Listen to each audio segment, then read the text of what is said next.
Good Monday morning, everybody. John and Lance, along with Dell, now for the next 3 hours here on ESPN 97.5 and 92.5. Talking a lot of NFL football here on ESPN 97.5 and 92.5. And our Houston Texans getting the 2:30 slot for us, 2:30 on Saturday, the 3:30 slot on Saturday. And Lance, do you know who, since 2012, what team has played in that Saturday wild card time slot the most? Texans. 7 times. All 7 of their appearances since 2012. And I think 2011 was their first appearance. That was at the 3:30, I believe, game 2. All 8 of their postseason appearances now will be coming in that first Saturday wild card game. Congratulations. They're the Astros of the NFL. That's right. Now, this is their slot. When the Texans make the playoffs, they get that early Saturday slot. They should call it the Texans game. Even when the Texans aren't in it, they should call it the Texans game. Commemorative game. The Chiefs have played 3 times in that slot since 2012. The Bengals, Colts, Raiders, and Seahawks twice. And the Bills, Browns, Titans, Panthers, Cardinals, Rams, 49ers, Chargers once. And it's I will only say, because to the credit of Gary Kubiak, Bill O'Brien, and now D'Amico Ryans, that's a decent amount of playoffs. 7 times in 12 years. That's not terrible. No. They've done a nice job. I'm looking at the Texans playoff history. You know what? We're there a lot. And we're at 10-7. Now we're not 9-7 anymore. 9-7 in the standard, Brian. Or who did he say? Aaron, Brian, wherever. It's probably Brian. He said it to Brian. Brian T. 7's Smith, not probably. the standard. You know what the standard Brian. is now? But did you see this? The first time in NFL history that a rookie coach and rookie quarterback in their first 2 years have made the postseason. It's the first time it's ever happened. So, you mean, wait, we're counting D'Amico, so we're counting them as the second season, right? In other words, you say rookie quarterback and rookie head coach. Or is there another team that has rookie quarterback and rookie head coach? No. It's the first time that a rookie head coach and quarterback together have done it for consecutive years. Okay, in their first 2 seasons have made the postseason. Right. Yeah, I got First time ever. Yeah. So, big ups to that. 10-7 is the standard. It's what they do. It's what they've done again this year. You damn right, baby. You damn right, Dell. Dell's got it going on. It's been a while since we've heard this. We're 10-7 going back to the playoffs. Smartly, they tried to get away from this. That's right. They tried to get away from this, but this is who they are.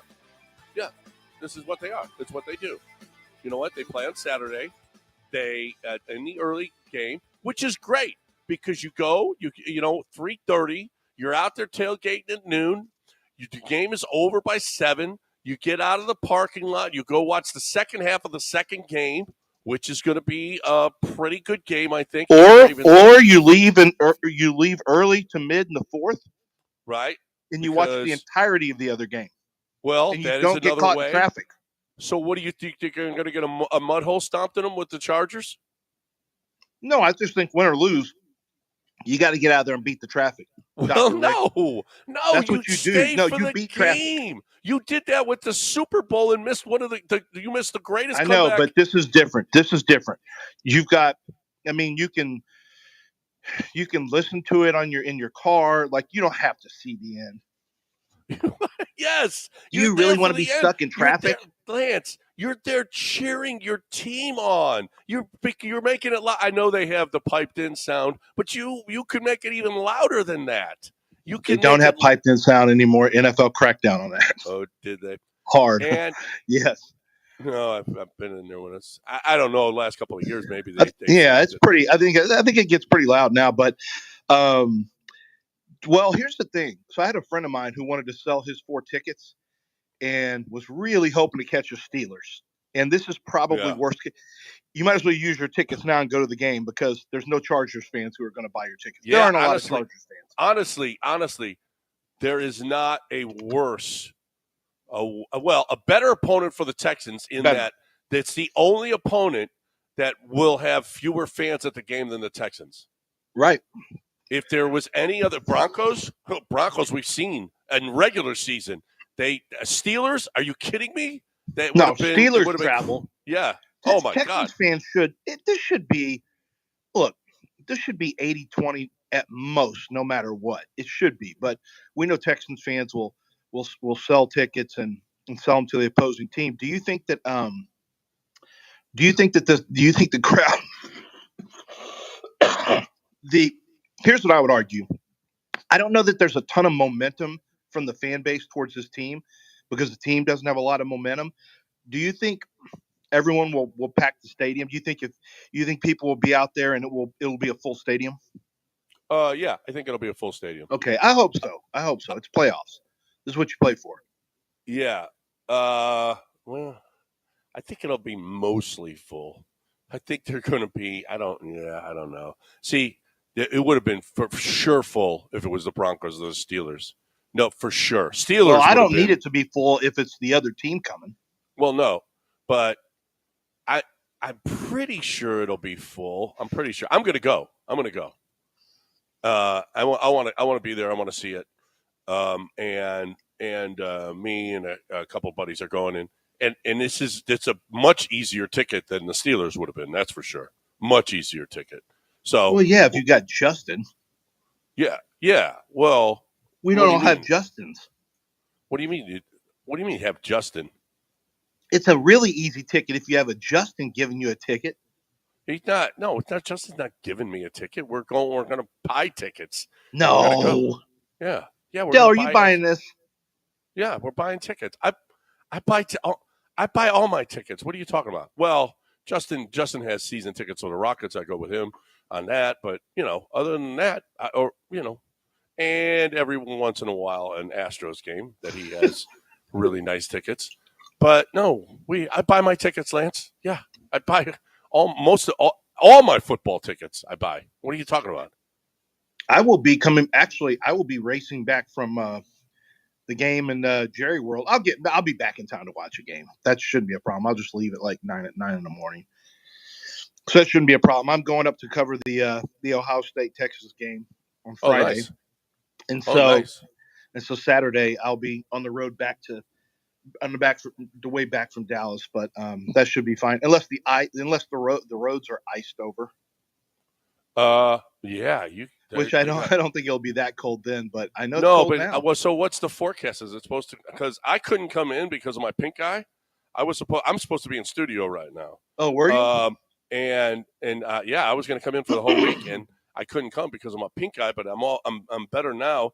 But I'm gonna hang here because why go to Wisconsin right now? Wisconsin, Texas, which is what y'all are. What is it? 20 degrees today, Del? How cold is it? No, it's in the 30s. It's in the 30s. Del, were you cold this morning? Yeah, it's manageable, but it's cold. It's not fun, but it's fine. It's fine. Y'all are cold weather idiots for being there. What are we supposed to do? Just leave? Yeah, just get out. Then who does the show? You two are out. He's not here. You're not here. How does the show run if we're all out of the city? Oh, I don't know. All exactly. I know is get out. No, just get out. Okay. Just get out. It's just so easy for everyone to just leave. Well, it's going to be 30s to 50s. 30. I'm in Birmingham, so we're going to get below freezing right about the time I'm supposed to take off. So I'm just waiting for some kind of. All right, sorry, ladies and gentlemen, but we've got some ice here on the wings. Looks like we got iced up a little bit, so we're gonna let this thaw for a while. We're gonna work on this. So sit tight, folks. All right, just an update. I know it's been an hour, but sit tight, folks. It's gonna take a little longer than we expected. It's gonna be some long. I already couldn't make the 10 o'clock flight because I got to do the show. So now I got to wait till a 3 o'clock flight. And by then it's probably going to ice up. And then I'm going to get stuck for another 2 or 3 hours. The sun comes out and it melts the ice. It's the exact opposite. Well, there's not going to be sun here. I'm in Birmingham, Alabama. So for people Alabama gets sunny. Okay. So I'm reading the Athletics account of the Chargers win. And I don't think this could be truer. With this victory, the Chargers avoided a much more difficult playoff matchup at the Baltimore Ravens. This was the ideal scenario heading into the weekend. The Chargers got the loss they needed from the Steelers. After a slow start in Vegas, they pulled away in the second half. Now they have a bona fide shot at winning a playoff game in Harbaugh's first season as head coach. I don't think truer statements could ever be said. Is there a team hosting a playoff game that you would prefer going to? Certainly not Baltimore. Certainly not Buffalo. Certainly not, I don't think, Philadelphia. I don't think it would be, you would rather go to Tampa? Rams, maybe. But that's, in the NFC. But the only two teams that are dogs at home are the Rams, are 2.5-point dogs, and the Texans are a 3-point underdog at home. I like the Texans +3. I think the Texans have a great shot of winning this game. I think defensively they can get after. That's a pretty good offensive line over there, although they've got some injuries, I think. But I think this is one of these. Look, the offense shows no signs of really, coming together. So I don't know where that's coming from, but I do think it's a lower scoring game. The over/under is 43.5. I think it may go lower than that, but Jim Harbaugh likes to pound the ball at you. It kind of slows the game down. It limits the amount of plays, which I think actually plays in the Texans' favor. I like the Texans here. They're 3-point. They're a home underdog. I actually give them a good chance of winning this game. I just think I don't think the Chargers. Look, I would have liked the Steelers better, but and Herbert's a good quarterback, and Ladd McConkey's become a really tough cover. But I don't know. I think that I think the Chargers are beatable in this spot. But it is worth noting that you're at home, 10-7, playing an 11-6 team at home with a fan base that they have that they don't even travel to home games. No, because they don't even really have a fan base. They moved. So, you're still a 3-point dog in what should be a predominantly Texans-based stadium. I think that's, this is as good a chance as you could have had, I think, almost. Maybe Denver, Denver coming. But the Steelers would have been a better matchup, but you also wouldn't have a home game then. But you got a lot of rush coming from the Steelers too. Yeah. But I certainly would rather face that offense than this offense. Yeah, correct. And that defense more than this defense. This defense is playing some. This is going to be a tough one, man. I don't know about the Texans +3. I don't know. We got a long way to go. It's not until Saturday. Of course, it's the first game of the playoffs. It's what the Texans do. So we got that going on. You said the offense is not clicking. Oh, CJ would disagree, my friend, and we will hear from him on the other side after his 6-for-6 performance and touchdown throw. 1 touchdown, no interceptions. Is he even going to start ahead of Davis Mills? Do we know? Have they named a starter for the playoffs? That's a great question. We'll find out. I know D'Amico's going to play Coy up until about 30 minutes before game time. We don't know who he's going to name as a starter. You don't know. You don't know. No one knows right now. What we do know is that we will have, what did you learn this weekend in one sentence? That's coming up at the 45. And we've got Ship Talk coming your way. I've learned something in the first segment of this show. I've learned that as long as there's no camera in his face, Lance does whatever the hell he wants with a microphone in front of him. Right. Sneezing, what are you eating, talking about? blowing your nose, all the things. You could hear that? Yes, everyone can. Could you hear the oatmeal? Yes. People tweeted us about you eating, blowing your nose, everything. This microphone picks up everything. Don't blow your nose. No, it's a microphone. Any microphone would have picked that up. Oh, well, you could hear that. You could, yes. I've been so sick. I now I'm better, so I'm done blowing my nose into the microphone. Your turn, Lance. Your turn. Time for me right now to talk about Gulf Coast Windows. Time to talk about Jim Fiume. Time to talk about the Pinnacle Award. Listen, we talk a little bit about being, getting the Hall of Fame. It's a great honor. It's the highest honor that we could get from the state, and we really appreciate that. There's no higher honor in the Better Business Bureau than the Pinnacle Award. It's the pinnacle. It's called the Pinnacle Award for a reason, because it's the pinnacle of the awards that you can get. You know what that means? That means that he's the best. Jim Fiume does it better than everybody else, has been doing it better than everybody else.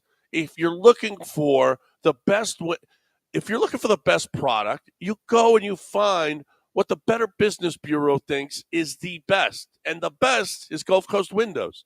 Does that say, you can't say any more.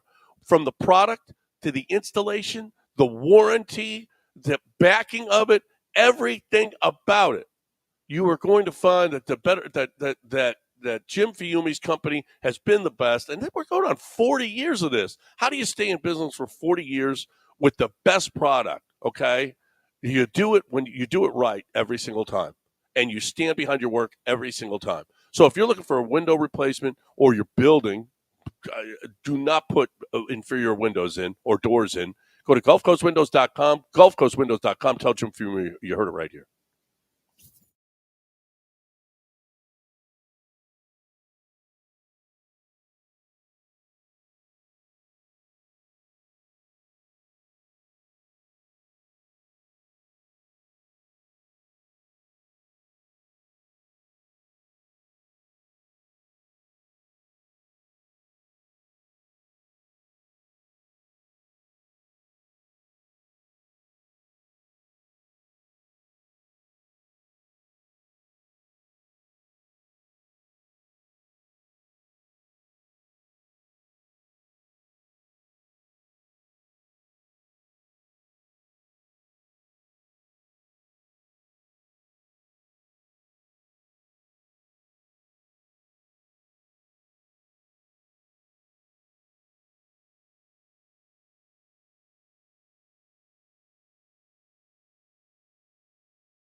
You're back in the Veritex Community Bank Studios with John and Lance on ESPN 97.5 and 92.5.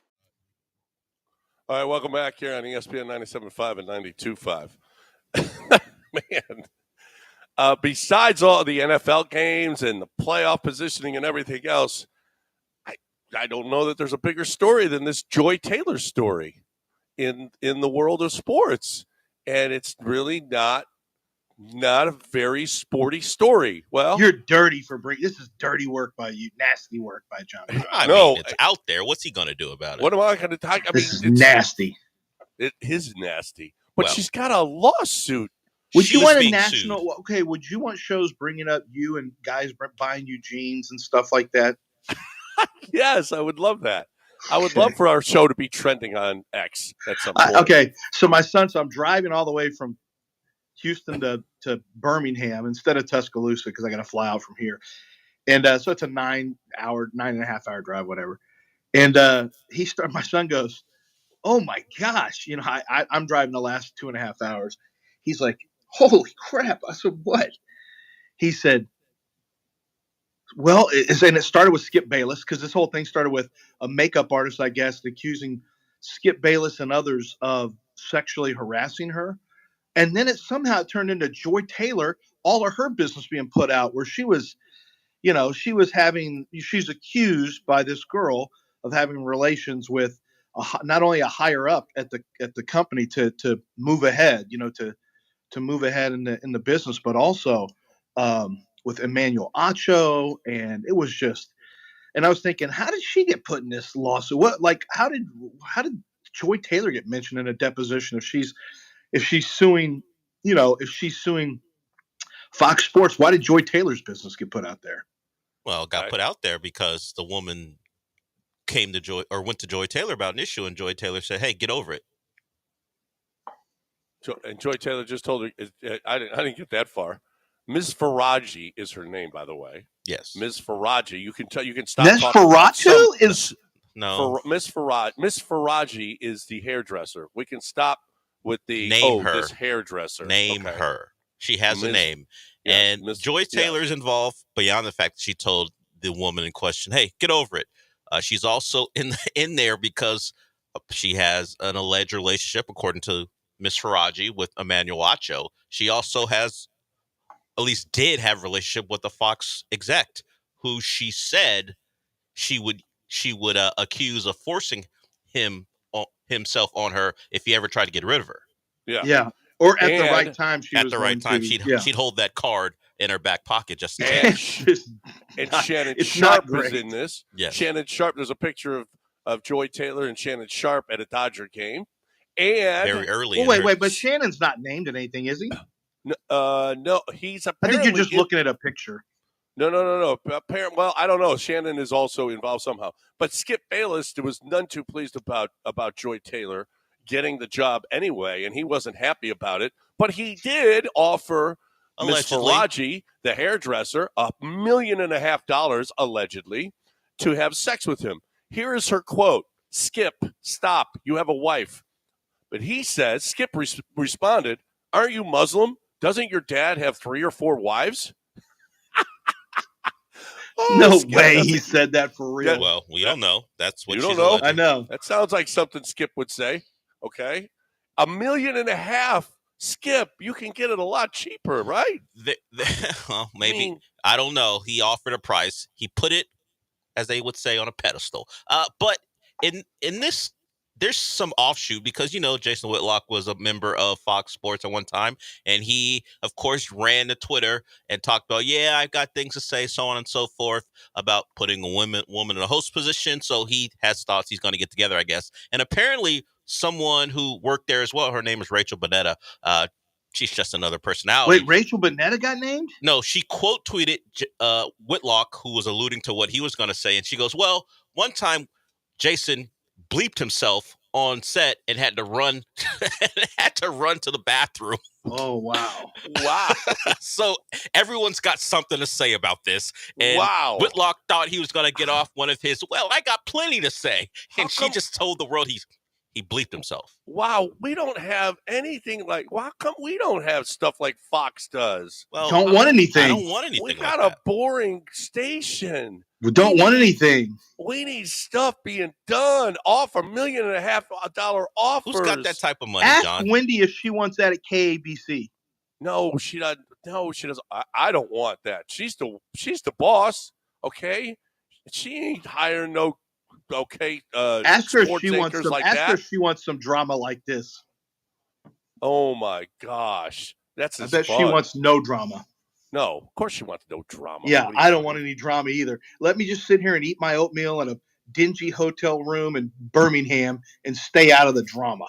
Okay, I know. Well, it's fun though. It seems like everybody's having fun. I figured right? you'd be at the Golden Doesn't seem that Globes. fun. I figured you'd be at the Golden Globes being, maybe having one of those little cults trying to get you in a sex cult or something. Do you have any stories about that? Whoever hires Joy Taylor seems to be having fun. Okay, that's ugly. And then the Emmanuel Acho part of all this is people are going through times where he has hyped up Joy Taylor out of nowhere for no reason. It feels like, and then there's a point in time where there's a picture of them. He is in her house barefoot, and they're like, "Oh, okay, this man's in her house barefoot." There was definitely something going on at some point. They're like, you don't go in someone's house barefoot unless something. They're just taking a photo as coworkers watching some sports, and you look at the photo. This man's barefoot in her home. They're like, okay, buddy, sure, you're just friends. He had to delete a video where he was hyping her up and he hasn't tweeted on an NFL Sunday since like 19 hours ago. I saw that video where, listen, just a black woman in a man's sports world, and she is so unbelievably incredible to be able to overcome all of these things. She is just fantastic. I love taking my shoes off at Joy's house. Yeah, what? They didn't say that. Well, I mean, he does. He had his feet off. He had his feet out. You don't know if he did. You don't know if he said it. He had his feet out in her home. In her home. That speaks to a comfortability that suggests they're not just friends. Yeah. Okay. Was there a I foot would never massage? do that at Colleen Wolf's house, I promise you. Was there a foot massage involved at any point? Marcellus. Well, you know what? Marcellus Wallace. Yeah, but I'm trying to remember. It was Jules, I think. Right. Which one was the one? I think it was Jules who said you don't give foot massages. No, you can't give a woman a foot massage. But can a woman give a guy a foot massage? That's the question. This is getting gross. That's the question. Joy Taylor's just trying to she's just like, can we get back to the playoffs? I like pretty feet. Can we get back to the playoffs? I mean, I don't care if this isn't even true. How does Joy Taylor survive this? I don't know. Yeah, the internet is one world and the reality is another. She's not going to survive on the internet no matter what happens. So. Quincy Avery, the trainer for Deshaun Watson, she had comments about Deshaun. She had some strong comments about that. Quincy posted, "Hey Joy, is your arm getting tired from throwing all those rocks from your glass house?" Oh my goodness. That's fun. Now I got to watch that show now. Today will be a big day for the show. That's going to be, I've never watched that show. Today, got to do it. And we got, did you see the Colin Cowherd slip when he was talking about big cities with Joy Taylor on his show? Oh, no. No. Don't. Yeah, he didn't say cities. Yeah, I bet. He said the two big. Mm-hmm. Are we sure it wasn't AI that made that? No, I think he slipped up and he laughed about it too. He said the two big city, the big, and it was, it's pretty funny. It's pretty funny. And Joy's just sitting there. I mean, and when she was on his show or on her show, she ain't afraid to put the guys out there now. She ain't afraid to show them. Do we say the girls or the guys? What do we call? I like to say them puppies. Oh, well, God. I wish his story would not have come out. This is just too much rope for John to hang himself with. Very true. And this guy, he's begging for a Fox Sports type scandal. Yeah, he's going to create one himself. It won't have anything to do with anyone else. I just think their station is so much more interesting than ours. What do you want to happen here? I don't know. You don't want anyone to actually be involved in something like that. No. What are we doing? Offering gift cards? Hey, what's the equivalent for someone here? What Skip Bayless did? Hey, you want 2 Uberito gift cards? Is that what it's going to take? That's the equivalent of the $1.5 million that Skip has. Compared to what happens here. Hey, that's analogous. Okay, to our 2 Uberito gift cards versus Skip's $1.5 million. I'm just saying. I don't know who the Skip Bayless of this station is, but it ain't going to be a 1.5 million offering anyone. I love that story. Time to talk about MyBookie. What are the odds that show stays around? I don't know. It might be on MyBookie. You never know. I know this. Super Bowl odds are out. Are you going to bet your Texans? Okay, let's go. They got the road, the Chargers, then the Chiefs, and then all you got to do is win one tough game. That's it. You're not betting on your Texans? Well, shame on you. But you can do it at MyBookie. There's all kinds of stuff that you can do. Listen, you've got basketball going on. You've got college football playoffs going on. You've got NFL playoffs going on now. You've got basketball, hockey. What? Is there something you can't bet on? Yeah, baseball. Although you could bet right now that your Astros will win the World Series. Yeah, you can get those odds right now at mybookie.ag. Anything you want to bet. Live in-game betting, casino gambling. They give away so many bets. It's incredible. Go to MyBookie, mybookie.ag, promo code BET975. Double your initial deposit at mybookie.ag, promo code BET975. Get a bonus if you're adding money. Make sure you put in promo code BET975. MyBookie.ag. Bet anything, anytime, anywhere with MyBookie.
You are listening to Houston's longest-running sports radio morning show. From the Veritex Community Bank Studios, here's John and Lance. How was Nikki Glaser last night? Anybody watch her? Did you watch her, Dell? I don't watch award shows. If I see anything, it'll be just clips, but I haven't seen that yet. Yeah, I want to watch her monologue. Apparently, it was pretty good. She's gonna, in that room, she's gonna destroy people. I love that. Yeah, I love that. Scrolling this morning, and she mentioned Selena Gomez. She's dating Benny Blanco, who Benny Blanco, who you would say, if we're talking about comparisons, he outkicked his coverage. She mentioned something about Benny Blanco's here because that genie really granted him his wish. And they were both in the building, and of course the camera flashed to them. He just kissed Selena Gomez's shoulder, like, "Yeah, you're right. Yeah, that's it. Yeah, I kicked your coverage. Mm-hmm. It's good to do that. I know. Living proof. I know.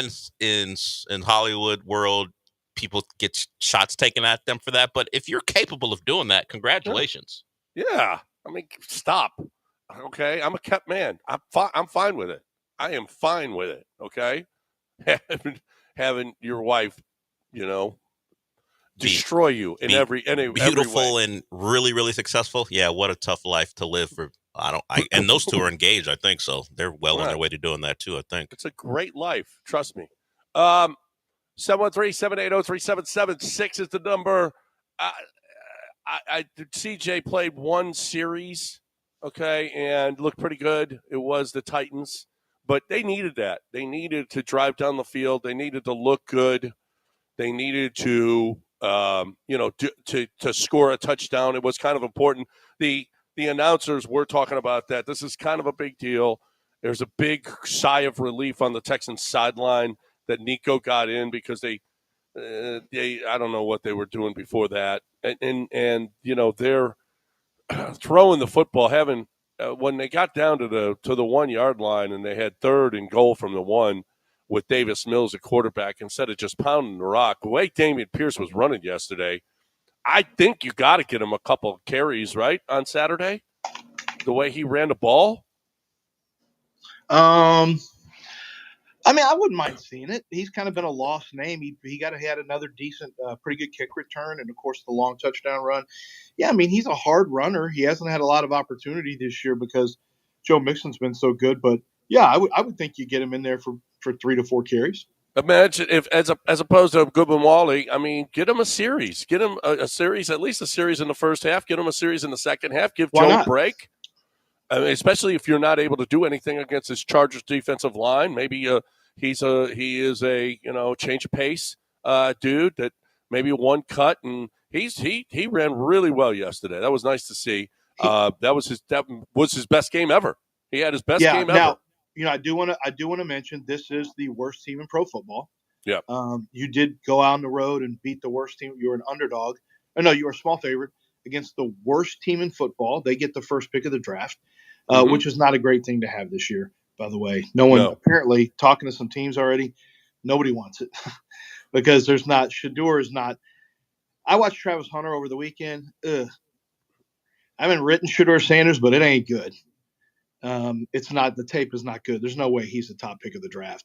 My guess is Cam Ward is going to be, I guess, the top pick. It might be Travis Hunter. I'm now to 4 teams. 3 think Travis Hunter's a corner, and 1 thinks he's a wide receiver. Del, what is this stuff about Cam Ward as a teammate? What do you mean? I don't know. There's stuff. I saw some stuff about Cam not being a great teammate. Oh, I know he's really hard on his teammates. Well, I don't know. I haven't seen it, so I can't speak to that. We didn't hear any of that during the season, so I'm not sure. I can't. This is like such a Texans first pick kind of draft. I mean, there's nothing there. Someone will do what they have to do to fall in love with the quarterback. I mean, the Titans, where are they going to go? We saw them shuttling in Will Levis and Mason Rudolph yesterday. Will Levis celebrating blatantly on the field because Calvin really got his bonus. And then on the next play, they botched a handoff and Barnett runs it in for a touchdown. They're going to fall in love with the quarterback, even if they shouldn't. Yeah. Can they possibly go into next year unless they're going to go all in to trade for Sam Darnold? What are they going to do? I mean, it's such a brutal thing to draft a quarterback that's not good enough, because then all you're doing is prolonging your agony. Like, I was thinking about that. I want the Colts. I want my guy over there to do well and everything. He's a good friend, but I mean, I just think they're stuck with Anthony Richardson. They needed They kept kicking the can down the road. They just never had an opportunity to draft quarterback. They were always further back in the draft, and they always kept trying to keep a window open with an older player. They kept waiting on quarterback. Then when they finally had a high draft pick, they drafted Anthony Richardson, who is an injury-prone quarterback who has not developed. He wasn't developed in college. The worst percentage in for ever. Like 47%. And you're stuck. Like there's nothing you can do. You're stuck with it. And so Ballard is going to have to try Ballard. to win. Although Ballard got the vote of confidence, he and Steichen both coming back next year. He gets another year, but you've got to.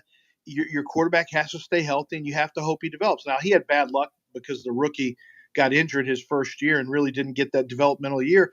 But what are you going to do when you make a pick like that? You get stuck with it. Now, and Levis you can get away from. He was just a second round pick. But when they draft a quarterback first, and you're probably right, I think they will, and I don't think it's going to be Shedeur Sanders. When they do, they're stuck with this quarterback for a couple of years. I mean, they tried. Well, what about taking Abdul Carter, or what about taking Travis? Just taking a better football player? Yeah. I mean, I would. I'd take the better football player. I would maybe sniff around on Sam Darnold, but that's not like, man, yesterday was really rough on Sam. That's one game. But is Sam Darnold, when he doesn't have Justin Jefferson and Kevin O'Connell calling plays, how's he going to be in Tennessee, for example? I wouldn't have a lot of confidence to pay a Sam Darnold over $30 million. I can promise you that. Well, you could get a Doug Peterson as your coordinator because Doug Peterson is out as the head coach of the Jaguars. Trent Baalke stays, right? Wow. But Doug Peterson goes. Now, you know what? There's going to be, and this is something for, I really hope the Texans, perform well offensively on Saturday, because it'll be a tough decision, I think, with coordinators like Daboll out there. We'll see what happens with him today. We'll see. We got Doug Peterson out there, and you're looking at those guys that are proven coordinators, proven play callers that have done some good things with quarterbacks, and you see the regression by CJ. There's a possibility that you look and go, maybe it's a little bit greener on the other side. I promise you. I get, once again, whatever you want to bet, I'll bet that he stays. Okay. I think there's 0% chance that, especially after talking with Quincy yesterday, there's a 0% chance he's gone. CJ loves him. Well, then that's it. Well, that's big, except you go, CJ, you regress this year. And CJ's like, and Quincy's like, and Quincy has trained, he did not train him for the combine. That's John Beck does. But Quincy, I was talking to Quincy, hey, have you seen a lot of Texans? He said, not as much as last year. But I said, well, the thing is, people want Slowick gone. I was just kind of, you're curious on the offense. And CJ's like, what? I said, yeah, that's the thing. He goes, for what? I said, well, I mean, CJ hasn't been as good. The offense hasn't been as good. He goes, their line sucks. I said, well, yeah, I mean, yeah, I know. I'm just getting your thoughts on, the offense and regression. He's like, no. He said, it's the same offense they had last year. They're not blocking. They're not executing. He goes, CJ's got to get his feet right again. He said, no. He said, you had a really good year last year. You had a down year this year. He's kind of I think it's kind of the same thought I have, is that you're going to get 3 years. And I can tell you this, Slowick's not going to be a hot name in the coaching circles for head coach. No. I don't see that happening, obviously. How about, though, that the Jets, I heard him, there's a possibility that the Jets are going to look at him. They could, because they're going to have a hard time finding the best candidates. Mike Vrabel is going to go to New England and take over for Gerard Mayo. That's what everyone thinks. So if Vrabel ends up over in New England, Gerard Mayo's out after a year. That's one of those things, John. Same way we talk about quarterback. If your head coach isn't the guy, if Elliott Wolf is sitting there saying, this is definitely not the guy. It's definitely not the guy. Would you how do you feel having to sit through knowing that you've got a lame duck coach and you do it for another year? All you're doing is hurting your own, you're hurting your own job security if you knowingly have a quarterback or a head coach who is not the right guy. Yeah. All right. I know this. It's time to play. What did you learn this weekend in one sentence? So you have learned something this weekend. You have 1 second. You have one sentence to tell us what that is. 713-780-3776. 713-780-3776. What is it that you learned this weekend? You got 1 sentence to tell us what that is. As soon as somebody gets off, you get in. All right, let's play our game. But right now, Lance, let's talk a little taquerias. Let's talk about taqueria Surrounders. I have not seen a taqueria Surrounders here in Birmingham, Alabama. My guess is I'm going to have to wait to get back to Houston. So I will probably do that tomorrow. I'll probably just have to cleanse myself and go grab a lunch over at Taqueria Surrounders. I'm going to get street tacos. It's something I love over there. Al pastor. I get pastor and sometime I'll get chicken, but I prefer to just stay with al pastor. It's my favorite with the chopped onions, the cilantro, the lime. It's delicious, and the small corn tortillas. But that's just one of many things that you can get. You can get the Tex-Mex favorites. You can get authentic Mexican.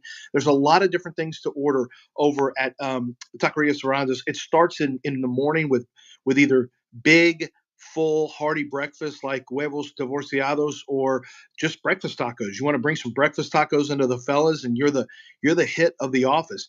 But don't forget, you've got lunch there, you got dinner there, and your favorite sporting events at around a sports bar. Inside many of the locations, they have turned their bar area into a sports bar, and you benefit from getting all your favorite games, your favorite food, great drink specials, and getting together with friends so you can go enjoy yourself together at Aranda's Sports Bar. It's Taqueria Aranda's. All the locations all over Houston are waiting for you. Stop in and enjoy yourself, and consider yourself lucky. Here in Houston, we have Taqueria Aranda's.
So if your business is like our business, we got one more paycheck that will wrap up last year, okay? Whatever you did from the last month from last year, that's what the commissions or everything else, we got one more paycheck. And then what happens? Well, then you got the whole year all done, right? Now, as a company, you have to get that together and you have to figure out tax wise, your people have to figure out, you have to get all of that tax information to all of your people. How hard is that for you? If you're doing it yourself, probably ain't too easy. Okay, I'll tell you this: if you're with HRP, it's real easy, and it's done, and everything, all of the numbers for everybody in the company, and send it out. And now all of a sudden, they've got all their tax information that they can handle their business. You've also got a hotline at HRP. Any of your people, any of your employees have a question, they can go directly to HRP and ask them about it. That's how good HR. And you know what? How we've had them for I don't know how many years. I called once because I messed up my login. That's it. Because HRP takes care of everything. It's incredible.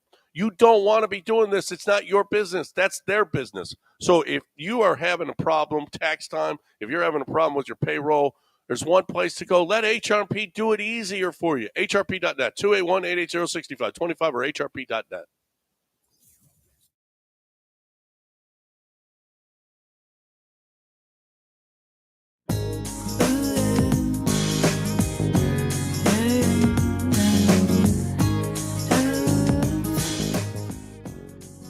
You're back in the Veritex Community Bank Studios with John and Lance on ESPN 97.5 and 92.5. Welcome back here on ESPN 97.5 and 92.5. What did you learn this weekend in one sentence? 713-780-3776. All right, and as soon as somebody gets off, you get in. And tell us what you learned this weekend in one sentence. The new year is back.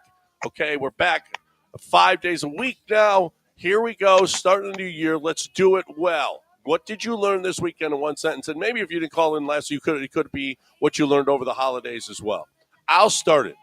I learned that it's hard to say two big cities when you're doing a television show with Joy Taylor. It's hard to say two big cities. Okay, that's what I learned. I think you spent a lot of time on Joy Taylor stuff yesterday on the internet. I did not. It's all this morning. All my work this morning was on Joy Taylor. That's it. I didn't. Did you ever hit Joy Taylor images? I did not. I've not hit Joy Taylor images. I know that it's hard to say two big cities if you're on Joy Taylor's images, though. Right? Am I right about that? I mean, I'll test it out later. Test it out later if you can say two big cities. Yeah, I'll Google her name, images, and see if I can say two big Do it cities. on your show, Del. You're already having a hard time.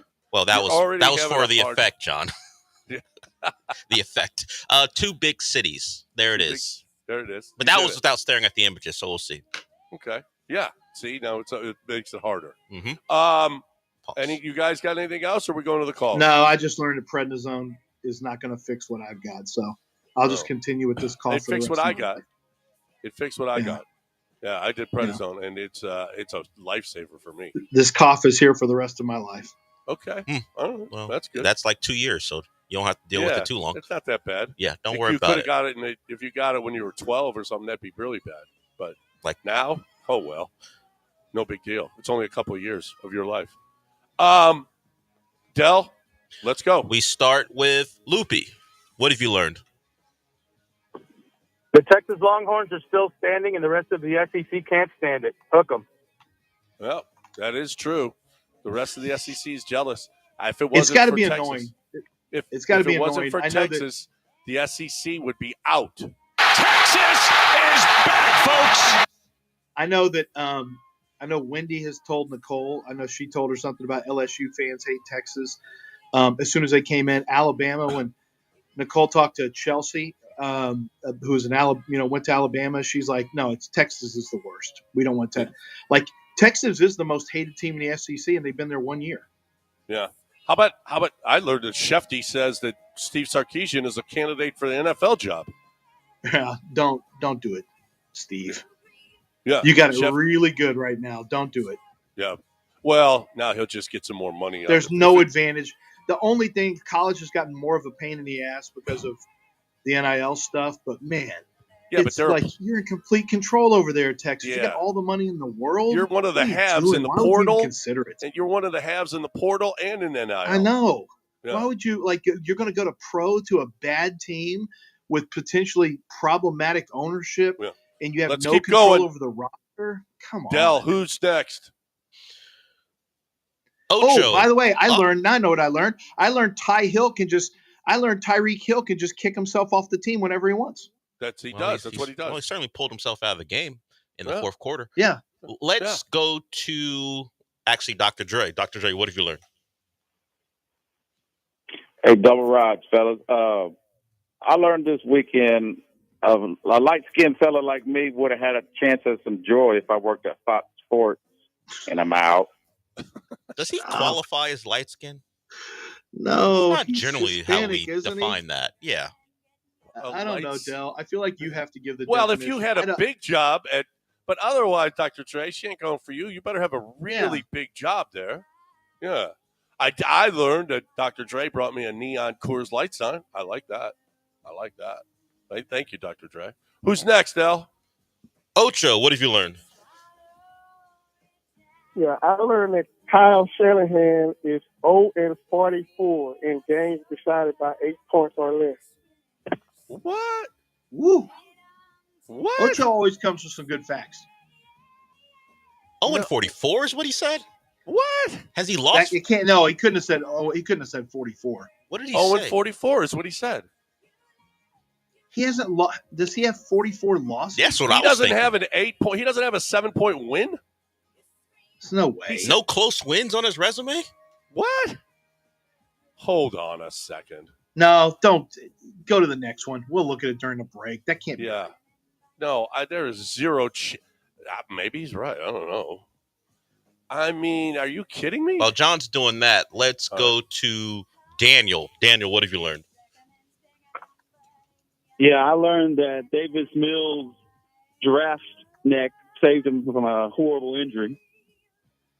Man, he landed. Man, he landed awkwardly on that head with the body going backwards. And then, of course, somebody ugly in our Twitter group said, "Ask if CJ was crying already." No, CJ doesn't cry every time someone gets hurt. CJ started to shed a tear, but it didn't. No, Kyle Shanahan won a game. He beat Dallas 30-24. He beat Tampa 23-20. I mean, what are you talking about? He hasn't won a game by 8 points or less, or he's 0-44. I mean, that's not. Doctor, you got to call back. That was Ocho. Ocho, you got to call back. That stat that you just gave us was. Just check Twitter. He'll tell you what he said. Okay. All right. Yeah. Somebody in our said, did CJ shed it? That wasn't the ugliest thing said about that incident. We're not going to mention it, but that wasn't the ugliest thing. No, he said something way worse. Yeah. Oh, yeah. I'm glad you guys are focused on that. The one that you brought up, because the other one is way worse. Well, I'm the one that said the other one. Oh, that was of course it was you. What am I thinking? Yeah. No, anyway. No, it wasn't you. No, it was the other guy. one. It was the other guy. No, it was I'm the other one that glory said boy who CJ said that. started the shed. Yeah, I know you said that, but the other no, comment did was you way not worse. see what the other guy said? Yes, it was much I more saw the other aggressive. comment. I didn't say that one. I know. I said the other guy. It was way worse. P-bomb on him. It was awful. It was awful. Let's move to Mark. Mark, what have you learned? I learned over the holiday break that you can bring Nick's, or you can bring food to Nick's place. How about that? You can't, because we did.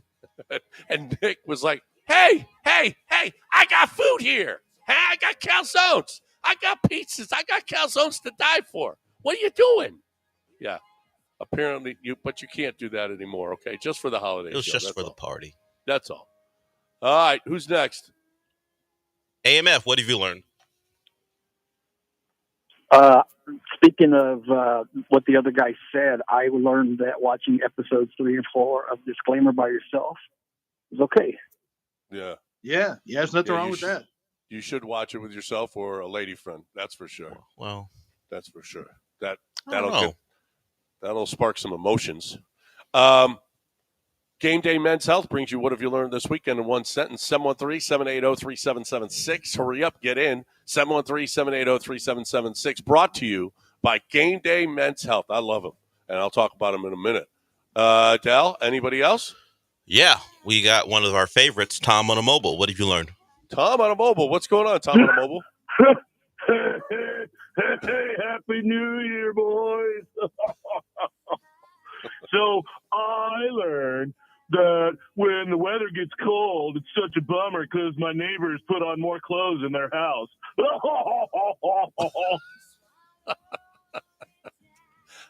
That's terrible. Tom doesn't talk like that. No. Not that you know of. No, not the guy we hear. No. And Ojo's clarified. The 49ers are now 0-44, including the playoffs, when trailing by 8+ points at any point in fourth quarter under Kyle Shanahan. So they don't come back in fourth quarters. That's different. Okay. Still not a great stat that you can't come back in the game, but sure, that is a different stat. By trailing by 8 points or more, I would imagine no head coach has a very I'm sure there are some coaches who found a way to come back and win a game when they're down by a touchdown plus a 2-point conversion in the fourth quarter. Yeah. It's not insurmountable. No. If you're playing the Rockets, it's easy. Well, yes, they do have their stretch. We haven't talked about them. Good win. And Tom was back, had a great game.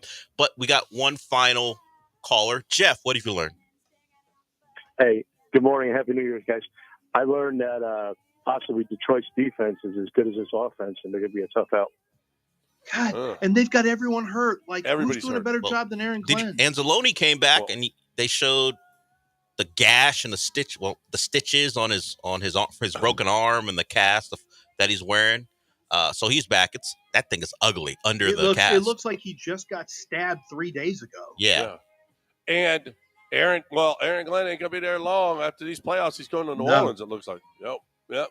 And the league is taking that over because of the ownership, so it's automatically a minority hire.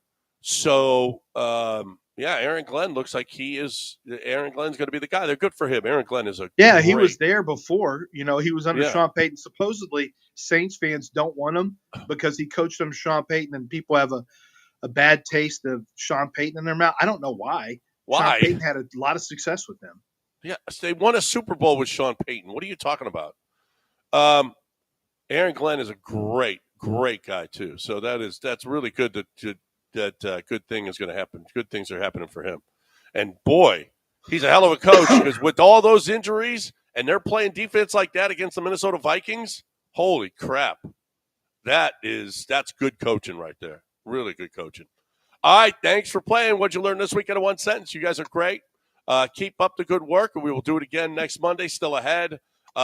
Ship talk at the bottom of the hour with Dell. Dell's got all kinds of ship being talked. Right now, I got Game Day Men's Health that I'm talking about. So it's about recovery, right?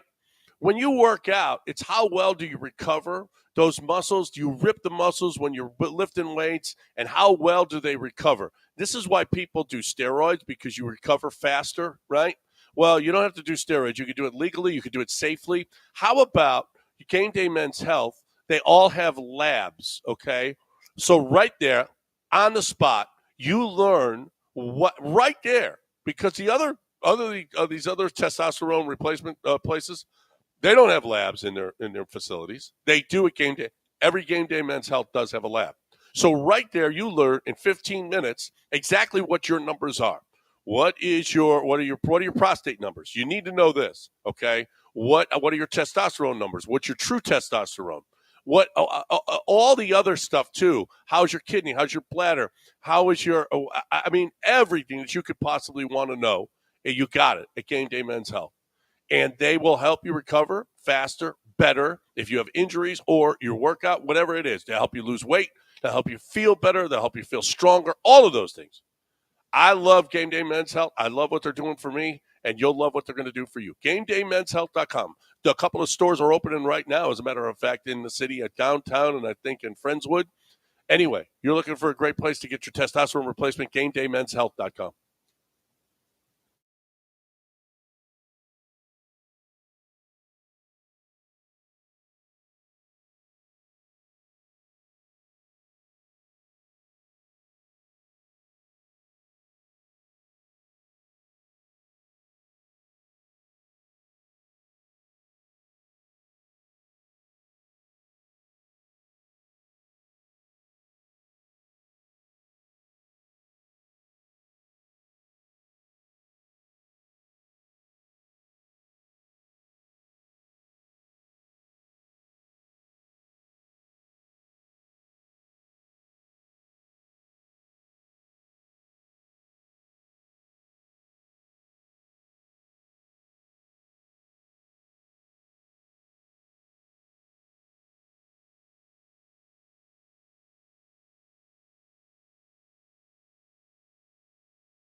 Boy, there's nothing worse than making the drive east and running into states like Alabama and Mississippi and Louisiana. Well, actually, not Alabama. It's Louisiana and Mississippi, where you just can't get your underdog. It's geofence. They don't allow it. And I'm like, what kind of tyrannical states are these where I can't get my underdog fantasy? Because underdog fantasy makes the games more fun. You're watching the games anyway. Play along with them. Play the streaks game. Did you know they have streaks where you start with 2, and if you win both of those, you get to go 1 at a time and a chance to cash out whenever you want. You say, you know what? I've got 5 in a row. I've won this much. I'm going to cash out. Or you keep it going with a chance to win, up to $10,000. Maybe you are looking to take advantage of basketball games, and you look in your lobby and they say, oh, there's an in-game 50% boost. They do that all the time, and you say, well, let me jump in on this. I'm watching the Rockets anyway. I know how the flow of this game is going. And so you make picks from both sides, both teams. You can't have just one team. And before you know it, you're watching the games with a lot more energy and a lot more excitement because you picked higher or lower on the stats that they were offering. It's a chance to win real money. You can win up to 1,000 times your original play. And they have so many boosts and so many bonus picks and discounted picks that they made it so easy for you to win if you're good with your sports knowledge. And I know you guys are. So make sure that you go to Underdog Fantasy, download the app, use promo code Lances. This is important because they're going to give you up to $1,000 bonus cash and a free pick with your first pick. So don't miss out on that first and foremost. Use promo code Lance and start winning today. It's Underdog Fantasy. You must be 18 or older in Fresno State where Underdog Fantasy operates. Terms and conditions apply. If you feel like you have a gambling problem, call 1-800-GAMBLER or go to ncpgambling.org.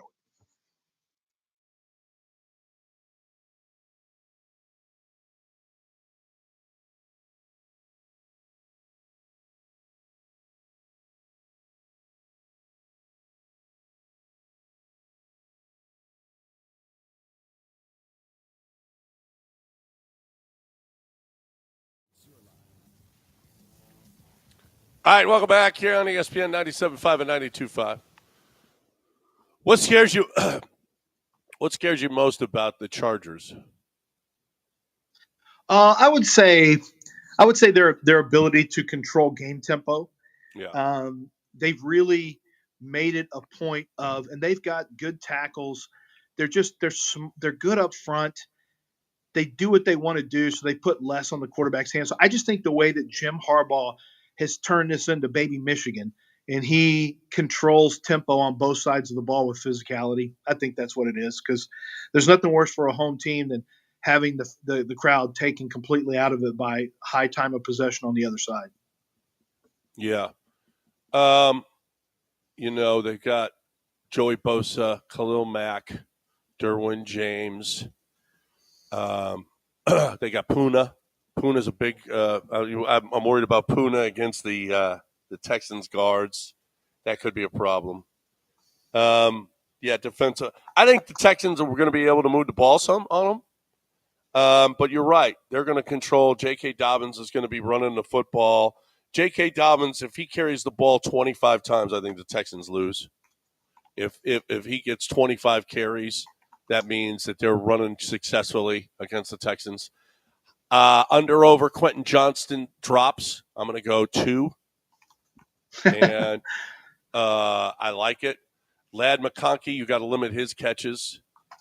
I don't need Ladd McConkey having 8 catches for 92 yards. I just don't need that in my life. Joshua Palmer's a little bit banged up. This is – the Steelers would have been a better matchup. But as far as a crowd goes and having a home field advantage, the Chargers are a much better deal. I think this is an okay matchup for them. I think this is of all of the teams that you could have had. Denver would have been nice to have them, but they weren't good enough to get to the 5-hole. I think this is an okay matchup. I'm okay with this. I think that the Texans got a shot to win. They do. Yeah, I do. Yeah. See, you're coming around. This is not an unwinnable game. They're a 3-point underdog, but all you need now, it's kind of a big ask for your offense to just show up. But really, if you can just get Joe Mixon working and then CJ plays an average game, you can win this game. An average CJ and a good Joe Mixon wins this game. Yeah. Yeah. But you have to limit, you're going to have to follow. They have to be healthy inside, and you've got to somehow turn this into third. It's hard to get them behind the sticks, but you got to try to do that so you get your pass rush on court. How about you beat Harbaugh at his own game? You run the football and throw efficiently. If CJ can throw at 70%, even if he's checking down, hitting quick plays, and being efficient. Maybe a lot of wide receiver screens. Maybe more wide receiver screens. I'm not crazy about those. Bobby's I don't know got why. some in his bag. I don't know why. Those just don't seem as attractive to me. I don't know. I do. I know why. Because they always lose yards. Let's do something a little different than that. No, I thought what they did Well, it was against the Titans, not against the Chargers. But what they did yesterday was really nice. They matriculated down the field. Nico had now. I mean, they had a little fella at corner, and the Texans had a 3rd and 1, and CJ just 10 yards down the field just threw it up over his head, and Nico went up and got it, and that was really, really nice. 10, 15 yards down the field. I don't know that you got any little people that are at the corner for the Chargers. So I had a little person check me in at the hotel. It's great. What? Last night, it was my first interaction. That was your first interaction in Birmingham? Directly, yes. Oh, how neat! It was good. She good was for you. She was fantastic. She was really nice. Yeah, I just figured I needed to mention that to you. Probably off the air, but I just said it on the air. I've never had a little person I know. in the service industry, like come up, whether it be at a restaurant or retail, never. It's rare. That's why I walked in and went, oh, here we go. It shouldn't be. She was great, though. She was great. That stands out in your mind. Well, I don't know. I think you can make note. I just told you it's never happened. Whether Walmart, wherever I've been, I've never had the pleasure of having a little person. Hey, can I get you this? No, Kyle Shanahan's 0-44 when he's down by 8 points or more in the fourth quarter. That's notable. Why isn't this notable? Yeah. These are things that rarely happen, if ever.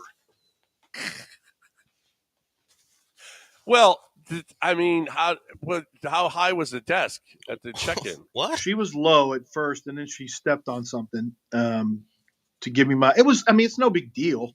It was just that it was just. Apparently, I just had never. Have you, John?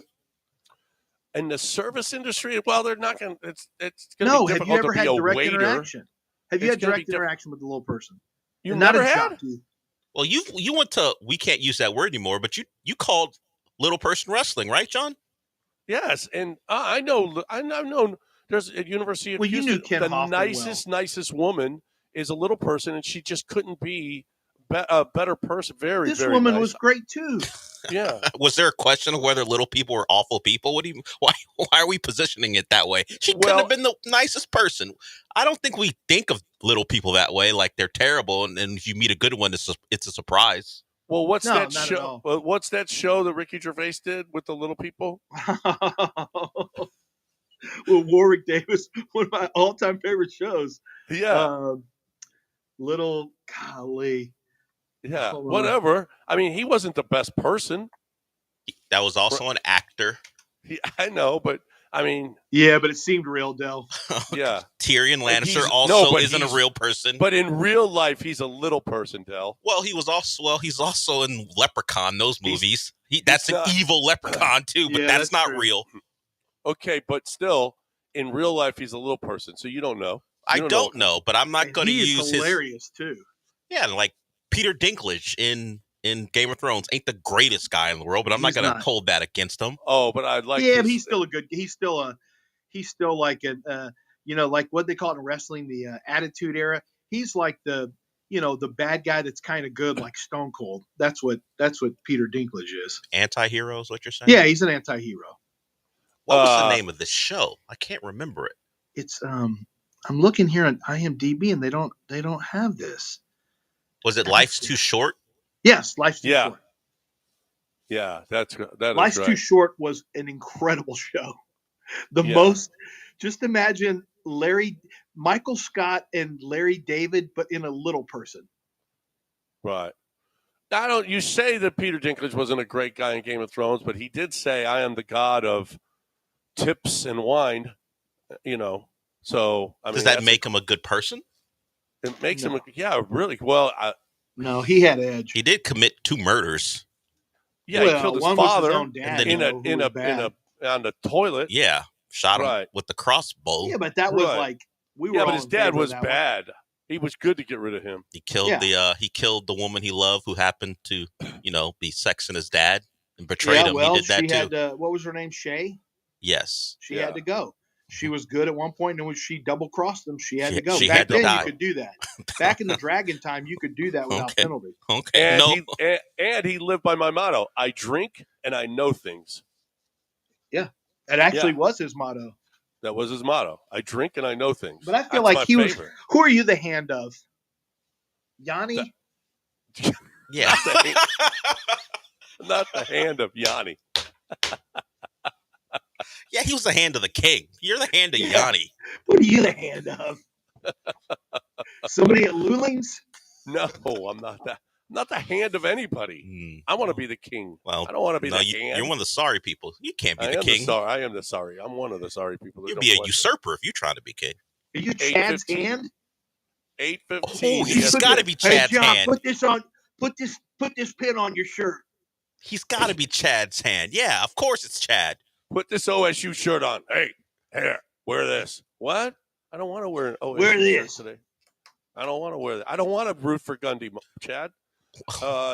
Root for Gundy. OSU shirt. Isn't it like a Sorbent shirt? Lannister. Wouldn't he force you to wear like a Sorbent shirt or something? I did wear. Yeah. CEP Sorbents. Yeah, it would be more that than an OSU shirt. Well, no, yeah, he wears more OSU than he wears CEP. But no, hey, wear this.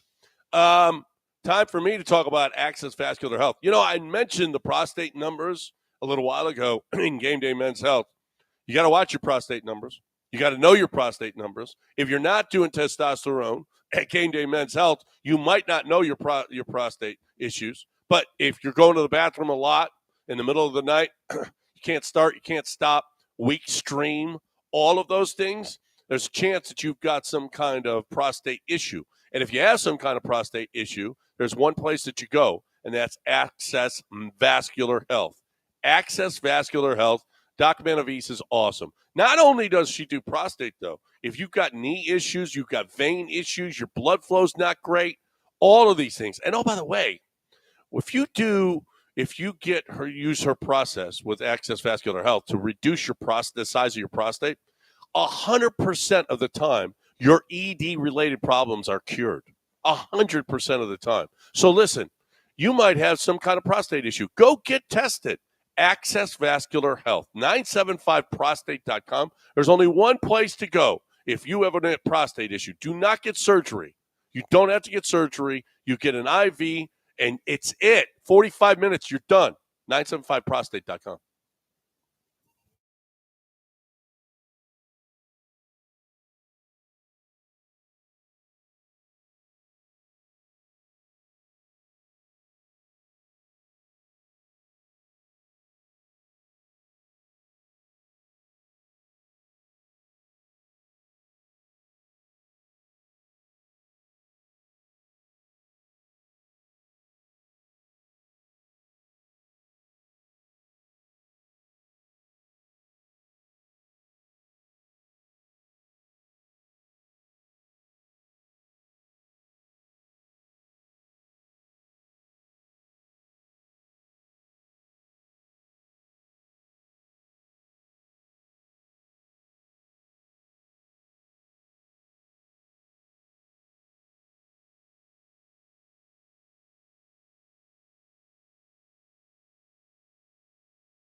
You're back in the Veritex Community Bank Studios with John and Lance. On ESPN 97.5 and 92.5. Welcome back, Texans and Chargers playing the early Saturday game, which is the commemorative Texans spot in the playoffs. It's where they play every single time that they're in the playoffs, the 3:30 game on Saturday. It's now called the Texans game. It's where they play 7 times now. Now this makes 8. I believe 8, the 8th time. They've been in the playoffs 8 times, and all 8 have been the early Saturday game. So I think the first Cincinnati game was the early Saturday game, right? Because they didn't count 2011. They said since 2012, this is the 7th appearance for the Texans. But I believe their 2011 appearance was also the 3:30 game on Saturday, or at least the early game. Maybe it was at noon then. Maybe, I don't know. Whatever the case may be, they get the early Saturday game every time.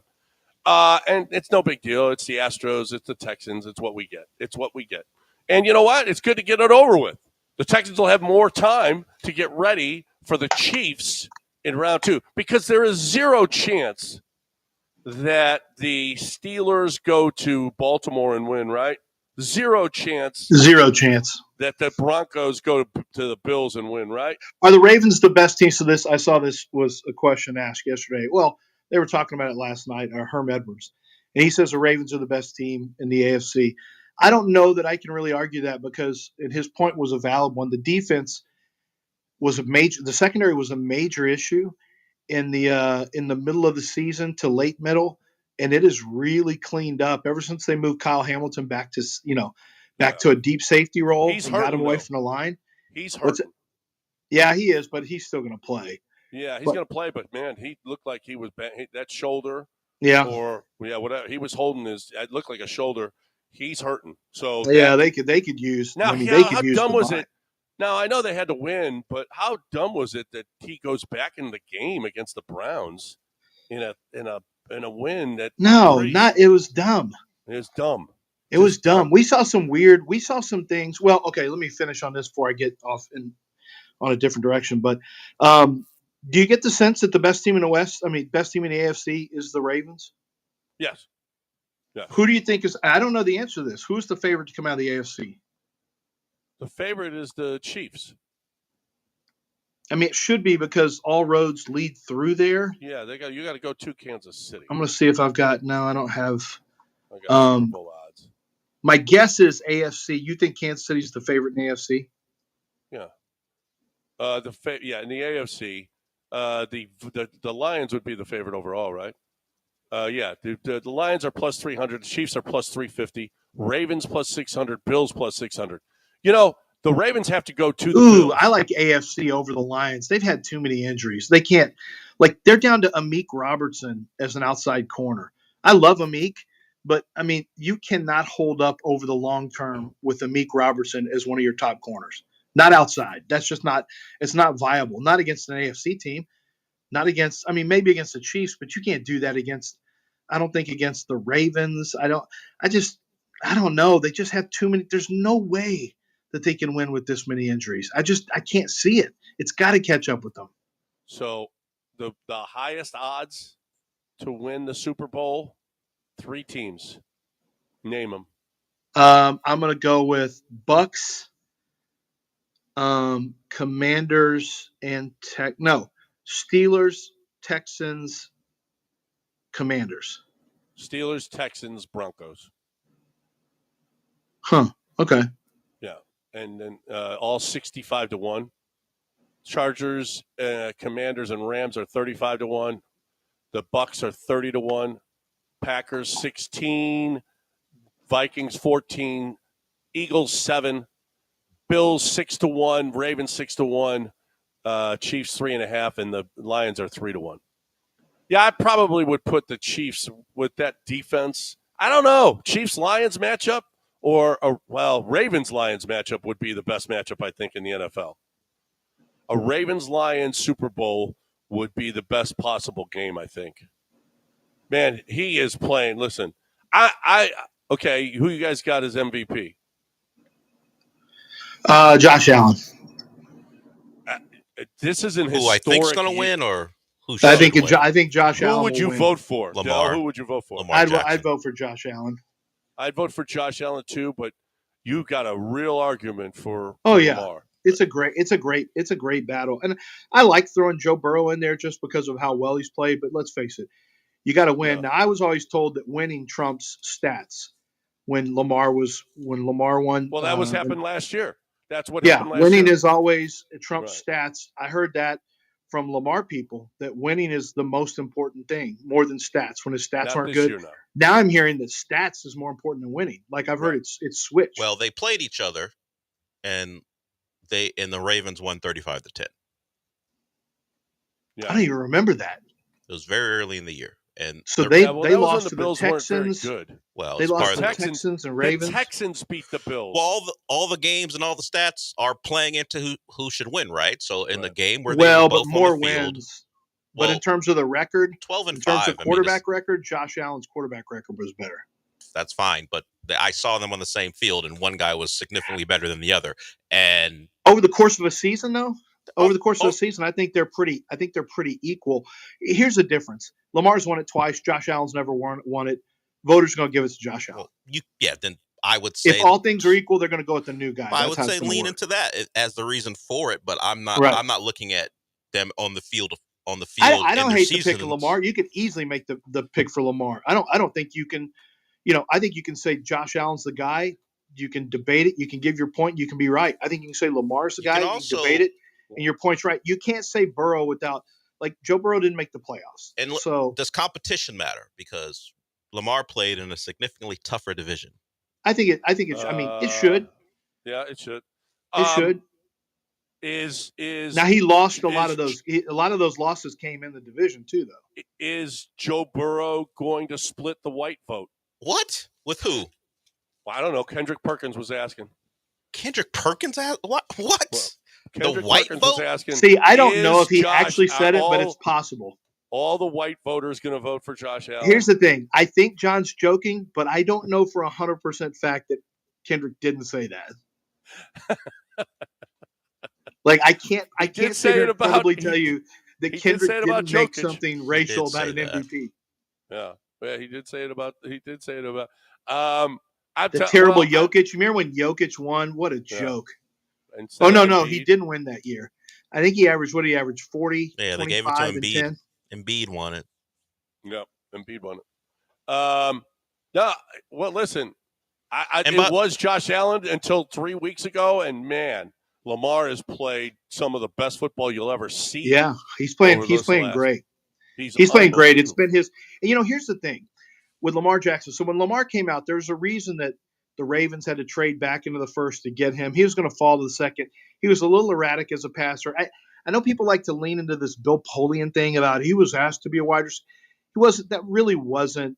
Teams were not looking at him as a wide receiver. They looked at him as a dynamic, dual threat quarterback who was much better as a runner than passer. He was inconsistent as a passer. And frankly, that showed up for the first 4 or 5 years of his career. He was just inconsistent. He would be inaccurate. He really struggles in playoffs with that. You could force him into throws he didn't like. I think one of the things that needs to be said is his growth. And I think Todd Monken has obviously helped. I think giving him Zay Flowers has helped. But Lamar's growth as a quarterback in terms of the way he sees the field, throws with anticipation, throws with improved accuracy, makes better decisions. Lamar's growth as a quarterback, you see, you run the risk of everyone puts a cape on to protect Lamar to make sure they wrap him in swaddling clothing and treat him like an infant. But the fact is, Lamar was an erratic passer. But his growth should be celebrated because this is rare for a quarterback. We've seen Josh Allen make some of this growth, but Lamar's growth over all factors of the pocket is astonishing. What he has done over the last year and a half. And you know what has to play into it too is that he's got Derrick Henry, he's got Zay Flowers, Rashad Bateman. Sure, he has a running game and he has competent receivers. Yes, yeah, he's got helps. Tight end. Josh Allen is doing it with mirrors. Well, that's one of the reasons I think Josh probably deserves it. He's got all new wide receivers. He's got what an offensive quarterback line could that's do okay. what the Bills have done this year with those weapons? Well, Josh Allen. Name the Pro Bowlers he has on his team. Yeah. Who are the offensive Pro Bowlers besides Derrick Henry? I don't know. Did they get any besides Derrick Henry? No, but Lamar? he lost Hollywood early, then he got it back, right? Hollywood. Yeah. No, Hollywood's not there anymore. No, the Brown that came back. Well, he's dying, so I'm not sure which. Oh my God, you're talking about. He's got. Bateman came on this year, and Zay Flowers is really, really good. Mark Andrews had 11 touchdown catches again, which is really, really high at the Derrick tight end Henry spot. is good. Hey, he's got the offensive player of the year. Yeah, Derrick Henry. Derrick for the AFC, yeah, right. Derrick Henry will win Offensive Player of the Year. Zay Flowers had a very good. He had plenty of. I don't think weapons was a problem right now for. That's right. Hollywood's with the Chiefs now, right? Yeah, but Zay ended up with 1,000 yards receiving. I mean, he's got some weapons around him. He has a good offensive line. Listen, it's not. I hate arguing against anyone because those two guys were phenomenal this year. If they could split it, I'd split it. But, if you have a ticket for Josh Allen, you're cheering for Josh Allen. If you have a ticket for Lamar, you're cheering for Lamar. It's that simple. Yep. If you have a Burrow ticket, you can tear it up because he ain't winning. No, Joe Burrow ain't winning. If you have a CJ Stroud ticket, I think you can tear it up. Yeah, I'm pretty sure torn that up in week 6. Yeah. I tell you what, I was tearing up some Coors Lights. I'm feeling better, so I was tearing up some Coors Lights and having me a nice weekend watching football. This week now we're going to play a little golf, play some poker. We got Coors Lights that are going to be flying. I feel bad for y'all because right now you're not playing any golf, right? But you can still throw down some Coors Lights. I know it's cold out, but you know what? You want your body temperature to stay the same as outside. So you got Blue Mountains in you. You got Blue Mountains outside, okay? You got cold outside. You got cold inside. You got cold, clean, crisp, and refreshing. You got you some Coors Light, baby. That's what I'm talking about. You're looking for the best way to have some fun watching your games. Tonight, you got the 1A National Championship, okay? What are you going to do? Well, you're going to drink some Coors Lights and watch the game. That's what you're going to do. You're looking for the best way to enjoy whatever sporting event you're watching or playing or whatever. Cold, clean, crisp, refreshing Coors Light. Climb on, brother.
You're back in the Veritex Community Bank Studios with John and Lance. On ESPN 97.5 and 92.5.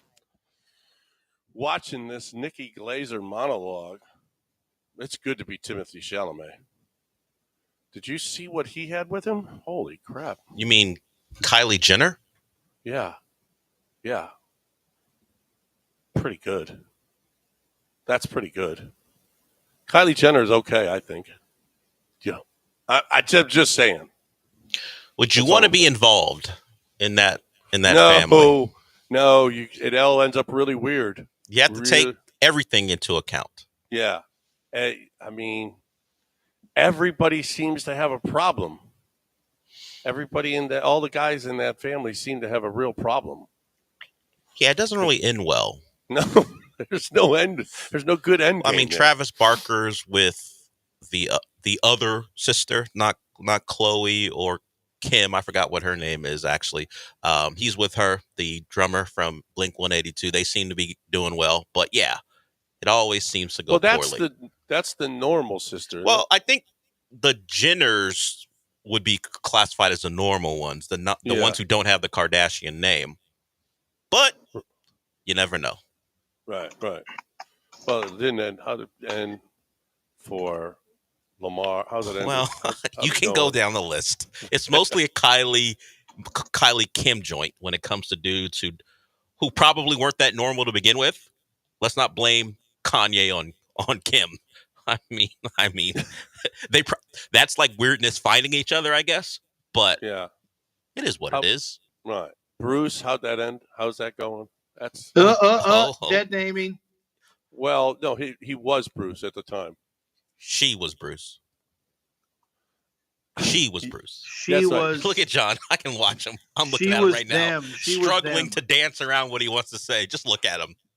You're not allowed to say the B word. No, that's right. John's like, woof. Well, that's a Ricky Gervais stand-up. You racist bigot. It's not he has a penis. It's she has a penis.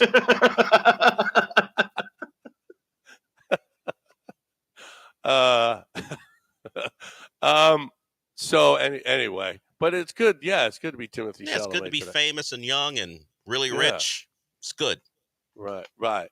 Kylie was just waiting for Nikki Glaser to say something inappropriate, but she kept it. No, all she did was do the whole Chalamet thing, the Sandler Chalamet impression. Well, that and his Sandler upper jumped lip, in. His eyelashes on his upper lip, and yeah, that thing. You remember when Nikki Glaser was in studio with us, John? I do, kind of. Del, do you remember? Yeah, I was here for that. Yeah. Yeah. I kind of remember. I don't know. Yeah, we've had a lot. She was in studio with us. Huh. Now she's hosting the Golden Globes. Good. Look at how we springboard people. Yeah, we really do. Unless your name is Ryan Presley. Yeah. Well, that's the only one. Let's see. We had Jim Jeffries on in Nick's place. We had Bill Burr on in Nick's place. Now these guys sell out 20,000. Do you think there's a correlation between? Yeah. Okay. Yeah. We killed Norm Macdonald. We did kill. Well, I don't know if you want to take credit for that.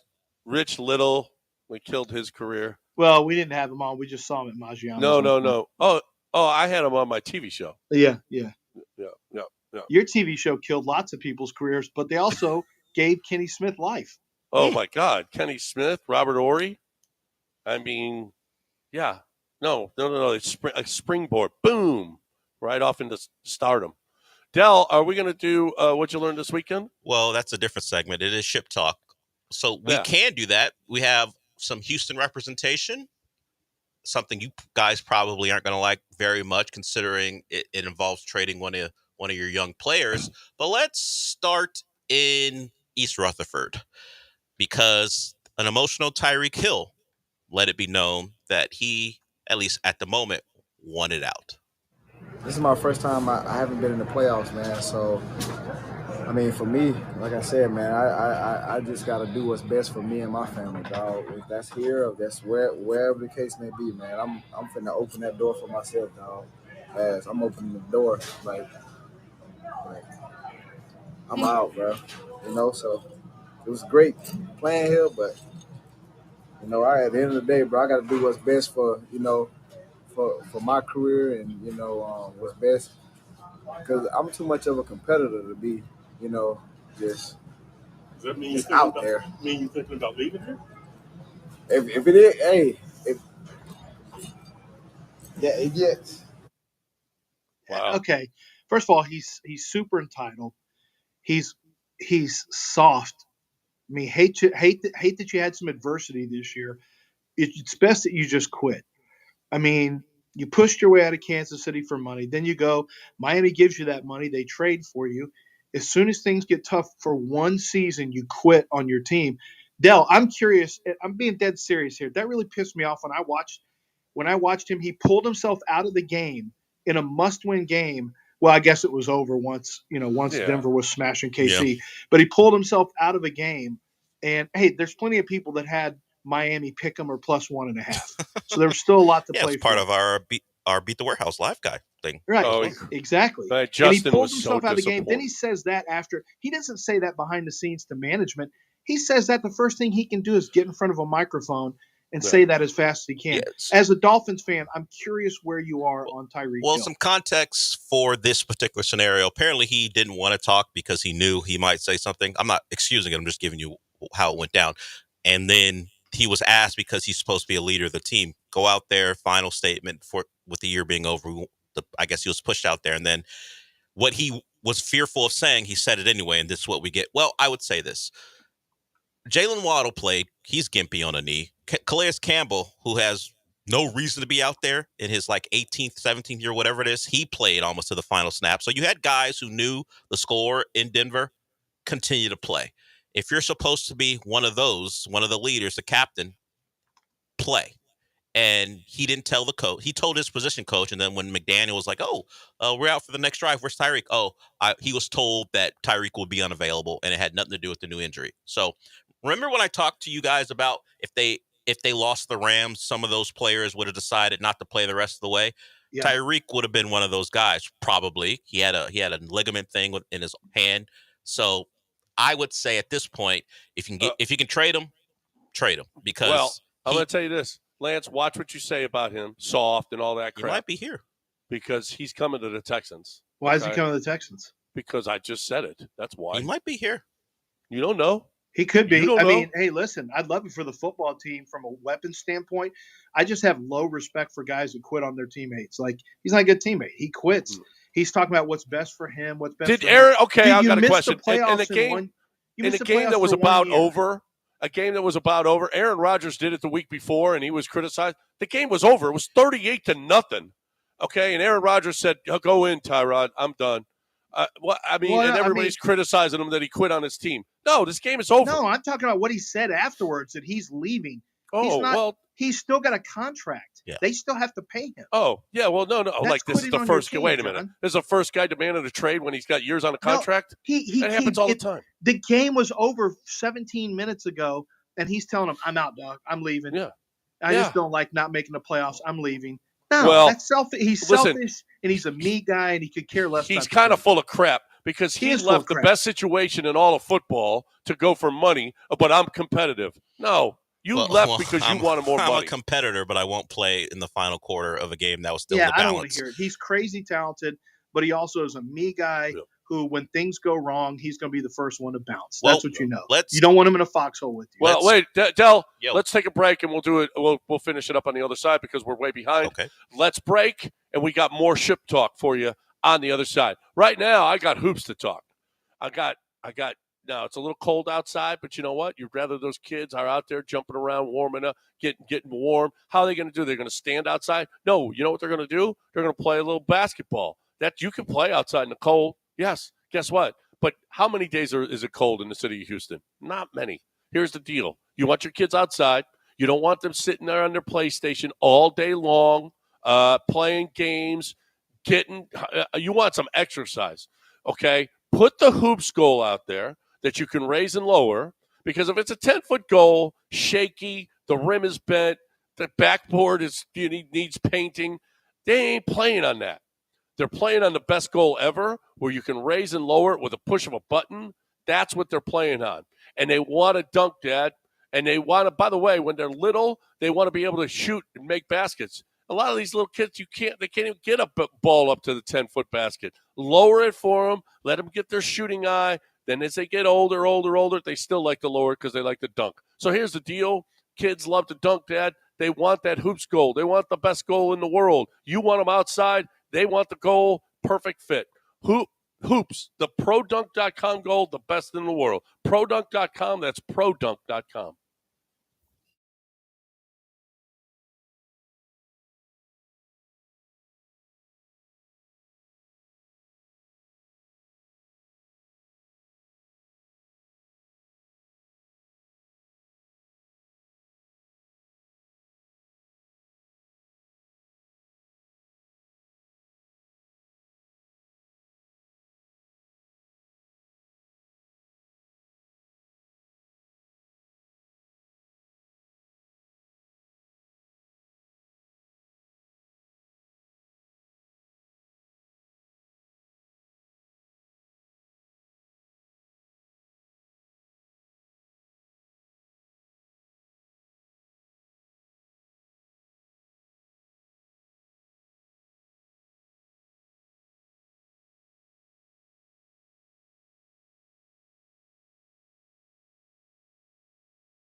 You are listening to Houston's longest-running sports radio morning show from the Veritex Community Bank Studios. Here's John and Lance. All right, welcome back. We got more ship talk here. There's a lot of ship talk going on out there, and we got some more of it right here with Dell on ESPN 97.5 and 92.5. What else we got, Dell? Well, something you guys aren't going to like. Tom Haberstroh was on with Kevin O'Connor. Don't say anything about Jimmy Butler. Podcast. No, it's not about Jimmy Butler. His podcast, he discussed, well, he made predictions for 2025, and here's one concerning your Houston Rockets. I think Reed Shepherd's going to get moved in 2025, and here's why. Over his last 9 games, he's had 4 DNP coaching decisions. Tough. He's averaging 11 minutes per game, buried on Houston's bench. Don't remind me, Tom. This team does not want to play a rookie this type of minutes because they're trying to win a championship. And this is the fewest minutes per game for a top 3 guy since Otto Porter with the Washington Wizards. Okay. Before that, it's Darko.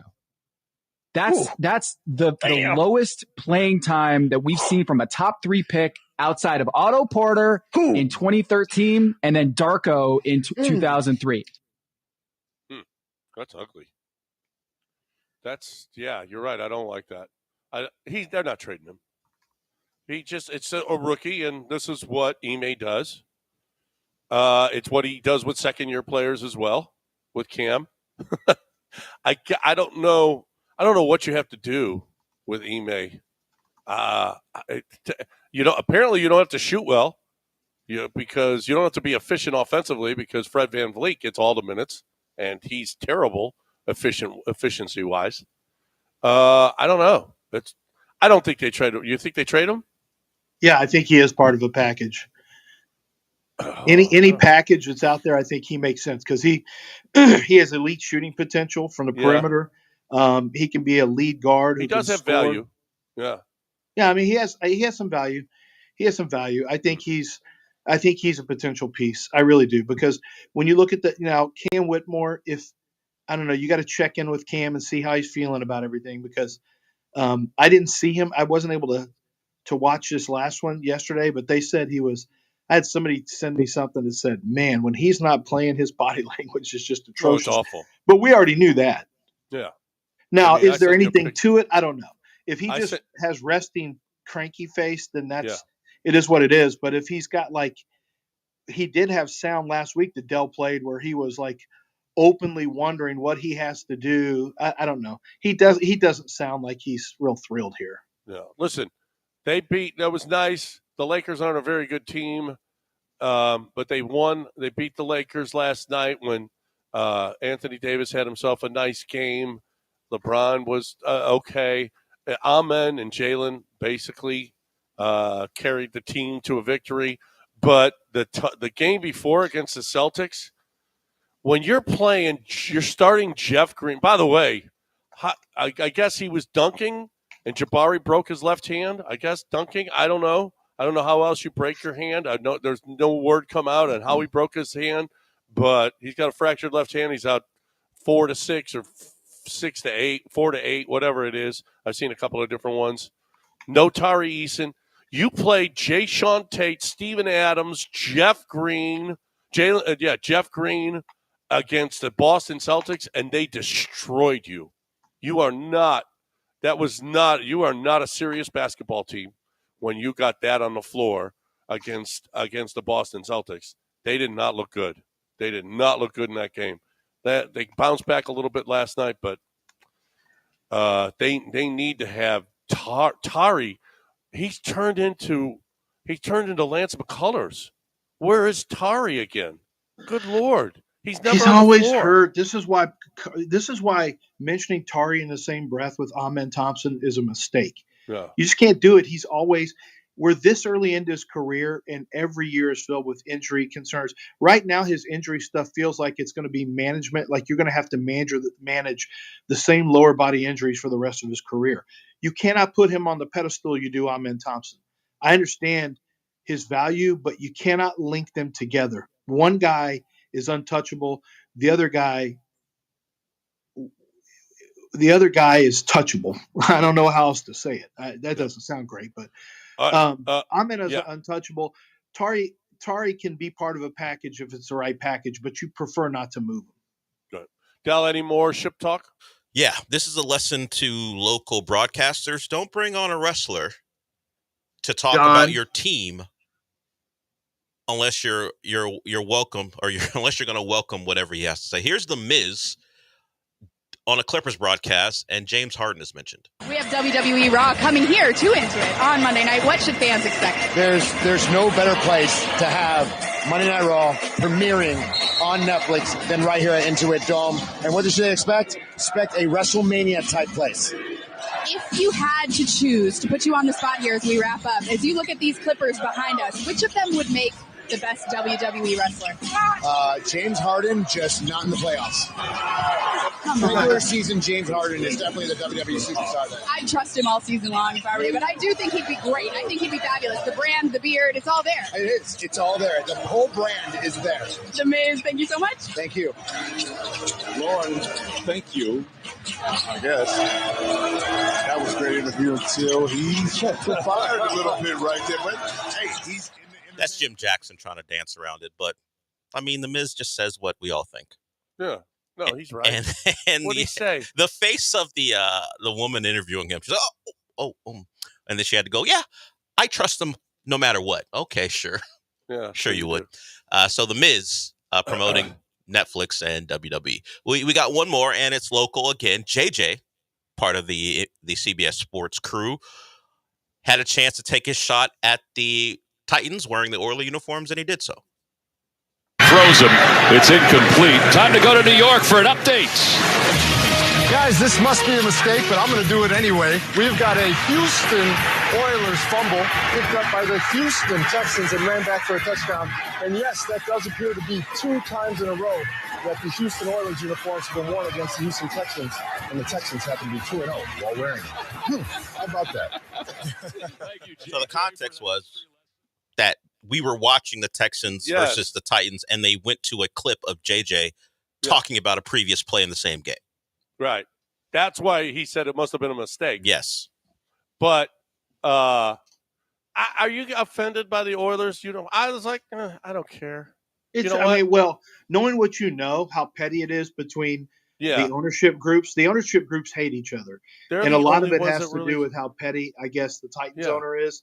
You knew that was just a petty thing. Yeah. I mean, so it was kind of, I guess it was annoying from that standpoint, but you now have the top pick in the league because you're the worst team. So congratulations, I guess. And you did. I know you beat the Texans earlier in the year, but you got your ass handed to you again by the Texans, and I don't know. It didn't bother me at all. Actually, I love those unis. They're so cool.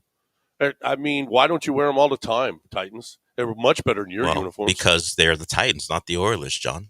They're much better than their stupid uniforms. Well, that's certainly how it plays out. But they have to have their own identity, except when they play the Texans. Then they welcome having the Oilers' identity. I didn't bother me at all. I like watching them. I love those unis. So that's cool. Yeah, you know what? You're better off just wear them all the time. Wear that uni all the time. It's much better than your sucky Titan uniforms. They blow. So there's a lot of people who'd be mad at what you're saying. Yeah, people don't like them wearing. People don't like them wearing Houston's history. This is this city's history. Yeah, I know. And so what? They're commemorating him. They're honoring the commemorating Oilers in a very specific game. Yes, only that game, the last 2 years. Yeah, and they've gotten beat at home both times. Of course, they beat you at home, so you needed to return a favor. You did have to return the favor. All right. Nice job, Dell. We appreciate it. Good job, Dell. Really good job. Right here. Thanks, Lance.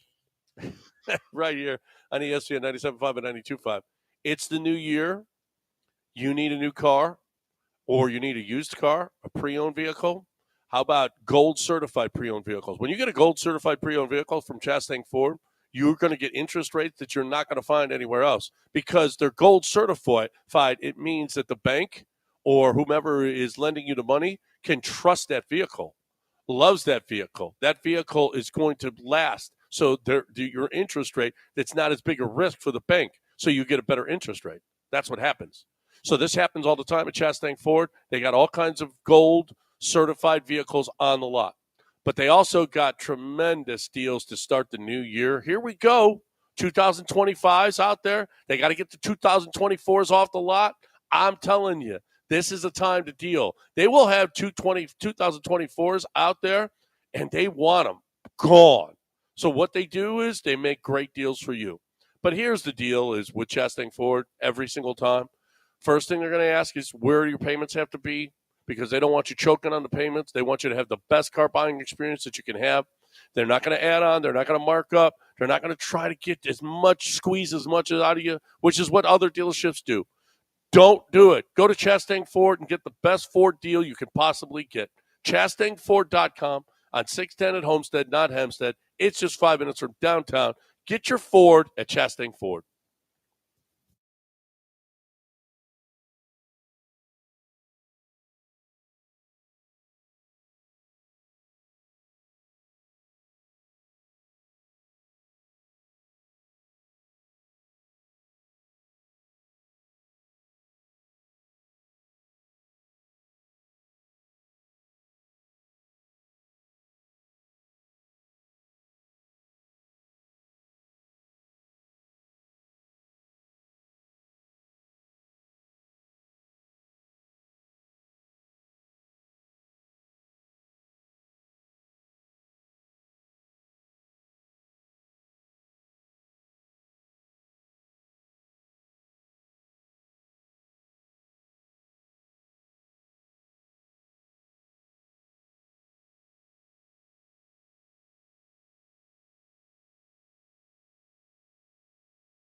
All right, our final hour here on ESPN 97.5 and 92.5, talking Texans. What do you guys think?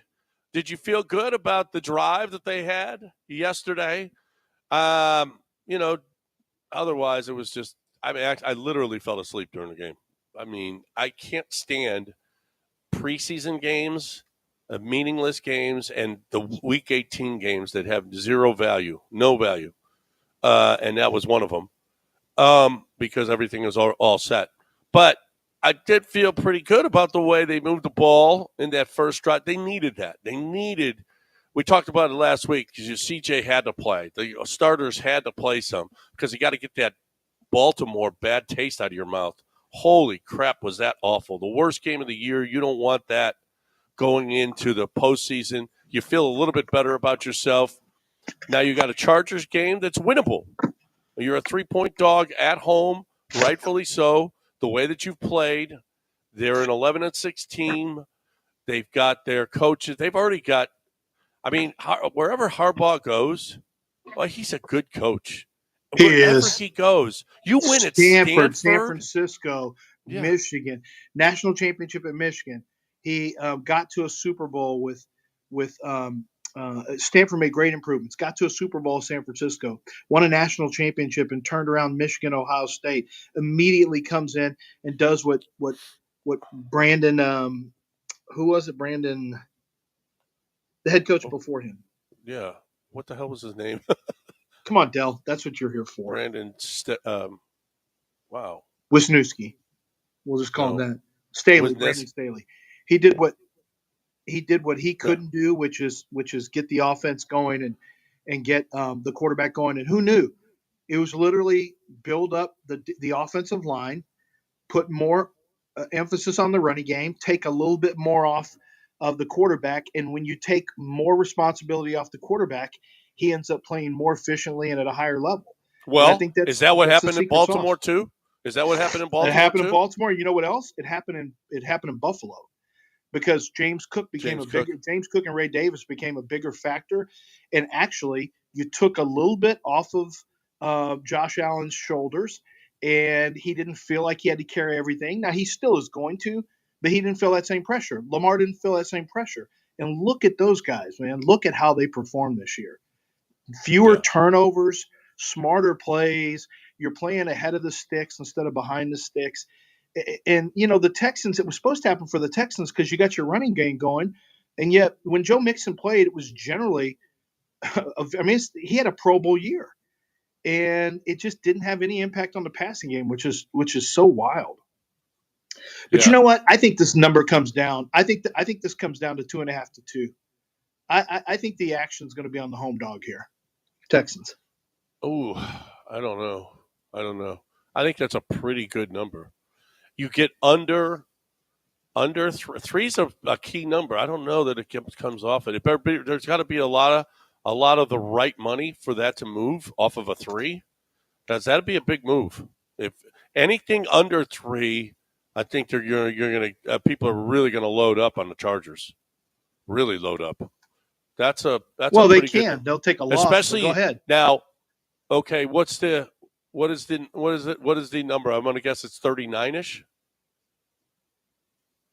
No, it's higher. It's like 43. Is it 43? Yeah, that's what I told you earlier. That seems way too high to me. That seems way too high. Yeah, I like 39ish. I like about 41.5. Yeah. I don't know. I don't know that it comes off that number. No, it's 44, John. It's 44. Wow, that seems like way too high. 43.5 to 44. That seems like. And you know what? It's already 3.5 on this. I'm looking at a website right now where the Texans are now 3.5.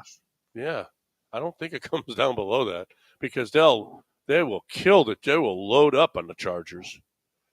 I think that's a pretty good number, and to even go up to 3.5 is a little bit dangerous. But I don't.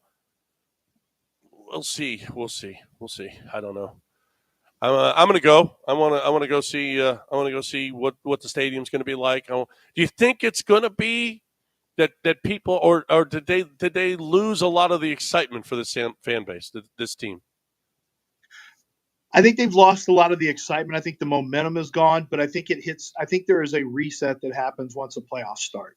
Yeah. So, we're kind of doing it right now. We're tucking away all the bad offensive line stuff and the issues with CJ and the offense. It's been mostly stagnant for about 3/4 of the season. And you and I are both talking about how there's, this is a winnable game, and we're coming up with positives because I don't know. I feel like you do hit a reset in the postseason. Yeah. It's probably not true. I'm probably falling into a trap, but it just feels like you get they got washed last year by the Cleveland Browns at the end of the year, and then it was a completely different game in the postseason. So, this is not Joe Flacco. It's obviously Justin Herbert. It's not Kevin Stefanski. It's Jim Harbaugh. Jim Harbaugh. So maybe that's different. And this is not the same CJ as it was last year. However, I don't know. There's something about the defense. There's something about when everyone's screaming swarm as loudly as they can. It's something about when you get a first down and you scream out first down as a stadium. That's hard to overcome for the opposing team. Well, it's the Chargers are used to this, right? The Chargers are used to always being, even at home, not having home field advantage. So, they've got to do a silent count when they're at home. So this is no big deal for the Chargers to be going on the road in a place that's not going to be, our stadium's pretty loud. Our stadium's pretty loud. Now, for both sides, a lot of times. Right. A lot of times it's, both sides. But I think the Texans have a home field advantage here, yeah. I think they'll have a definite home field advantage. I think people will be excited about this game. Now, I think I'd really like to see CJ start well. And if CJ is back, the Texans are a better football team.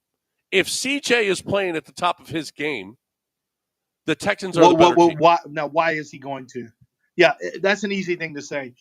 Give me one reason to believe that he'll play at the top of his game. I don't see it. He's clearly not all the way healthy, or he wouldn't be mentioning that stuff. He has one wide receiver left, basically.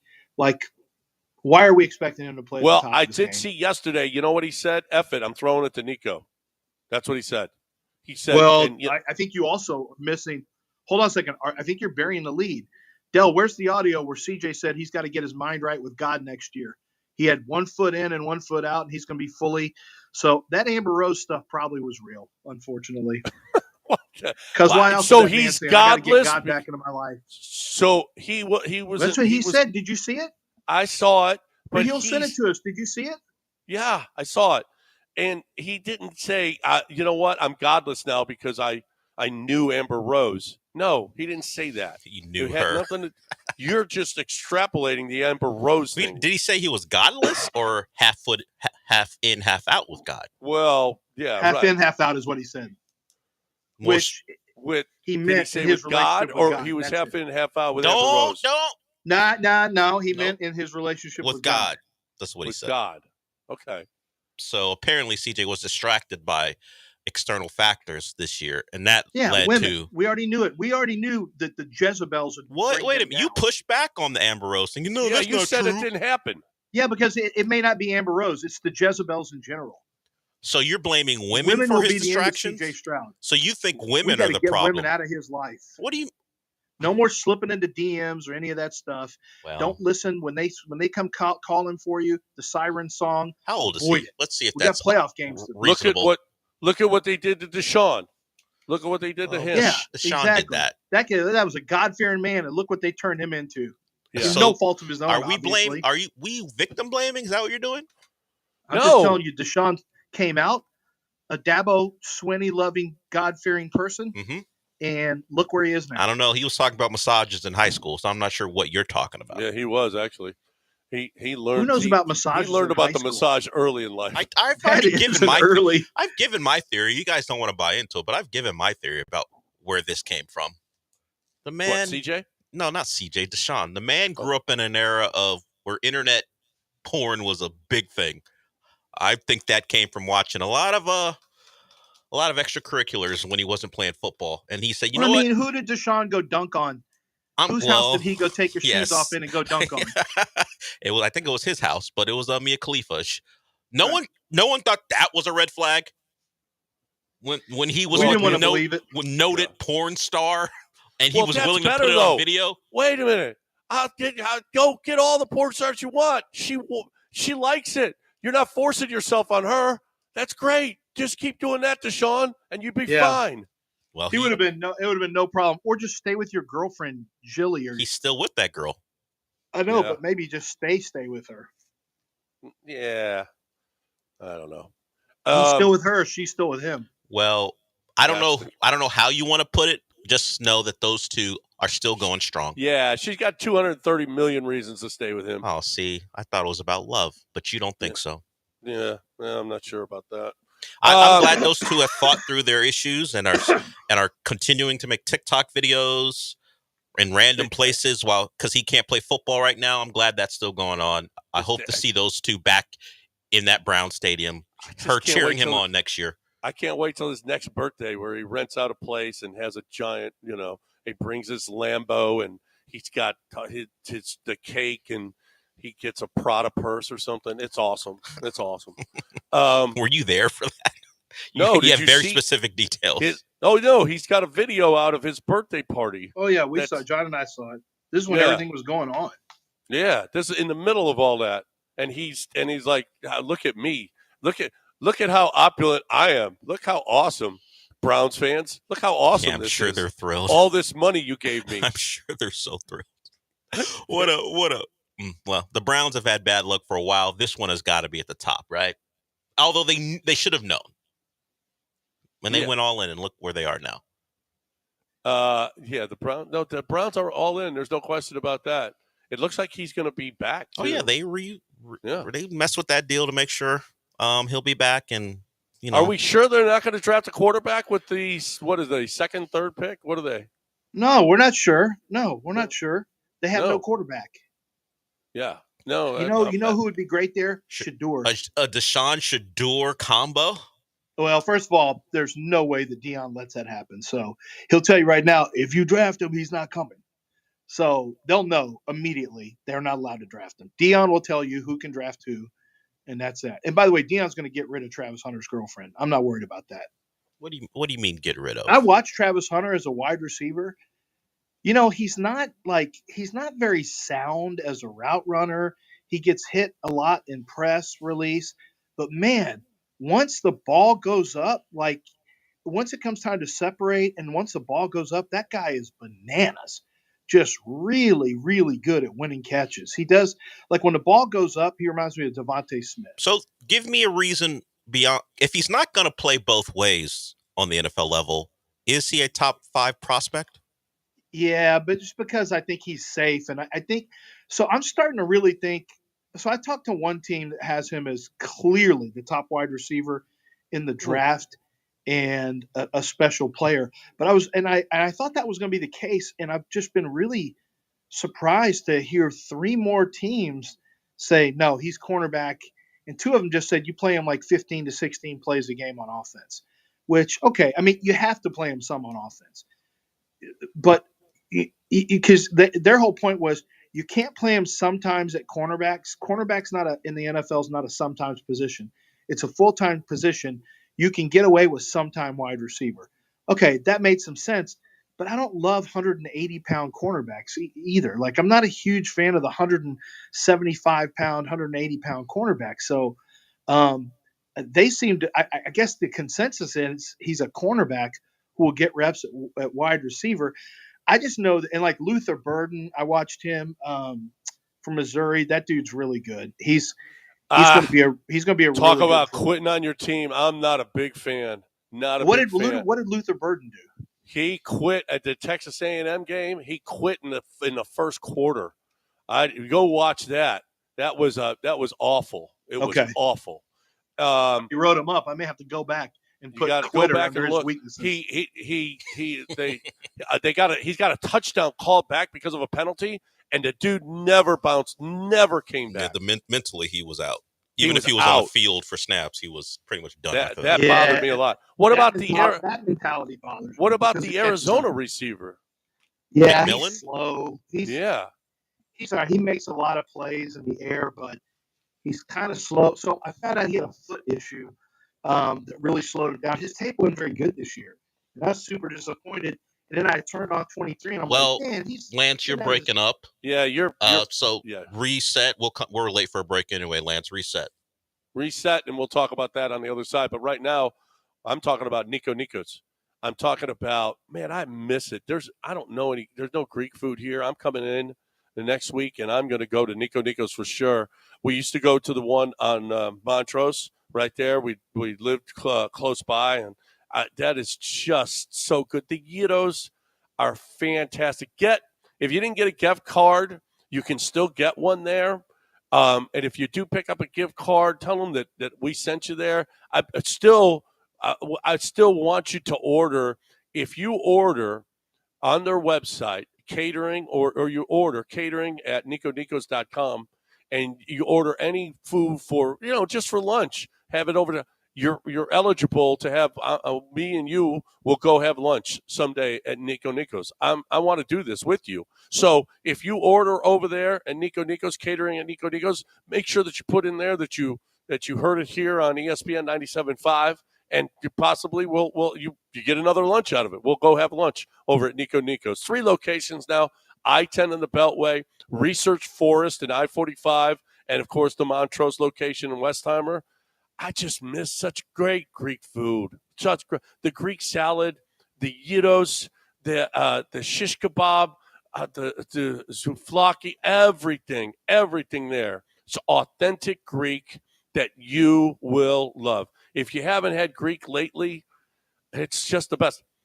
I'm telling you, there's no better Greek food in the city of Houston than Nico Nikos. When you order, tell them that you heard it right here on ESPN 97.5. It's just the best. Nico Nikos.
You're back in the Veritex Community Bank Studios with John and Lance. On ESPN 97.5 and 92.5.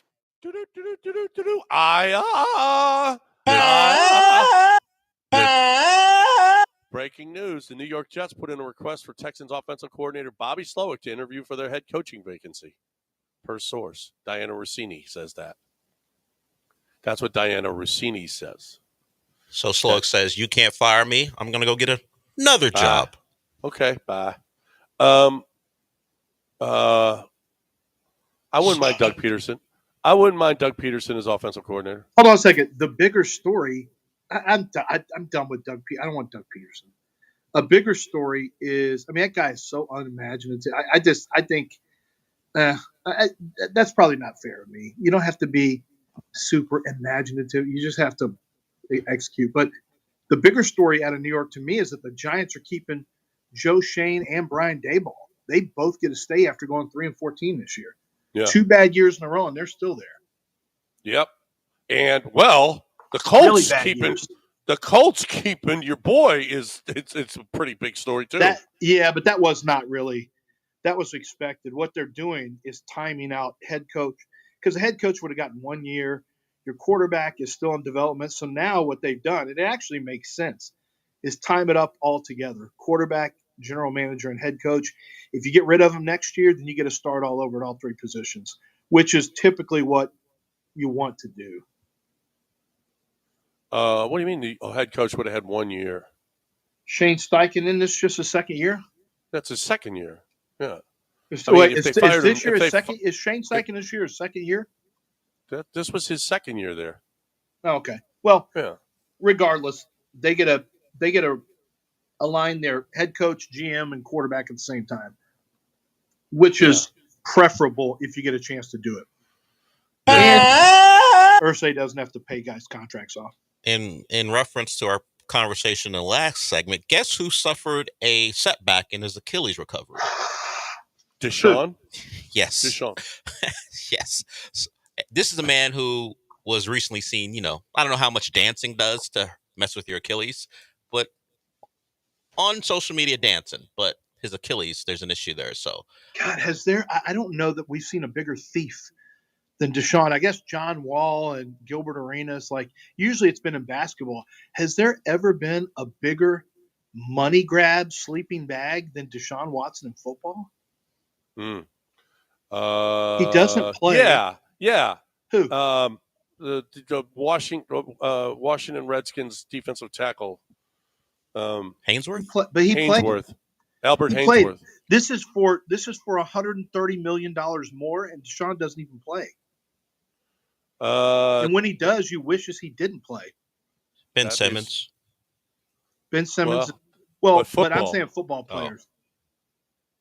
Well, you don't get the type of money you get guaranteed like Deshaun Kirk did. Cousins is getting close after this year. Well, they Deshaun benched Watson him. He tried to play. Doesn't play. Yeah. Neither does Kirk Cousins. Well, he played probably almost too the whole much. year. What's the problem? Aaron Rodgers? Nope, plays. Deshaun Watson in Cleveland he's played 19 games in 3 years. Well, that's 6 games a year, 6 1/3 a year. That's not so bad. That's not so bad. 19 touchdowns and 12 interceptions. He only misses 11 games a year. He's never thrown for 1,200 yards there. Oh, my gosh. He averages 6'5", 6'5", and 5'3" per attempt. So I would say that comes out to about 6.1 yards per attempt in Cleveland. That's pretty bad. Barstool just put this out. Model Drea Michelle, age 39, going viral after taking her 22-year-old son courtside to see his 22-year-old stepdad, Jalen Green, hoop. Yeah, it was weird. I shouldn't comment on it. I'll just say her son has full-on mustache. It was in facial hair. It was a weird. At first, I thought that was Jalen Green. I thought they went somewhere together, and I realized this is her son. Yeah, that's her son. So it was. It's hi, Daddy. Hi, son. Yeah, I don't think he calls. He calls Jalen Daddy. Well, he's his stepdad. He can call him Dad. He's not his stepdad. They're not married, but they're. No, it's not his stepdad. Yeah, I know. And you know what? He would never. Jalen Green is never going to say this is my stepson. He'll just say this is Kevin, or whatever. Kevin. Whatever his name is. I don't know what that kid's name is, but I bet you it's not Kevin. It's definitely not Kevin. It's Kniko. however you want to pronounce that. Nico. Yeah. This is Nico, guys. What if it's Kaneko? Yeah, I don't know. That's why I didn't want to guess. It could be Kaneko. Hey, Kaneko. Yeah, he's not going to be my stepson. He's going to be Nico or Kaneko. Is today January? It is January 6th. Happy January 6th to everybody. Oh, who are you saying that to? Big day. Like, who are you saying happy? Well, we're just going to see if anything pops off today. The year anniversary? You want to see if it's commemorated? Well, it's 4 years. Oh, yeah, the 4-year anniversary. Excuse me. You want to see if it's... I don't know. Just let's happy just see if anything. Let's see if we can get it cranked up again. I don't know if that's what we're looking for. When I'm playing poker and I get Jack 6 in my hand, I call it the insurrection hand. Well, your whereabouts are still a concern for Guess everybody. what? It's just as chaotic as possible. It's the same level of chaos because you don't know what the hell's happening with a Jack 6. No one will see you coming. Terrible hand. No one sees you coming there. Yep. There's not enough security for a Jack 6 because no one knows you have Jack 6. Yeah. Well, apparently the FBI is coming in and stepping in and taking care of my hand for me. But I don't know. Since Jalen and Kaneko or Nico are the same age and they don't look too dissimilar, do you think when Kaneko or Nico is around Jalen's young daughter, the daughter will be confused about who's daddy and who's the older brother? Oh, you just made this show weird. And John had Joy Taylor. Well, what about this though? What about this did though? a half in, half out with Amber Rose. Well, you don't have to bring it back. What about this though? A lot of women go for guys that look like their dad. Mm-hmm. She's going for a guy that looks like her son. Well, I'll say this. Oh my God. Still plays with this roster. Like Jalen's look isn't that unique as far as what he does with the hair and everything. So it's not surprising that another kid of his age would have a certain look. So I'm not going to lean in as like you're leaning into it, John. I'm just saying all of it's odd. Right. Well, it is. But you know what? It's natural for a girl to go after a guy that, is like her dad. But this is not what this is. Well, it's like that, only different. In a lot of different ways. Different. Yeah. I mean, I don't know. I mean, if you got a good-looking son, of course a woman might want to have a guy that looks like a good-looking son. Don't start a sentence like that. Nope. Don't start the sentence like that, ever. Oh, God. Well, God bless that she can get a 20. God bless that she can pull a 22-year-old. You're going to get a call from the Astros. God bless that she can pull a 22-year-old. Right? Well, what are we going to hate on her? Did you happen to see Mike Zimmer's new fiance? Yes. But they've been together a while now. Yeah. She's 42. She looks like 24. She looks like his granddaughter. And they're happily engaged now. Wow. He's 68. She's 42. It's not even the biggest age gap. We've No. already gone through the Belichick thing, so. Yeah, Mike Zimmer. No. But she looks a lot younger than that. Yeah, but God bless. God bless. Look, love is love, right, gentlemen? That's right. And Underdog Fantasy you'll love Underdog Fantasy too, right? I mean, I don't know why you wouldn't. If you watch sports, if you know your sports, if you know your basketball, your football, your college football, they've got the Pick'em Challenge for you. They've got Pick'em games where they give you stats. And I mean multiple stats with players. Double doubles with Şengün. Is he going to have a double double? Higher or lower on that? They've got points in the first quarter, points in the first half, total rebounds, assists, 3-point shots made by, Jalen Green, or they've got so much to choose from. You're going to be watching the games anyway. Why not play them? Why not take your sports knowledge and your ability to project what's going to happen and go make money? All you have to do is pick 2 picks or more and pick correctly on higher or lower. Now, don't be afraid to put lower. Everyone goes higher for everything. Don't be afraid to go lower, guys. But this is a chance for you to make real money. And if your sports knowledge, if you get up to 5 or 6 plays, you can play them all together, where if you hit all of them, you're going to win a substantial pot of cash.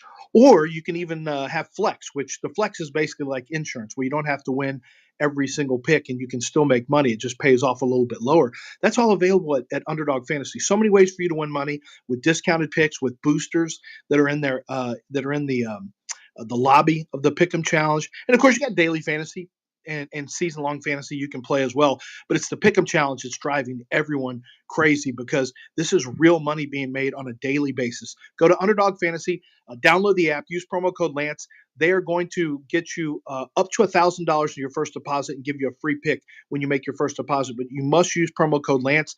Terms and conditions apply. If you feel like you have a gambling problem, call 1-800-GAMBLER. Go to ncpgambling.org.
You're back in the Veritex Community Bank Studios with John and Lance. On ESPN 97.5 and 92.5.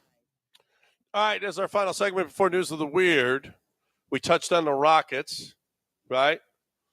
We obviously the playoffs and the Texans win, and who they're going to be playing, the Chargers on Saturday at 3:30, because that's where the Texans play. Is there any? We touched on the. We didn't touch Joy Taylor, but we touched on the story, the Joy Taylor story. Apparently, a lot of people are touching on that. Do we still have the call? Is Julian still there? He's gone. He's gone.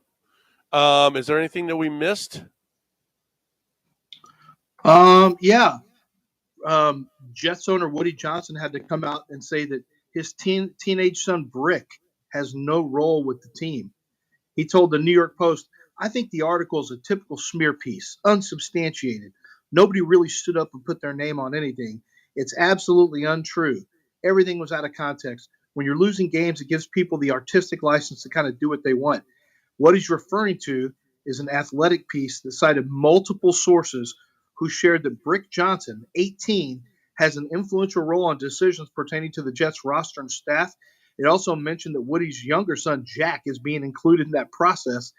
And they said that one of the decisions made was on who was the player that they said his Madden rating was too high or wasn't high enough, or wasn't there a wide receiver they wouldn't target? Jerry Jeudy.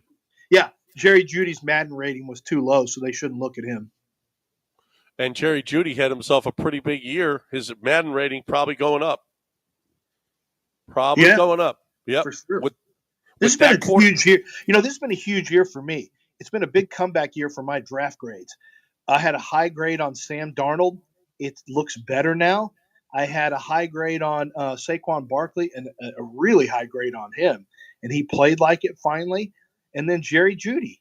Jerry Jeudy played up to my grade this year after looking like a complete bust for much of his career. So big year for my draft grades bouncing back. Also, Tyler Oberle, my buddy who I have the business scout source with, is one of the smartest people I know. He was the analytics director for Tampa. He's told the story on our air before how one of the first meetings he had his first year with Tampa Bay was he had to come in and give his analytics driven approach on who the top players in the draft were.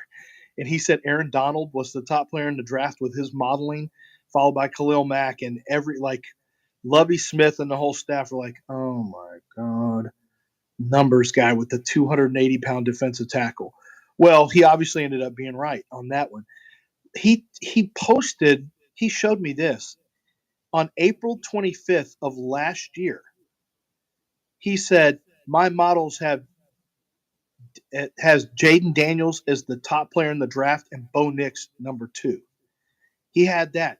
Last year, right after the draft, he said the Texans got the top 2 players in my modeling, in my PER modeling. It's called Elitix with Will Anderson 1 and CJ Stroud 2. He had Josh Allen Hines over Devon White, and that's one of the reasons he quit at Tampa, because they just wouldn't listen to him, because he said linebackers shelf life and their shelf life and their priority against a pass rusher, it's not, you don't draft a linebacker over a rusher. And this guy has an incredible hit rate. And I reposted something he said. People are like, "Who do you have for this year? Who do you have for this year's draft?" Well, he hasn't looked at it, but I can promise you his top 2 players are not going to be Cam Ward, Shedeur Sanders. I promise you. Yeah, it'll be interesting to see who his top quarterback is. This is a bad. Yeah, does it even matter if who your top quarterback is, if his grades on him aren't good? You're not gonna like this, but you know who's gonna move back up the charts? Who? Who do you think? Nussmeier? Nope. He's staying, isn't he? Yeah, I think so. He's not ready to come out. No. Who do you think? Well, he got bad as the year went on. Who do you think is? He looked good in the bowl game, though. He looked really good in the bowl game. Yeah. But he looked bad in regular second half of the season. It was Baylor. Who do you think is going to move up? I'll tell you right now, the guy that everyone's going to hate it, but the guy that's going to move up is going to be Carson Beck, because he's going to be good. He's going to be good in the meetings, and people are going to remember, man, this guy's got better. He played with his top 2 wide receivers are out for the entire year. They were both kicked off the team. He had bad miscommunications. Now, he didn't play well, But Carson Beck was move. statistically one of the worst quarterbacks in the country. He's going to move back up the charts. That's stupid. All right, go get him and see how long you last. Because his upside is higher than some of the quarterbacks that we're talking about. Go do that. I'm not telling you I do it. I'm just telling you Carson Beck is going to be that guy that moves back up. I don't think it's going to be Quinn. I think it's going to be Carson Beck.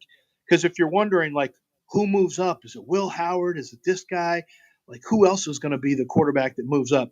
It's going to be the guy that has the size, the arm talent, and the traits that had people excited before he, I wouldn't trust him. He played bad.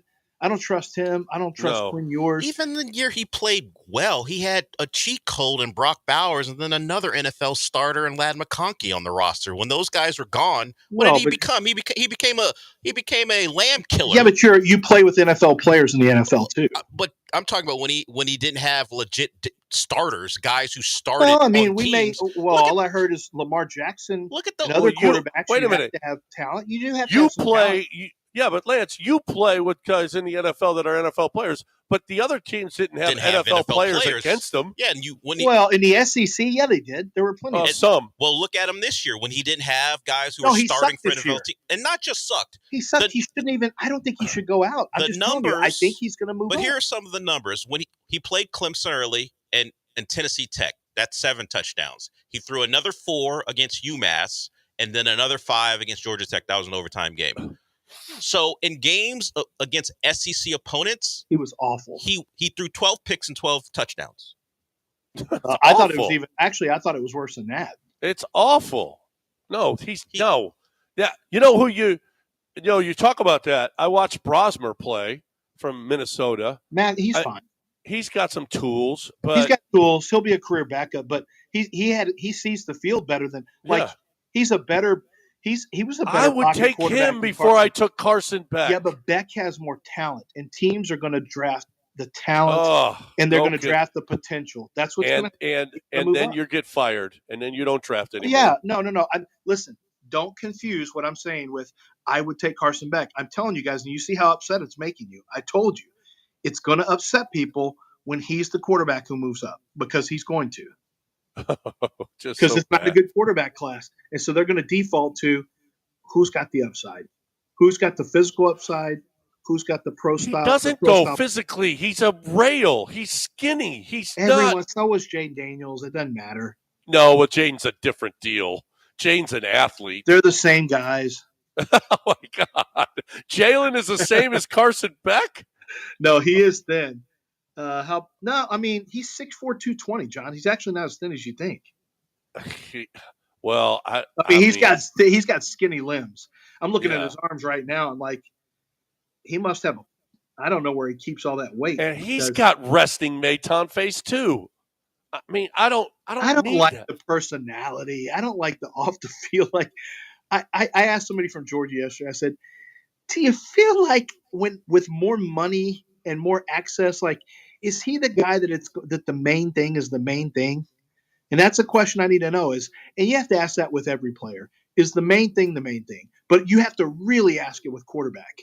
Is the main thing the main thing? With Deshaun, it no longer is, and that hasn't been for a while. I don't really know that it was with David Carr, honestly. Great guy and all that stuff, but couldn't wait to rush home and be with the kids and all that. And that's admirable as a father and for the rest of your life, but there's a certain level of team selfishness that you have to have as a quarterback where it's got to be all encompassing. It's got to be who you are. And I don't know that, I think Quinn Ewers has some of that, but I don't think Quinn has the juice. I don't think he has the poise to play, to be somebody you can trust on the next level. Carson Beck has traits and talent, but how in the world do you pick him confidently in the first round and not think he's going to get you fired after what you saw?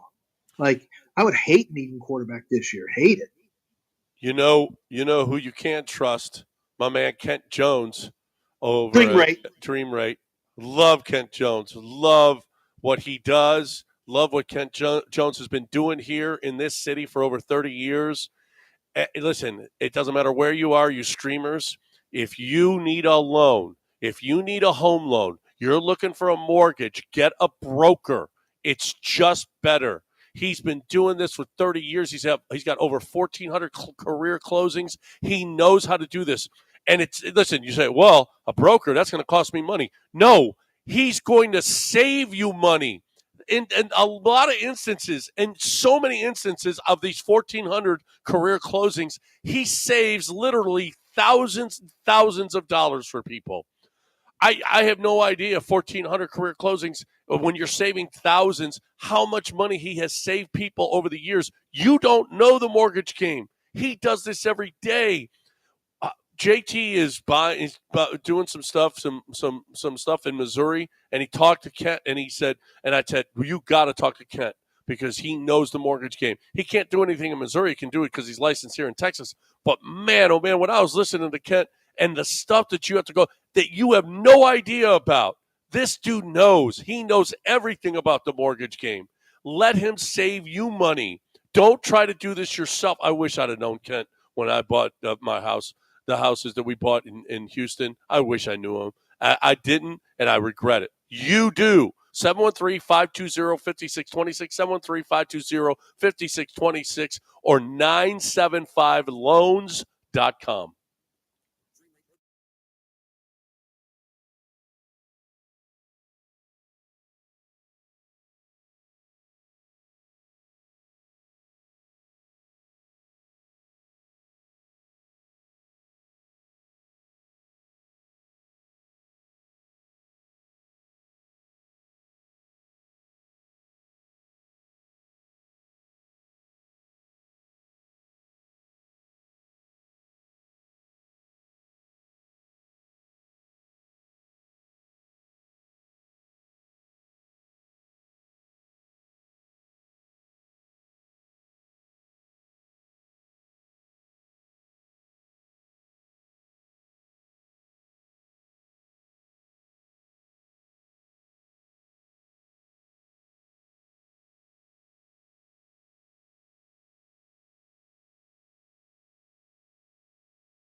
So I saw this story the other day.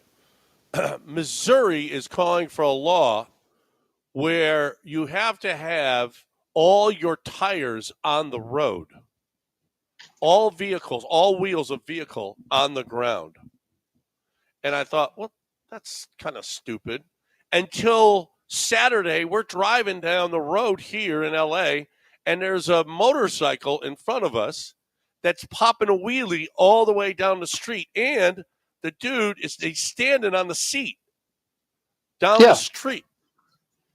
And I'm like, no, I understand why Kansas City wants this ordinance to keep every wheel on the street. You can't drive down the street popping a wheelie. Why not? Do you think you should be able to pop a wheelie down the street? Yeah, pop wheelies. If you fall off and get hurt, then that's an FAFO, whatever. Yeah. I mean, be a wheelie popper. I encourage more wheelie popping. I was like, dude, that's kind of, and like in the middle, it's trafficy.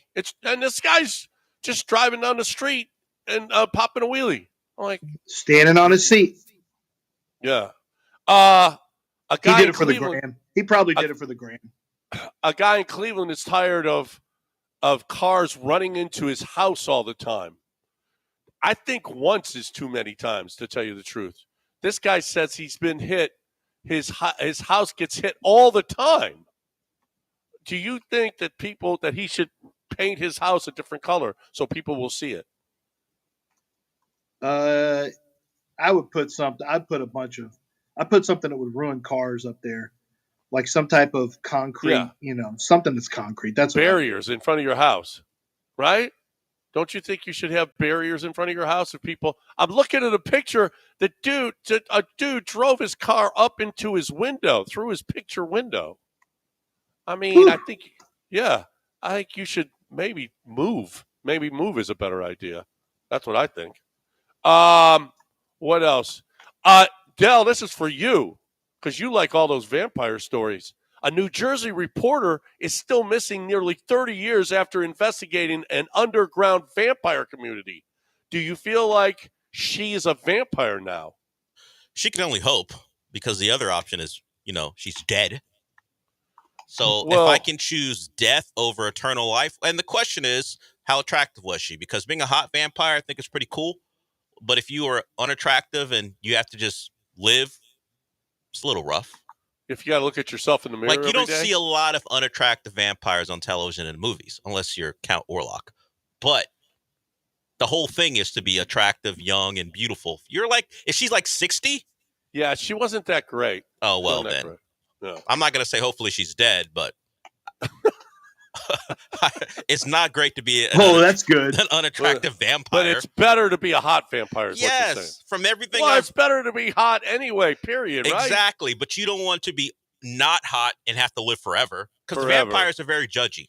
Like, they're not going to want to be with you. They have all these choices, and you got to live the rest of your life being unattractive and a vampire. You're done. You're done for. Yeah. So I feel like that show that you watch, the vampire show you watch, Lance, though, I think they wouldn't mind her. What We Do in the Shadows? The vampire show, you mean What We Do in the Shadows? Yeah. Yeah, What We Do in the Shadows, yeah. Yeah. I kind of feel like they're not going to be that picky about being all that hot.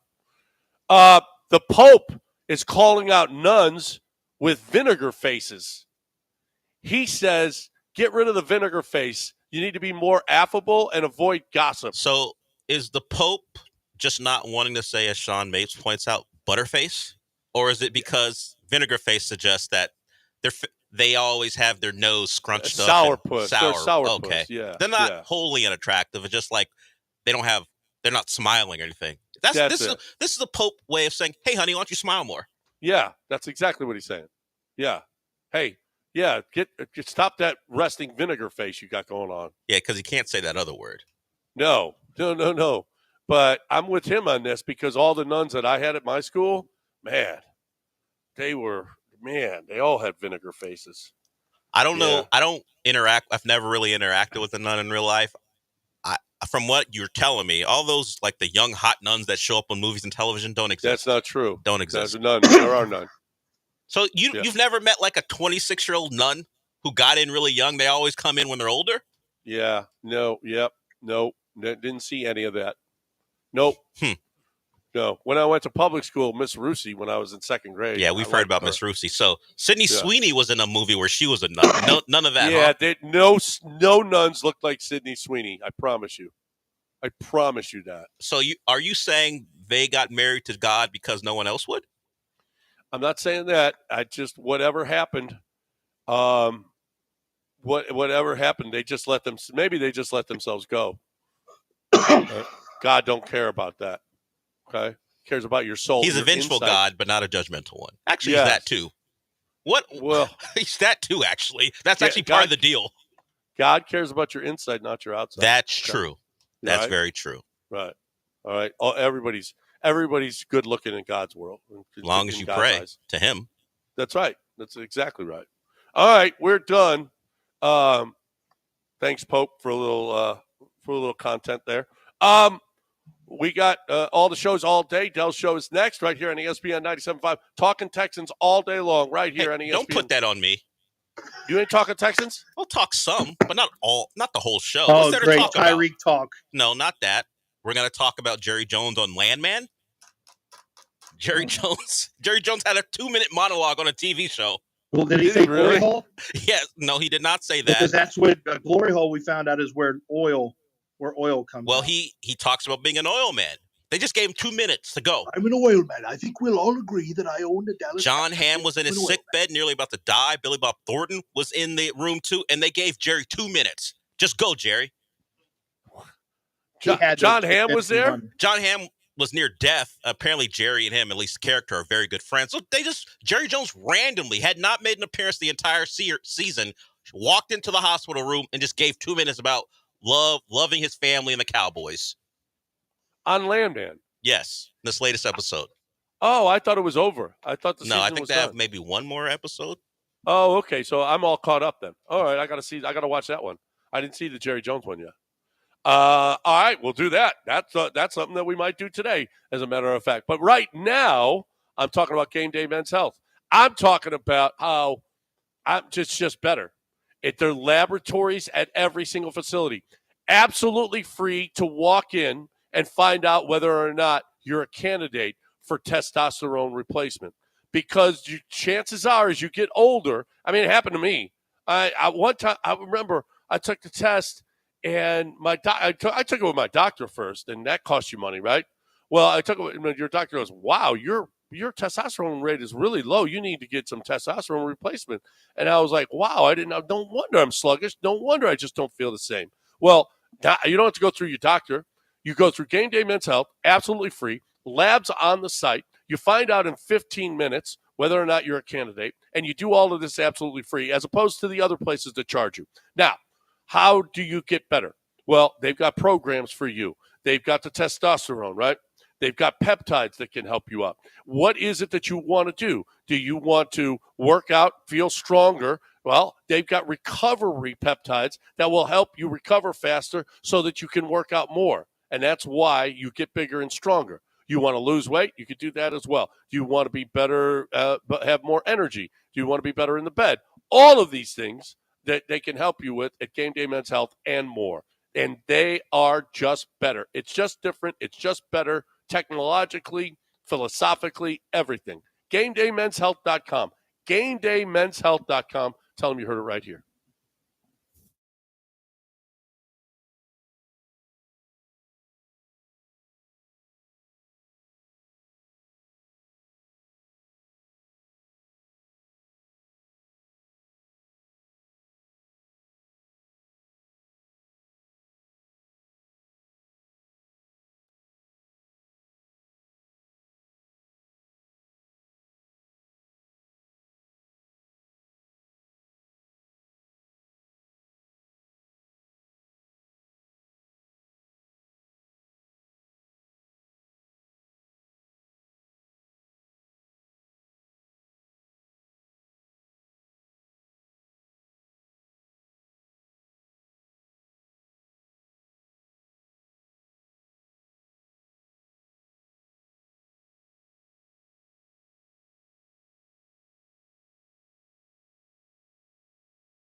Welcome to the show. Sorry for the delay. I have to admit, for the first time ever, I got in here, opened up the YouTube TV app, and tried to find Fox Sports 1 just to see what the hell that might be going on over there. Normally, it's on ESPN. Normally, it's whatever the last person was watching. It's generally ESPN.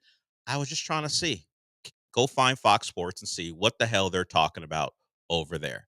And at the I don't even know what shows air at what time. Right now, they have the facility on, which features someone very prominent in a recent lawsuit that a Fox Sports employee filed.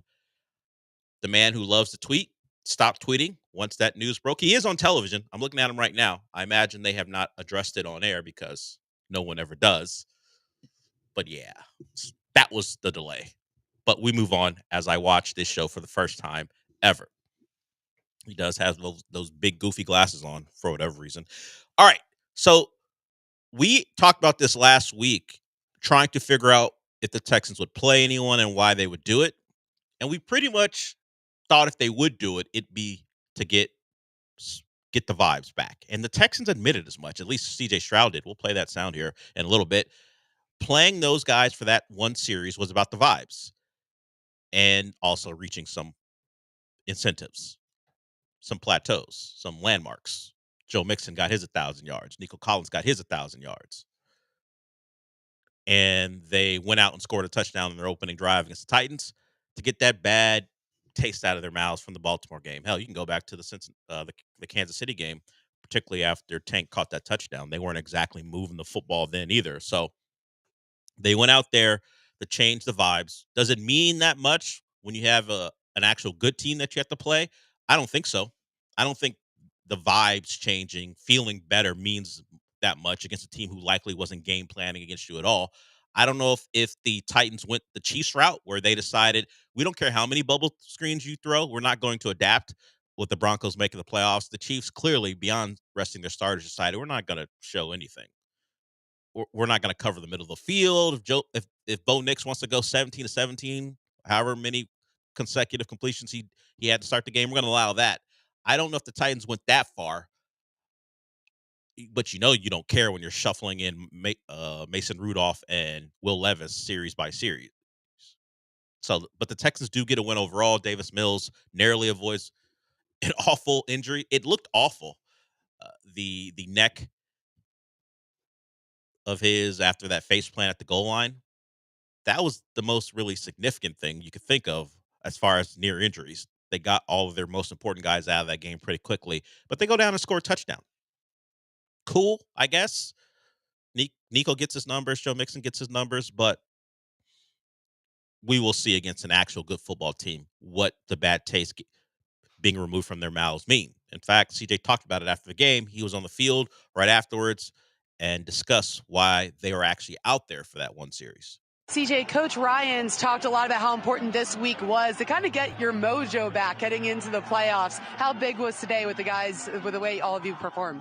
Yeah, it was huge. We needed to come out and, get that bad taste out of our mouth. And, I thought we came out strong, running and passing. Had some guys who needed to get to certain yards, and they got that. So, it's a blessing and honor, to be out here playing this great sport. CJ Stroud after the game.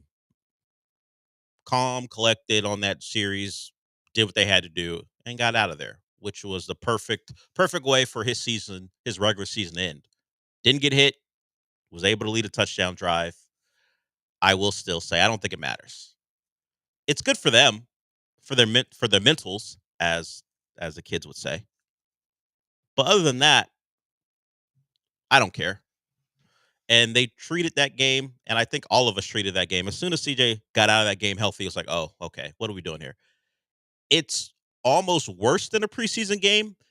I would say the environment was, because at least in a game, even if it's the fourth game of the preseason, the fans can get excited about hopefully seeing one of the young players who has a chance to make the roster. But no one in that building cared very much, at least if you paid for a ticket. Very empty. And that was kind of how it looked across the NFL in games like that. A lot of people who showed up because they had nothing better to do. But if you decided you had something better to do on a Sunday afternoon, you weren't going to that game. It looked like one of the weeknight bowl games that are in Birmingham. Yeah, very much so. Or Nashville. The Music City Bowl. Yeah. It looked like but that one generally has an SEC team, so people will show up. But to your point, if it's Sun Belt versus Conference USA. The Frisco Bowl. Yeah, something like that. Yeah. And that's an awful stadium from people who talk about it. It's not a cool place to watch a game. It's kind of an erector set stadium. It's one of the reasons they want a new one, I think. Oh, Nashville. Yeah, Nashville. So the Texans on the opening drive, great. But the rest of it was can we get out of here? Countdown. Sim to end. Please. Can I hit a button to end this thing? I caught myself at times. I flipped over to the Commanders game against the Cowboys just to have a different game in front of me. And then I flipped back. I was like, I just went 20 minutes not watching the Texans. And I realized, it doesn't matter. It doesn't matter. So what? What is there to break down about that game? Sean, you talked about watching before the show. You talked about watching Red Zone because there was at least something compelling going on. The Falcons and the Bucs are battling for the last playoff spot, and the Bucs do win that one. They beat the Saints, who gave them a game, and then in fact it wouldn't have mattered because the Falcons, and maybe due to the fact that they knew the Bucs won, they lost their game to the Panthers. So that was the most compelling thing of the morning. I'll be honest, the most compelling thing of the morning was the Patriots. Yeah, winning that game when it negated the chance at the top pick. Yes, I'll be honest. When I made the executive decision to go, Davis Mills, I'm out. I'm out of here. Yeah. The biggest part was that I saw on social media that Joe Milton had already led a touchdown drive and they're already up 7-0 on Buffalo. And I was like, oh, okay. Yeah, Drake May played a snap and got sacked and he was done for. I don't know why. I didn't look into it, why they decided to run him out there. Because I was going to say, is that a starts thing? But he didn't start the year. So it's not like he played 17 games. So what was it about? No, but it is funny that he got sacked the first play. Yeah, because that's the thing with CJ Stroud. We're don't play him. You can't guarantee his safety when he's out there, and he ended up not getting hit. But that just happened to Drake May. Wow. But the Patriots lose out on the top pick. Now, they weren't in line to get a quarterback in what many people consider a bad quarterback draft, but you wanted to control the draft. Maybe you could convince someone. Maybe someone fell in love with the quarterback and you would be able to trade down and get a haul. I don't think this was the draft for it, but that was the dream of the Patriot fans, to secure the pick with another loss and then start a bidding war for someone to, I guess, get Shador or Cam Ward. And I don't think anyone's trading up and giving up a ransom for Hunter. So I'm not sure how they thought that was going to go, but they don't even have the opportunity. Yeah, at the very least, it's we could just stay here and pick Travis Hunter. Yeah, if that's what you want to do. Now it's not, maybe Cleveland gets him. Yeah, they don't have the opportunity. And I don't know if Gerard Mayo went against what he was supposed to do. I mean, playing Joe Milton felt like enough, even with Mitch Trubisky on the other side, but it was not enough. Joe Milton decided, you know what I'm going to do? Joe Milton was slinging. I'm going to ball out. I'm going to ball on the out. Sideline. Yeah, and even there was one that got called back where he scrambled around a couple of times and extended plays and threw for touchdowns. One gets called back. The one that I saw a clip of where the announcer goes, "Booty wide open." Yeah, that was something that a lot of people had fun with. Booty. Yeah, the former LSU wide receiver and also the and guy who got caught up in a gambling scandal when he used his own name. Yeah, that too. That's not good. No, that wasn't great. So the Patriots. You're right. That's probably the biggest thing because a lot of Boston people are upset. Now, they may have been thrilled immediately afterwards when Gerard Mayo gets fired. Maybe that opens up Mike Vrabel going to New England. And the pushback is, wait a minute, Bill Belichick was terrible in his final year. What the hell did you actually expect to happen in Gerard Mayo's first year? You guys didn't actually want to win. But I think if you dig deep into not wins and losses, people had a lot of problems with that operation. And maybe it's more of a chance where we've got a great candidate available or a number of them that we want to get in on. If we don't think he's the guy, let's just make a decision because we think there's a much better option. And maybe Vrabel is that option. We will see. So that is going on right now. People are getting fired. Yeah. It happened in this division one time. People thought it might happen in a couple other places as far as maybe a GM or head coach, but the Colts did not fire anyone. So it'll be Ballard and Steichen back. but Peterson is out, but Balky stays. But you were going to get to something, I think. Oh, I was going to say that the New England thing is so much like the Lovie Smith situation, where it's year one of a coach. Like, what do you think? You could say, like, what do you expect? Like, how many games did you think to win? But then if you watch the season, you're like, this guy obviously doesn't have it. This coach just isn't good. And I get it. Lovie had already coached for like a decade, had been a head coach for a decade. Yeah, there was Gerard Mayo's there's no room for growth with Lovie Smith. And then you have the number one pick going into the last week of the season. You win a game, and then you're fired 30 minutes after the game, like startingly fast after the game. That's the Lovie Smith Gerard Mayo comp, and it's to fire him because there's a no doubt about it option with D'Amico Ryans or Mike Vrabel. Yeah, it's like it's very simple. Except you have even more belief in Vrabel going in because you've seen him be successful, and you already as a head have coach, and you already have Drake May. Well, I'm not. Texans were trying to get a quarterback. I have my thoughts about the viability of Drake May being a great quarterback, but that's maybe just my bias.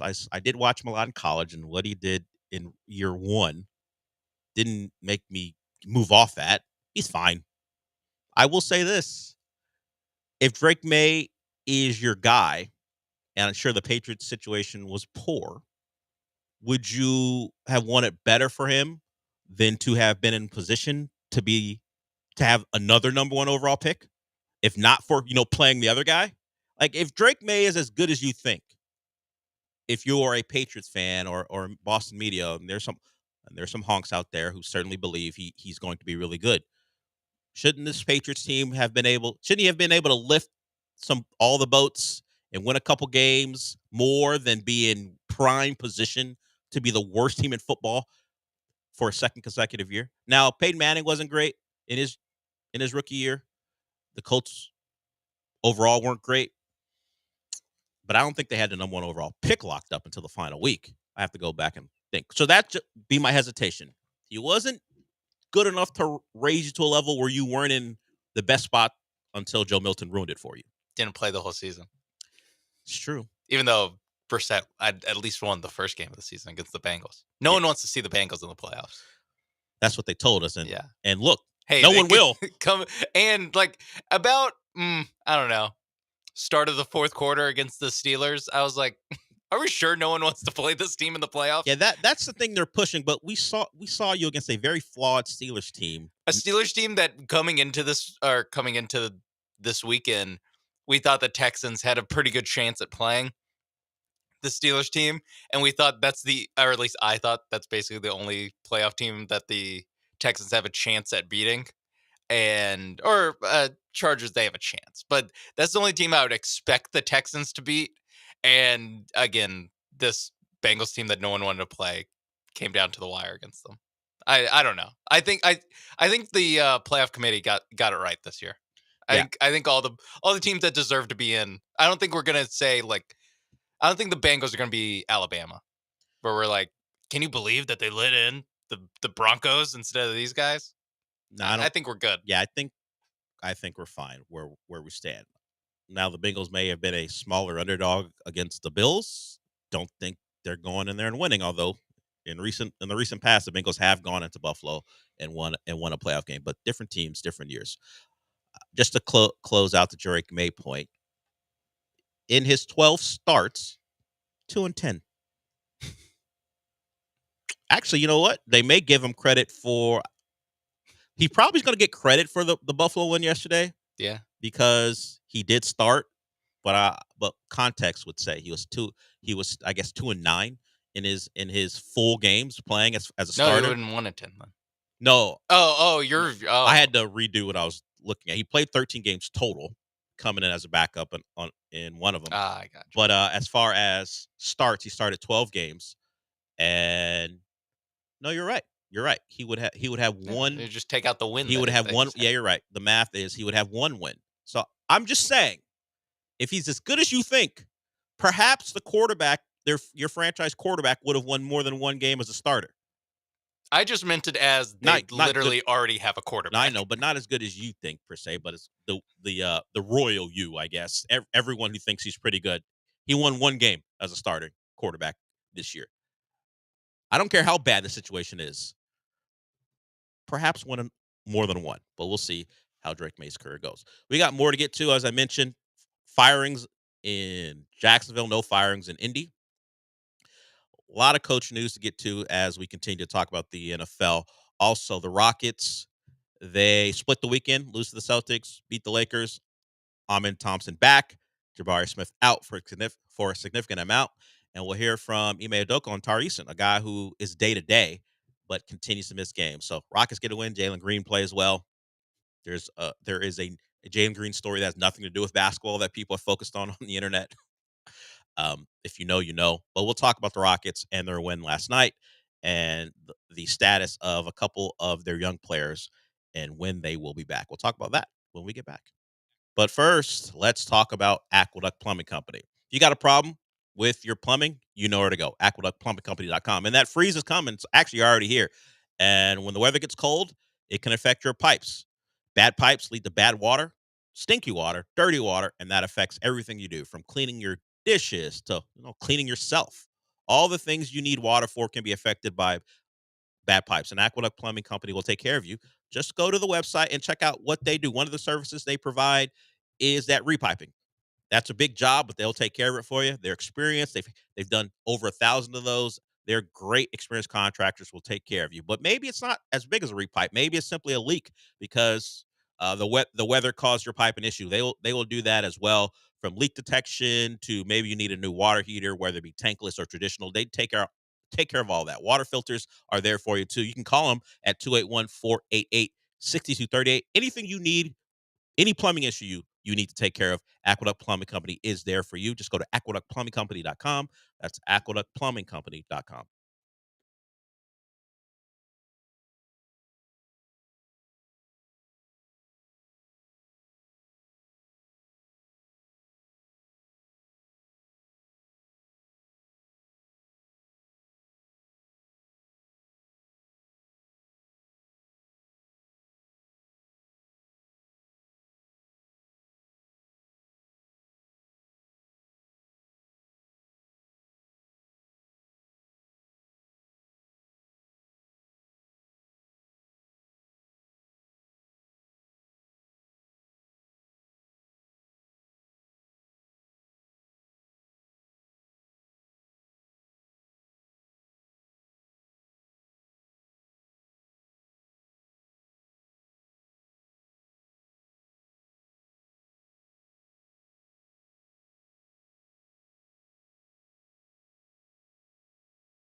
This is the Del Olaleye Show. On ESPN 97.5 and 92.5. Broadcasting live from the Veritex Community Bank Studios, here's Del Olaleye. So after this show on Friday, the word came down that Jabari Smith broke his hand. The timeline as far as when he'll be back is weird. 4 to 8 weeks. I guess everyone heals differently, but generally it's not 4 weeks in between when it comes to a broken anything. With ligaments, you can see where just depends on the recuperative powers of the individual. But a broken hand should feel like it would heal at a normal rate for anyone, but it's 4 to 8 weeks for Jabari Smith. He'll be out, and that means Amen Thompson now back from his suspension is back in the lineup. Played well in his game against the Lakers. Amen is interesting to me, mostly because I'm not sure what he projects to be right now. Like Kendrick Perkins said, no ceiling about Amen Thompson after the game. He tweeted that out. And it's very easy to say when the player in question is like 22 years old. Who knows what he'll be or younger? I don't know what he'll be. Yeah, he's young. He's talented. Throw the no ceiling label on him just to see how it goes. I mean, does that mean there's no Michael ceiling? Jordan? Yeah. Does no ceiling mean the best player ever? Or I mean, if you say he can't be the best player ever, then there's a ceiling. You're putting a ceiling. Yeah. So no ceiling for Amen means he might become the best player to ever play basketball. Congratulations. I hope there's a picture of him staying next to LeBron that we can that we can use 20 years from now. Yeah, I mean they might have been standing next to each other last night, and then Amen Thompson just runs right past him. Yeah, well, LeBron is known to walk on the court right now to conserve his energy. The Rockets, in typical Rocket fashion, took a lead, a big one, and then the Lakers claw their way back in. But some offensive rebound, a couple big shots late, they found a way. Jalen Green had a really nice night, and we're to the point where people are tweeting out his numbers in the new year. All right, guys, relax. We've seen this before, but credit to him for having a nice night last night. They played a contender in the Celtics and a team with a name in the Lakers over the weekend, and they fared the way you probably think they would fare. The Celtics kind of ground them down and beat them up, and then the Lakers are more on their level. In fact, at least record-wise, the Rockets are better, and they found a way to hold the Lakers off. Lakers couldn't even get an inbound in. Fred VanVleet stole an inbound that was intended for LeBron. That sealed that game. Lakers were down by 3. I think Şengün made 1 out of 2, and the Lakers had a chance to tie. Didn't even get the inbound in, and good defensive play by Fred VanVleet. The Rockets win. But back to no ceiling, Amen Thompson. You watch him play, and you understand his physical ability, his ability to not have plays run for him and still be an impactful player. Do they see him as a guard, as a secondary ball handler? Because right now we know the Rockets aren't fully formed. A lot of it has to do with what you might consider their backcourt not being settled. Although those guys play a lot of minutes, they play all the games when they're available. But I'm not sure that this starting backcourt is the one we're going to be talking about in the future. So is Amen Thompson going to be slotted in to be a 3 going forward? He's going to be playing, I guess you would say, small ball 4 right now without Jabari Smith, and we'll see how he plays there. He played just fine last night. So beyond the hyperbole about what he can be, I just want to know where he will play, and maybe that's not decided for a couple years, because if Fred VanVleet is back, or even if he isn't, are they just going to move him to be maybe not a point guard, but a lead guard alongside Jalen Green next year? I don't know. Yeah, but you have possibilities and options. It is interesting that a guy who at some points in the season we're like, yep, point guard of the future. Don't just hold your nose through this Fred VanVleet 1 of 9 shooting game, because Amen Thompson is going to be the point guard of the future. And then Jabari Smith, the starting power forward, breaks his hand, and it's like, of course, Amen Thompson. Of course, that's where he slides in. Of course. It's like that is part of it, and it is a good problem to have that when he's out there. It's like whatever position you want to say he's playing, he's doing well. He is just an absolute athletic force. That's why I was pretty confident he would have a good game against the Lakers, just because the Lakers don't really have like an athlete that can move with Amen Thompson. Not many teams do, but the Lakers don't really have a team player that can like fake it. That they can stay with Amin Thompson. So yeah, he was just kind of doing whatever he wants on the rebounds, getting balls back in.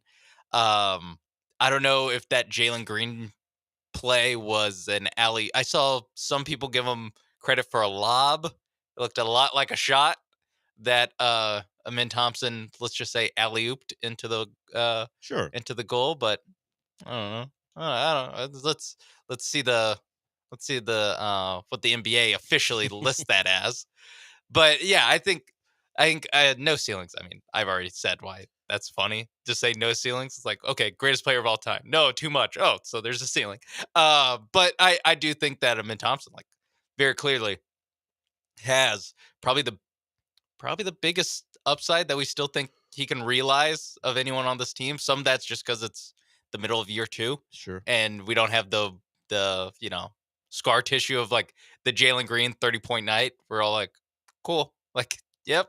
Yeah. Back-to-back good games for Jalen Green. We've seen him have 10 straight before, and it doesn't. Him had a month of being at the way he was playing one of the top 10 players in the NBA, and then of course we've seen the other months. I was thinking that during the game. I was like, how many straight games does Jalen Green have to play well for me to like buy it? A year. Yeah, it's like I was thinking, like, is he already out of time for like not out of time like to be on the Rockets, but out of time of where we go into next year, and the first time he goes 4 for 13, I'm just like, see. Yeah, it has to be a full year of maybe not 33 points on 24 shots and 5 of 12, but something where you're like, okay, now he's playing at an above average rate as a guard, and you can see a trajectory that says, okay, the consistency will continue, not the big fluctuations. And that's the problem for Jalen Green. Yeah, I think that's what it is. It's like he doesn't need to go for 33 every night. He just needs to like not go for 9 on 15 shots. Can we pencil in this guy's a 23 point per game scorer, even if it's not great efficiency? Let's just say the guy is at 44% from the floor, and on nights when he has it going, he can go for 40. But even when he's not great, we're still looking at a 20-point type of guy, not what we've seen. So or even like his bad games, it's like 16 points. Yeah, on like on 12 14 shots, it's whatever like, it is. Where it's like not a good game, but it's like, okay, he's not actively hurting the team and their chances to win games. Until we see that, nothing he's going to do is going to make people, at least some people. There's some people who love the talent and believe at some point it's all going to click. More 30-point games before turning 23 than Kobe Bryant. We saw the stat. Yes, we talked about that stat. Until that changes, he is a guy who you just hope from night to night you're going to get the good version, and then the Rockets have a real shot to win games, because if he's going to shoot the ball well, along with all the other attributes they have, they're really hard to beat. And even with the season that has been for him and Fred VanVleet, they're still hard to beat. Currently the 2 seed in the West. Let's get to this sound before we go. We talk about Amin Thompson being put into the starting lineup because there's no Jabari Smith. Another guy who could have been in the equation for that is Tari Eason, who continues to miss games. Here's Ime Udoka yesterday, right before the Rockets-Lakers game, on Tari and when you can expect him back. Is there any concern that this could be similar to what happened last year? No, I don't think so. He's obviously been imaged and looked at, and that's not the case. Very different from last year, but the lingering is not a great thing, obviously, and hope to have him back before that. But the plan is the plan, and we'll go with that for the next few games. You got imaging again recently? Because I think you said yesterday it was something that looked at. Weeks ago, and so obviously it's not the same as last year when they discovered it. And you just say it's kind of flare up? Yeah, I mean, from 3 weeks ago is when he first felt some soreness, and then he's still going through the games, and when it didn't go back to normal after a game, day off, that's when we decided to rest him. Is there a plan to get more imaging done? Not as of now. He remains day to day. We will see if he plays. That has been his status for a couple weeks now. Tari Eason, he went from playing 82 games in his rookie year to playing less than 30 last year. He's on pace to play more than that this year. It just now he's going to get the tag of injury prone, and in a different way, but just like Jalen Green. Jalen Green plays all the time, but we question his consistency. Until Tari Eason gets back to what he was as a rookie, where you can depend on him night to night. We're always going to be concerned about, can he hold up? And you heard Ime Udoka. It's nagging. It's not something that should be long term. It just happens to be the case. And until he's fully ready to go, you're going to have these injury designations of day to day. Yeah, I think we talked about with like Jabari, and I guess it's different because it's a actual bone break. So it's a much more specific injury, but just the process of being day to day every single day and a game time decision and actually not going to play for 3 weeks straight. That's just like, what is going on? Like, if they just came out 3 weeks ago and said he's going to be out for 3 weeks, I wouldn't be worried wouldn't about like it, but we were like, okay, You're just like, okay. there's a diagnosis, there's a timeline. We expect them back. We'll see you when we see you. Now it's like they don't really have an answer. They don't know what's going on. It's just that he can't go every time they test. And it's a fair question because it's like that's what happened last year, where he was day to day for a while. It's a pain issue, and he even played like a couple games, then would be out for a few, and then stress reaction is out for the year, or in his leg out for the year. Mm-hmm. And so there is a little bit of this is the exact same pattern. And so Ime Udoka saying that the actual like MRIs or X-rays or whatever, they look different than they did last year, but it's the same, result of this guy's not playing, but he's day to day every day. Got some real Tari Eason should be playing for the Astros vibes with these injuries. Like, we're optimistic until we're not about when he's going to play. Tari, Kyle Tucker, Eason. That's close. It's close. Well, King Tuck out the door. I don't know. I don't think Tari is going to have to deal with being traded. He may at one point said he was like, reminded him of Kawhi Leonard. Well, Kawhi Leonard played quite a bit as a young player. We will see if Tari Eason, as a young player. Yes, I mean it's different now. I had to put the caveat, and he was back. Yeah, you know what? He's played one game in a row. So yes. What can I say? And the Clippers beat up on the Hawks, and the Clippers, if Kawhi plays, are pretty good. If is always the big issue. We will talk more about what happened in the NFL. We've got more firings to get to. Some big names. Some guys are staying. Some guys are leaving. We'll get to that. We also will compare and contrast Jerry Jones. Jerry Jones was put to the fire about not playing Cooper Rush and why he didn't do that. He also appeared in Landman, of all things. It's a Paramount show headed by the same guy who did Yellowstone. They gave Jerry a 2-minute monologue. Yes, the owner of the Cowboys got 2 minutes just to talk to John Hamm while John Hamm's character was lying in a bed recovering from a bypass surgery. Hey, Jerry, cook is what they did. And Jerry did cook. And we're going to compare and contrast which one we believe more. Jerry's an actor or Jerry pretending he didn't know why Cooper Rush didn't play. Cooper Rush, by the way, had an incentive of like $550,000 he would have gotten if he played. And somehow, some way, Trey Lance played instead. So we'll talk about that at some point later in the show. But first, I want to talk to you about MyBookie. MyBookie is the place you go to if you still want to place a bet on the MVP odds. I mean, it feels like it's an Allen joint. But if you think Lamar is going to win it, you can put some money down there or cash in on Josh Allen if you think he's going to win, whether it be the MVP race or who you think is going to win the Super Bowl. It's all there for you. And, of course, the game's coming up this weekend. The Texans, of course, starting off the playoffs as they generally always do. That's there for you, too. MyBookie provides you anything and everything you want when it comes to sports betting, and they also have a casino option as well. So you're not limited to just the NFL or the college football playoff games coming up or college basketball. It's all there for you, from hockey to tennis, from international soccer. Put your money down at MyBookie. Use that promo code BET975. And remember, they will 50% match up to $1,000. If you're putting in $400, you get an extra $200 to bet. MyBookie wants you to take your chance. Just go to the website, mybookie.ag. And remember, you can bet on anything, anywhere, anytime with MyBookie.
You're listening to the Del Olaleye Show on ESPN 97.5 and 92.5. Live from the Veritex Community Bank Studios, here's Del Olaleye.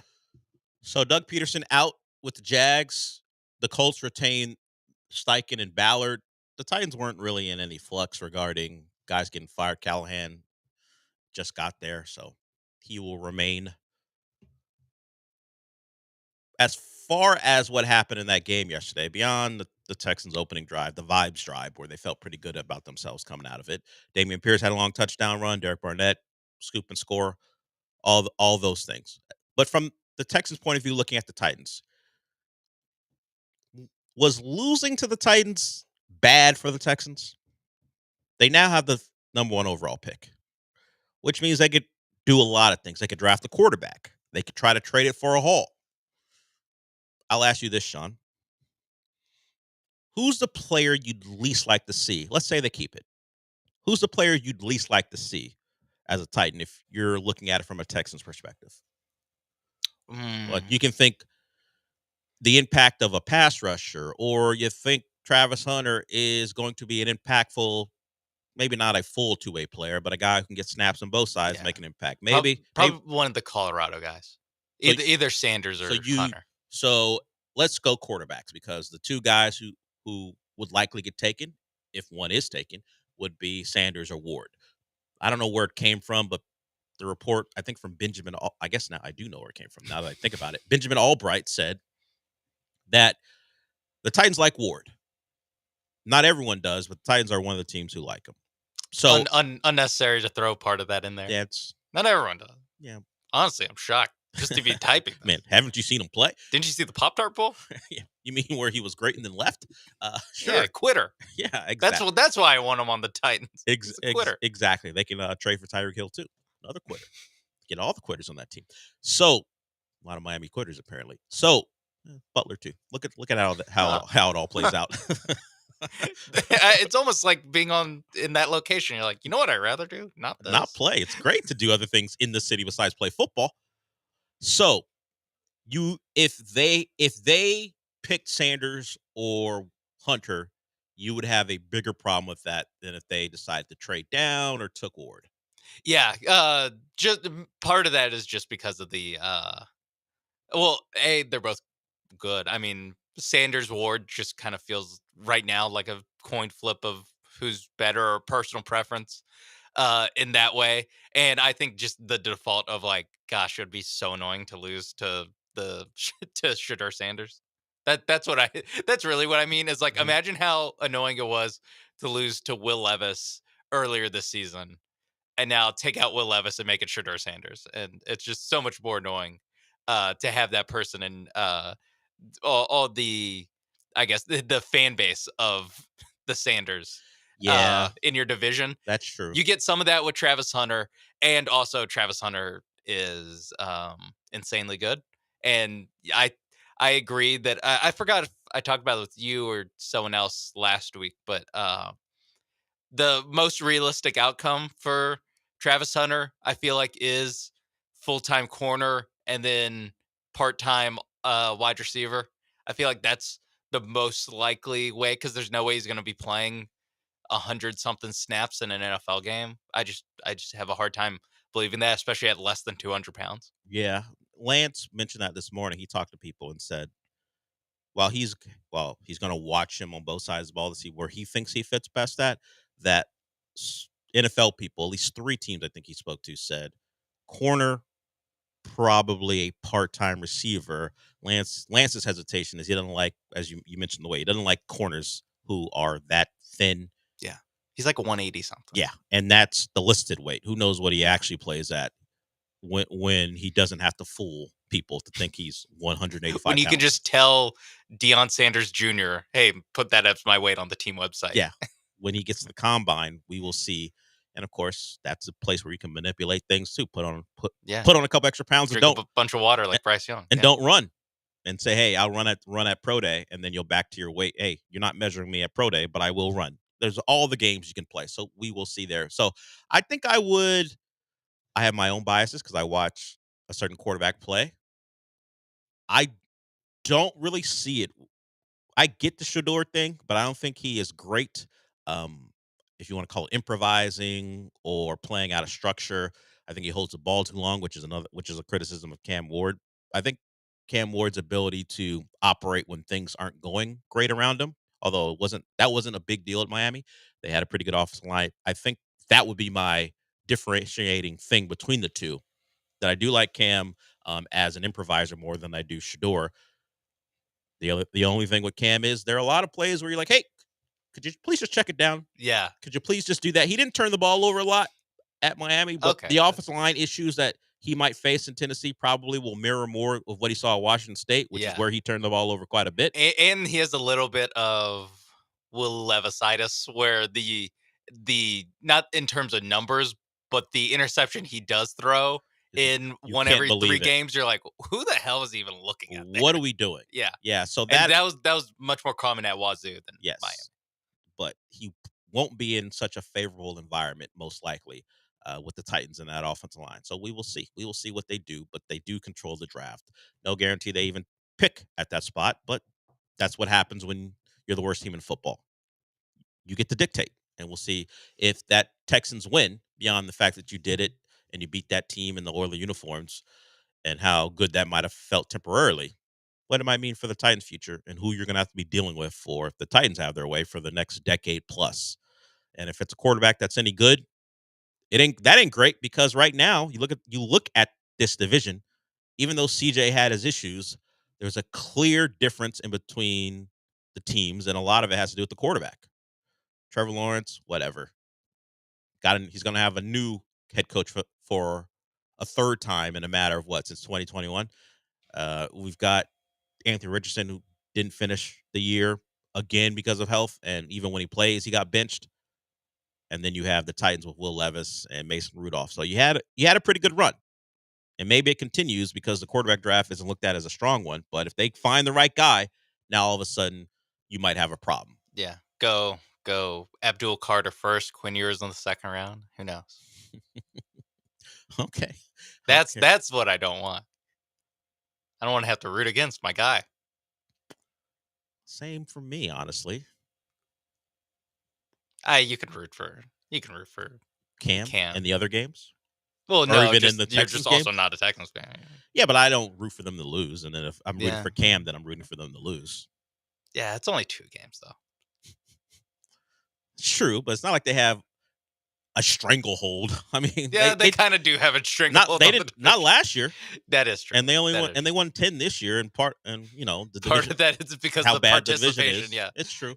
Well, we'll see how good the teams are next year. Maybe the Texans take a leap. eventually, one of these teams has to be at some point, or just get a good quarterback again. This is what I'm saying. I think this entire division is one quarterback away from the Texans having a problem. And not a problem, I say. It's a closer division Of than having it is to now. work for it, yeah. Yes, as opposed to what they do now. They can have they can pretty much be a very average football team if we're giving them even that the back half of the year and never be challenged because of how bad the division is. They can trick off every 2 games. Yeah, it does not matter because the other teams have been tricking off the entire year. Eric, I see you got a question. It just says question. We will get to that. We'll also get to Jerry Jones. I got some clarification about the Cooper Rush thing.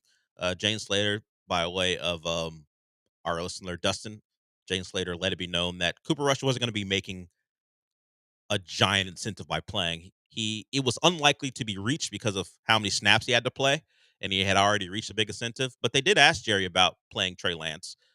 So we'll get to that. But mostly I just want to play Jerry from Landman, honestly.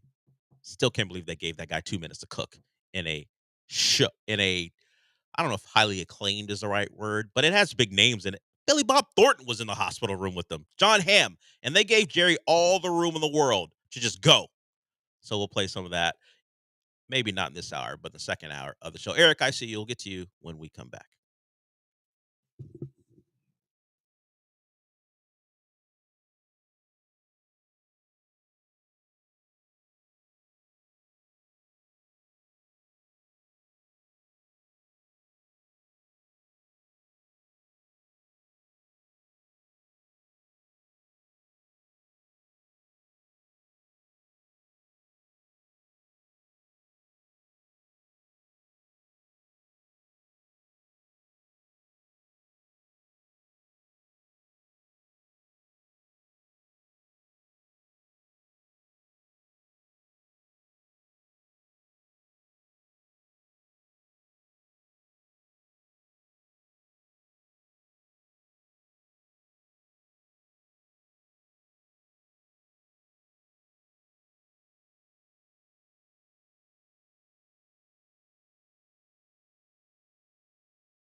We begin hour 2 with the call. If you want to get in, 713-780-3776. Let's get to Eric. Eric just has a question. What's up, Eric? Hey, dog. Great show. I hope you had a good Christmas. So I want to talk about Bryce Young. People consider him a bust after the first season, but, they're saying C.J. Stroud was coming up and Bryce Young was a bust after this season. How do you feel about Bryce Young and the C.J. comparison? Also, did you get a chance to see that film Nosferatu? And how do you feel about Abigail Dicey workout videos for the new year? I'll hang up and listen. Once again, I don't even know if she makes workout videos, so that should answer your question about that. I did see Nosferatu. I'll get to that. But Bryce Young versus CJ, I would keep CJ ahead. There is a size difference that I will take over the kid, unfortunately, who gets compared to a high school skateboarder anytime he's not in his football uniform. So I will take CJ there. But it's a nice bounce back for Bryce Young. Credit to Dave Canales, who did wonders with Baker. Baker's continued that this year. We can get into some of the nonsense at the end of the Saints game where they were stat hunting too in a game that they really needed and they barely pulled out. But hey, let's not run out the clock. Let's get Mike Evans's 1,000 yards, which they did do, and there was a big celebration in the game they really needed. But back to Bryce Young. Nice game yesterday. Maybe the best game of his career against the Falcons defense. That isn't great. I don't know if Bryce Young is going to be anything more than, oh, look, Bryce Young had a nice game. Like people talk about it in that tone because of how bad year one was. Is he ever going to get to a point where we're like expecting Bryce Young to be good, or he'll get that pat on the head? Look, Bryce played well. Look at little Bryce. He played well. I don't know. I don't talk about him that way, but that feels like the conversation because of how bad he was and how bad the situation was as a rookie. Anytime he does anything, it's like, oh, look at that. Bryce is not as bad as we think he is. Yeah, if you think that we overreacted and the pendulum swung too far in CJ Stroud's favor after 15 games as a rookie last year, and then we vaulted him too high up, maybe we shouldn't immediately vault up Bryce Young after he got benched in October. And they did sit him down, by the way. Has had 7 decent games since then. Maybe we shouldn't make the same mistake. I don't know. I don't know. Maybe I'm crazy. I'm not rooting against Bryce Young. I mean, no, I'll pat him on the head very easily. He's got 3 straight games. Won't even hurt my shoulder. Really. Well, yeah, you're probably patting like down. Even, you're really. not even reaching up. That's even. Come on. Well, the hair. It's like 5. What? He's like 5'9" plus, I think. Oh, then so, maybe. It will be. Whatever it might be, he's had 3 straight games in the year of a passer rating over 100, 7 touchdowns, no picks, and I would say. I don't remember any of his numbers from last year, but the 3 touchdowns, passer rating over 123 in his final game of the season would say, if not the best game of his career, certainly in the top 2. So give Bryce Young all the credit in the world for not going into a shell and letting people who have talked about him in a negative way kind of destroy what he thought was going to be a promising career. But as far as what he is and what he will be, I don't know. Well, CJ was supposed to be a top 5 quarterback this year, and look at him. Yeah, that's the exact thing. I'm not gonna say this guy that got benched for Sam Darnold. No, 2 months ago. Andy Dalton. And the only guy's job back because Andy Dalton got hurt because he was in a car wreck. Yeah, and then Bryce Young snatched it. Credit to him for being good enough where they didn't feel the need to give Dalton a job back when he was healthy. Can't lose your job to injury. If I'm Andy Dalton, that's what I'm muttering every time he walks past me. I mean, is it the worst way he's lost his job? He lost his job to not being good anymore. So whatever. Also, if you're Andy Dalton, you kind of know what you signed. Honestly, you're probably like, damn, I have to play now. I was hoping to just ride out being veteran mentor for a while. Yeah, look at it one game where you have to hop in and play. And, the energy that you provide, that's great. But you didn't want to carry an entire year, did you, playing for the Panthers? He was like, oh, man, I'm so close to being on the Case Keenum retirement plan where I play for 5 years before actually retiring. Yeah. He picked the wrong spot. He's going in his next spot. I imagine they didn't sign him to a 2-year deal. Go find yourself a place where there's an established quarterback who doesn't get hurt. Go play there. And even if he does get hurt, you've got a good infrastructure that even if you have to play a couple games, you will have a real shot to win some games. And the entire weekend will be about, man, Andy Dalton still has it. Yeah. Because you are playing in a great spot. That should be his next spot. Maybe like the Broncos or something. Yeah. Be the veteran mentor to Bo Nix, even though there's probably like 6 years difference. It's more than 6 years. Yes, it is. It is more than 6 years, yes. Bo Nix of the playoff-bound Denver Broncos. They smacked the Chiefs around yesterday. Chiefs were like, you know what? Bubble screens. You want to throw the ball in middle field, check downs. We're good. I don't think I was watching that game until the second drive. Okay, this game's over. I don't think they ran. I don't think that the Chiefs defense rushed more than 4 in the 2+ drives I watched. They went preseason rules? Or no, Pro Bowl rules. They went Army All-American Bowl rules where you have to run 4 down and you can't blitz is what it looked like to me. The high school all-star game. I get it. There's nothing to play for, and why show anything, I guess?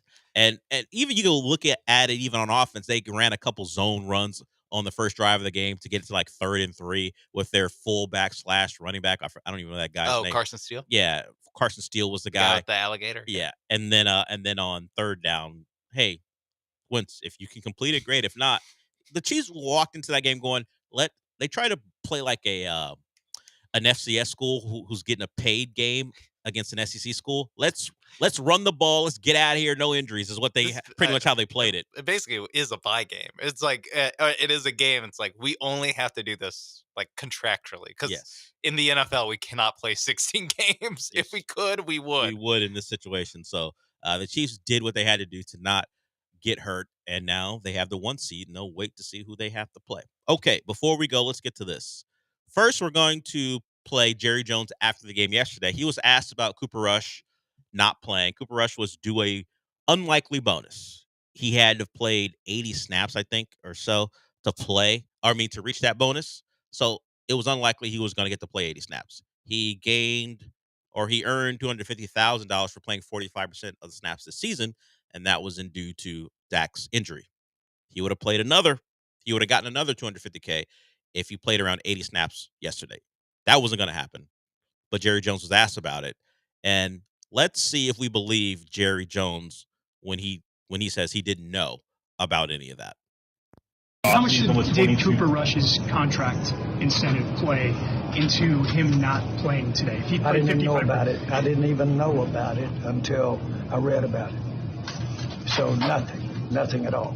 Those incentives are in there for the team, and we put them in there so that if someone is, in his case, as a backup quarterback, has to play, they've got the financial incentives, but they're usually put in there because of people representing him, and they should be. So he did really earn some pretty serious incentives this year. Yeah, $250K for playing 45% of the snaps. He would have made another $250K if he played 55% of the snaps. He would have needed 80 plus in yesterday's game, according to Jane Slater. So that was Jerry doing his normal post-game thing, telling the world, I know I make all of these decisions, but I had nothing to do with Trey Lance playing. That could be true, particularly if the snap count thing is right. But my favorite thing from Jerry Jones yesterday was his surprise appearance on the hit Paramount Plus show, Landman. Now, the scenario is this. John Hamm's character has another bypass. He's laid up in the hospital. So Jerry Jones is in a scene with Billy Bob Thornton and John Hamm. And they give Jerry Jones all the space in the world to cook. Now, it's like 2 minutes worth of Jerry Jones. I've cut it down. Here's Jerry Jones on Landman yesterday. I just know it's not going to be this time, but you're going to be sitting here sometime in the future, laying here sometime in the future. And this room's going to be full of your business associates and the people you've worked with all your life. And more than likely, your children and family are going to be there because they're your children and your family. But you could have them there because they're the people you spent your life with, you worked with, you fell down with, you got up with. Not just Thanksgiving and Christmas. Jerry tearing up. That's who you want to be with. So when that time comes like this, it's a celebration of your life. And you're not wishing you'd spend a little more time seeing a few more suns come up. That's the trick. That's the trick. Because that's going to be your glory. But I'm pretty proud of them Cowboys. I'm pretty proud of the stuff we've done in oil and gas.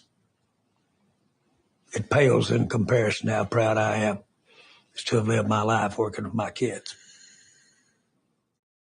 Sean, after hearing Jerry put on a performance, what do you think? Now, you don't get the visual. I got the visual of the eyes tearing up. What do you think of after hearing Jerry put on a show? That was good. I know. That's the thing. Good. It was good.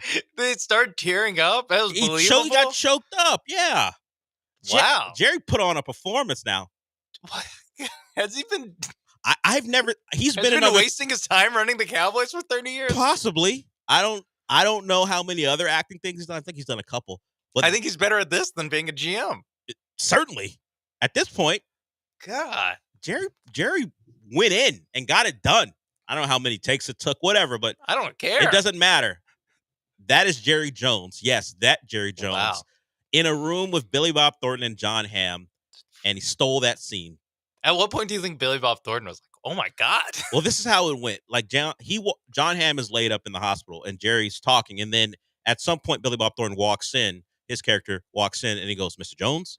Oh, okay. So it is Jerry Jones playing Jerry Jones. Yes, he's not playing somebody else. You heard him say the Cowboys. He's playing Jerry Jones. Yeah, that's right. He's playing Jerry Jones, and so Jerry playing Jerry can get the job done. Yeah. Wow. I'm telling you, man. It's shocking how good he was. I know, right? It's like he was legitimately good. Like he wasn't good for a cameo. Yeah, he wasn't good for the owner of the team, maybe being a friend of the director, getting in. He was good being Jerry and just being good as an actor. Yeah, like when like a musician is in a movie or something, like a cameo spot in a comedy. You know, you pat him on the head like we do Bryce Young. Oh, look at you. You did a pretty good job. Fine. Yeah, that's pretty good. No, he was like good. Yeah. Wow. And they gave him like emotional heft. Like it wasn't like a nonsense. Yeah, it wasn't like an Entourage cameo. It was like an actual cameo. It wasn't Jerry talking about football and talking. And, let me tell you, Billy Bob Thornton. I don't know what his name is in the show. I don't think care. It's like it doesn't matter. You know, running a oil rig is not like running the 1996 Cowboys. And like, no, he didn't have some anecdote about Jimmy Johnson and Troy Aikman. None of that. It was just you need a couple Charles Haleys on your team. Something, look at Jerry. Jerry did the thing. It wasn't that. It wasn't that. So as much as we'll take shots at him, and maybe rightfully so, not at that though. No. By the way, I 100% believe he does not know the contract incentives for Cooper Rush. I believe it. I wouldn't be surprised by that. I mean, it's not good that your GM doesn't know the contract incentives for your backup quarterback, who's now your starter. But I mean. I don't know. He's too busy on Landman. He's too busy reading his lines. Unless we think that's just simple natural talent, Jerry put in the work. So he was focused on Landman as opposed to the end of the season and what Cooper Rush could or couldn't make. Is the season over for Landman? I think it's a 10-episode season, and that was episode 9, I think. So I think there might be one more episode. Hopefully, he comes back. I wouldn't. You should get a season 2 arc if there is a season 2. I don't know. It's a Taylor Sheridan show, so it's a pretty good possibility, but you never know. Taylor Sheridan's Landman Arlington, Arlington. It's true. How do we get Jerry in the show more often? Yeah. Put Landman in Arlington. Yeah. Or starring Jerry Jones as Jerry Jones. Well, he's already in the universe as Jerry Jones, but that doesn't say much because all of Taylor Sheridan shows, the same guys appear in different shows. In fact, I was watching the show at Zoe Saldana, Lioness. One of Billy Bob Thornton's best friends in Landman is playing one of her operators in Lioness. So it doesn't matter. So he's like, okay. Jerry Jones could play Jerry Jones in this Christopher show. Nolan. Or it's just like, I got 3 friends that are definitely going to be in this movie. Yeah, he's got his guys. Even the daughter, Billy Bob Thornton's daughter in this show, is in like his 18. Which one is that? 1883. Sure. It's either, I don't know if it's the 1920 Yellowstone one or the 1883 one. He's got 3 overall. She's in that. She's in one of those shows too. So it's not just his boys. The actresses get recycled. He just has this community of people he trusts, and that's what he does. All right, we will credit Jerry Jones for that. Maybe he's got a Golden Globe coming up next year. Golden Globes were a thing last night. Jerry's performance didn't have enough time to be submitted, but you never know. Guest starring role, Jerry Jones. Shut it down on Landman. We'll come back with more if you want to get in 713-780-3776. We will hear from Tom Haberstroh when we come back.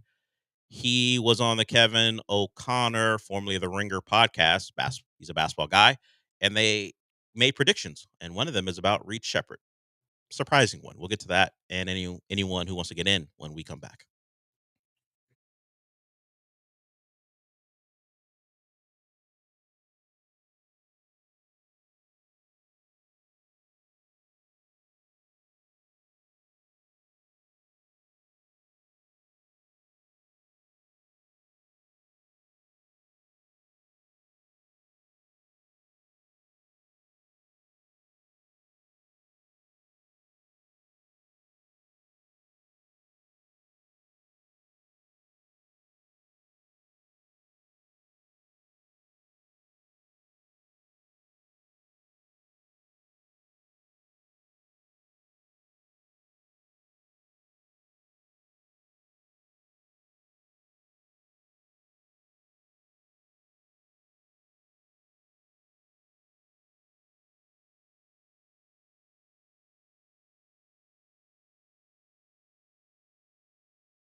Broadcasting live from the Veritex Community Bank Studios, it's the Del Olaleye Show. On ESPN 97.5 and 92.5. Joe and I Now were talking back to about, Del Olaleye. I'm talking over the sounder.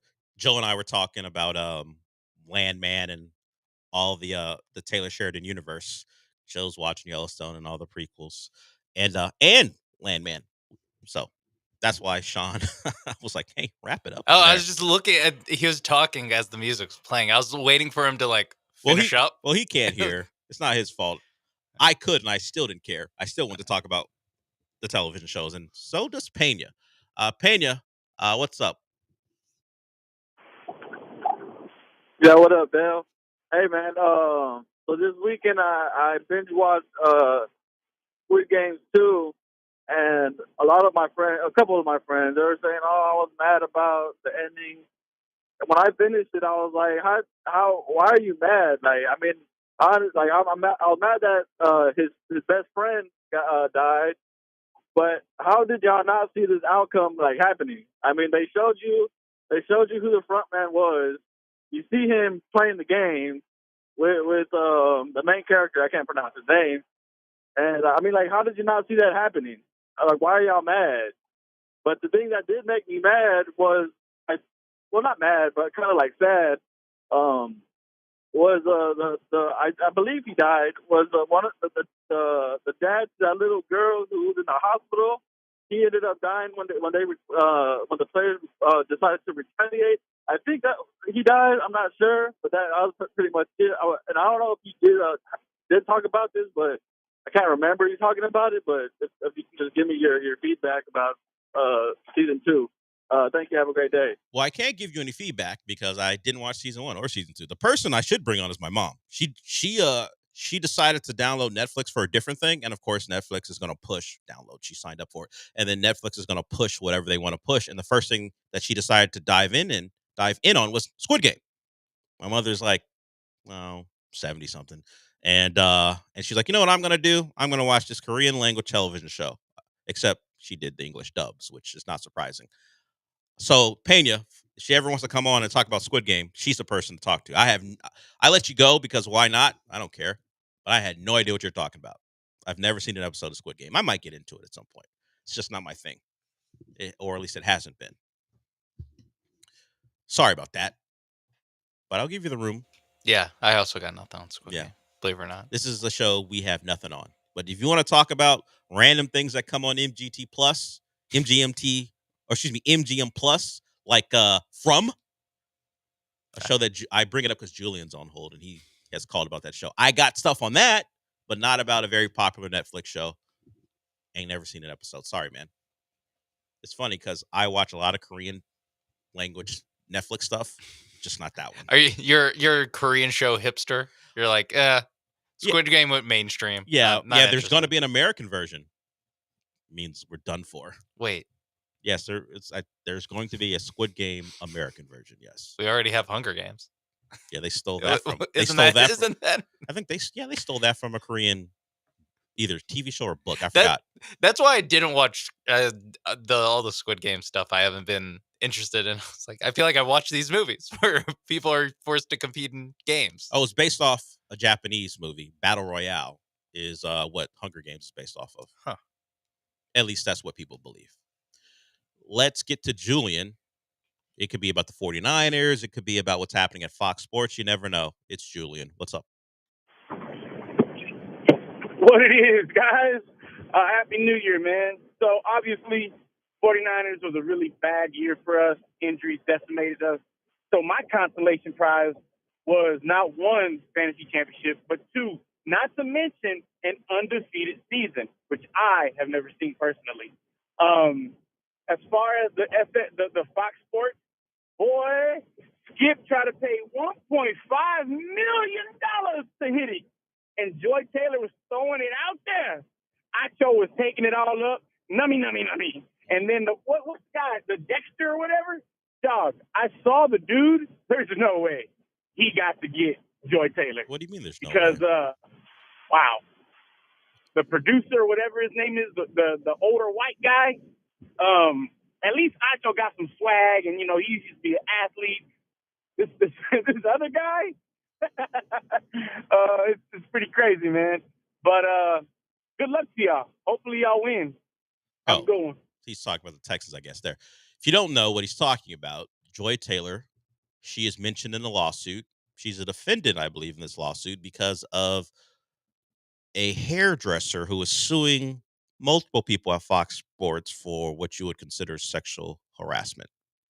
Now, in the lawsuit, beyond the fact that Joy Taylor is alleged to have had a romantic relationship with Emmanuel Acho and a Fox Sports exec, she was asked by this hairdresser, or at least her hairdresser talked to her about some of the harassment she had been faced, and Joy Taylor allegedly said, "Get over it." And the other big thing coming out of it is not only is Joy Taylor being accused of being in a relationship with a Fox Sports exec and Emmanuel Acho, according to the lawsuit, is that she said that she would say if she was ever put in a position where she'd be forced out, that she would accuse the exec of forcing himself on her to make sure she kept her position. That is according to the lawsuit. What's true and what's not, I guess we'll find out. But it's ugly. And yes, Skip Bayless is being accused of offering $1.5 million. $1.5 million? Yes. To allegedly have sex with Nushin Faraji, who is the hairstylist in question. She had 1.5 million. She worked at Fox Sports from 2012 through this past August. And Skip Bayless it looks like, I mean, obviously this isn't Spot Track, but this is just reported, about $8 million a year. So he was spending almost a quarter. He was offering almost a quarter of his yearly salary. The lawsuit alleges that Bayless offered Faraji $1.5 million to have sex with him following years of sexual harassment. So this was an ongoing thing. And at some point he just said, "Hey, can I pay for it?" According to the lawsuit. Man, Fox Sports won. Okay. Charlie Dixon allegedly grabbed her backside. He's being sued at a birthday party. And when Faraji made Joy Taylor aware of the incident, the former employee alleges Taylor told her to get over it. Also, Faraji alleges complaints of bullying against Taylor. So that's why Joy Taylor's being sued. And the thing that people don't really care about that aspect of it, telling a woman that you work with to get over it. It's the other stuff I mentioned, the Acho thing, the sleeping with the executive thing, and then allegedly saying that if he ever tried to come for her job, she would tell people that he forced himself on her. We heard Julian say at least Acho has some swag. I have seen the opposite. People are upset with Joy Taylor for daring to be in a relationship with Emmanuel Acho. They're like, him? No, not him. So whatever you think of Emmanuel Acho, Julian, the internet says they think less of Joy Taylor for reasons that they shouldn't. It's mostly because of allegedly being with Acho. That's how bad they think his sports takes are. That she should be with someone cooler. Never mind that, as you mentioned, he's an ex-athlete. Longhorn legend. Yeah. The guy played in the NFL and major college football, and they think he's not cool enough. That's how badly they hate him. That's how much they hate him. Someone said that because Emmanuel Acho, for whatever reason, hasn't tweeted. He's on television this morning, but yes, the guy who loves to tweet on NFL Sundays, just stop tweeting. Last week of the NFL season. Just stop tweeting when the news broke.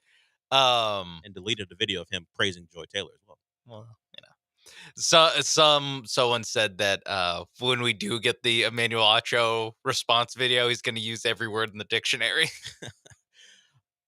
I didn't know anything about this, about what if he could possibly have had a relationship with Joy Taylor, because why would I care? But the internet is interneting, and they found a picture of him at her home, I guess, watching football. I don't know what they were doing, and he was barefoot in her house. And they're like, okay. Ain't no coworker just sitting barefoot in her home if something's not going on. He out there barefoot in her home. I like that. That's the everyone's like, we should have known. That's the moment in the detective show that happens like the last 5 minutes for case closed. Yes, if you didn't believe it before. Yeah. Look, he's barefoot. Your Honor.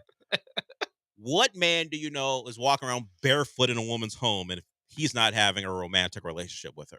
I will say this.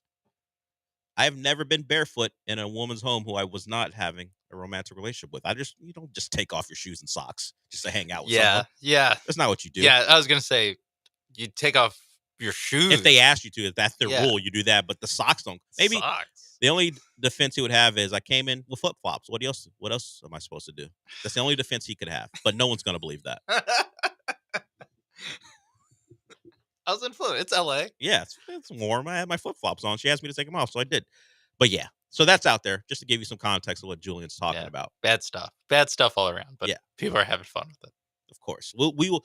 They are having fun with the innocent part, the alleged innocent parts of it. Yeah, and the parts that aren't crimes. Yeah, the skip thing, the people are having fun. The harassment thing, the grabbing of her backside at a party, those things aren't so fun. And Joy Taylor getting roasted, not even for the fake or the alleged fake Me Too thing that she was going to pull. It's how dare you have sex with Emmanuel Acho. And I think a lot of it is Emmanuel Acho's social media. I'll say just social media accounts throughout the year, because you mentioned the picture of this is all stuff that he just put out. Yes, no one's looking for him. And there's a lot of birthday posts where it's like, happy birthday to my girl, Joy Taylor. And everyone's like, oh, look at him, just bigging up his coworker. Yeah. Doesn't look like that now. No. Looks funny in the light. Yes. Particularly when he starts deleting things. Oh. He's got a lot of... He's got a Shamik Moore in him. I'll tell you, he has a lot... Yeah, well... Except, according to reports, he actually was able to do what Shamik Moore could not do. He's still shut out on the scoreboard that we're looking at. Yeah, he's gonna have to do a lot more deleting, because I saw a lot of people just it was so bad that people weren't quote tweeting Emmanuel Acho's thing. They were just retweeting it, like no words necessary. Here's just the evidence speaks for itself. Here's him welcoming Joy Taylor onto a set, and it's just so over the top that you're like, huh. It all looks different now. I mean, even looking at it beyond he could have been in a relationship with her, it still looks funny. Like, what are you doing? Sit down. That's part of it. Is it also? It's the reason that people are upset at Joy Taylor for again the part that isn't actually bad. Yeah, is. Really? Him? This is the guy, the corny dude who stood up on television and did what he did to Big U. This is who you're... Yeah, look, like who you like, whatever, but the internet is taking issue. The thing is, this isn't like who you like. It's like who you can climb up the corporate ladder for. Well, that too. That's particularly the with the executive in question. We will see how it all plays out. But the person who's coming out the worst, not Skip Bayless, even though he offered 1.5. Which is nuts. That's almost a quarter of his yearly salary from Fox Sports. It's nuts. There's no doubt about it. Skip 1.5? Look, Skip figured out at some point, according to the reports, that it wasn't going to happen just by me talking to her. Did he start at $500,000 and then it was one? Yeah, 1.5. It doesn't suggest there was a negotiation. It just says after years of sexual harassment, he decided, all right, enough of this. I'm done trying to be clever or what I think is clever, and to convince you it's going to be something else. And she... How do you even give someone $1.5 million? He can't write a check. How do you explain it? Did she get it in cash? Exactly. It's so much money. If I it's imagine 10,000, you can get 10,000. That's a lot of cash. Does he have a fixer like Cohen for Trump? Does he have one of those guys who's going to hand her the money? How does it work? Does he buy her $1.5 million house? Yeah. Is he handing her a check, or is he buying her things to make up 1.5 million? How's he getting it done? Skip Bayless owns a whole bunch of car washes in LA. He's washing, laundering the money. He doesn't have to, because if you do it, I imagine if she was down for it, it wouldn't become a thing. He'd be fine. I just don't know how that process works. They work in a stratosphere we don't work in. So I don't know. He offered almost a quarter of his yearly salary. That's not a stratosphere we live in. Yeah, you are locked in. We're talking about it this morning. You're locked in on the fact. We're talking about it this morning. How would it apply to us? I'm not going to mention names because that's ugly. But what will we do? Be offering $50 gift cards from Uberito to someone for this? What's the equivalent for us to do that? Promo code MAPES. Yeah. What are we doing to try to get that done? After, we wouldn't go through the years of harassment. No, we wouldn't, Del. Exactly. But even if that was pushed aside, okay, yes, to push that aside, and we just decide, you know what? I'm not gonna convince this woman that she likes me enough for this to happen. Let's remove that. We're not charming enough for that. What are we doing? There's nothing in my brain that would even come close to thinking, hey, let's chit chat aside. Let's move that aside. It's not part of my DNA. Apparently, it's a part of Chip's. Yeah, Chip. I keep calling him Chip. Skip. Maybe I want Chip Kelly to be involved. I'm not sure. Skip. Oh man, that'd be awesome. Right Skip. before the Texas game. Yeah, for you. Please. A giant distraction for Ohio State. Throw him in handcuffs. Lead him out of the facility. Skip is who we're talking about. Skip Bayless. All right. We have some news regarding one Reed Shepherd, which kind of maybe coincides with the sound we're about to play. We'll play the sound. I'll give you the news about Reed Shepherd. A surprise turn for him, considering what the thought was about him coming into the year. Odds-on favorite to win Rookie of the Year. Not going to be the case. We'll hear from Tom Habistro and what he thinks the Rockets will do with Reed Shepherd, and we'll find out what they actually did when we come back. But first, Sean wants to tell you about Prize Picks. Yes, Prize Picks, America's #1 daily fantasy sports app, and it's the playoff time in the NFL. It's the playoff time in college football, the real playoffs. It's the Final Four. You've been watching these teams all year. You've been watching Texas all year. You've been watching the Houston Texans all year. Now's your chance to make money on Prize Picks and take some mores, take some lesses. Do you like CJ Stroud? Do you think that the good vibes from their one drive will lead CJ Stroud to throw over his passing yard projection? Do you think that you'll get more of what you've seen and it'll be a less for the Texans when they play the Chargers? Do you believe in the Ohio State Buckeyes, that they are just a wood chipper of a football team now and everyone who stands in their way gets absolutely torn apart? I kind of believe that. So maybe you like Jeremiah Smith to score a touchdown, maybe like him for yards. You can do that on Prize Picks. All you do, you download the Prize Picks app today. Use promo code MAPES to get $50 instantly when you play your first $5 lineup. That's promo code MAPES to get $50 instantly when you place your first $5 lineup on Prize Picks. Run your game.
The Del Olaleye Show continues. On ESPN 97.5 and 92.5. Live from the Veritex Community Bank Studios, here's your host, Del Olaleye.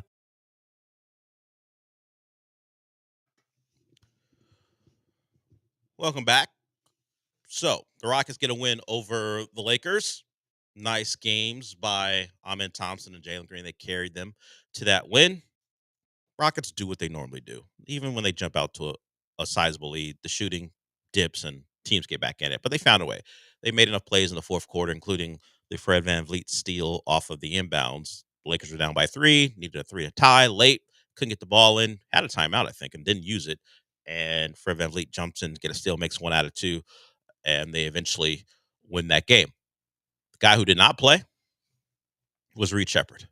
And that actually followed this from Tom Haberstroh. He said this going into the Celtics game, but Tom Haberstroh was on with Kevin O'Connor, formerly of The Ringer, now has his own podcast, I think, with Yahoo.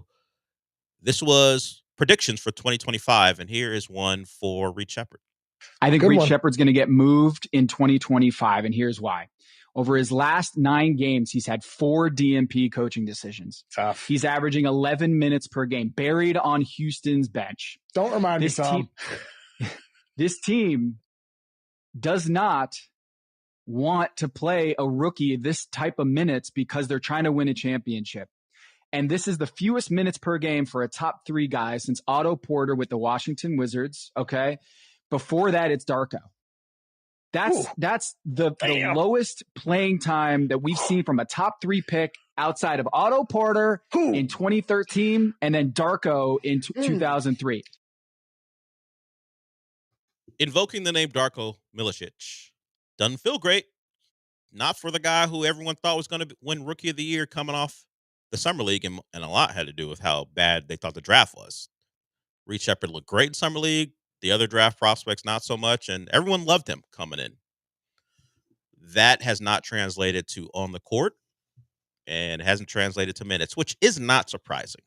The fear with the Rockets consistently, at least for some people who love, as they say, the core 7, which now I guess we could still call it that. We had one core member complain really publicly about he didn't know what to do to get time. Now he is getting time now, Cam Whitmore, because of injuries.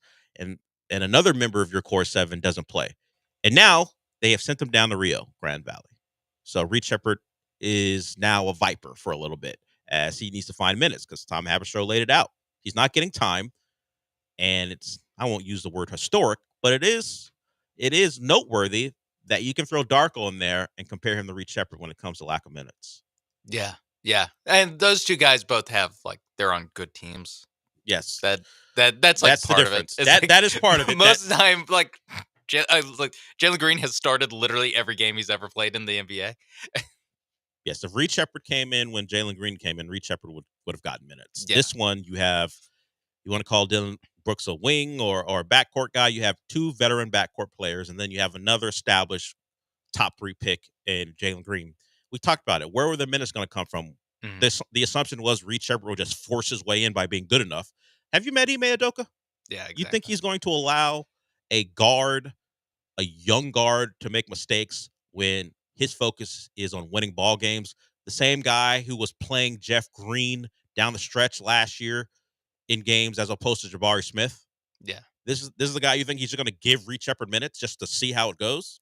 Yeah, and part of it is that they are a noticeably maybe even a step and a half better than they were last year. They made a step up. So this is the most competitive Rockets team that you could be dropped into. And yeah, Reed Sheppard isn't going to get the kind of just see what happens minutes that most guys his draft position would get. As far as the other point of he's going to be traded this year, I could see it for a Fox or in the package is right. Yeah. Yeah. In the Fox move or if Booker or something, if they come loose in the offseason. Not only as an asset, but as a salary that helps facilitate a deal. It's probably $8 million range, $10 million range. Whether it's this year or next year, his salary could be a main component. Well, maybe not a main component, but a component that helps get the deal done. And it's better of $10 million of Reed Sheppard than Jock Landale. Yes, no disrespect. It's an easier no disrespect. Easier sell to a front office and a coach to go, hey, this was a top 3 pick last year, got buried in the rotation because he's on a stacked Houston team. Yeah. Now he's your new Phoenix Sun. No. Hey, remember Dan Marley? Remember Steve Nash? They would hope more Steve Nash. Dan Marley was a good player, but the comps I'm probably just thinking of white guys. Yeah, I know the comps in with them both being white. If we're looking for comps, you would go Steve Nash if we're talking about former Suns. Certainly not Rex Chapman. Rex Chapman. Come on down. There are plenty. Did Hornacek play any minutes with the Suns? He Ooh, might have. Yeah. I don't remember exactly. But there that is. Time Abba Show predicts Reed Shepard will be traded. The move the Rockets did make is send him down to RG Yeah. fee. I don't think they have to. I just think that it's if they do make that all-in move, that he'd probably be in it. Someone people are going to want and someone they might feel they could part with. Yeah. It's just a difference in, like you said, he's less important for the Rockets than he would be for a team that's blowing it up. Yeah. And Hornacek did play for the Suns and then coached there as well. Forgot about that, yeah. Yeah, for like 4 seasons. 13 to 16, Jeff Hornacek. Not a lot of playoff wins. No. The Suns weren't winning a lot. Nope. At that point. But he did hang on. Probably more top 5 picks than I guess Booker was like 13. Did he make a playoff? He made 2 playoffs. Oh. In his first 2 years, and then it fell apart in 16 and he had to go. Oh, okay. Then the Knicks hired him and he was bad there too. Hadn't been seen since. I think he might have been seen. He was an assistant for the Rockets during their dark years. The Silas years. Actually, now that I remember that because people were like, "Oh, Jeff Hornacek." Oh no, because of the Jazz thing. Yeah, you don't want 30 him. years You ago. don't want him here. It's people holding on. And look, they were right. Look how bad they were when the former Jazz coach was this guy here. stinks. The former Jazz player was there. They stunk while he was here. You got to blame him for that. Yeah. Now they have a former Spur. Now they're good. Yeah. Well, we'll take that one.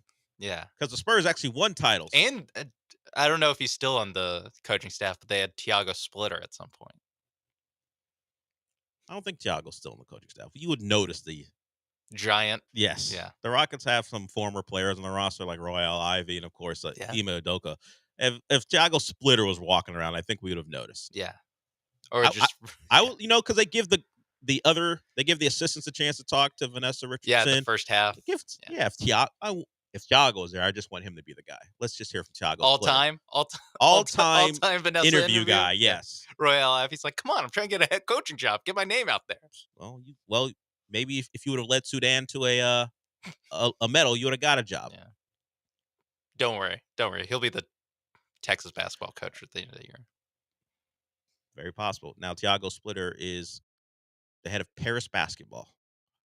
Okay, that's a step up. It's a team for Let the me French guess. professional. Let me guess. Paris. No, I was gonna say that. I was gonna figure out what league they play in because you got it in across the pond, as they would say. They have like Ligue 1.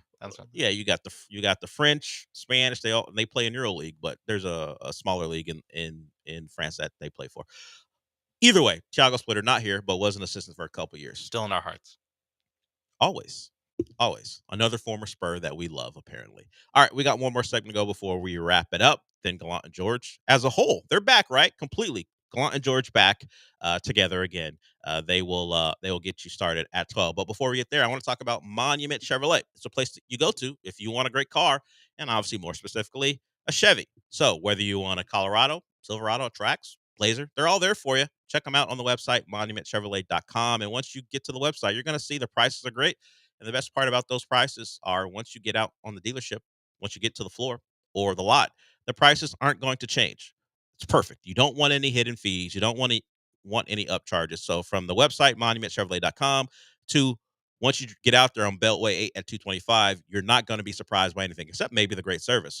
They're very friendly. They understand that the car buying experience sometimes can be a little treacherous. You want to be able to understand what's going on, but you want to get out of there quickly. You want to get your car. You don't want to spend a long time there. They're going to work with you to make sure that gets done. And they celebrate they celebrate the work they do, the service they do by honoring a salesperson of the week. This week is Sam. He's from Pasadena. He understands that Monument Chevrolet has been serving that community for 50 years. He gets it, and he wants to help you get the best car you can. And with 50 years of service, they have deals across their inventory to celebrate 50 years of helping out people. MonumentChevrolet.com is the website. Beltway 8 and 225 is where you go when you want to check out the cars in person. Remember, Chevrolet. Together, let's drive.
Broadcasting live from the Veritex Community Bank Studios, it's the Del Olaleye Show. On ESPN 97.5 and 92.5. Now back to Del Olaleye. If you have dreams of Bobby Slowick no longer being your OC, hope the Jets hire him. They have requested to interview him, so Bobby Slowick on the Jets list of people they want to talk to. That includes Rex Ryan, includes Ron Rivera.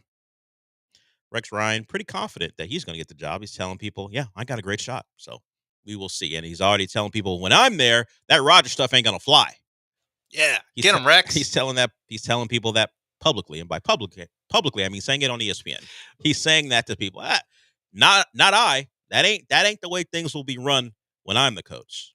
Is Rex like he's basically the lovable alumni for Pretty a college much. program? Yes. But he was an NFL like he didn't, it's an NFL job, it's a franchise. Well, Mike Tannenbaum, part of the 33rd team, former Jets exec, they hired him, or at least they hired that company to help with the hiring process. So the former Jet exec being part of the process to potentially hire the former Jet coach, possible. Louis Riddick has interviewed former NFL executive and current ESPN employee. So they're dipping into that. We know Mike Tannenbaum. I'm not sure what his status is, but he's at least a contributor to ESPN. I'm not sure what his official title is. So it's a lot of I don't want to call it, if you want to call it incestuous, I'm not sure, but it feels like that's what's going on over there. It's going back to the glory days. It's Tennessee bringing back Phil Fulmer. It's Johnny. Hell, they brought back Johnny Majors. They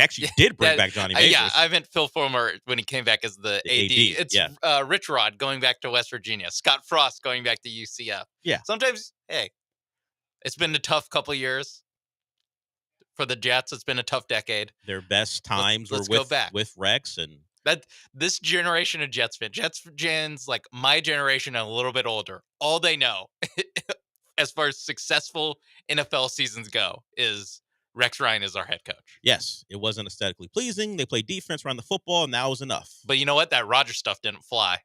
Yeah. That's what I care about if I'm a Jets fan. Honestly, I'm joking, but that actually would be my main thing is like this Rodgers thing. Nope. Good.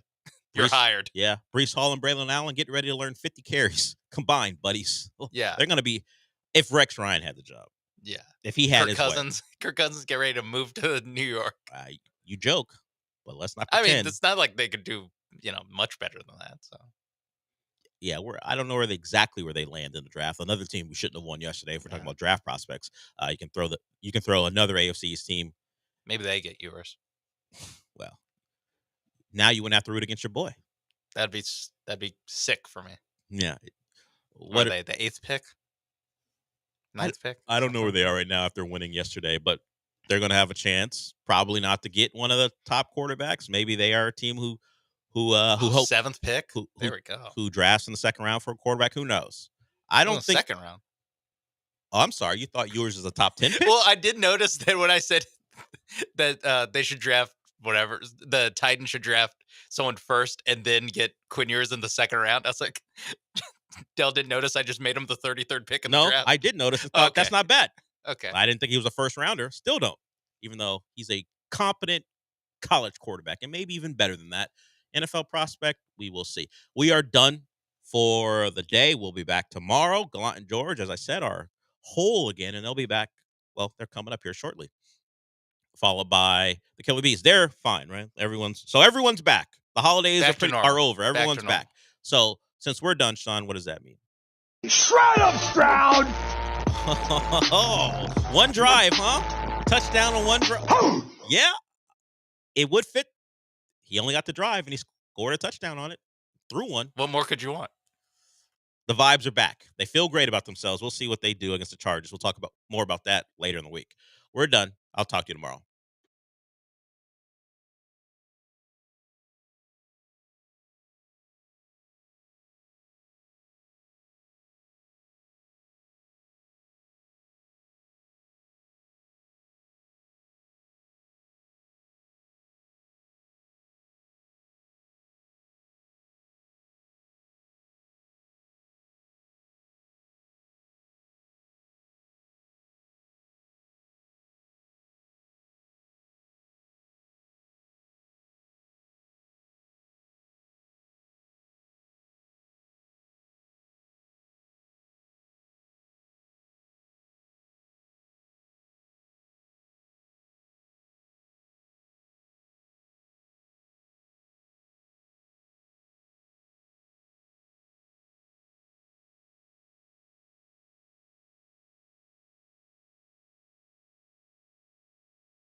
Irv Smith goes in motion. Stroud throws to his left. Pass is complete. Touchdown, Nico Collins.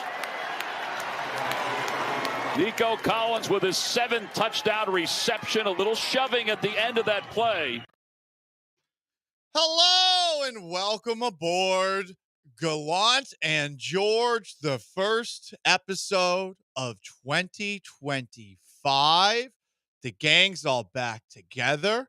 We got a me, we got a Joe, we got a Sean, we got 3 mustaches. Hell yeah, guys. We're back. We are so back. I missed you, Paul.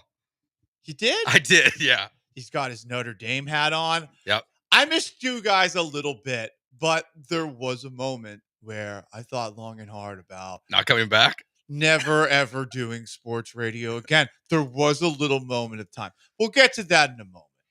Do we want to start off being positive? Because shout out to our beloved Houston Texans who took down the Tennessee Oilers yesterday. Did anyone watch that game with, let's say, the kind of attention that you'd give to a regular game? I'll admit it, I didn't. How long did you watch the game like a regular game? I looked up and down. I was at a friend's house. It was his 41st birthday. So I stayed in touch with the game, but was I paying attention to it with a lot of focus? No. I watched the first drive with CJ Stroud in there with much intent. Do you feel better about their chances going forward after that first drive? Sure. And then he came out of the game and I was like, like, why do we add a game? All this is decided. This whole week is a dud. the whole week 18 was boring. I mean, like, for 24 hours, the Bengals were alive until Carson Wentz reminded us that he's Carson Wentz. Yeah. The Vikings-Lions game was fun, but there was no like playoff like animosity. Like yeah, okay, the Chargers. We're waiting to see if they won, to see if that's your first round opponent. But really, just besides like that first drive, I was like, this is kind of a bummer. It was a waste of a Sunday, I thought, for the NFL slate. And look, hey, the people are going to watch, people are going to make their money, but it is one of those games. And congratulations to the Texans for being 2-0 against the Tennessee Titans when they wear the Houston Oilers uniforms. 2-0 with backup quarterbacks winning and taking the victory knees in both of those games. But today, guys, it's a day we got to talk about. And I mean, it's a day that where we have to remember something that happened in the past, a pretty recent past. Arguably one of the worst days in not just the history of Houston, Texas, but also in the United States of America. And I think everyone knows what I'm talking about, right? January 6th. No. It's January 6th, we have to remember. Well, on January 6th, January 6th, we remember these things. You got to remember these things because I don't think our country's ever been as embarrassed as they were, all that time ago. Just watching the absolute chaos, patheticness, really just an ugly side of who we are as people was shown. And I am, of course, talking about 12 days ago when the Houston Texans played on Christmas Day. I have not been on the air since then, and I'm sorry. You think that game yesterday is going to make me shift my focus and take a look ahead to the playoffs? Abso-effing-lutely not. That is one of the biggest disgraces that I've ever seen in my life. In my life! Guys, for those who do not know, I have been to hundreds of Houston Texans games as a Big J journalist, including during years where they've won 2 games, where they've lost 14 games in a row, where Matt Schaub was setting pick-6 streaks. I've been through some bleep. I have seen some bleep. That game on Christmas Day is the worst thing that I have ever seen in my life. And yes, I've made this joke several times before about contemplating suicide while watching a Texans game. This time I said, I've had it. I have had it. In the middle of the third quarter, got up, packed my computer, and I got the bleep out. I thought there was a chance you were going to come to work the next day just to scream for 3 hours. I thought about it. I was like, just Jeremy and I today, like, maybe Paul's going to show up and just, because when I saw that you posted that video and you said you left early, I was like, oh, man. I didn't watch the game. I didn't watch a second of it. Good for I was you. like, I'm going to watch it. We had a family party that night. I was like, I'm going to watch it when I get home. Took the long-ass drive from League City to Tomball. By the time I got to Tomball, it was 17-2. And then also one of Dana's cousins was like, hey, Ravens scored again. I was like, oh, hopefully Jeremy watches this game because I'm not. I'm not watching a second of that game. And good for you. And Sean, good for you. And you know what? You guys both told me. You both told me not to go. I was going to say, you can't say we didn't warn you. You both told me not to go. And I thought to myself, you know what? I have a family and all, but the Houston Texans are playing on Christmas Day. And that's your family. I have an obligation to my radio family and to my audience to cover that game and to talk about that game. And then I watched that game. And, I mean, it's cost me everything. Guys, it has cost me everything. My family no longer talks to me. My family is upset that I skipped out on them for that. Can you blame them? No, I can't. So here's what happened first. So my sweet mother, who I love so much, the person I'm probably closest to, sorry, Dad. I called her on Christmas Day, and I've been calling her the last couple of days. Can't get a hold of her. Now, she may be traveling in Egypt and maybe can't pick up the phone, but I think it's because she's so upset with me for not coming home for Christmas. My dad, same thing. Haven't spoken to him in weeks. Unbelievable. And I think he's ashamed that I have decided to cover this team for 12 of the last 14 years of my life. He's like, my sister went to, my daughter went to Harvard. My son is an a-hole who is covering the Houston Texans on Christmas Day instead of coming back to see his loving father who's given him everything. He's not talking to me. But here's what's worst of all. My godson, Richie, love him. You know what he said to me? And remind this, he's 3 years old, incredibly brilliant. He said, Paul, your decision to skip Christmas Day and see me open presents was a lot like when Hitler decided to declare war on the United States of America before he absolutely needed to in World War II. You know that was a foolish plan.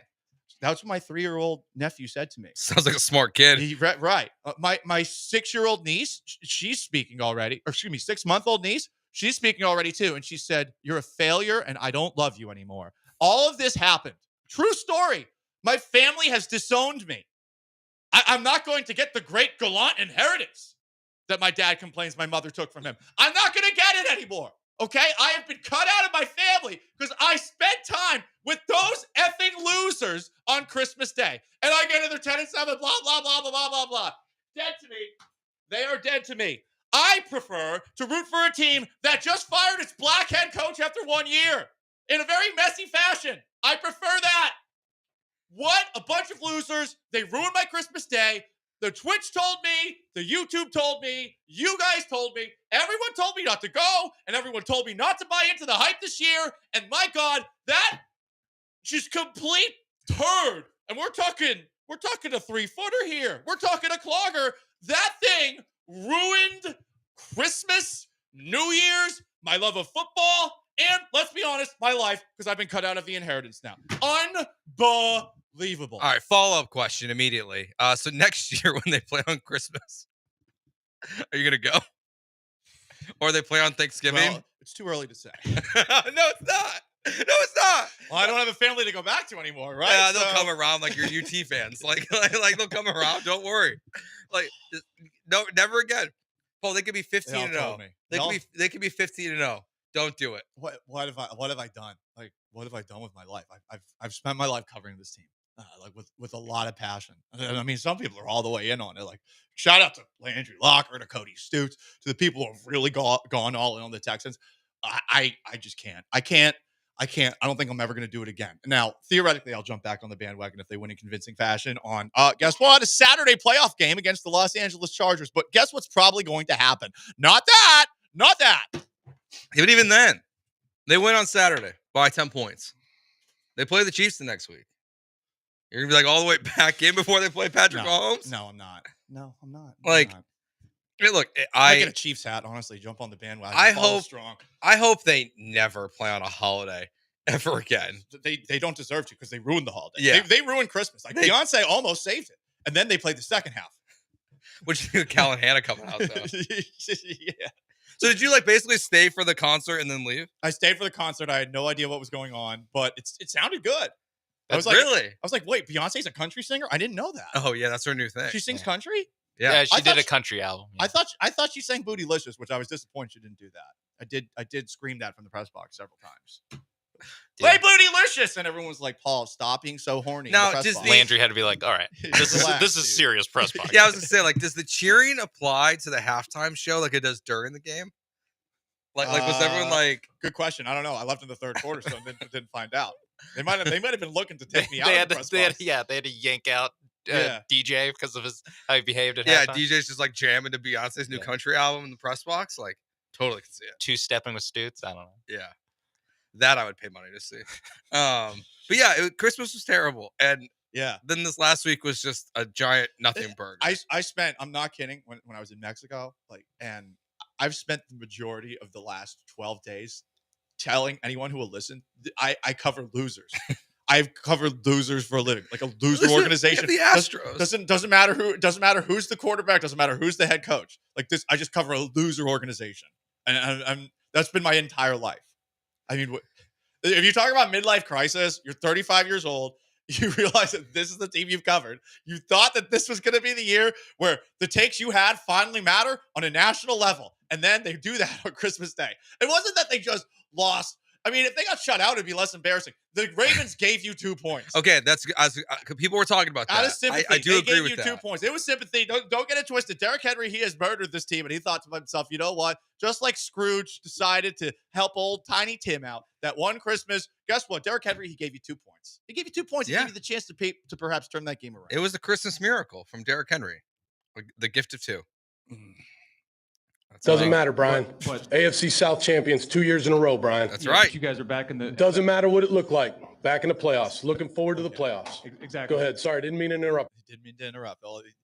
It's crazy how that applies perfectly to this season. How far away are we from? It's year 2 of D'Amico, from that interaction with like D'Amico and Landry, where it's like, is it next year? Doesn't matter. Landry 3 years in a row, AFC South champs, 10 wins. 9-8. 30 wins in 3 years. He is much better, and again, low bar, but he's much better at controlling his emotions than Bill O'Brien is. So I don't think that we're going to see a D'Amico Ryans pounce like that. I listened to D'Amico Ryan's press conference today. I listened to his press conference after the game. He's saying the exact same thing. Like, we're focused on the now. We're focused on the present. Like, yeah, I would be too after Christmas Day. I would be too, where you ruined Christmas for millions of children in Houston. You ruined Christmas. You guys ruined Christmas. Imagine the kids that got Texans tickets for Christmas. Yeah. Because I bet you there are a lot of dads out there that were like, I'm going to buy tickets to the Texans game. He'll open them Christmas morning, and then we'll go to the game at 3:00, and it'll be this incredible father-son bonding Christmas. And then that's those kids are Ravens fans now. Yeah, those kids are like, they're selling those jerseys for sure. Too. I mean, the Ravens were awesome in that game, but yeah, you're definitely thinking long and hard about your future. But the good news is, and I don't know if they still do ticket stubs, but on a day like today, where it's like 40 degrees and you have a fireplace or something like that, they'll provide a little bit of tinder so that you can light your logs on fire. That makes okay. So you got that going for you. Anyway, I needed to get that off my chest. I've been holding that in for 12 days. I honestly felt constipated. I was like, he's either going to show up for work, he's going to do a podcast from Mexico. Like, no, I was like, there's going to be some Paul Gallant content. Instead, it was just the video of you walking out, and that was it. My family won't talk to me anymore, so I've been on like a 12-day bender. You know, and that's what happens. How's the liver feeling? Ooh, I don't want to know about it. I don't want to know about it. Mexico was a lot. Mexico was a lot. Yeah. It was all inclusive, right? It was all inclusive. Oh, yeah. I think that they definitely watered down because you feel like an absolute tank. No, they an absolute tank drinking the whole time. And I remember I was like, wait a second. There's no way I could actually have 5 shots and still be standing at this point in time. So I felt old. There were a lot of basically like college-aged kids that were there with their parents, and that was it. There were no single mid-30s folks. Oh. So some people in our wedding party were fantastic, but I did have to stop some guy from creeping on, I'm pretty sure like a 19 or 20-year-old because he would not give up. We called him Creepy Bobby, almost got in a fight, fun times. He was trying to roast me for my shirt being buttoned down too much. And I was like, sorry, I have tits and you don't. There was also, he tried to roast me for my sunglasses because he was like, where'd you get those from CVS? And I was like, actually, Walmart. Cheaper. But yeah, good times. Anyway, no one wants to hear about that. He is Joe. I am Paul. We got Sean behind the glass. The whole gang is back together. The Texans won, but I mean, who cares, right? I mean, we don't feel much better about them after that win against the Tennessee Titans. Let's just drive right into it. It is Black Monday across the National Football League. And the Patriots were the first team to fire a head coach, at least in the last 24 to 48 hours. Very understandable as to why, if you've been paying attention. I don't want to bore everybody talking about Boston sports. All I will say is they moved on from him after a year. And to me, as someone who follows that team regularly, it makes sense. The Jaguars fired Doug Peterson. Long time coming, that one. So right now, the Jets, Saints, Bears, Patriots, and Jaguars are without head coaches. Any surprises to this point, Joe, in your opinion? Not the fire. It's the non-firings that I think are the surprising. I'm not surprised by Miami. They've had a tough year. I mean, they kind of attached themselves to Mike McDaniels and Tua in the way that contract was structured. So that one feels like they're all just going to kind of ride it out. The Tyreek stuff wasn't going to make them fire Mike McDaniel that he said he wants out of Miami. Oof. I'm surprised by the Giants. That to me is the one where I know they had Daniel Jones, but like they made that decision. Saquon Barkley, like the biggest hot topic this last week in the pregame shows was, should he try to break the single season record for rushing? You let him walk out the door. So I'm surprised by that. And then even like today, Joe Shane met with the media and he was like, I'm sick of it. I'm tired of this stuff. Yeah. Well, isn't like the Mara family probably tired of it too? I thought the Giants were going to fire at least one of them. Here's what John Mara said, quote, "It better not take too long because I've just about run out of patience." Well, you haven't really run out of patience if you're keeping the entire gang together. But I'd imagine if you're John Mara, you're looking at what Joe Shane was not able to do, bring back Saquon Barkley, and you're thinking to yourself, why did we choose Daniel Jones over Saquon Barkley? I mean, I think he's a rather hands-off owner as far as owners go, but I'd be mad about that. And I don't think that Daboll deserved to go, but I'm surprised by some of the coordinators that still have jobs today. First off, the Jaguars fired Doug Peterson. They did not fire Trent Baalke. Trent Baalke has not been good at his job for a long time. With San Francisco, where he's the reason that Jim Harbaugh ultimately got pushed out of town, and now with Jacksonville, I do not know what kind of blackmail he has on NFL owners, but it does seem like he has something. I'm also surprised that Chris Ballard was not canned yesterday because the Colts have become, I think, a bit of a dumpster fire organizationally. And okay, maybe even Shane Steichen, you push him out. The guys in the front office that have been able to keep their jobs, that to me is pretty surprising given that Trent Baalke has 100% created the problems in Jacksonville right now. I mean, he's a cockroach. Mm-hmm. I mean, if they actually keep him, how many coaches has he had in his last two jobs? 6. Wow. No, sorry, 7. 7. Because he had Harbaugh, Jim Tom Sula, he had Chip Kelly. Oh boy. And then I guess maybe it was just those 3. So he fired 3 coaches in 3 years, and then he's going to fire 3 coaches in Jacksonville. Is that a lot? I mean, the Texans did it. But like the 49ers, sometimes you just got to do a couple purges. But look at the 49ers. The 49ers did, they had Baalke and Harbaugh, Baalke and Tomsula, Baalke and Kelly. They fired both of them. They bring in John Lynch and Kyle Shanahan. And yeah, this year was not great for them. Look what's happened to the 49ers. So the fact that Baalke's still there for now, I'm not convinced that one doesn't change. I think the 2 biggest surprises in terms of the front office besides the Giants are definitely Chicago and Jacksonville. And if Ben Johnson specifically wants either of those jobs, I think he can push out both general managers.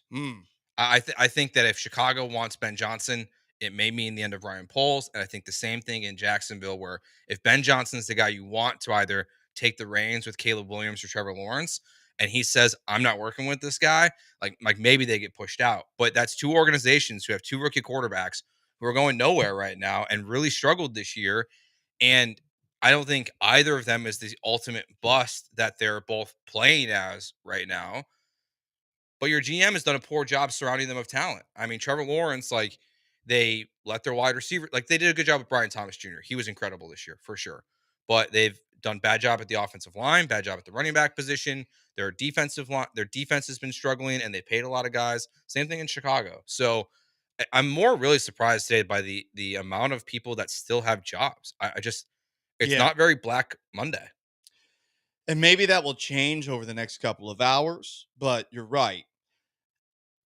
And there are general managers, as you were just saying, that remain in other organizations that we haven't even talked about that could theoretically be obstacles for a head coach taking on the job. I would point to New England right now. Elliott Wolf's the GM. Okay, they got Drake May, but I'm not feeling very good about him. And I think the main reason that New England moved on from Gerard Mayo as quickly as they did is because Mike Vrabel was putting on a PR power play with the interview that he did with the New York Jets, which everyone with a brain knew he's not going to take that job. Of any job out there, that is definitely the dysfunctional one. There's no quarterback, there's no GM, and it's just the Jets. And everybody who knows the Jets knows what a mess they've been for a long period of time. But if you're Mike Vrabel, would you want to take on a job with a guy like Elliott Wolf, who seems to not be the best when it comes to running an organization? To what you said, Trent Baalke's still in Jacksonville. Why would you want to go there? Like, how much are you willing to ignore the structures that be for tons and tons of dollars? Like, at what price are you just going to ignore that? And I would imagine a lot of the top names out there, unless they're just desperate, like Rex Ryan, are going to look at that and say, I don't want a part of this one. I'm going to sit back and I'm going to hope that somebody gives me a Godfather offer. A lot of these organizations are messes. Yeah, I think Ben Johnson might be a trendsetter here, honestly. Like these top coordinators, they always jump jobs. And a lot of times they jump too early. And now sometimes it'll blow up in your face. Like, yes, Bobby Sloak's getting an interview with the New York Jets. But Lou Anarumo was fired today, the defensive coordinator for the Cincinnati Bengals. He was a head coaching candidate a couple of years ago, right? So, I mean, so there's a risk of staying in your job. But if you're Ben Johnson and he's the number one candidate this offseason besides Mike Vrabel, if you're Ben Johnson, like, would you rather some of these jobs or would you rather just keep riding it out in Detroit? Like, if Detroit's going to pay you like a head coach, like maybe it's just worth staying. So it's a strange one because it really felt like we were going to get close to 9, head coach openings, and we're at 5. Yep. We'll see what happens. But for now, there ain't much happening. You want to chime in today, you can at 713-780-3776. That's how you call. That's how you text. The Texans did win yesterday, 23-14. God bless you if you sat through that entire game. 10-7, back-to-back years. Back-to-back years, AFC South champs. Did anything you saw yesterday change your opinions going forward? That is on the table. You want to weigh in on what's gone down on Black Monday to this point? You can. Interesting story about an interview request for somebody that you would never have expected based off of this season, who sits right here in Houston, and an update on what's going on in the playoffs, with the playoffs officially set as of yesterday. He is Joe. I am Paul. Sean behind the glass. It's Gallant George, ESPN 97.5 and 92.5.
It's Gallant and George. On ESPN 97.5 and 92.5. Broadcasting live from the Veritex Community Bank Studios. Here's Paul Gallant and Joe George.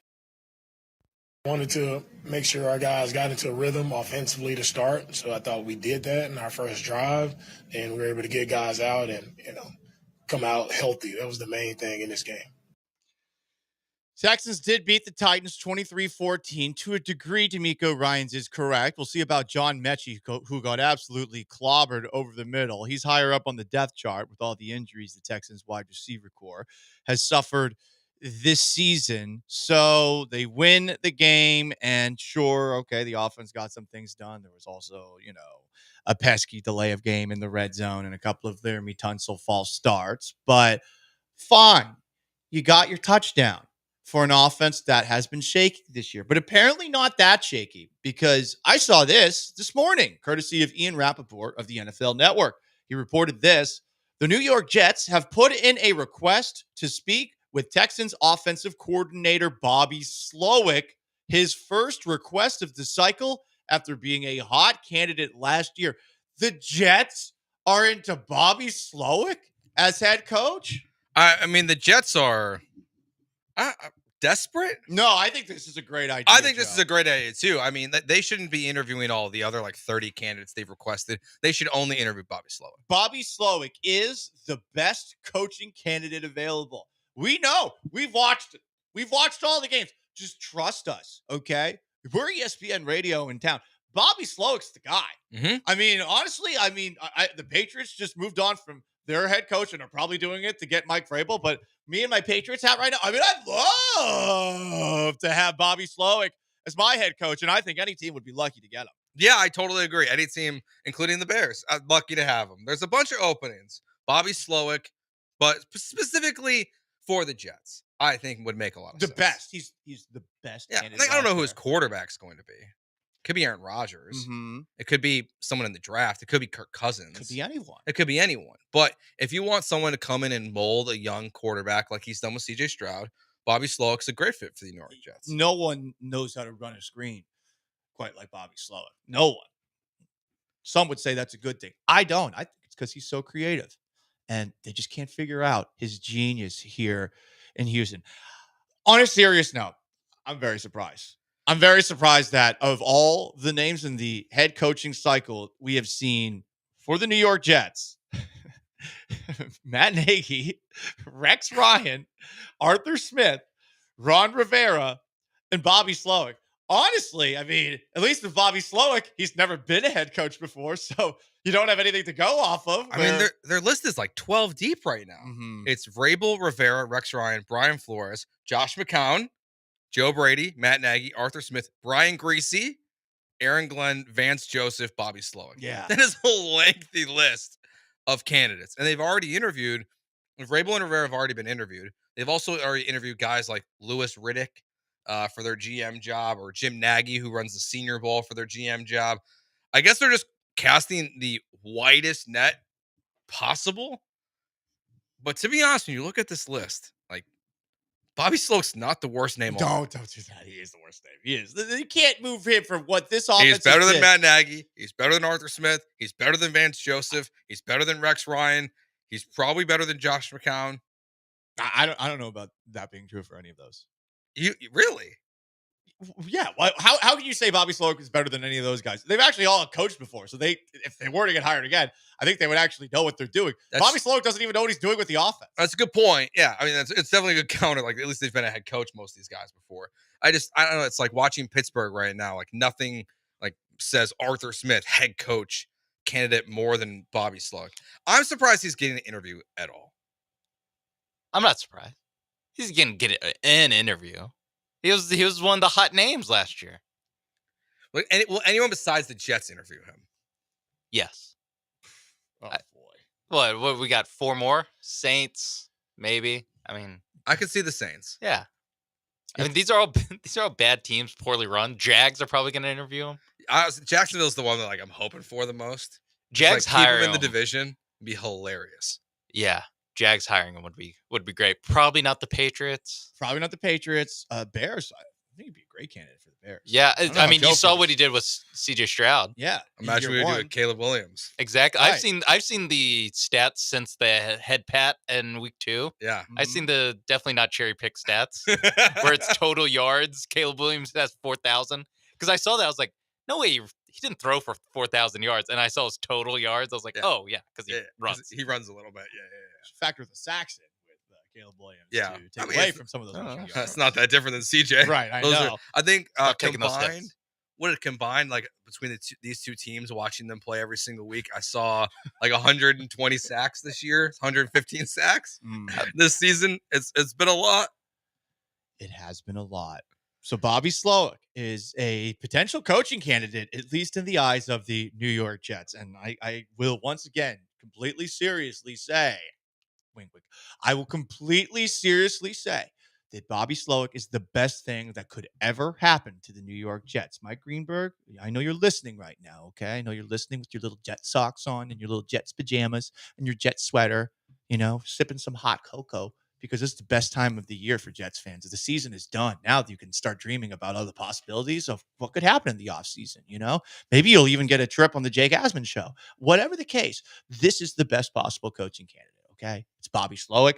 Really, trust us. It's Bobby. It is Bobby. Okay, I agree. Bobby Slowick for the Jets. God, that would make things so much better for the Texans. I would hope. Well, I don't know that the next coach is necessarily going to be better, but I hope that Gerard Johnson would step in and do well. That said, we all had really good thoughts about Pep Hamilton back in the day, and we all saw how that went. At least Pep Hamilton's doing pretty well as a TV analyst. Texans will play the Los Angeles Chargers on Saturday at NRG Stadium. And in a shocker to no one, the game will take place at 3:30. I was stunned to find out, courtesy of a tweet that has completely blown up of our friend Adam Spillane, start time for every wild card game in Texans history. 2011, Saturday, 3:30. 2012, Saturday, 3:30. 2015, Saturday, 3:30. Noticing a trend here. 2016, Saturday, 3:30. 2018, Saturday, 3:30. 2019, Saturday, 3:30. 2023, Saturday, 3:30. 2024, Saturday, 3:30. They like him at 3:30. They think the Texans are the best way to start the playoffs. That's the message. Sure. It's the way to start the NFL playoffs, to show your product. Your Yes. appetizers. Like, we all know, like, the best part, like, hey, like, before a wedding, pigs in a blanket, like, bacon wrapped dates, like, things like that. Those are huge hits before a wedding. Bacon wrapped dates. The second one, bacon wrapped dates. That's an interesting one. They're awesome. They do sound for good. weddings. Yeah, I was going to mention rolls at a restaurant. Yes. Yeah. Rolls The at a rolls. restaurant. Like, that's what the Texans are. Texas Roadhouse. Yeah. The fresh bread at a steakhouse. Like, You're the peanuts on the floor. yes. Oh, that's ugly. What? That's Texas Roadhouse too, Yeah. right? You get the peanuts and you can throw them on the Yeah. floor. It's fun. It's cute. And that's what the Texans are. When Brian Hoyer and Brock Osweiler are the quarterbacks, they're peanuts on the floor. Now they're rolls. Because now they might win. Oh, man. Are they focaccia rolls or are they just white bread? Are they Bobby Slowick white think- bread? Or are they the maybe the Red Lobster whatever cheesy bread? Yeah, but those are elite. Isn't Red Lobster dead? Don't we have to pour one out? I think they filed for bankruptcy, but they're not like closed. They still down. exist. I mean, honestly, we'll never go back. No? I spent like a decade since I've gone to Red Lobster. Really? They're not high-end appetizers, these Houston Texans, but it is pretty crazy that Saturday at 3:30. I thought it was a joke. I had to I ask did too. Paul. I was like, surely there's one that was like the later game on Saturday or the early game on Sunday. Nope. Only 4:30. I mean, they're just ruining my Saturday. They ruined my Christmas. Now they're going to ruin my Saturday. You got to go. It's a play. I had to go, but they're ruining my Saturday. Like they're going to lose this game. I'm going to be there. But at like, least it's at 3:30. yeah, but I still got to be there 2 hours after the game. I got to do my live stream. I'm not going to be able to go out and enjoy my Saturday until like 11 o'clock. I'm missing a onesie pub crawl. Okay? No, Yes! you can make the onesie pub crawl. It'll be over. It'll be over by then. Haven't you learned 40 anything? degrees. Have you learned anything in the last 40 minutes as we discussed your Christmas Day plans? No, I've learned that. I've learned that. I all my time is centered around the Houston Texans, and since my family's already disowned me because I didn't spend time with them for Christmas because they were busy scoring 2 points and pooping their pants for all the world to see, I mean, the Dipies, my God, they exploded. Couldn't even handle all of it. It was a straight blowout. But yeah, I'm still going, and they've ruined my Saturday already. Yeah. That's I think the Sunday at 1:00 would have been, or at noon, whatever time Sunday starts, would have been a little bit better for that. Because at least our Saturday, like we're used to them ruining our Sundays. Yeah, like it's just like tradition. At this yeah. point. But Saturday, hopefully it's close at least. They are the underdog. Open the roof. Home dogs. Open the roof. Make them play in the elements. Yeah, honestly, the Chargers are soft California team. Yeah, drag them down to our level. It's just you want to score 18 points in a playoff game? We're born in that. Hell yeah. It's just so sad. Like some of the things I saw like people were celebrating that it was the Chargers coming to town because their fan base doesn't travel or doesn't really exist. Well, so it's like, oh, I'm glad the Chargers are coming to town, not the Steelers. So it'll be more Texans fans. Yeah, That's there pathetic. Might be a home field advantage. It would be so funny if Chargers fans actually traveled for a change. And they were like louder than Texans fans. Just have Cam Smith in there waving a towel. Yeah, the only Chargers fan I know. That would be rock bottom. I mean, look, last year, the Browns playoff game, considering how many Browns fans there are and how well they travel, the Browns playoff game was, for the most part, Texans fans. Yeah, it was good. I would say it was a good crowd. It was a good crowd. I don't remember if they showed up on time. I think they did. I think they did. It was Saturday at 3:30. There's truly no excuse for Saturday at 3:30. Yeah, there's really not. It's too good of a tailgate scene.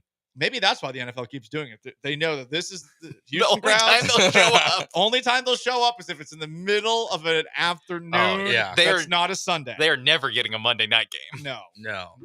Oh boy. Yeah, But see, last year people were excited because it was the first time back into the playoffs after winning 3 games combined the 2 years before that. I don't think that excitement's back. I think it's gone again. I think people are upset about Christmas, don't care about this last week. And no, I don't think people believe. If there's Chargers fans who sell their tickets to, people I think will. But as people have pointed out, there's not a lot of Chargers fans, so they might be okay. See, the problem is we said might. I know. For the Chargers. That part's sad, Joe, that people are like, oh, good. Now it won't be a whole bunch of terrible towels at NRG. Also, did you see after, I think it was Saturday night, after the Steelers loss, the Chargers Twitter account posted a meme of like, oh, now we're going to take this game seriously. And I saw so many Texans people being like, this is bulletin board material that they want to play the Texans. I'm like, it's very sad that you're taking offense to this. Well, I hope, honestly, that they do. Because they are just, I feel like they're happy with what they did yesterday. I feel like they're happy about it. How could you not? They 6 won. for 6, touchdown. Nico Collins, over 1,000 yards. Joe Mixon, over 1,000 yards. Because it's all about yards. It's all about numbers. Only needed 7 yards. Only needed 7 yards. It took him less than 5 carries to get there. Delay of game on the goal line and 2 false starts by Laramie Tunsil. Davis Mills almost died and he didn't. John Mechie also almost died. We'll see if he did, because I don't know if he's going to be playing on Firing on all cylinders. Yeah. Deontay Johnson looked all right. More yards for the Houston Texans than he had for the Baltimore Ravens. Hasn't played on a 14 this season yet. Keyword yet. Still time. Couple texts. This one from the 832. Tennessee's defense is a ranked defense. They're still the worst team on paper, or at least one of the worst 3 on paper. To even think they have any chance against a top 5 team in the league is ridiculous. They have 0 chance of winning on Saturday. Well, good to see the optimism's in the air. From the 832, what's the Madden rating for Bobby Slowick, who the Jets have reached out to for an interview request? I don't know if they do coach ratings in Madden, but let's just do the 0 through 99 that Madden typically does. I'm going to say, I feel like awareness is a big thing that's going to hurt him here. So 72. Wow, that's pretty high, man. I mean, they don't go much lower than like they the really 60s. don't. Like the 60 is about as low as you're gonna get. I mean, unless you're John Weeks, who is no offense, John, they make him in the 50s. But the disrespect. Yeah. I would say low 70s for Bobby Slowick. I was gonna go high 60s. Yeah. I was thinking 68. 67. That's a D plus. I'm doing it right. Yeah. Yeah. I don't know. I don't know if the failing. I don't think the youths have no D's get degrees. I don't think the youths have fully ruined the grading system where everyone now thinks that a B is what a C used to be. I don't think that has quite taken in yet. So I'm going to give Bobby Slowick a D. Okay. Yeah, I was being a little generous, I guess, giving a C-. Although, you know what helps? Last year, when all the Texans receivers and all the Texans offensive players, it was the worst supporting cast we've ever seen. And all those guys' Madden ratings were probably in the 70s, and they went to the playoffs. So maybe that's what Bobby Sloak slides across the Madden ratings from the 2023 Texans. I mean, wishful thinking. Brick Johnson, like what you see? Yeah, Brick Johnson, son of Woody Johnson, Jets owner, famously involved in what the Jets do, to the point where Woody Johnson felt the need to say, "My son does not affect what I do." This teenager. In a press conference. Yeah, he's 19 years old. My 19-year-old son, who might have been in Cabo with Paul Gallant, my 19-year-old son on family retreat, he does not have any say in what we do as an organization. Mm-hmm. He has none. No say. No say whatsoever. We think. He's Joe. I'm Paul. Sean's behind the glass. Gallant and George all back together here on this January 6th of 2025. A dark day because it's just 12 days removed from the Texans embarrassing everybody and ruining Christmas. Up next, let's not talk about the Houston Texans. The Rockets have their guy. Stick around.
You are back with Gallant and George on ESPN 97.5 and 92.5. from the Veritex Community Bank Studios. Here's Paul and Joe.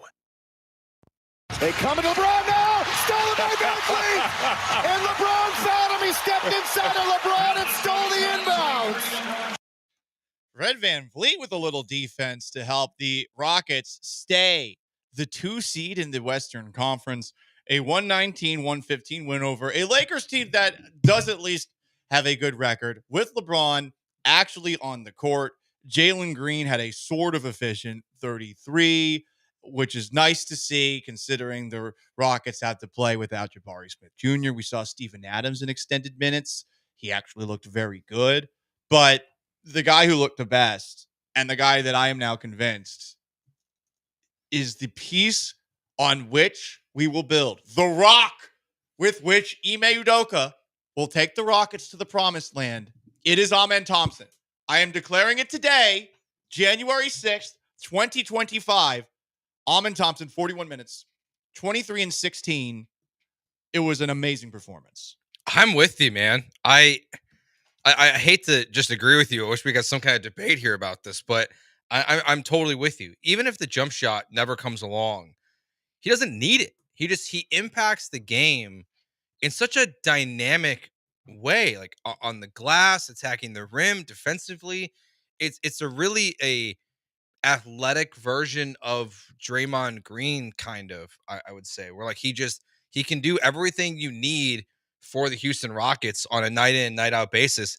I just love watching him play basketball. Like just the way he does it is such a fun. Maybe it's just because it's so different than what we're used to now in the NBA. Like maybe that's part of it. This is why I like him. I just think he embodies what Udoka is trying to do. Yeah, 100%. It's the nonstop effort. It's the athleticism that he has. It's this idea that Udoka looks at Amen Thompson and says, if he ever gives up a basket, I'm pissed. There's a high standard that he holds him to because he knows that he does everything he wants. And as you said, we'll see if things develop from a shooting perspective. But the athleticism is really something else. It shouldn't be that hard to add something else to the equation, right? If you're that athletic? No, and the jump shot's been okay in the corner. He's hit corner threes this year. If he can at least do that, so that way teams can't treat him like they treat Russell Westbrook, to where they can play, 5-6 feet off of him and eliminate some of his athleticism. If his 3-point shot and a mid-range shot is at least a threat to his game, then the sky is the limit for how good he can be. And he's the type of person and the type of player that you expect that he will work on this stuff and will get better. I mean, even him being better at corner threes, that is a step up from where he was coming out of the draft, and we're in January of year 2, and we already feel good about the catch and shoot, one aspect of the shooting. So yeah, if he does become the Rockets' best player, the Rockets' most important player, he will have to have a little bit more. But yeah, I think right now, he's kind of prime Ben Simmons if he had that dog in him. That is he is Ben Simmons if Ben Simmons wasn't a complete bitch. We did once look at Ben Simmons as an all-time prospect. He made 3 NBA All-Star teams, right? Yeah. And never shot a jump shot outside the paint. That's how good he was. He was good, but as you said, he was a bit of a bitch. Yeah, but I think he can add a little bit more. Maybe he's I don't know, tiny Giannis or smaller Giannis. He's not tiny, but he's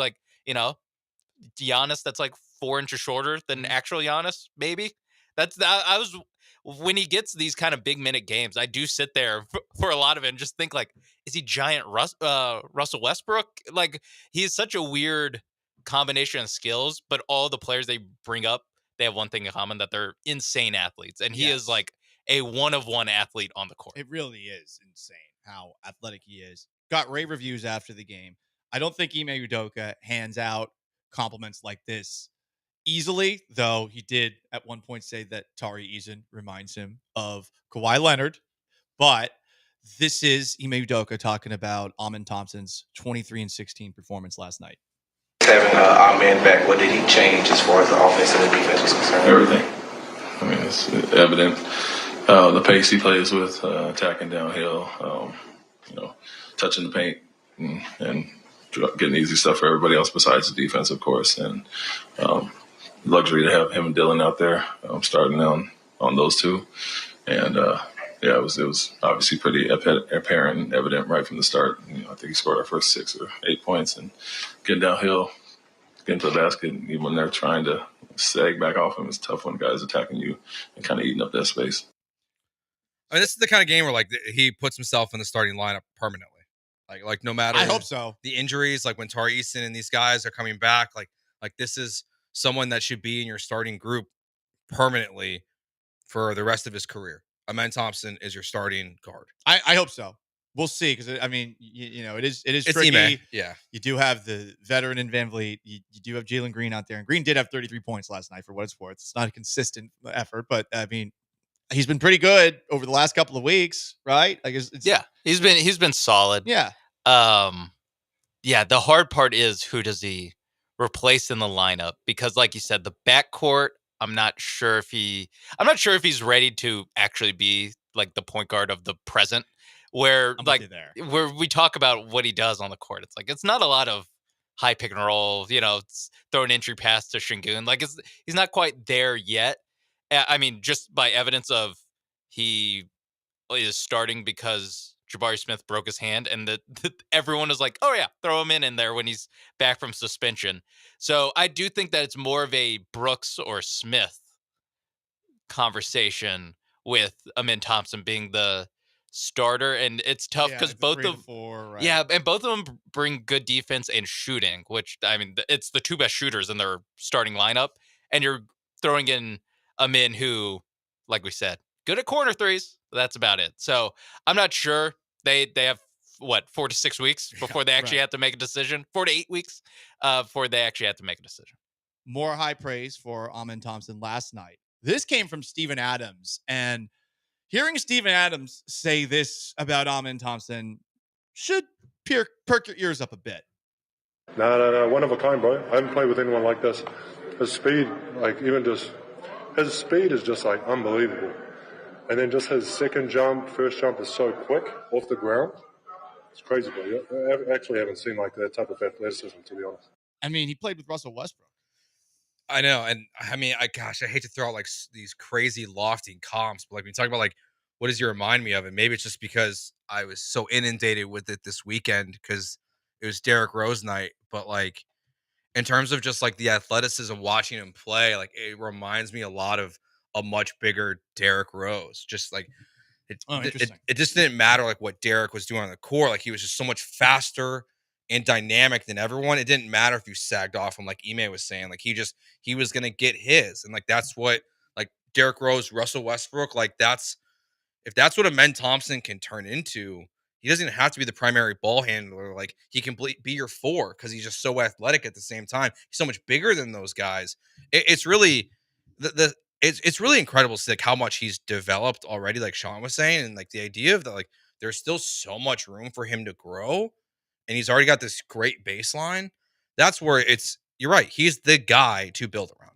He fights guys. I love it. Oh, yeah. The Tyler Herro thing. I mean, incredible. We'll play what Tyler Herro had to say later on in the show when we get back to this. But to see him go up to Amen Thompson and Thompson just threw him to the ground like he was a rag doll. I think that's part of it why it's so easy for all of us to buy in on Thompson, who made his, I think, 5th or 6th start of the year last night, is because of like the other stuff that people talk about with him. It was just I think Paul said, like he basically embodies what you think an Ime Udoka player should play like that.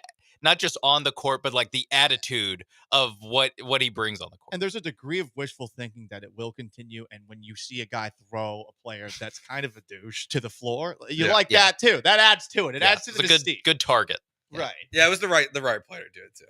Yeah, unanimous approval for throwing that guy. My God, he's such a tryhard. Like no one. Tyler, look at yourself in the mirror. Okay, just look at yourself in the mirror. And then evaluate what you want to be going forward. Joe George, Paul Gallant, Sean Mapes behind the glass. It is Gallant and George, ESPN 97.5 and 92.5. Are any of the positives from yesterday's Texans dub transferable going forward? We'll discuss. I might have a spicy take for you. I'm going to see if I can actually pull off the spiciest of spicy takes when it comes to the Texans. First, though, let me tell you about my friends at MyBookie and mybookie.ag.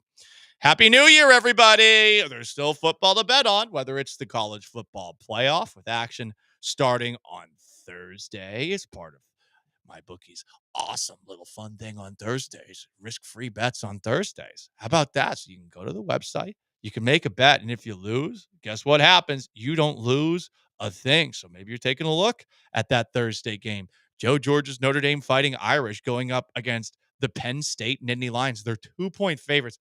Okay, I mean, it's Penn State, right? It's Penn State in a big game. They've won multiple big games, and this is a little bit weird, but it's still Penn State. It's Penn State. I can't do it. I don't care if it's Notre Dame on the other sideline. It's Penn State. So that's at least where I'm at right now. The over-under for that game is 45. You can bet mybookie.ag, promo code BET975. You can bet today, or you can wait till Thursday to make a risk-free bet. You can bet on that, the NFL playoffs, the NBA, everything. Bet anything, anytime, anywhere, only with mybookie.ag. Use promo code BET975.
Here's Pierce, and Pierce is going to break free.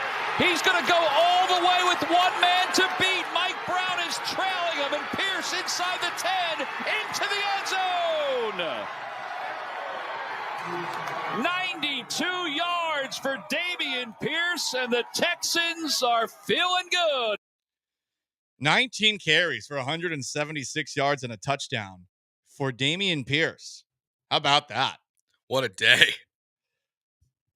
Someone that you wanted to cut this offseason. Yeah, well, get some meaningful minutes for Oh, us. stop. That guy's got he's got obvious talent. I mean, I know. What, 170 yards, 20 carries, 92 of them came on one play. So looking at like 4 yards per carry. Yeah, that's still pretty good. It's pretty solid. That's still pretty good. In garbage time, all right. With backup offensive line. He's more of a Debbie Downer than I am about it. My response was like, why doesn't this guy ever touch the ball? It is weird that he is completely out of it for most games, except for as a kick returner. But I've always felt he has that home run potential.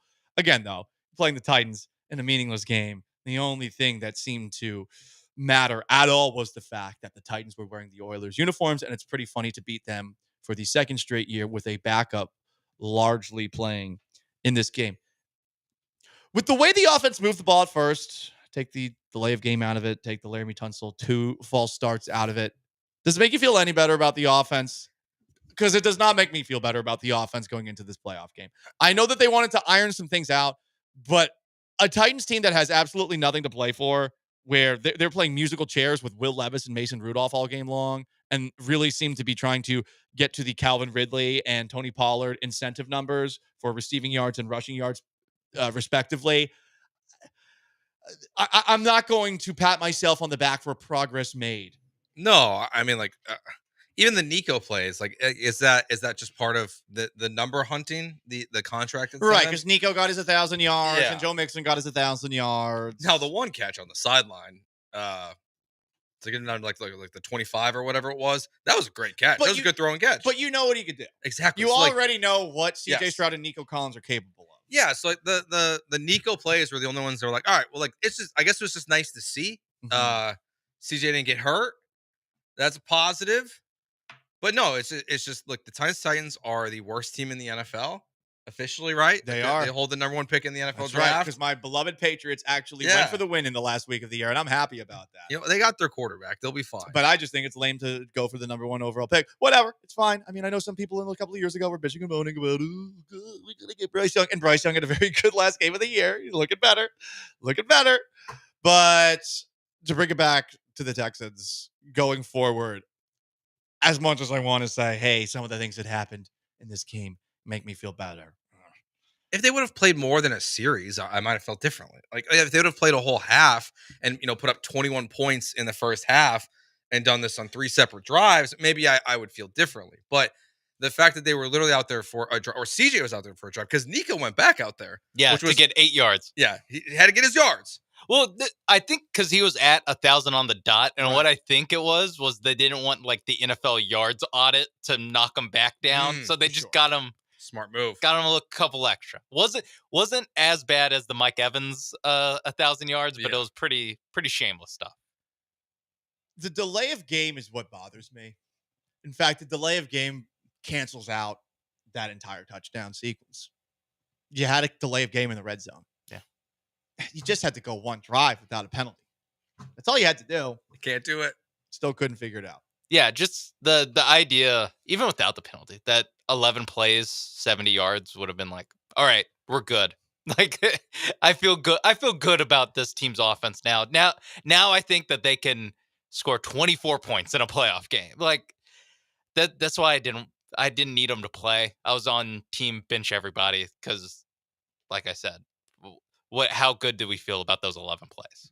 Yeah, like I was very pro play them for a half, and honestly, now that the game's over and watching what they did anyways, I was like, Cal could have just paid Nico Collins.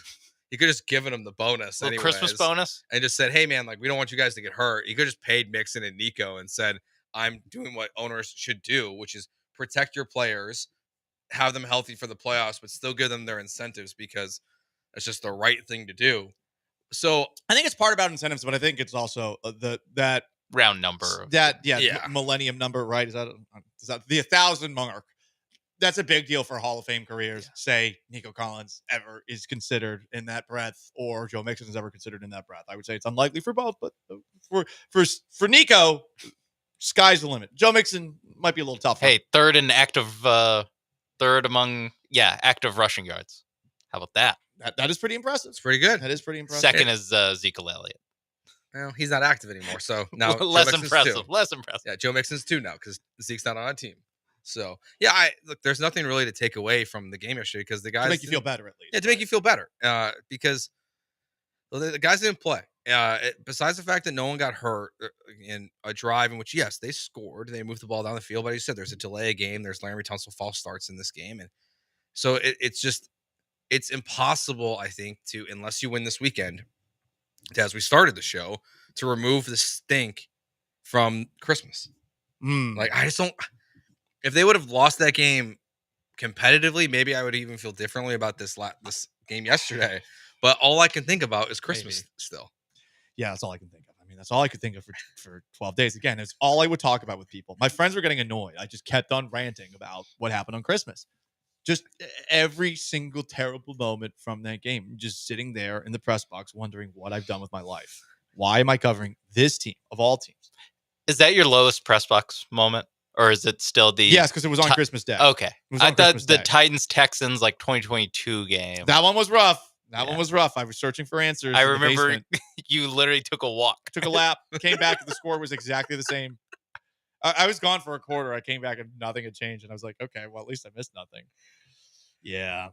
Yeah, it's been a tough year for the Texans. It's funny though; they're 10-7 and they're in the playoffs. Yeah, back-to-back AFC South literally champs. as successful as last year. Yeah, congrats to those that bet on over 9.5. Like, did you? No, I should have. But you didn't do it? I actually think you shouldn't have. I don't think for most of this year you're like, yep, got it. Honestly, like I would have been so miserable. You're right. Like as miserable as Paul was on Christmas, if I was having to watch yesterday's game with like money on the line, like everyone who had the over or under 9.5 for the Texans, like that's the product you're having to watch in week 18. Mm-hmm. Gross. It was bad. I only had Nico Collins receiving yards. Boom, got that done in 10 minutes. Paid. Hell yeah.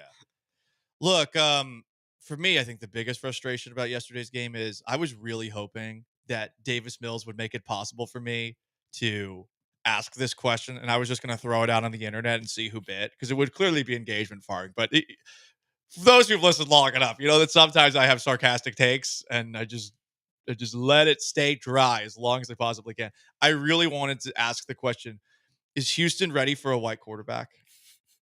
If Davis Mills played well yesterday, if Davis Mills had an excellent week 18 game. And the problem was, first off, they got stuffed in the red zone on 3rd and short multiple times. They got stuffed on a 4th and short as well. Davis Mills scrambled for the end zone. Looks like he's about to score a touchdown. He dives forward and literally his skull just somehow goes straight down into the ground like a plane that's lost control. Like it. I thought he might have been out and that CJ Stroud might have to come into the game. Yeah, I don't know who the third quarterback would be. Like, because I don't think Keenum's active, and I don't know who else is on the roster at this point. Yeah, I'm just like staring at a photo of this right now, and it is. Oh, that looked like it hurt. Davis Mills, good for you, bro, for getting up after that. Because like this specific photo, like his helmet looks like it's like caved in against the ground, and then his feet are above his head.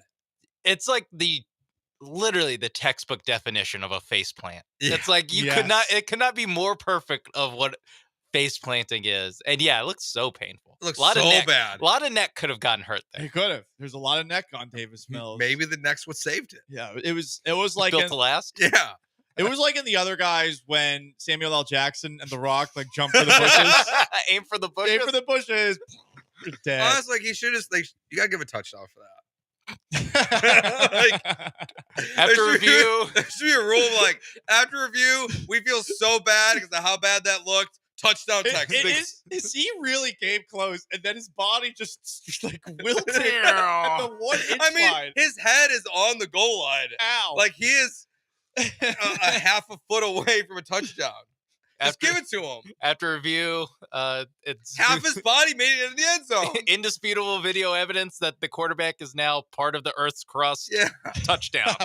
I mean, like when you're like your hips in and then like your head all reaching to the end zone, I think that should count. Yeah, the ball didn't make it. I'd be cool with that. But like, give it to him. 40% of his body is. I realized what we're doing is the opposite of the rule of cool. Of it looks so cool, you have to give it to him. This is the opposite. This looks so terrible and painful. You have to give it to him. Oh, Davis. Gallant George. He's Joe. I'm Paul. Jean behind the glass. Davis Mills, we hope you're okay going into this big-time playoff game against the Los Angeles Chargers, which, guess what, is at 3:30 on Saturday. We are 37 days away from Astros pitchers and catchers reporting to spring training in West Palm Beach, and you will never guess who had a hot Alex Bregman take over the weekend. Do you even want to hear from this guy? Because he ain't qualified anymore. Stick around, Gallant George.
You are back with Gallant and George on ESPN 97.5 and 92.5. from the Veritex Community Bank Studios. Here's Paul and Joe.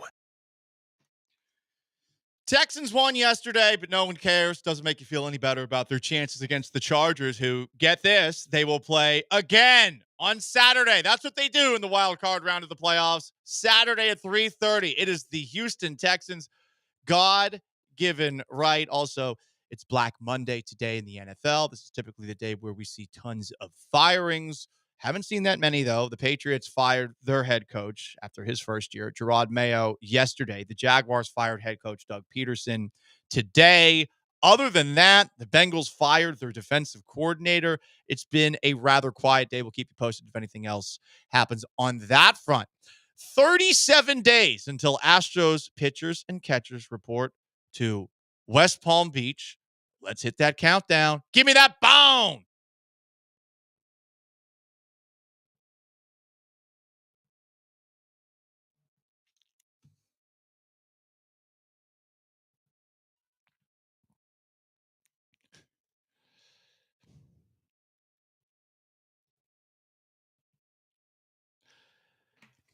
I mean, Alex Bregman's still technically not gone. He hasn't left yet. Still not signed. We haven't done a show as a full team together since December, I think, 19th, December 20th. And he is still out there. Yeah, and it's what we got reports that people don't think he's going to get $200 million anymore. There's still like the same reported teams in on him. Like it hasn't really changed. It's the Red Sox, the Blue Jays, the Tigers.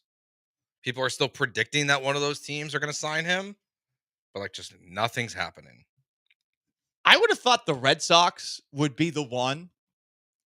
And I know that Walker Buehler, who plays for the Red Sox, has made a pitch to Bregman. They are buddies.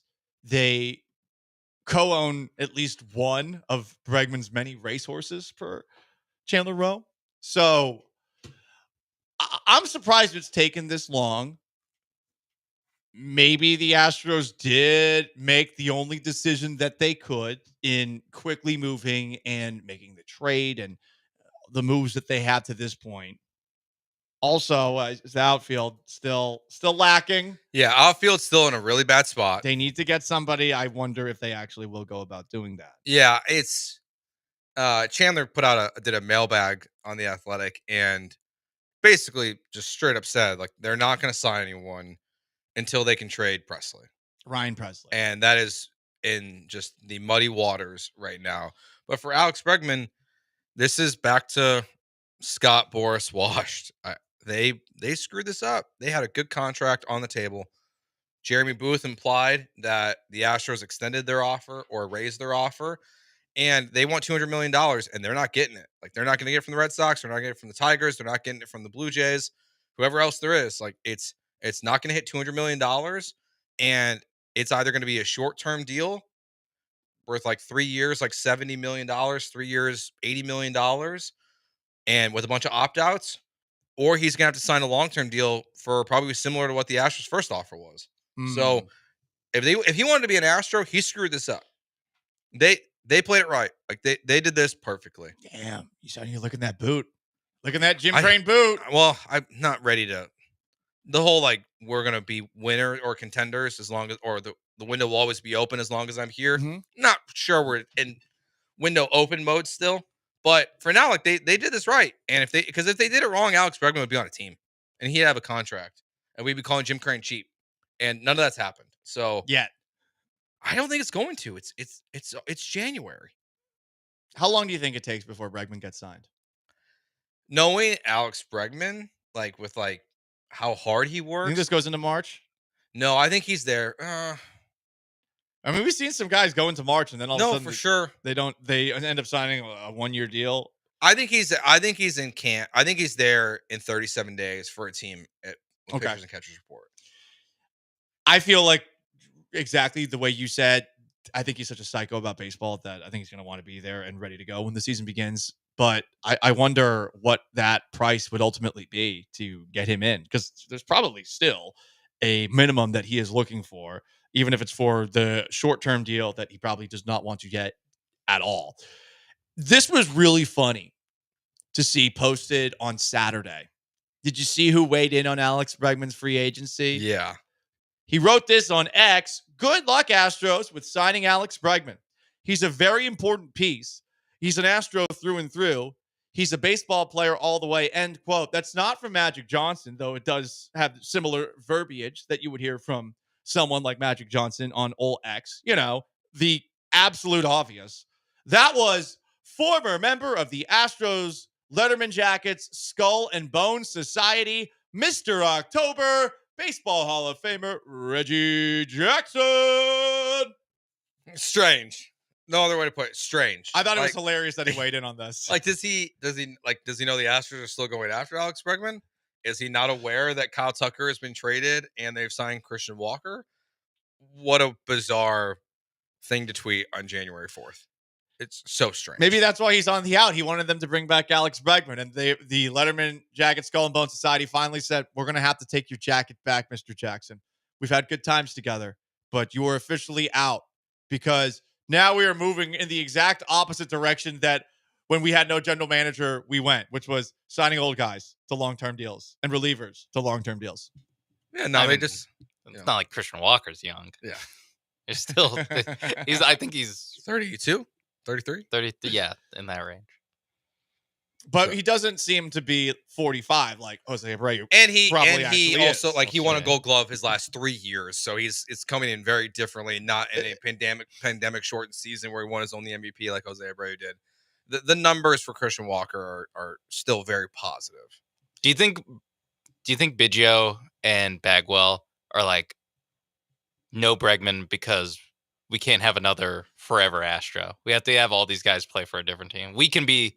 We'll see about Altuve, but it's like we'll get to him later. But like we can be the only guys that are only Astros, not these new kids. That George would be Springer funny. later. That would Correa later. Bregman, nah. Yeah, we can worm tongue our way into like, no, Jim Crane. You see, it's not smart to sign these guys. Yeah, even though we were signed until we were 42. That is funny. Chris from Sam Houston said on our Twitch at ESPN 975, Reggie is Mr. Petty. I believe that does hold true to the majority of his playing career. Was this a petty thought that he shared with the internet, or is this him truly wishing the Astros best of luck in bringing back Alex Bregman? I think this is a tough one to decipher here. Is it petty towards Alex Bregman? Like, is he kind of calling him out for not taking a good contract? I think he's complimenting Alex Bregman completely here. But I don't know if he is saying the absolute obvious as an old man who's figured out how to use the internet, or if he is being very petty and saying, good luck signing Bregman, losers. I don't know which is which. I'm going to say I could see it just being like old man delusional. I'm going to say. I would put it unaware of what is happening. I'd put it at like 60% chance that it's the delusional, like my uncle being like, I hope they bring back Bregman, and me having to be like, well, it's kind of impossible. Like Joe laid out, where it's like, can he play left field? I don't know. And then 40% maybe he's being petty, sharp as ever, Reggie Jackson. But I lean towards kind of clueless. You know, got lost in the mix with the holidays. You know, he's a busy guy. I mean, he hadn't tweeted since December 8th. What was the last tweet he said? Let me pull up his tweet. I hope they come to a long-term extension with Kyle Tucker. I think it was more petty than it was old guy just saying, best of luck. Like, I think it's more likely to be petty than him being Magic Johnson. We'll be in the Kroger stores in January in the Houston area. You'll never know when you'll see me. Look out. It's a chocolate-covered caramel and peanuts. Double chocolate cookie? Candy Mr. October? Called Reggie with a photo of him in a Yankees uniform. What? What are you doing, Reggie? Photoshop an Astros uniform. I was going to say that's 5 booms. I think that's down to 3. Boom! Okay. Did you guys see the cameo they did? No. I don't think so. Maybe I did. It's been a long break, and I've seen so much Costco guys. My New Year's resolution is to no longer ironically like them. They got this, or they were like a live or a cameo or something, and someone's like their brother died. Oh, I've seen that. And All right, we might have to play this later on in the show. Dad was like, "We're so sorry about your brother died. Again, that gets 5 big boobs." No way. I'll find it. I'll find it in time for garbage we'll play time. that later. It is Gallant George. We do, at least in 2024, we had an appreciation for the Costco guys. 2025, will it remain the same? Sean behind the glass, Joe George to my right. I am Paul Gallant, ESPN 97.5, 92.5. Whole gang back together. Up next in the 10-minute drill, Texas wide receiver core looks a lot different right now than it did at the start of the year, but they could potentially make another big splash acquisition this offseason if this guy gets his wishes. Should they go after him? We'll discuss. Stay put.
Miami Dolphins wide receiver Tyreek Hill, during Miami's season finale, was noticeably absent in the fourth quarter of a game that the New York Jets ultimately beat the Dolphins 32-20. Did he remove himself from the game? Did Mike McDaniel, head coach of the Dolphins, take him out? Mike McDaniel seemed to imply that Tyreek Hill took him out. After the game, Tyreek Hill met with members of the media and ended his session saying this. I don't even know, bro. You know, this is my first time I haven't been in the playoffs, man. So, I mean, for me, like I said, man, I just got to do what's best for me and my family, dog. If that's here, if that's wherever the case may be, man, I'm finna open that door for myself, dog. As I'm opening the door, like I'm out, bro. You know, so it was great playing here, but you know, at the end of the day, bro, I got to do what's best for, you know, for my career and, you know, what's best. Because I'm too much of a competitor to be, you know, just out there. If it is, hey, yeah. And then he just walked away. He said, I'm out. He didn't confidently say, I'm out. In fact, I think he accidentally said, I'm out. He was talking about the possibilities, maybe trying to use a little bit of leverage here. Said, I'm out, and didn't exactly endorse that statement when that reporter asked the follow-up question. But if Tyreek Hill wants out, should the Houston Texans consider trading for him?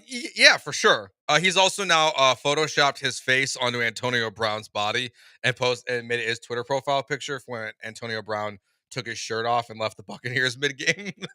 That's pretty funny. So Tyreek Hill's podcast is going to get a lot of subscriptions and downloads this offseason. I think that verifies that he wants out of Miami. Look, the Texans need to explore any and every option at the wide receiver position. Stephon Diggs, Tyreek Hill, because you cannot bank on Tank Dell playing for you next year. So, like, unlike last year where we felt like they didn't really need to add to the wide receiver room, I think this year you have to add to the wide receiver room going into 2025. You're going to have to give up a lot to get him. You're going to have to pay him a lot. He has shown that Navy, if things aren't going 100% the way that he wants, if it's not in Kansas City, that he could theoretically remove himself from a game. All things you have to consider. Also, the guy's an a-hole, but let's forget about that because he is still very, very fast. There is a chance, because I believe in the saying that Sean Mapes came up with once, ABP, always be podcasting. I do think that there is a possibility that Tyreek Hill is doing this, knowing that now everyone will listen to his podcast all off season long, wondering if he'll drop any breadcrumbs or hints about potentially forcing his way to another team. It's a great podcast move. Great podcast move. To basically request a trade, but kind of, so we can have the podcast where it's my thoughts on. Let me clear the air. Something that Micah Parsons has perfected this regular season. At least Tyreek's going to do in the offseason, where I say something, kind of put my foot in my mouth, but guess what? Tuesday, I'll clear the air in a 30-minute podcast for this. So he can do that. If he does get traded, then it's, welcome to my new team. Subscribers go up because every Texan fan is going to subscribe to the Tyreek Hill. But I mean, this is flawless numbers play by Tyreek Hill, who I don't think had a reception longer than 30 yards after week 1. So that makes me like, I don't really know if the Texans need to get this guy. I don't know that he will still be the same player. And you did just trade for Stephon Diggs, and I get it was just a second round pick. But I mean, right now, would you bring Diggs back? Coming off a torn ACL, I would not. Yeah, but okay, Diggs or re-signing Diggs or trading for Tyreek Hill. Diggs. I think I'll go Diggs too. Because at least okay, so like the off the field stuff, the teammate concerns that are all fair with Tyreek too. You know, Stephon Diggs came in and he's beloved by his teammates.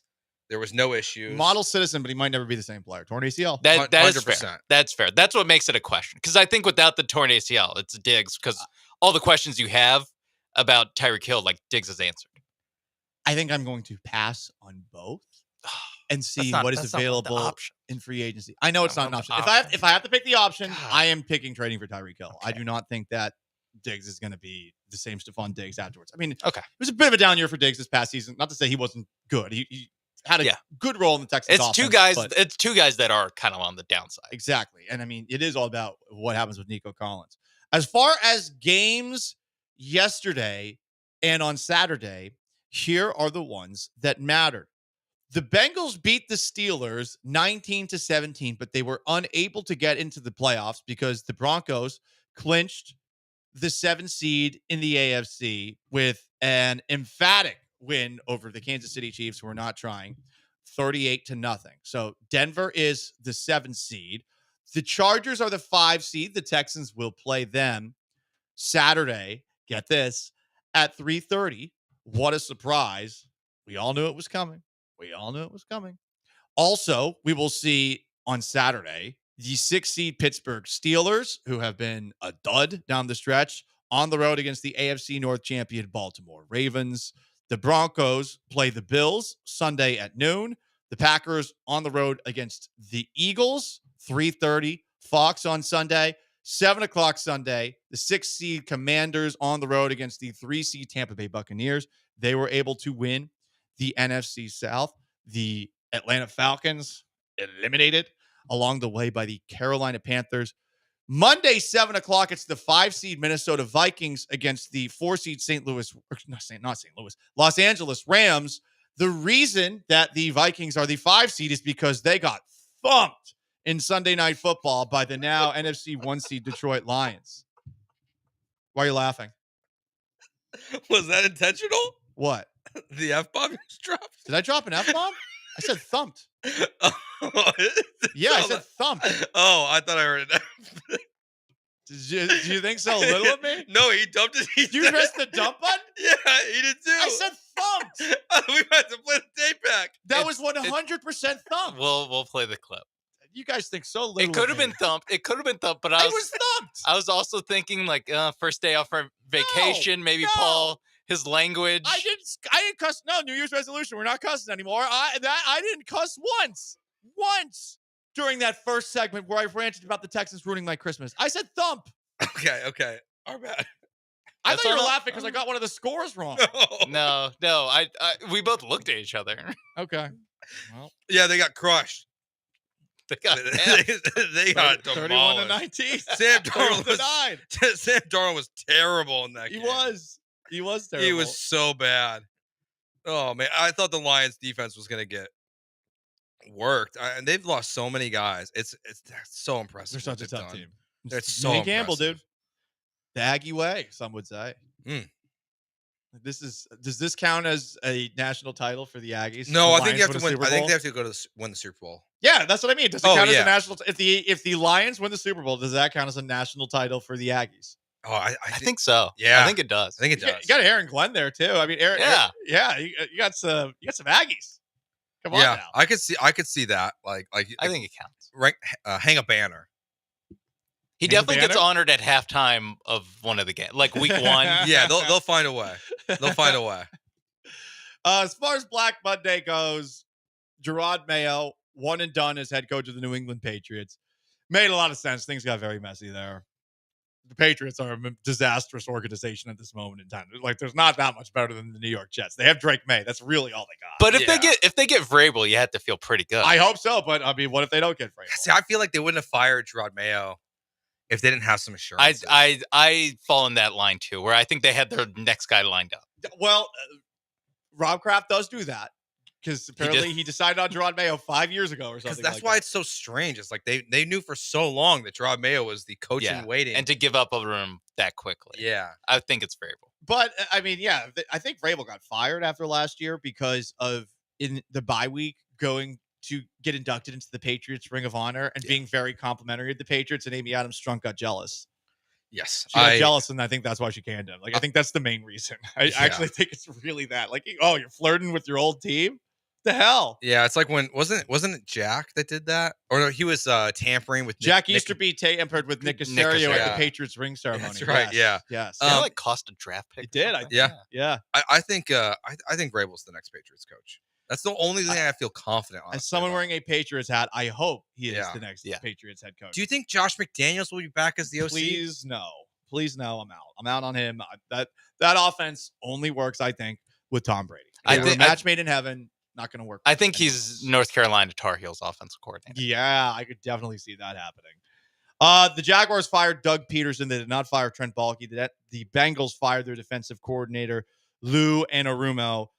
A lot of other teams that you thought would perhaps make some moves, they did not. The New York Giants. So right now, the 5 teams without head coaches going into next season, the Jets, Saints, Bears, Patriots, and Jaguars. I'm surprised Antonio Pierce looks to be keeping his job. Yeah, he had a press conference earlier, and he said as far as he knows, nothing is changing. So they must think that like he's gonna figure it out. I mean, maybe they've had a bunch of coaching turnover too. So maybe they're gonna try to get him a quarterback and see what happens. But I'm not sure that's someone you want to give a quarterback to. Like, I'm not sure what Antonio Pierce has done to keep that job in Vegas.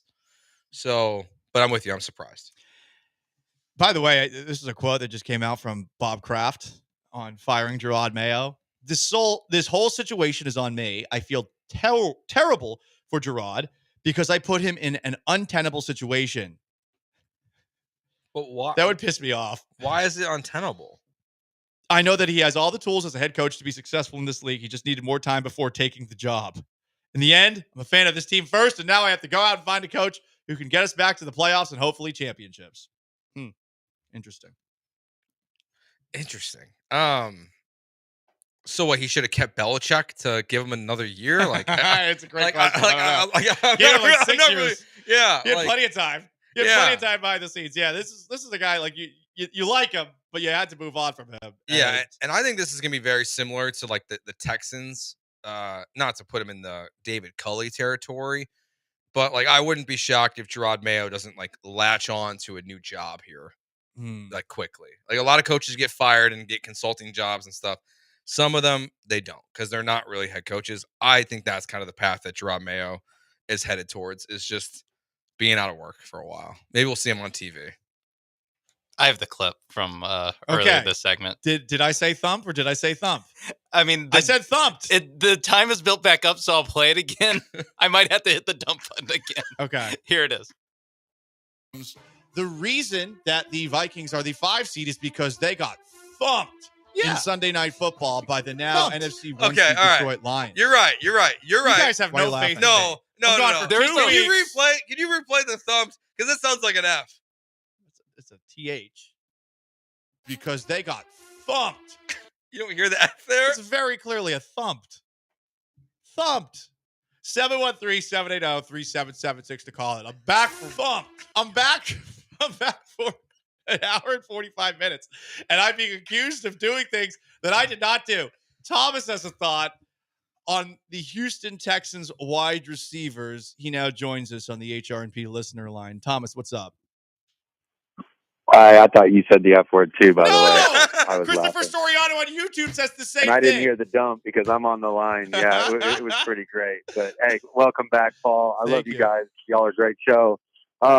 Anyways, what I was saying was I say forget Tyreek Hill and I say forget Diggs. Why not just go out and get T. Higgins? You got C.J. Stroud.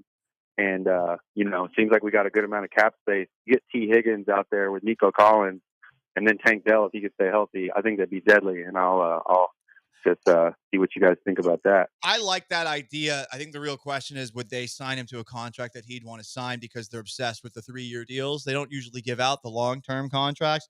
Would they give out a long-term contract to a free agent receiver in T. Higgins?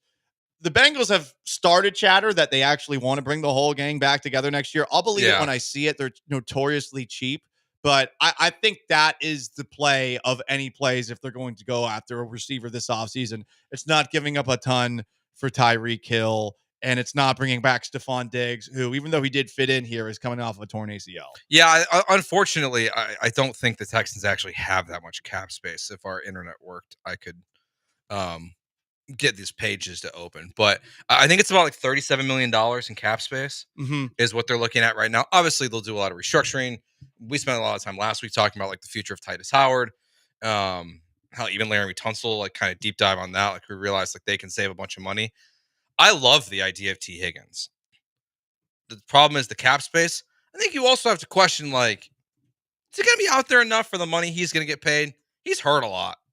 Like if he's the third highest paid wide receiver in the NFL before Jamar Chase gets his, is he out there enough? Because he feels like he has a lot of soft tissue injuries to where he just seems to be missing, or at least he's always on the injury report. Because even going to this weekend, it was like, is he going to play? Is he not going to play? It just feels like that's what As someone who has him on his fantasy football team, like I have T. Higgins. There we go. No, but like it just feels like every week I get it. I'm staring at T. Higgins, and there's a designation next to this him year. every week. This year especially, it felt like it was always questionable, and you weren't sure if he was soft tissue injury because of the contract situation. There was a little bit of that. There was a little bit of that this year. You may as well like use whatever leverage you have, and he did to a degree. He didn't go all the way with it. My question is for T. Higgins to the Texans. Are you okay paying him more than Nico Collins? Because that's what it's going to take. I don't know that Nico Collins would be cool with that. He's not better than Nico Collins. There we go. Yeah, I think you're going in a different market. I mean, look, if anything that we learned from this season is that yes, you can invest at the wide receiver position and in skill positions, but it's not the fundamental problems that are wrong with the Houston Texans. And right now, Tyreek Hill, T. Higgins, during the college football playoffs, Tyler Warren from Penn State, like everyone's like talking about skill position players, and I'm right now all I want is the Texans to be boring. I want them to be boring and fix your interior offensive line. I want you to fix your problems on defense that you have. Get safeties to replace Jimmy Ward. You got Caleb Bullock or Bullock. That's one corner. You've changed the pronunciation of his last name. I think it's Bullock officially. Okay. Because he's locking down the skies. There we go. Was that almost that interception? That I thought that was an interception. That was a great catch. That was such a good catch. So he's Joe. I'm Paul. Sean behind the glass. The Rockets won last night. They took down the Los Angeles Lakers. We talked about it in the last hour. I think that Amen Thompson is the rock on which the Rockets must be built. It's not all about Jalen Green. Hell, I don't even know it's all about Alperen Şengün. And I was away from the X for a couple of days. I do want to tell, as I constantly do tell Turkish Rockets fans, calm down.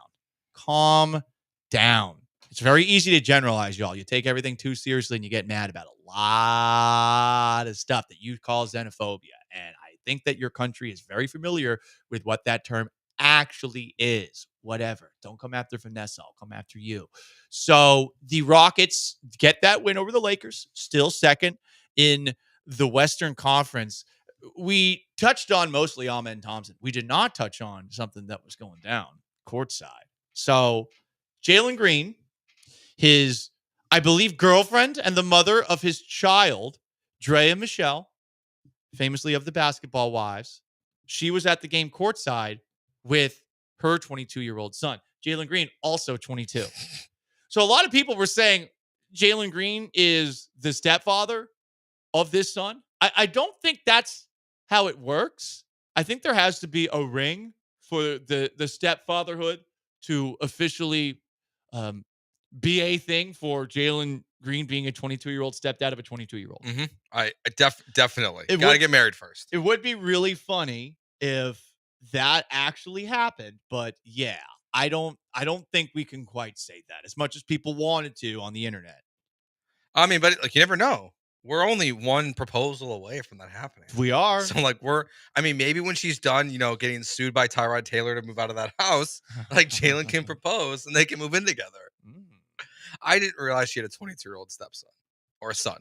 I remember that from when they first were seen together and then forgot about it until this weekend where they're sitting courtside. Yeah, that's got to be a strange dynamic.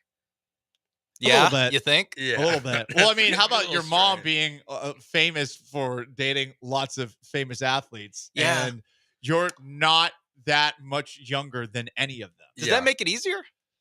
Does that specifically make the Jalen Green situation easier for the child? Just because, like, growing up, like, his mom was on Basketball Wives. Like, in high school, everyone... So he might be used to it, but at the Yeah. same time, you probably have the thickest of thick skin because everyone's going to be calling your mom all sorts of things whenever things aren't going their way in a conversation with you. Yeah, It's like the he's trump card. more mentally prepared for this than like Scottie Pippen Jr. was when his mom was smashing Michael Jordan's son. Like, he's a little more well prepared for these moments, I would imagine. It's still weird though. It is weird. It's a tough situation with that guy, that young man. Yeah, it's rough. It's a rough world out there. But I mean, listen, as someone who, when I was in college, had my dad was dating a 25-year-old. I get it. It's kind of weird when your parent is dating someone that's right around your age. Would it have been weirder if your mom was dating someone around your age? That's a great follow-up Well, question. I think that's a sexist double standard, Sean. No, I'm asking you to search your feelings. Yeah. What would have been Yes, obviously. weirder for you getting in the Yes, car? Okay. Yes, it would have been weirder. Yeah, because like if it's your dad, it's just like you might just be jealous. Which I was. What a dog. Like, Full on my was. I'm dad's like- got that dog in him. I'm a virgin. I'm 20 years old, and here's my dad like bringing home a Russian model for Christmas. It's like Mike Zimmer. Yeah. One of those. I situations. think they got engaged. Or Bob They Kraft's did get engaged. long-time girlfriend, or Bill Belichick's. Well, actually, Bill Belichick. Not is long the case. time. Bill Belichick's like pulling the Bill Belichick's going the Robert De Niro Yeah. and Al Pacino route, where you're like, what? Still works? How many blue chews you taking? Good for you. The I whole guess. box. Yeah, I mean, because Steve Belichick is what, like 40? Is 30, he really? late 30s? I think so. Yeah. He could be. Maybe he could be your father. Nah, that Are we quite there? I don't know if we're quite there. What's Steve Belichick age? 37 years old. 37. Okay. Girlfriend's A 25. very young, a 12-year-old father. You never know. Works for some No, that I early. think you know. Works for some that early. I've seen a true crime show. Oh boy. Also, a shout out to Amen Thompson for taking Tyler Harrow down. We'll get into that in greater detail in the final hour of this show. It's good to be back. I am Paul Gallant. He is Joe George. We got Sean Mapes behind the glass. You want to jump in? 713-780-3776 is how you call in. It's how you text in. Texans won yesterday. Did they change your mind in any way, shape, or form about their chances when they play the Los Angeles Chargers to kick off the playoffs? Of course, on a Saturday at 3:30 NRG Stadium. We'll discuss. Stay put.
36 yards to get to 1,100 yards, which will put another incentive in for him. Oliver fumbled the football.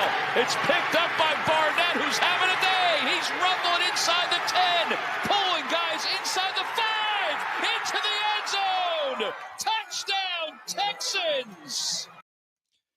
That one was pretty satisfying. Texans took down the Tennessee Oilers yesterday, 23-14. While I'm not sure how much you can take from the Texans' victory going into the playoffs, it was nice to see yet again a team led by a backup quarterback beat a team cosplaying as a franchise that it used to be. I do not know why the Tennessee Titans think it wise to wear these Houston Oilers uniforms against Case Keenum last year and Davis Mills this year, but I feel like they have left with egg on their face every single time, Joe. Yeah, it's just embarrassing. Like, I don't even know why, like, Texans fans don't need to be upset about this anymore because Tennessee is just embarrassing themselves. The fact that they want to wear it only when they want to play the Texans, the fact that you've lost to Davis Mills and Case Keenum outside of one possession from CJ Stroud, it's just embarrassing. You're being clowned everywhere nationally. It's a pathetic organization. And if they're going to keep wearing them, they should stop wearing them against Houston. To do it right before you might fire Brian Callahan, we'll see if he survives. And also while you're playing musical chairs at quarterback with Will Levis and Mason Rudolph, both stink. Maybe this is the game that you don't wear the Houston Oilers uniforms for, because it could backfire spectacularly. But I think all Amy Adams Strunk, owner of the Titans, lives for is to continue to flip the birds like her dear papa did that one time at fans at the city of Houston every chance that she can get. And she is 0-2 doing this. I do think that she has something to brag about this year, given that Hannah McNair did a little trash talk herself, and the Titans did beat the Texans on the road. Amy Adams Strunk supposedly was crying after the game. But I, Joe, think that you are totally allowed to still be mad about the Titans continuing to do this. Really? I suppose some people are going to say the matter is to rest, but every single time that my friends and I who were watching the game together, because didn't have to take notes for this one, didn't really matter. Every single time we looked up at the screen, everyone just shook their heads and said, damn it, why do they have those? No, I get it. It's just like, I mean, if you guys saw the photo that DJ Bieniemy tweeted before the game, it's 48 minutes before kickoff, and it looks like there's 110 people in the entire stadium. It's just so embarrassing that like your stadium is more than half empty. You're playing to get the number 1 pick in the NFL draft. So I get why, because like it's the history of it that upsets people, but the Titans are making such fools of themselves that it's like it's hard to take even like the idea of it being trash talk at this point serious. It's just pathetic. Like it's really just like the most pathetic thing happening in the NFL right now, that they're trying to make this a thing and losing and performing in these uniforms in the way that they are. They care about their ex too much. Yeah, way too much. There's a certain point where you have to move on. Like I did. I didn't text anybody. You actually check that. I did text some ups on New Year's Eve. I was like, oh, I was so sober on New Year's Eve. Then I checked my phone the next day. Oh, damn it. At least didn't text my main ex. How about that? That's good. That's progress. Good. Step in the right direction. 2025, new year, new me. The worst, it would have been worse if you did it while you were in Mexico and then got like a yes and then realized I'm in the wrong country. Mm-hmm. That would have been frustrating. That would have been worse. That would have been frustrating. Yeah, luckily, they all shot me down. So there we go. We're good. We're good, baby. Yeah. We are so good riding high into the new year. And the Houston Texans are riding high into this game on Saturday, right? I mean, they took care of all the issues on offense. Touchdown drive to open up the game. They can still go undefeated in 2025. That's true. Anything's on the table right now. Well, a lot of things are on the table. Some would say that an exit on Saturday afternoon, first one in, first one out, is most likely. But yeah. Others would say, hey, now there's a chance for the Texans to do what they usually do on Saturday games at 3:30 to open wildcard weekend, which is win. They usually win that game. I guess more Texans fans think that they can win this game than lose. Because I mean, look, it's only a 3-point line, so like clearly people think this is you are underdogs. Yes, you are underdogs. You are underdogs. Yeah, And if you go by the traditional Vegas rules, you get 3 points at home. So realistically, what they're saying is the Chargers would be 6-point favorites if this game was in LA, which is They'd be 9-point favorites if it was in LA. They'd be 6-point favorites on a neutral field. You're right. And then another 3. Good point. So you'd be bigger. 9-point favorites is a lot for this Chargers team, which if you compared both of these rosters on paper, you would say the Texans had more talent. The problem is the fact that the Texans are 10-7 while the Chargers are what they are, 11-6, is a reflection of the coaching, the disparity between Jim Harbaugh and DeMeco Ryans, who's getting better, but more importantly, who is as offensive coordinator for the Houston Texans, that is Bobby Slowick, who, despite all that we have seen with our eyeballs this year, did get a request from the New York Jets for an interview. Got to say as well, and we'll play some of these comments tomorrow, it did not seem like DeMeco Ryans is leaning towards a potential future without Bobby Slowick when he was asked about Bobby Slowick at today's press conference. Yeah, I think he's going to be back next year. Bobby Slowick is back next year unless the Jets offer him this job. To give him an offer, you can't refuse. But you should refuse it if the Jets are offering it to you. I think it's Jags. I think that's the Slowick team we have to worry about as Texans fans. Yeah. They are the team. I'm so worried about that. Because keeping Trent Baalke, and I've seen so many like actual NFL reporters, not just like whatever randos like us, but like actual people being like, so many of my sources have been like, what the hell are they doing? Mm-hmm. No coach that respects himself is gonna sign up to be Trent Baalke's coach. Now, because of the interview process and the way it works now, we might not be done with firings yet. So that's true too. If Amy Adams Strunk decides to fire Brian Callahan, she could stick it to Houston one more time. And hire Bobby Slowick. Yeah. She'd really be sticking it to Houston too. I think we can all agree on that. Yeah, Bobby Slowick's resume is the Houston Oilers' history as a franchise. So you never know. I mean, the best moments of Bobby Slowick's career have come in road victories with backup quarterbacks over the Tennessee Titans. That's true. While dressed as the Oilers. And sometimes, like, we see organizations do this when they sign players. Like, if a player plays well against you, like, they might sign you that offseason. Mm-hmm. So maybe Chris Polk. Yeah. I mean, like, maybe the Jags or the Titans will be the Bobby Slowick team if a change were to happen in Tennessee. God, I hope so. But we all hope so. I think that's just wishful thinking, honestly, on my part. Now that I investigate my feelings, I think it is like a little bit of putting the pieces together. Like the Jags are a clown show. Mm-hmm. And again, no self-respecting candidate would take the job. And then also, I want to play this Bobby Slowick offense with Trevor Lawrence at quarterback 2 times a year. Mm-hmm. I think it'd be great if they did that. It feels like you're set up for major success. How much more can Trevor Lawrence regress? I mean, Azeez Al-Shaair just destroyed his brain. And then on top of that, now you imagine you're waking up from a coma, you're Trevor Lawrence. And now, of course, he's been walking around. And the surgery he got was shoulder surgery. Shoulder surgery that kept him out of the year. But it would be funny if he woke up from anesthesia and he's like, hey, guy. Hey, how you doing? Oh, by the way, Bobby Slowick is your new offensive mastermind. He's going to take you places you've never been before.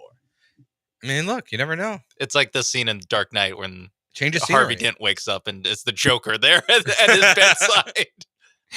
I thought I was that. Yeah, trying to break out of the... If I was Bobby Slowick, though, I would definitely be pushing for this job because I'm probably getting fired next season. Yeah. Oh, if I'm Bobby Slowick, that's why the Jags, I think, could happen is that if you're Bobby Slowick, and someone offers you a head coaching job, you take it.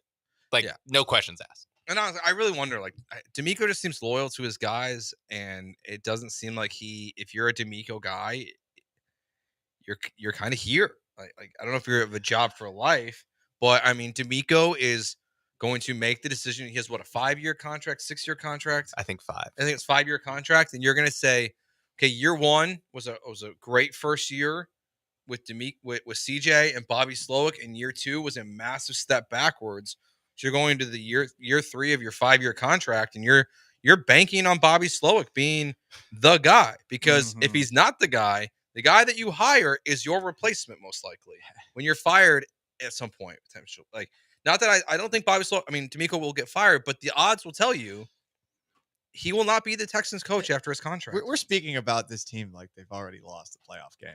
I was going to say, remind everybody Not to say like, oh, hey, anything could happen on Sunday. No, we've all kind of resigned to the fact that the Texans season is over. No, it's more effect of like, that's why I think DeMeco Ryans hasn't yet had to like throw his crew under the bus. Yeah. I think it's because he hasn't been, as a head coach, put in a position where like they're actually falling short of major expectations, or majorly falling short of expectations, because he can sit there and go like, yeah, I mean, 10-7 back-to-back AFC South champions. Like, Sean, there's no reason to have to make that move, and because that is a hard lesson for a lot of like first-time head coaches, where a lot of times they don't fire their head coach until it becomes or their offensive coordinator, or defensive coordinator, until it becomes a, hey, buddy, it's going to be you or him. So, and they have to make that move. So I think, I agree that I think that Bobby Sloak is going to stick around unless he elects to leave. I think that's why I wish more people would treat, their coaches like, I know it's not nice, but that's why I think what's happening in Seattle today is the right move. Is that Mike McDonald is his first year head coach of the Seattle Seahawks, and they had an okay year this year, but it wasn't perfect. It wasn't great offensively, so he fired his OC. Like he recognized what's happening in front of him. He knows it can be better, and if anyone should know like that it can be better than what it was, it's your defensive head coach. Because if he is the defensive head coach is saying, if he's looking at the film and going like, our offense is broken, like he can recognize that as a defensive coordinator. So he knows better than anyone. But yeah, it's no matter what happens, I think Saturday and then potentially the following week, if they do beat the Chargers, Bobby Sloak, unless by some miracle he gets offered a head coaching job, he'll be back next year. Yeah, and hopefully the changes happen on the offensive line coaching staff, because that's where the issues have been for the most part. CJ Stroud, quarterback of the Houston Texans, was asked after yesterday's game this question, if it fortifies his belief that they were able to get that one touchdown drive going into their playoff game on Saturday. Here is what Stroud had to say as Sean Mapes sadly shakes his head. Yeah, sure. Those adversities and those them hard times definitely, build those calluses. And, we've played really well against some of the best teams in the league and just haven't finished the right way. So, I think we give ourselves our best op by just playing Texan brand football. And so, those trials and tribulations definitely are going to help, in my opinion. Swore.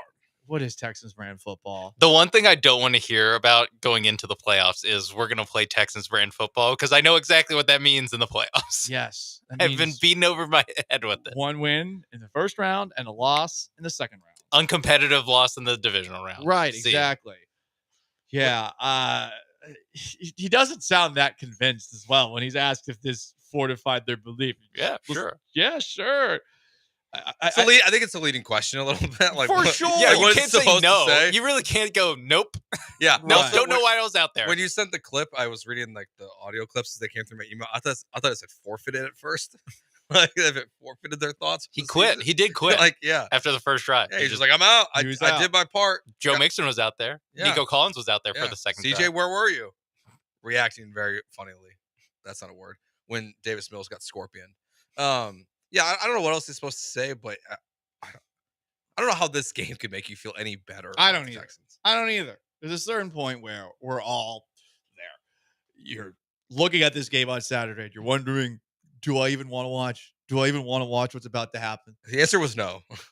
If you heard the beginning of the show, I'm still pissed about Christmas Day. I'm glad I got it out of my system, but I'm still pissed about it. I'm not going to get over it. More from the Texans after yesterday's game. They did tinker with the offensive line a little bit, and they did run for a lot of yards, despite Davis Mills being under center, but it was against a Titans team that I don't think was trying too hard. Here's what DeMeco Ryans had to say about his offensive line. Anytime you can run the ball the way we ran it, I thought our all-lines collectively did a really nice job. I thought pass pro and running the football and rushing, like guys did a really good job of staying attached on their blocks and giving us the running lanes that we needed to make those plays. I'm glad about this, that at the very least, they did okay on offense. Yeah. They got their touchdown drive, but I would point to the offensive line and the Laramie Tunsil false starts. I would point to the delay of game as well. Is that on Stroud? Is that on communication with the offensive line? He thought the play clock was supposed to be back at 25. He didn't figure it out. there was still a little bit of sloppiness, and I don't know that any tinkering with the offensive line is going to net better results, especially against the Chargers pass rush. That's pretty good on Saturday. Yeah, the only part of that where I think I lean with you, like there could be some positive, is that Shaq Mason, if you look at all like the analytical stuff this year, it's been pretty terrible, really, for the Texans. Oof. So the fact And that a lot now, of money on him too. Juice Scruggs is your right guard, and then Blake Fisher is your right tackle. Like maybe this is a better offensive line combination for some reason, even though Juice wasn't great as a left guard. But maybe this new iteration can work a little bit. And really, the player I feel like with the most pressure on him is going to be Blake Fisher, because he's going to get what, Bosa or Khalil Mack? Oh yeah, God. I mean, like that's a tough assignment for a rookie man in the playoffs. So, but yes, for one day there was only 1 sack allowed on 28 pass attempts, or I guess 29 pass attempts. Then like that's positive. It's a good start. Woo! Jeffrey Simmons, the Titans, star defensive lineman, he said the players were trying. Woohoo! Yeah. So just quoting Blur, woohoo. I just love the quote. We were trying, guys. We were trying. Yeah. They were not trying. We were trying. Right. They tried. And they won. They did win. By the way, speaking of trying, D'Amico Ryan's trying out new material, ripping off CJ Stroud a little bit. You hear the beginning of his press conference yesterday? No. Yeah, these guys have faith. You give them that. First off, I'd like to start this by thanking our Lord and Savior Jesus Christ, giving all praise, honor, and glory to him for this opportunity to finish out our season just in a strong manner. Proud of all our guys. Proud of our guys for back-to-back 10-win seasons, finishing undefeated on the road in our division. A lot of guys played, a lot of guys made plays, but what I'm most proud of is that guys played our brand of football. Look, undefeated on the road in the division. That's awesome. Finishing undefeated on the road. And I started nodding along like, impressive. And then in our division. It's 3 games. It's 3 games. 3 games against 3 terrible teams. Thanking Lord and Savior right away, too. That's a CJ move. Yeah, just stealing it, man. Bit stealing. Do you think, considering what they did to all of us on Christmas, maybe they should keep Jesus' name out of their mouth? They disrespected him. I mean, they disrespected him on his birthday. They ruined his birthday party. Beyonce showed up. Beyonce, I'm sure Jesus was like, damn, just like Mary Magdalene. And I feel like all right. This time around, the birthday party did not go according to plan. No. If that was supposed to be his gift, they ruined. That's another reason. No, yeah, frankincense and myrrh is way better than that. For that gold, son. Do you think that once D'Amico Ryan's like, I agree with Joe. Like, he's not actually facing any heat right now.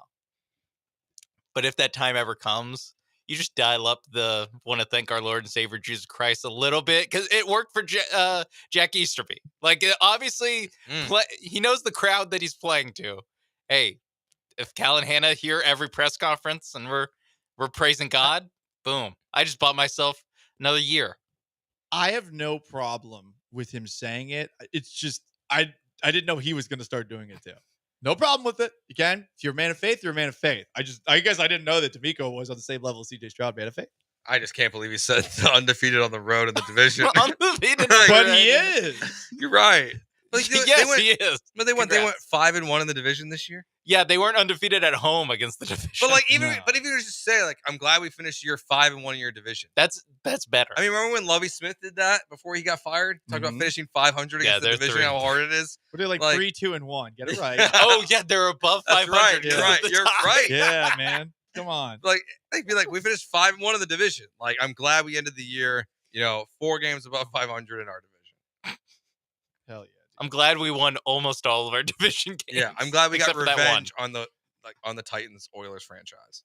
They did, and they avenged the loss to the Titans at home, where Will Levis looked like the second coming. And we got one last Will Levis throw too. That throw was a bomb. Oh man, I he felt ripped bad. that thing. Here's one to remember me by. Woo! I felt bad for that guy, number 25, who thought that was going to be the easiest interception of his life.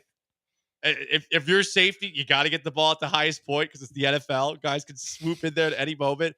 I feel bad for him. He thought that was going to be his first career interception, and then that guy sneaks in front of him. I, as someone who has played safety, I felt very bad for that guy. It happens. Does happen. It's always embarrassing when it happens. Happens to the Texans. I think it's even worse when we're just that guy. We don't know his name. I mean, I'm not gonna be like Mr. Joe over here. What? Dumping on Blair Headley. Like, Hey! we like to keep the names of those who are trying their best on a big stage anonymous. You know what? Deontay Burton. Who's that? I think that's who it was. Number 25. Throwing somebody Number else under 25 the in the bus? program. That might be an old story. I don't think it was Deontay. No, that's an old somebody story. else. Joe, you're throwing poor guys. I just to make a Googled living. the number. Sure, poor guys who are trying to make a living in the NFL under the bus. On the HoustonTexans.com, on their roster, there's not a number 25 on the website. Yeah. Are you sure it's number 25? Well, let's just say it was. Okay? It was. You're right. That poor guy. It might be because he's a practice squad guy. I think it was because he was a practice squad. Luckily for him, we don't know his name. Yeah. So Joe can't slander We're not him going to for slander 6 him. months. We don't Wait want to till keep. tomorrow's show when I figure out who you are. I mean, that man. Watch the all 22 to see who this guy is. Yeah, I'll just tell Jeremy to do it. Yeah, he has a job to get, just like a family to think about, just like Tyreek Hill. I thought it was really rich. Tyreek Hill in the middle of his statement talking about how he's not sure he's going to play for the Dolphins next year. I thought it was funny. He was like, "I'm thinking about my family," and I was like, "Are you thinking about all your family?" It's a lot of people. It's a lot of family to think about. People bringing that up like as an excuse to be a bad teammate, it is really amusing to me. I have to think about my family. I have to think about my family. Like, well, I don't know I don't know how much you're thinking about your family. I think you're thinking about expanding your family. Yeah. It's also. I don't know if it's intentional when he does that though. Yeah, that's fair. It's also. I mean, once you get past 10, Joe, come on. You were definitely like, yeah, I know. Just snip it, dude. Yeah, I was gonna say it's intentional in the way that like there are very easy ways for him to not have 11, 12, 13. Yeah. But it might be in the moment. It's not intentional. His name is Russ Yeast. Okay. Yeah, Yeast. That was his last name. Yeah. Yep. Infectious personality. I was going to keep him anonymous, and Joe was just like, stop, Sean. Jeez. Louise. Sorry to Russ Yeast. It was probably better if we didn't know your name. No. I remember the last name was something that was kind of amusing, and now I'm like, oh, damn. The yeast did not rise in that situation.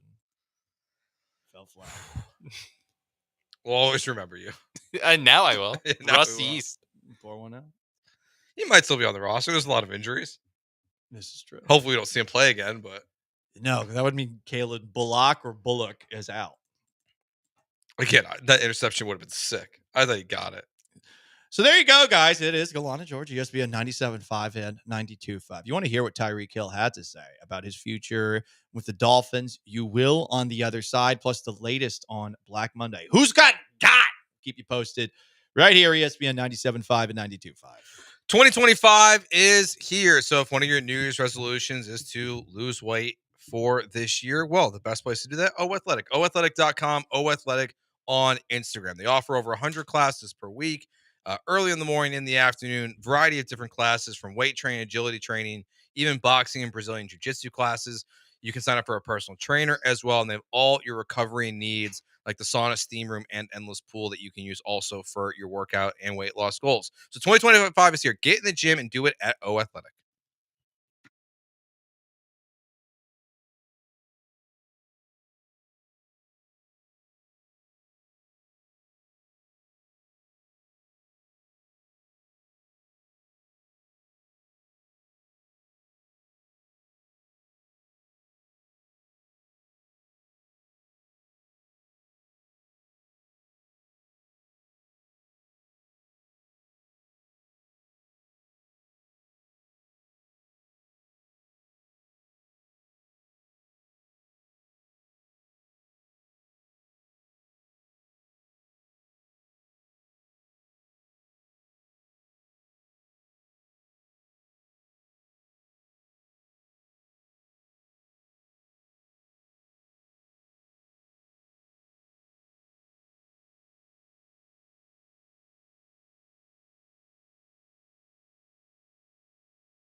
This is Gallant and George. On ESPN 97.5 and 92.5. Now back to Paul and Joe inside the Veritex Community Bank Studios.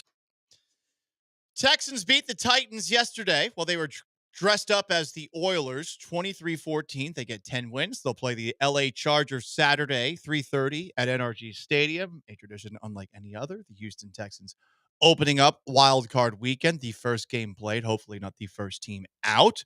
Black Monday across the NFL. Only 2 coaches have been fired in the last 24 hours or so. Patriots head coach Gerard Mayo after just 1 year. Doug Peterson, head coach of the Jacksonville Jaguars. Nothing new over the course of our show.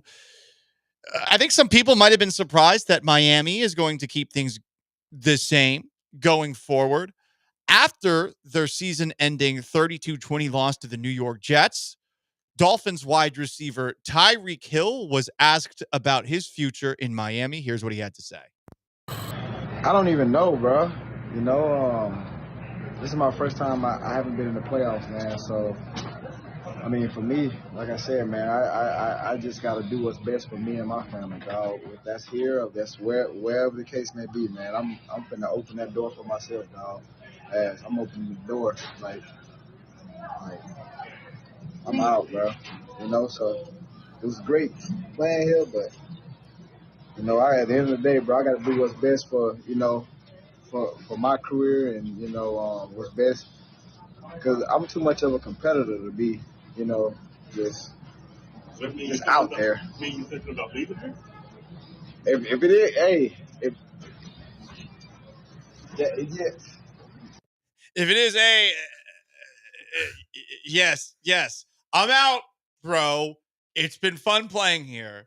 I mean, from the sound of things, we've seen the last of Tyreek Hill in the Miami Dolphins uniform. Yeah, I think it's safe to assume that Tyreek Hill will not be there next year. He's going to force his way out, unless this is all just a ploy to get people to pay attention to his podcast. Yeah, which also probably maybe both. Maybe it's just a little bit of both. More of a ploy for the podcast or more a cry for help? Get me out of here. I can't help it when I don't like it when I miss the playoffs. Yeah, or also like when my quarterback has noodles for a brain. So like he misses a lot of time. What? That's not nice to say about his brain. It might not be noodles yet. The only part about Tyreek is like he's basically saying this the way he connects the beginning to the end of this, because it seems like the question was like, what are you going to do with your offseason now that you didn't make the playoffs? It's like well, we didn't make the playoffs, so I'm out. Like, well, then like where do you want to go? Where like you're guaranteed to make the playoffs every year? Probably back to the Chiefs. Yeah, I wonder if they would. If you're Tyreek Hill, you want to go back. I mean, the Chiefs would definitely bring him back. The real question is, would he take less money to go back there? It's a good question. Because that's the only place I think that you can regularly look at in the AFC, outside of maybe the Ravens. Yeah, I was thinking Baltimore, and Buffalo. And Houston. These are the places where we stop. What? Stop. I'm not allowing that. No. They ruined Christmas. Where you look, it's not I get it. They ruined Christmas. Yes, they play in the worst division in football. Pass to the playoffs every year. It's easy. The Colts and the Jags are dumpster fires. So are the Titans. 10-win seasons in the worst division in the NFL are the definition of mediocre. And if we're doing the exchange rate, you know, the exchange rate of wins in the AFC South to wins in the AFC East, I would say 10 wins is about the same as 8 wins. But if all I care about is making the playoffs, then this is a great place to do it. They're Clemson winning the ACC and making the playoffs. Man, that dude wants to win Super Bowls. Yeah, I know. Yeah, it's. I would imagine he wants to be a Chief. Look, the Chiefs, the Bills, the Ravens. But I would imagine the Dolphins, like if we're going to entertain this, they're going to want to send you to the NFC. Mm-hmm. I don't know where in the NFC he would want to go. Are the Dolphins really at the point where they have to be like, don't want to face them in the playoffs? No, but no team should do that. I think way too many teams get hung up with the like don't want to send them in the same conference, same division. It's like a fear that GMs have in the back of their mind, but you should trade the guy for the team who offers the most. Yeah, I heard that with like Jimmy Butler, like sending him to the West instead. I'm like the Heat should not care. Yeah, just take the best offer you get. Yeah, because like it doesn't. What's like the worst that's going to happen? Like they're going to beat you in well, if you draft well. And like, will it matter in the long run? Like, if you get a second-round pick for Tyreek Hill, that player could be on your team for the next 10 years. Tyreek Hill's going to be in the league for what, 2 more years? Who knows? Because he's talked about being a porn star. He's talked about being a police officer. He has talked about being many things. He already is a podcaster.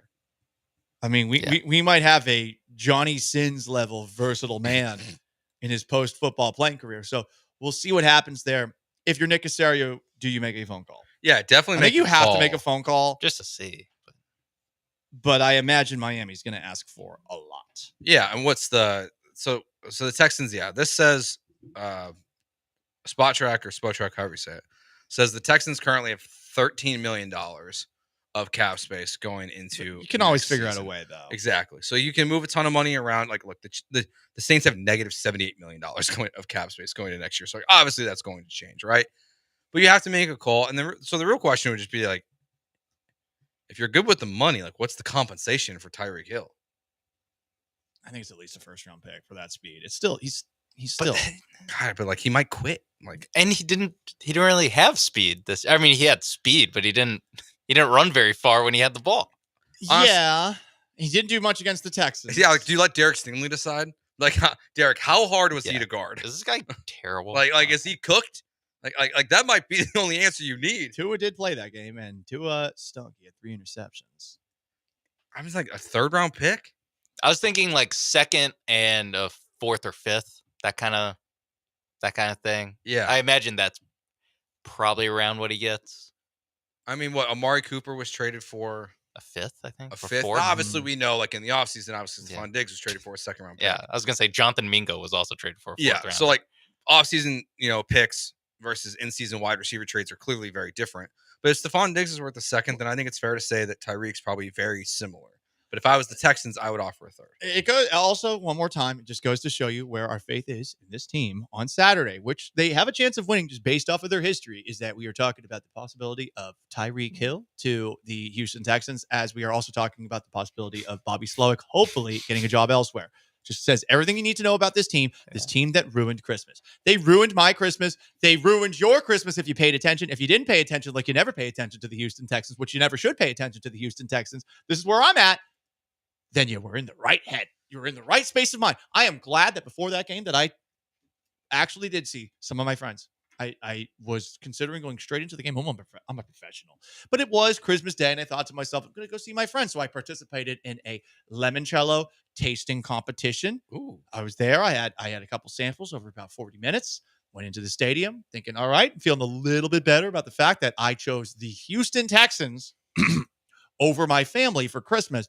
And then the game happened, and they ruined Christmas. They ruined my love of football. They ruined everything. Everything's bad. Nothing's good. They have no chance on Saturday is how I feel at this moment in time right now. And will I flip the script going into the next week if they somehow play a convincing game against the Chargers and win? Maybe. No, the answer is no. It is lost. It's a lost cause for the rest of the year. I will be picking against them until further notice. Till further notice, out of spite, not based off of my brain, out of spite. Out of spite. F them. F them. That's what I say right now. What? When do we turn the corner? When do we go 0-0 in the playoffs? Is that happening this week? Friday? No, I'm not doing it. I'm not doing it this week. Okay. Well, Joe, you guys can on the pick 6 doc just put in Chargers. For yeah. It's already Chargers by 100. Like that's where I'm at. Entirely because of Christmas. 12 days ago. That happened 12 days ago. And it was much more of an atrocity of the thing that took place a couple of years ago. Everyone's talking about today. Nope. 12 days since the bad day. Mm-hmm. That was the worst Christmas ever. Agreed. It was terrible. It was not fun. They ruined Christmas. Also, the NFL doesn't need to be on Christmas. No, it doesn't. Didn't need it. It was but no, the ratings were through the roof. Yeah. The concert was great. Like, well, next year's going to be on a Thursday too. Yeah. Well, next year. Yeah. So next year, so the question is, will they then do Christmas Eve games? Like, will they go to Wednesday again next year because it's Christmas Eve? Just please do not. I think they will. The tradition. No. I think the Texans have. Please do not make. The Texans. The Texans are definitely going to ask to be the tradition. Of course they will. They want to become relevant. That's how the Lions did it, right? They just way back in the day, they just asked to play on Thanksgiving, and now they still get to play on Thanksgiving. Why did I go? You guys told me. Like, I'm an addict. I'm an addict to I make fun of Jets fans. Here I am. I'm an addict to covering this loser franchise, which again, like I get it, AFC South champions and all that stuff, but like that's where I'm at. That's where I'm at. You ruined my Christmas. I've never left a game early, and I didn't even feel unprofessional leaving early. I was like, I honestly, I wish I'd gotten a drink before I got to my car. Do you know if you were the only one to leave early? Oh yeah, and I almost stayed too, because when they were driving down the field on that drive towards the end of the third quarter, I was like, well, it's not tag, maybe like that was going through my head. I just stood there. My bag was packed. I stood there for the entirety of the drive, and when the call was overturned and the fourth down conversion was not a fourth down conversion, that's when I left. When you were leaving, the video looks like a very empty parking lot. Was there not like how many people were leaving with you? Do you think? A lot. I figured a lot. It was weird walking while everybody else was leaving in the middle of the third quarter. Yeah. I was gonna say watching the middle of the third quarter, by the way. Watching on Netflix, I definitely noticed a lack of enthusiasm for the crowd in the third quarter, to where I was watching with my parents. I was like, hey, we don't have to watch this anymore. We're good. I wonder what the enthusiasm level will be on Saturday. I really wonder. I like it. There's a very good chance it's a mausoleum in there. God, I hope it's not. They've killed the vibes. I know they have, but it is the playoffs. I think they can. I think the start of the game, it'll be decent. I'm not saying whatever hardest place to play in the world, but I think it'll be good playoff intensity. I think the first play that goes again, or the first punt, it just deflates like a balloon. Yeah, but it'll be nothing like the Sunday night games, like the Bears and the Lions game this year. It was a great environment inside NRG. It'll be nothing close to that. 5-1 to 10-7. It's not good. Nope. Doesn't matter, Paul. AFC South champions, Paul. Stop. They already were champs. They're champs like weeks ago because of how god awful that division is. Anyway, I'm sorry. I'm jaded. I'm burnt out. They ruined my Christmas. And I had 2 weeks off, and that's all I could think about the whole time. Just shaking my fist at the fact that they lost 31-2. At least lose with dignity. 31-0. They had to give you 2 points to make you feel better about yourself. I think that would have been the first shutout of the season. Mm-hmm. Because I think the only shutout this year might have been the Chiefs game. This last week. There's a Saints one. That was was there a shutout Saints game last week. Gotcha. I wish I could tell you it gets better, Paul. But sorry. You know what? Just have to put on a brave face for hopefully. I'm ready to say hopefully one more week. I actually think it's worse for the Texans if they win and they get their doors blown off by Kansas City or Buffalo. They should request to play on Friday. While the college football playoffs on, they should request to play. They should request to play Penn State. That's who they should request to play. Would they win that game? I don't know. And just take Tyler Warren off. They would win that game. But while Texas is playing Ohio State, the Texans play the Chargers. Just hey, no one mind us. I know it's an NFL playoff game, so 50 million people are going to watch. Please don't. Hell yeah. Please don't. Go about your plans. All right. It's Gallant and George. He's Joe. I'm Paul. Sean Mapes behind the glass. Whole gang back together to kick off your 2025. Up next, some final thoughts if you want to weigh in on what they did yesterday. If you're feeling any better about the Houston Texans going into their game on Saturday, I probably just squeezed all the optimism and energy and positivity out of your body. We'll also do a little garbage time in which one of Houston's favorite daughters is no longer single. Or is she? And some funny stories across the NFL. And the Costco guys are back. And they're taking yet another form of media by storm. Stay put.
Broadcasting live from the Veritex Community Bank Studios, it's Gallant and George. On ESPN 97.5 and 92.5.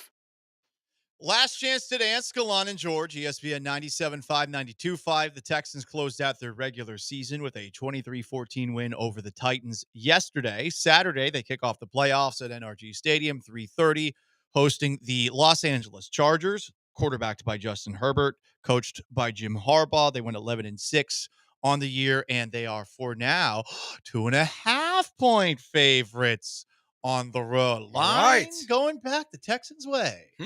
I bet you it closes at 2. Okay. 2-point home. That's my guess. Yeah.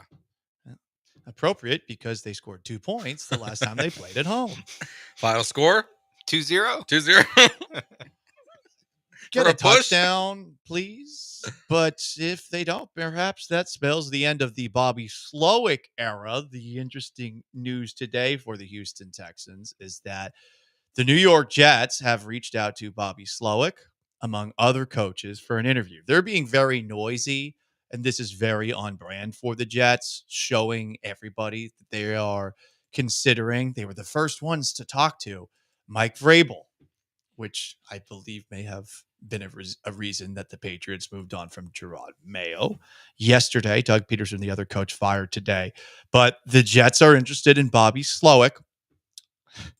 How serious that interest is, I'm not sure, but I think we can all agree that we wish Bobby Slowick the best, say he were to take a job elsewhere. We wish him the absolute best. It's really funny because, like, for Bobby Slowick to probably get that job, we probably need the Texans to go on a run here a little bit, in which we might then have regrets about Bobby Slowick leaving. Big game against the Chargers on Saturday. Maybe that's what gets him to cross the finish line. I can see that. What they need to do is score like 27 points on offense and then have like a pick six. Like basically like the Browns game from last year where they score 45 points, but 14 of them are defensive scores.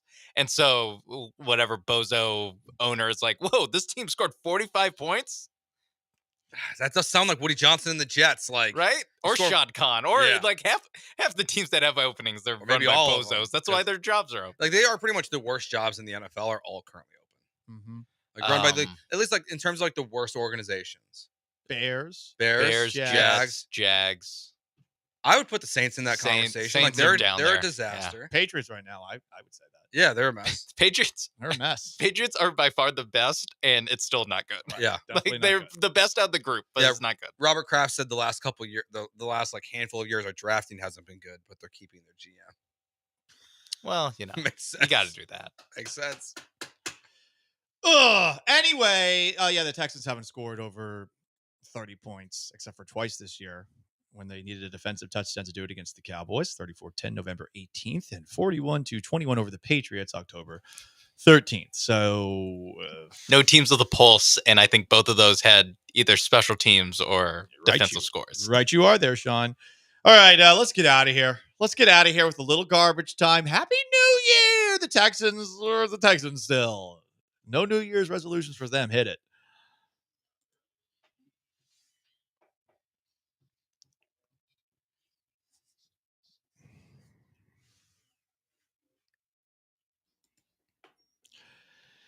It seems that Houston's own Megan Thee Stallion has hard launched a relationship with Chicago Bulls small forward Torrey Craig. Good for you, Torrey. Here's the problem. He's being outed by somebody else on social media who claims that she was more than a side chick to him. And that is actually a quote. Well, Torrey. I still take this as a win for Torrey Craig, by the way. I think it's a win, but it's a huge fumble at the same time. I don't know. I think it's sort of a flex. It's kind of like the Jets. They interviewed Mike Vrabel, Torrey Craig, Megan Thee Stallion, and whatever he wants, apparently. I'm cheating on Megan Thee Stallion is the kind of a flex. It's a big flex. I'm not saying it's a good flex, but it was kind of a flex. Yeah, it seems like a bad decision. Yeah, Bulls basketball, ladies and gentlemen. Yeah, you know what?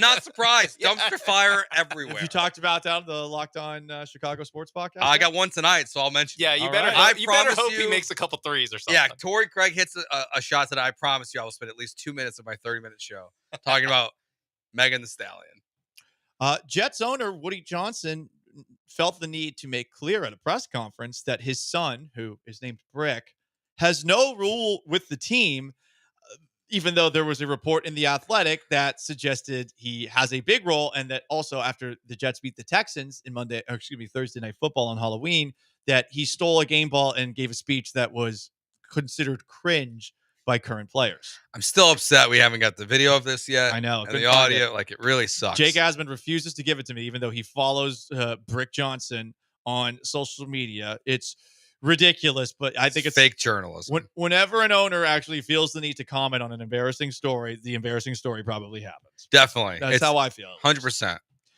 Joe Mazzulla, head coach of the Boston Celtics, still the best when it comes to quotes. Here he is with former Boston Celtic Brian Scalabrine on a Celtics broadcast. Yeah, I'm not lasting 5 minutes, but I'm getting closer. You shouldn't tell people that. Very well played, Joe. Scalabrine, the first person talking there. Mazzulla, the latter. Yes, I agree with him. You don't want to brag about that. He's my favorite coach in the NBA. And I love Ime Udoka, but Mazzulla's number one. I'm so glad the Celtics kept him. There's a chance that they were going to move on from him after that rough outing against the Miami Heat a couple of years ago. Earlier in the show, we talked about how the Costco guys are not just taking over TikTok and X and Instagram and Facebook. They're also taking over a little app called Cameo. For those who don't know, Cameo, you pay a little bit of money and you can get celebrities to say something for you. I guess they are now doing condolences, eulogies and condolences. Here are the Costco guys. Oh, we're so sorry to hear about your brother that passed away. He gets 5 big booms. Boom, boom, boom, boom, boom. But he died. It's a 21 gun salute, but it's 5 big booms. It's just like the transition of just like how awkward. Like he gets 5 big booms. Oh my god! Just heads up, guys. Dana might not like it. If I croak at some point, please do that. You want a Costco boom? Give me some Costco boom. I want a Costco boom. Yeah. Okay. Gosh, that's like Sean. You want some? Yeah, sure. I want more than 5 though. I think that's as high as they go. They only go 5. I'll really lay on the sob story thick because I'm assuming I'm the one that's going to have to do this. But it'll be worth the $25 or however much it costs. I don't know. I bet they charge a lot now. We could probably pool our money together. We should. We do. We pull our money together now, and then when unfortunately the time comes, my whole inheritance will be going towards a fund to pay the Costco guys to boom me off. What inheritance? Yeah, that's true. I lost it. My family disowned me because I spent Christmas Day watching the Texans, who scored 2 points, instead of with my family. Yeah. They're not talking. I'm not even kidding. They're not talking to me anymore. And my 3-year-old son had words for me. And he said, like, this is one of the most foolish decisions you've ever made in your life. You just said 3-year-old son. Godson, my bad. Okay, I just want to make sure we don't know that we don't know that we have a son. Yeah, but we just want to make sure we considering clarified. I take care of things a little bit more than Tyreek Hill does, so I am pretty sure that there's no Paulie Jr. out there. I'm proud of you for that. And on that note, that's going to wrap up today's edition of Gallant and George. Keyword wrap up. For Sean Mapes, for Joe George, for our texters, our callers, YouTubers, and Twitchers, I am merely Paul Gallant. So long, farewell, and have yourselves a wonderful Monday. The Killer Bees are up next. Peace! That the Vikings are the 5 seed is because they got in Sunday Night Football.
Ooh, what up, H-Town? Hey, how we doing? He's Blank on Branham. It's Brian behind the glass, and it's a Monday edition of the Killer Bees on ESPN 97.5 and ESPN 92.5. Hope everybody had a great weekend.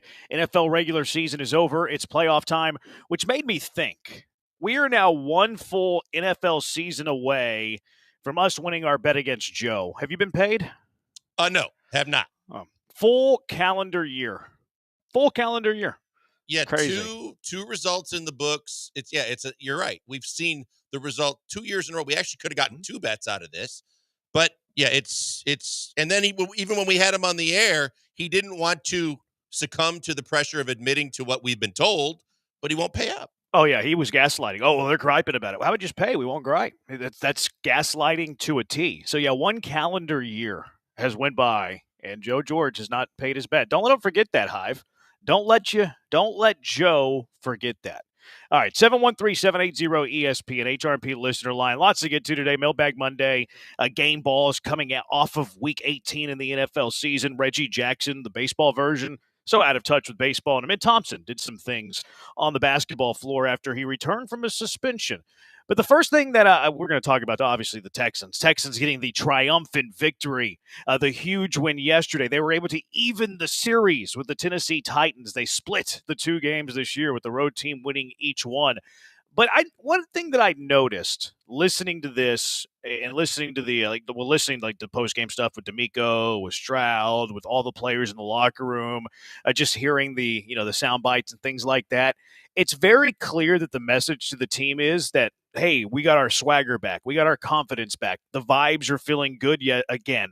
D'Amico's smiling. C.J. Stroud is smiling. Dameon Pierce is running through the football field. The confidence is very high.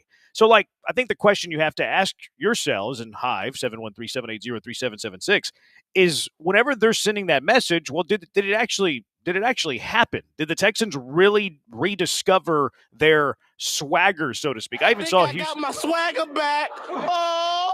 That was live on the field yesterday. C.J. Stroud immediately after the game talking about having that swagger and thinking that it was coming back.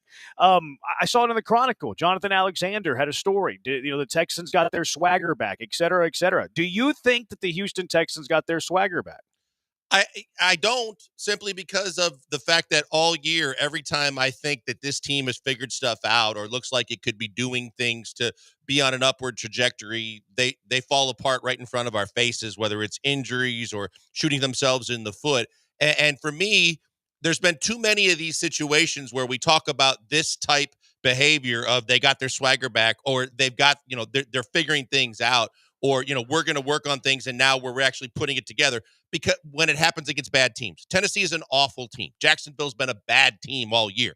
The teams that you're getting right against, New England, are not teams that can actually register with you to say they got their swagger back. Now, do I feel like that was good for them to at least have a series where CJ was on point and Joe Mixon ran the ball well and Nico was catching the ball? Do I think that was a step in the right direction and that they can feel good about that? Yes, but until they do it against a formidable foe, and now you don't have any other games on your schedule but to do it when it matters most, that means nothing to me. Well, how's it a step in the right direction then? If it means nothing to you. Because swagger is different than at least progress, right? I think you're swagging and you feel swagger when you've got Big Mo on your side and you're walking in basically feeling like, you know what? We got this. We're in a great spot. But it's different than at least making the progress of CJ not having happy feet and unloading the ball and getting crushed and not being able to do things you're supposed to be able to do with your offensive line. So I think they are two different things. Okay. I don't think that they have this swagger back. I don't think that, one, you did it nearly long enough for it to happen. You had a good drive against a really bad team who, quite frankly, was hoping that they lost. Because if they lost and the Patriots won, then they get the number one pick. And what happened? That's what happened. They lost, Patriots won. So right now, Cam Ward is the Vegas favorite to be the Tennessee Titan quarterback next year. So the Titans had incentive really to lose that game. I'm not saying the players threw it or anything like that, but do I think the Titans were up for that game? No. Did you see the crowd that was like 25% full? I think that was Tennessee paying homage to how the Houston fans felt when Bud Adams was moving the team away from Houston. Because I went to a few Oiler games their final year in Houston, and they had about 15% of the capacity of the Astrodome. It was much like that in Tennessee yesterday. So it was nice of the faithful there in Nashville to pay homage to the final year of the Oilers in the city of Houston by not showing up to the game. But it was cold. It was snowy. Do I think the Titans were at all motivated and ready for that? No, and not at all. Not at all. So how much stock do I put in the fact that C.J. Stroud went 6 for 6 and threw a touchdown pass to Nico Collins? Almost none. Almost none. Like, it's better to see that than to see 0 for 6 and 2 3 and outs, right? Like, that's what you wanted to see. But how much value does it actually carry? For me, it carries almost no value. And then the whole, like, confidence thing, I hope. Like, I can't put myself in their shoes and put my feet in the shoes of C.J. Stroud and be like, yep, I'm super confident now. So I hope it helped. But I wasn't, like, over the moon about what I saw yesterday. No, I mean, because it's more frustration that has built throughout the entire season than all of a sudden being able to take one meaningless game against a worthless team to say that they suddenly now have what it takes to go on a run and be one of the best teams in football. That's why it's been so frustrating all year. The talent is there. You know that on both sides of the football, there are really, really good football players. But every time that we think this team, they beat Buffalo, they beat a really good team early in the season. That's a great signature type win. But then they lose games they're not supposed to lose. They lose in ways that they're not supposed to self-destruct.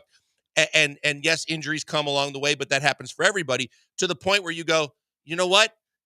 It's more frustration than the belief that they can suddenly flip a switch and turn it around and all of a sudden have swagger. You should have had that throughout, especially in the second half of the season. Well, I think that they got beat up so much that they lost that swagger. Like, you lose a home game to the Titans, you don't play well against New York, you get absolutely destroyed against Baltimore. Like, that's how you lose that, right? Because I think that swagger is synonymous with confidence, right? It's a cool way of saying that I'm confident. Mm-hmm. I think that they lost a lot of that confidence.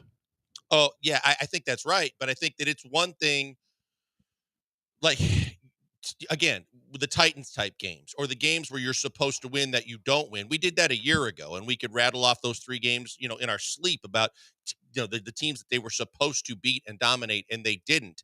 And it's one thing to say, yeah, injuries got the best of them, or these things happened in a 1-score game, and so you just have to deal with it.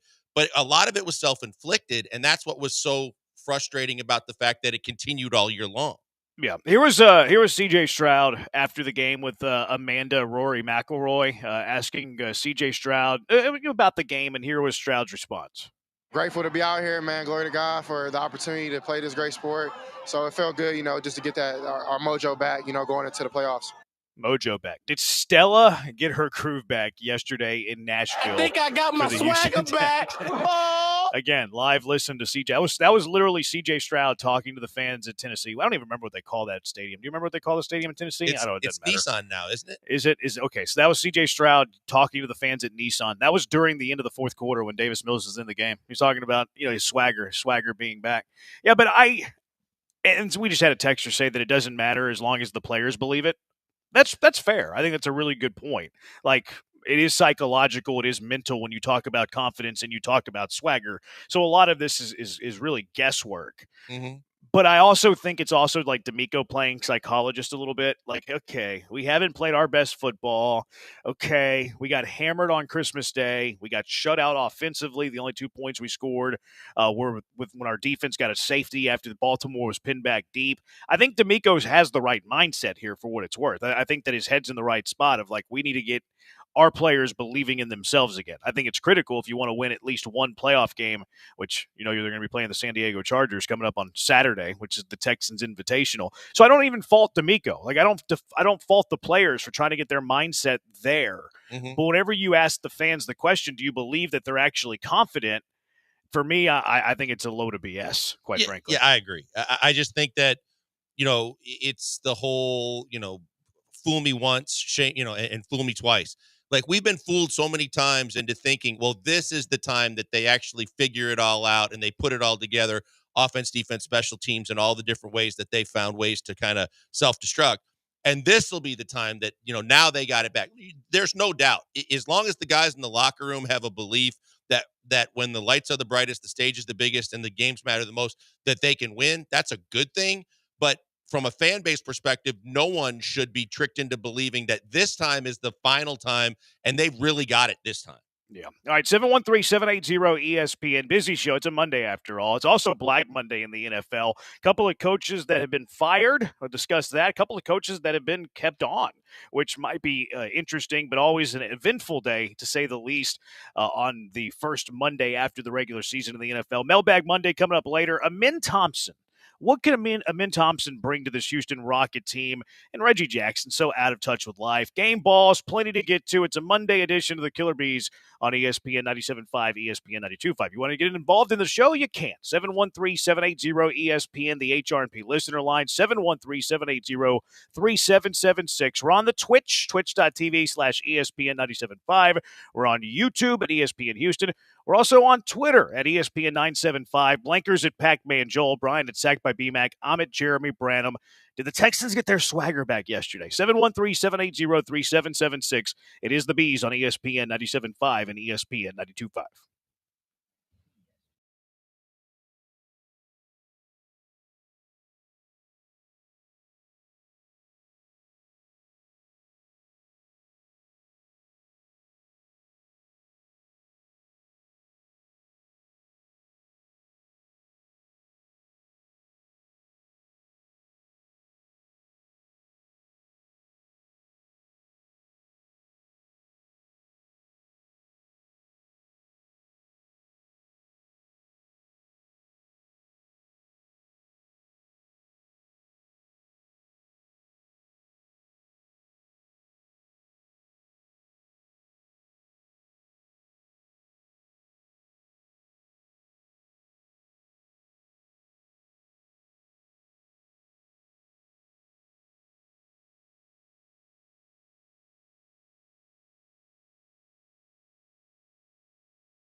Broadcasting live from the Veritex Community Bank Studios, it's the Killer Bees with Joel Blank and Jeremy Branham. On ESPN 97.5 and 92.5.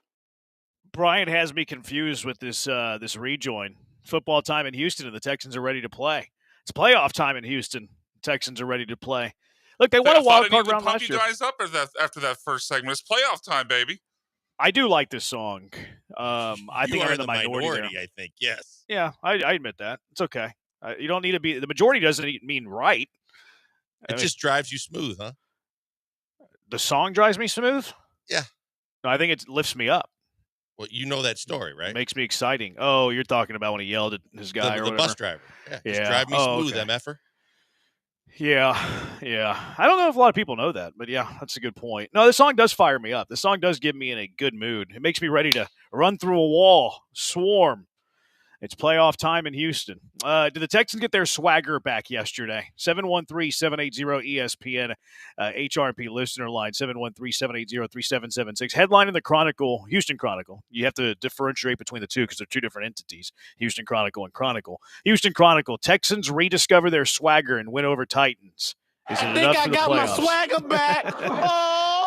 That was, again, live. That was mic'd up. CJ Stroud late in the fourth quarter watching his boy Davis Mills do his thing. 713-780-ESPN, HRP listener line. Big C, what mojo in all capital letters. It was the Titans. It was also the Titans in a down year. Like, this was a down year even for the Titans' sakes. Cole on the YouTube. Hard for me to believe they got their swagger back off of one good first drive against an awful Titans team. I'm with you. Like, I like the players need to think that. The coach needs to send the message, but I can also be like, yeah, I'm not buying it. Texter, no. They played a team that is playing for a top pick in the weakest division in football. Are you kidding me? San Diego is probably top 6 offensive teams in the NFL. I don't know about that. The Texans will be crushed, unfortunately. Do I think they should mix up Mixon and Pierce a little bit to throw the Chargers off and maybe even Mills up?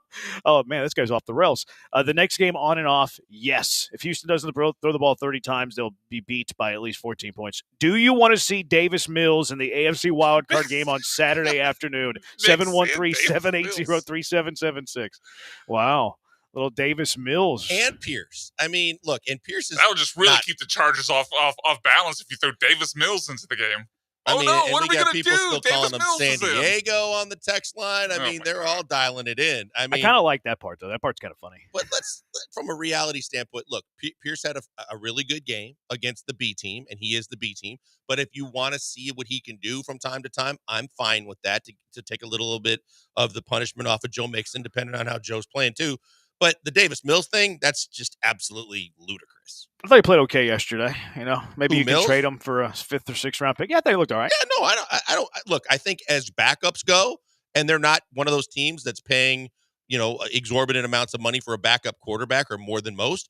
I think Davis Mills would be just fine as a backup for next year and beyond if you needed him to do that. If some team wants to throw something at you to go get him, come take him. Yeah, a little package deal. Bobby Slowick got an interview for the Jets job. Maybe he's selling Woody Johnson on bringing Davis Mills to New York and being the answer for the Jets, Jets.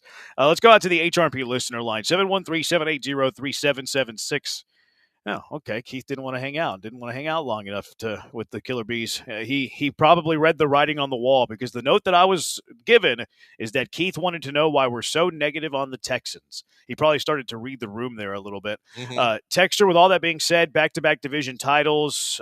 Coach Ryan, back-to-back 10-win seasons in a second year with a quarterback in a second year. Watch out when they beat L.A. next week. Couple of emojis. They have a home game next week in the playoffs. That's energy they are supposed to have. Let's go. Yeah, I'm not mad at them for the energy. No. I'm just wondering if they actually believe it. Well, and I think that you have to be realistic. I mean, that's what we've always tried to do. But realistically, looking at this team, if everybody saw what a lot of the fans are trying to believe that they're seeing right now, then they wouldn't be a home underdog. And you look at this and you say you wouldn't have, the national media, picking the Chargers already. Rex Ryan going out there and saying basically he said the Chargers have a bye coming up to play the Texans.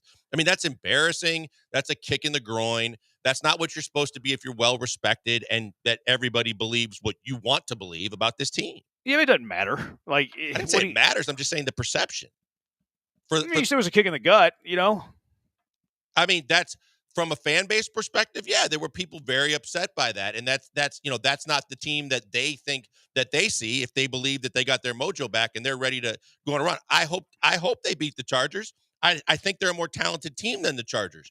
But right now, the way both teams have played in the last stretch of 4 or 5 games of the season, do I believe that they're better than the Chargers? No. Davis Mills should start on Saturday. He looked good yesterday. He reminded me of Eli Manning when he went on those Super Bowl runs. I think this is a different texture. I think that this texture is now trolling. It has to be which is kind of funny. I actually appreciate the troll. I admire it. Mills, question mark, go ahead and activate Keenum and throw him in. Now, if you want to win a game, that's a good idea. Go Cougs. He can come right off the bench and lead you to a playoff victory. He does have some magic. We saw what happened with the Vikings. Stephon Diggs, Minneapolis Miracle. Yeah. Yeah, so he does have a little bit of magic. Hear me out, like the game that our defense scored 2 points only. Why didn't we put Mills in if CJ's off the whole game? Just let him sit and see if Mills can do any better because you're trying to get your swagger back from one CJ Stroud. Texter, yes, they did get their swagger back. Whooping on them while they were wearing our Houston blues helps with getting our confidence moving in the right direction. Okay. I think I got my swagger back. Two different ways to take this. The first one, the Houston wearing the Houston Oilers uniform. I think I'm over it. Like it did not register for me at all. Like them wearing that was like it really was. I thought it was sad and pathetic. Like they're getting hammered, they're getting destroyed. They want to lose the game. There's nobody there to watch them. It felt like it just didn't feel right. Like to me, it was almost pathetic. Like I felt bad for Mrs. Amy. We talked about it last week. It just reeked of desperation, right? You're as you said. I mean, you can't even get fans to come to your games anymore the rest of the season because you're so off everyone's radar that your last grasp at trying to do something that's newsworthy is to start using all your social media accounts to market the fact that you are going to wear these uniforms against the team that used to wear these uniforms like you're some badass. No, you're an embarrassment. And this is, last year when they did it, when there was a little more fire behind it and Hannah was more involved in it, was it more noticeable as a Houston Texans fan? Yeah, but I'm with you. I mean, yesterday, I really don't care anymore because the Texans have bigger fish to fry and higher aspirations and they're going to the postseason, whereas the Tennessee Titans are going home, and their big win was they got the number 1 overall pick. Now, what they do with it and who they get and how that pans out, good luck to you. Yeah, and then the second part of that is I don't think that the Houston Texans players care at all. Like there might be some of us in the city that have deep roots and have watched Houston football here for a very long time that still get bothered by that. And I used to be that guy. I just don't care anymore. Like to me, it's run its course. To me, it's been done. It's been done too many times. I'm over it. But there's still probably Houston fans in the city that don't like it. We just had a few texts that way. Mm-hmm. But the players. The players weren't even born yet, right? Like they hear the history, but they don't have any sort of emotional connection to it. I think the best way to back that statement that you just made up is when Aziz came over from Tennessee and they talked to him about it. He basically was nonchalant about the fact that, I mean, we knew about it, but he made no bones about the fact that it wasn't a big deal to them. They understand that it was a big deal to the owner as she operates her team. But overall, he just basically kind of echoed that to go, yeah, I mean, we understood it was kind of a big deal for the owner, but it wasn't anything that the players were thinking about. The players still want to win. But they want to win every game. Yeah. Nobody was there, but it was on Red Zone and on national media. J.J. Watt called him out on it. He's a former player. He relates to players more than we do. I think that's Watt taking up for the city more than anything else. I don't think that the current Houston Texans, I don't think Watt cared that much, but I think that he likes to take a shot at Tennessee because he knows that his bread is buttered in Houston a bit. But that was kind of funny how CBS did him a solid and did the studio report just so he could comment on the game in Houston. Like that was pretty well done there, CBS. That was kind of calculated. That was cool, and the fact that he was tweeting about it and then actually going at people that went at him about tweeting about it was like, yeah, I don't think that I mean, as much as JJ is a marketing machine and he's very intelligent in the way he plays his cards in that regard, I do feel like he does, because of his connection to the city, I think he gets it enough to have a little bit more interest than most. But I think, to your point, I don't think the players in the locker room currently care.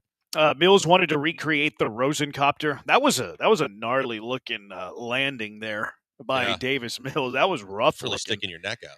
Hilarious. Grade the joke. 713-780-3776. I thought it was good. I give it a 9.9, Brian. Yeah, and I was actually nodding along in appreciation. I wouldn't go 9.9 because I can't give out nearly perfect scores, but let's say 9.1. 9.1. It was 9.1 for you, 9.9 for me. Yeah.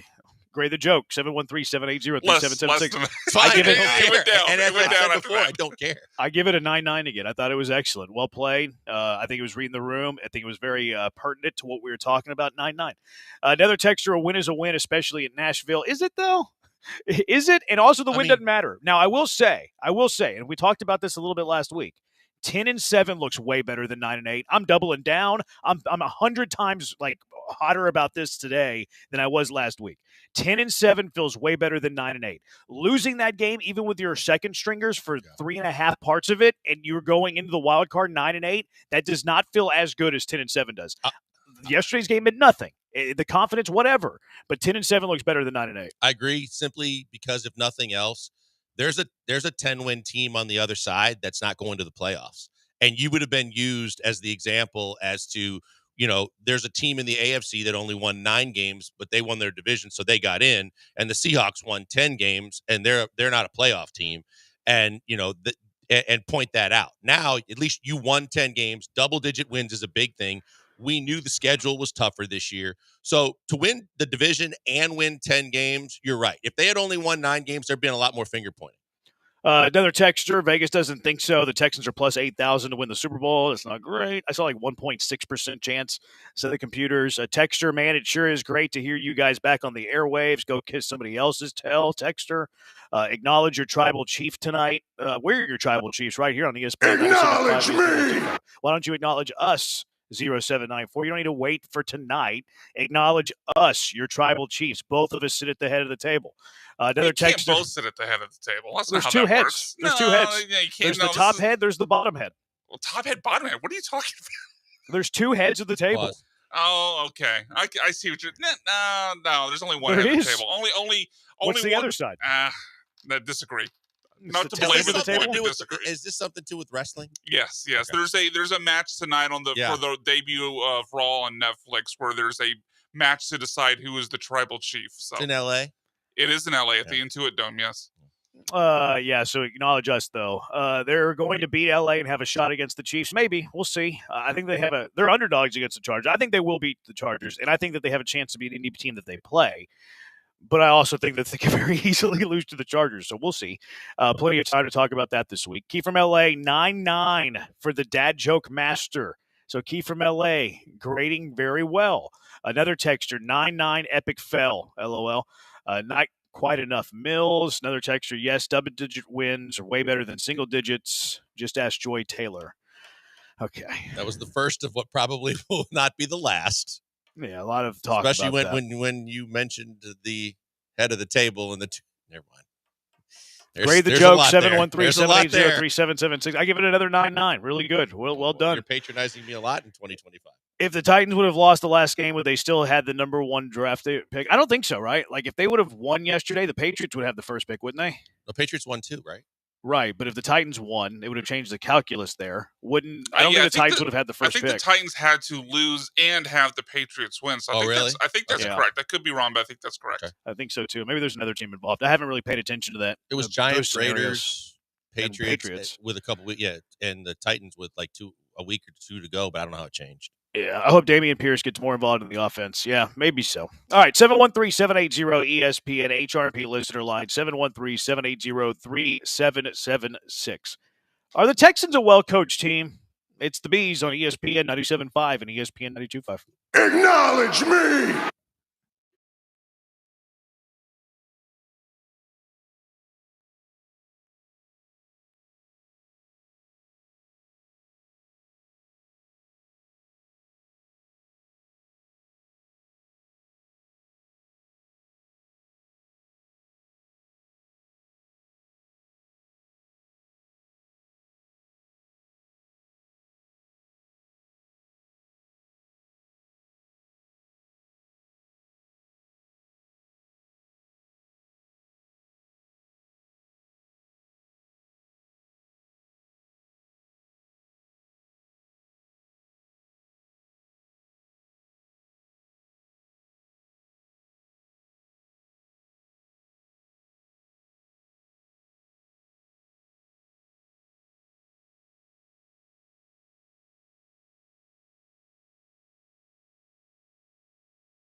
You're back with the Killer Bees on ESPN 97.5 and 92.5. Live from the Veritex Community Bank Studios, here's Joel Blank and Jeremy Branham.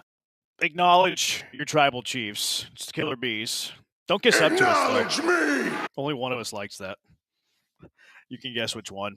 713-780-ESPN. We'll get to the Texans well-coached thing in a moment, but Keith is on the line. Keith wants to, I think, take me to task, so let's go out to the HRP listener line.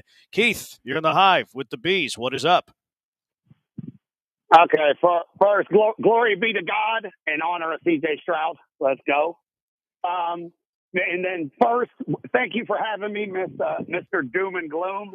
I expect this from you. I've been listening a long time, but you should have watched the D'Amico Ryan's interview. It doesn't matter what any of us think. That team is together. Derek Barnett, hey, who cares how they win? Maybe the defense wins scoring touchdowns every game in the playoffs. We don't know, but I was giving up on the season also. But I'm really excited. I don't care who it was. We won an NFL game, and I know the expectations. I'm disappointed as heck about how the season went. But you get hot at the right time. They're due. I think they're going to surprise everybody. All right. Okay. Appreciate the call, Keith. Appreciate the call. I would I like Keith's enthusiasm. Like, I really do. Like, you call me doom and gloom. You probably expected me to, go at him. I think that more people should have Keith's enthusiasm. I actually do have Keith's enthusiasm. I can just bottle mine a little bit, I guess. Like, it is a new season, right? It is about it's about getting hot. There are teams in NFL history that have entered the playoffs that you probably felt worse about their regular season than the Texans, and they make a run to a Super Bowl. It has happened. Giants and Packers both. It is possible. It is possible. So, it's a new season. Turn the page. Have Keith's enthusiasm. Be fired up for the playoff. I'm here for that. I really am. Maybe I sound doom or gloom and whatever. And probably just the topic we're talking about. But yes, get fired up for your team. Let's not forget that this is only the second season removed from a team who won 11 games in 3 years. You lived through Easter B. O'Brien, general manager, David Culley, Lovie Smith. It's okay for you to get excited for your team going to the postseason. Now, I think a lot of that excitement and enthusiasm that Keith has probably been subdued by what they saw this season of the Texans. It's not even record. Because if you go to look at everybody's record predictions at the start of the year, except for Brian, who had them win 15 games, it was 10 wins. The Vegas total was 9.5. They hit the over. So their record, I think, either met or actually surpassed expectation. But it's the context. It's the eye test. It's the offense taking a step back. It's C.J. Stroud statistically taking a step back. It's the offense being in the bottom half of the NFL. So it's not the win-loss record. It's not you're lifting a banner in the AFC South. I think that all of you should be excited as you enter the postseason. But there is no doubt about it. It's a fact, not an opinion, that excitement that would normally be there has been subdued by what has been a lackluster, specifically offense. Yeah, look, I think the slate is clean. That's great. If you're a fan and you're watching this team, the reasons why you should be positive, a lot of fans are, is the fact that you have a lot of skill at all the right positions. You have a defense that's really good with pass rushers and one of the best corners in the league. From an offensive perspective, whatever you think of CJ and however you want to label CJ this year, he's a very capable, good quarterback in this league. You've got Nico Collins. You've got a better-than-average running back with Joe Mixon. There's lots of reasons why you can say, could this team figure it out right now? Sure. There's enough talent there that you're like, no, this isn't a team that backed in with an 8-8 record of the past or a 9-7 record, won a bad division, and you're like, they got no chance of even winning one game. This team has played well enough in spurts where you're like, there's talent enough where this team could make a run. But the reason why we're being as honest as we are is because of the fact that every time they had a chance to build momentum and put some things together, one side of the ball or the other, or something continued to go wrong, they continued to falter, and it was self-inflicted. The one thing that I can't make the leap that Keith has made, though, is being excited by beating the Tennessee Titans. It's the whole, it's an NFL team. Well, it's an NFL team that's going to have the number one pick in the NFL draft that won 3 games and lost their last 6. Yeah. I can't find the excitement there. I'm sorry, Keith. No, I'm with you. I mean, look, it's the same way when they blew the doors off the Patriots. It's like, do you feel great about that? No, you're supposed to do that. Good teams are supposed to do that to bad teams. It's when you beat a team like the Bills early in the season that you can say, yeah, that was a good team that continued to get better. But when when you had a team like the Lions down, or you were supposed to see what you got against the Ravens on Christmas, you didn't do so well. And so that's the reason why it's tempered, and you come back down and go, reality says there's a lot of talent, but it's also been one of those years where it's hard to feel like they can suddenly flip a switch and be and go on a run. Yeah, and look, I've been pretty consistent throughout the year that I think the Texans are capable of beating anybody. That doesn't mean I'm picking them to beat everybody. I think that if they played their A+ game, I think they can beat anybody in the NFL. The problem is, how many times have you seen them play their A+ game this year? I'm not sure I've seen it once. No, and that's the frustration. Yeah, sometimes it was injury driven when you really could have used, and maybe Aziz would have helped more against a Baltimore running attack. You don't know. But more times than not, you're right. We haven't seen it. I've been harping on it all year about when the offense seems to be playing well, and even within the offense, when the passing game's good, the running game isn't, or vice versa. When the offense plays well, the defense doesn't, or vice versa, or they can score in the first half and they can't score in the second half. There's been too many scenarios that have played out throughout the season where inconsistent is the number one. If I had one word to label this team all season long, it's inconsistent.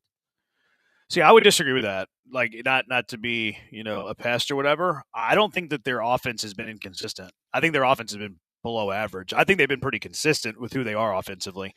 I think on the defensive side, you could say that because there's times where they look like the top defense in the NFL. There are times when they don't look very good defensively. But offensively, I think they've been consistently below average. That's fair. I think that, early in the season when they had their full complement, when they had Diggs and Nico and Tank and everything, there was a feeling out period where we were trying to figure things out. But I thought that there were times that they showed what they could possibly do passing. At those times, either Mixon was out because he got injured early on after he set the world on fire early on with the way he started the season.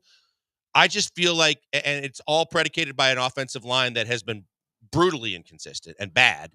That's where that all starts and ends. I just think that there are times when they can run the ball really well. There have been times when CJ, and again, he's been under pressure all year, but that he showed what he could do if he has time.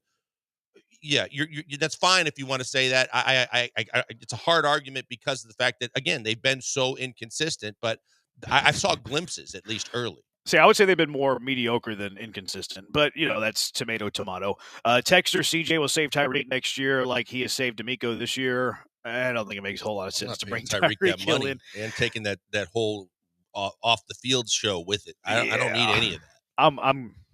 I think I'm with you. I think I'm with you. Texter, the eye test comes from Skip Bayless, and we see that his eye test finally cost him. I guess we're doing that all day. That's going to happen all day on the show, I guess. Just Texter's talking about the Fox Sports, Skip Bayless, Joy Taylor thing, huh? All right, 713-780-ESPN. We'll talk about what we're going to talk about here in a moment. D'Amico, or the Texans, well coached. Before we do that, though, were you cool with the way that he managed the snaps yesterday? Yeah, I was fine with it. But look, I was a little surprised that Nico stayed in the game as long as he did, but overall, I was fine with the fact that he just gave him look. They couldn't do much more than what they did in that opening series. It looked good. CJ's the guy that you just other than there's nobody else on this roster that you could afford to get hurt. So he did what he could do. He had confidence. He completed his passes. They moved the football down the field. I'm fine with that. And then, Mixon, same thing. Nico maybe stayed out a little longer than I would have liked, but fine with me as well. And overall, I thought he managed everything fine. Yeah, I thought it was good for the most part. The only criticism I had was Nico, and it was clear they were trying to give him 1,000 yards. I don't think that there was a bonus attached to that, though. I don't think so, because they had the graphic up that said the guys that had bonus things to achieve, and I don't think he was one of them. So, that kind of, who cares if he has 995? Is it worth him playing 5 more snaps to get him over 1,000? What's the difference between 995 and 1,006? It kind of comes full circle to the 9-10 win conversation. It really doesn't matter. It doesn't mean a hill of beans. It doesn't change anything, but it just looks better. The funk sways better. In the big picture, from the player's perspective, that's that milestone that every running back and every wide receiver, that 1,000-yard mark, even if there's more games on the schedule now, that 1,000. And then you look at like a Mike Evans, and when you do it, and you can say he had 11 in a row now, or 11 or 12 consecutive 1,000-yard seasons. Don't get me started on that. That Bush League stuff that they pulled. I understand, but I'm just saying that's where it could factor in from a player's perspective. I want to make sure I catch, go for 1,000 yards every year. I feel I'm biting my tongue. Why? I'm biting my tongue.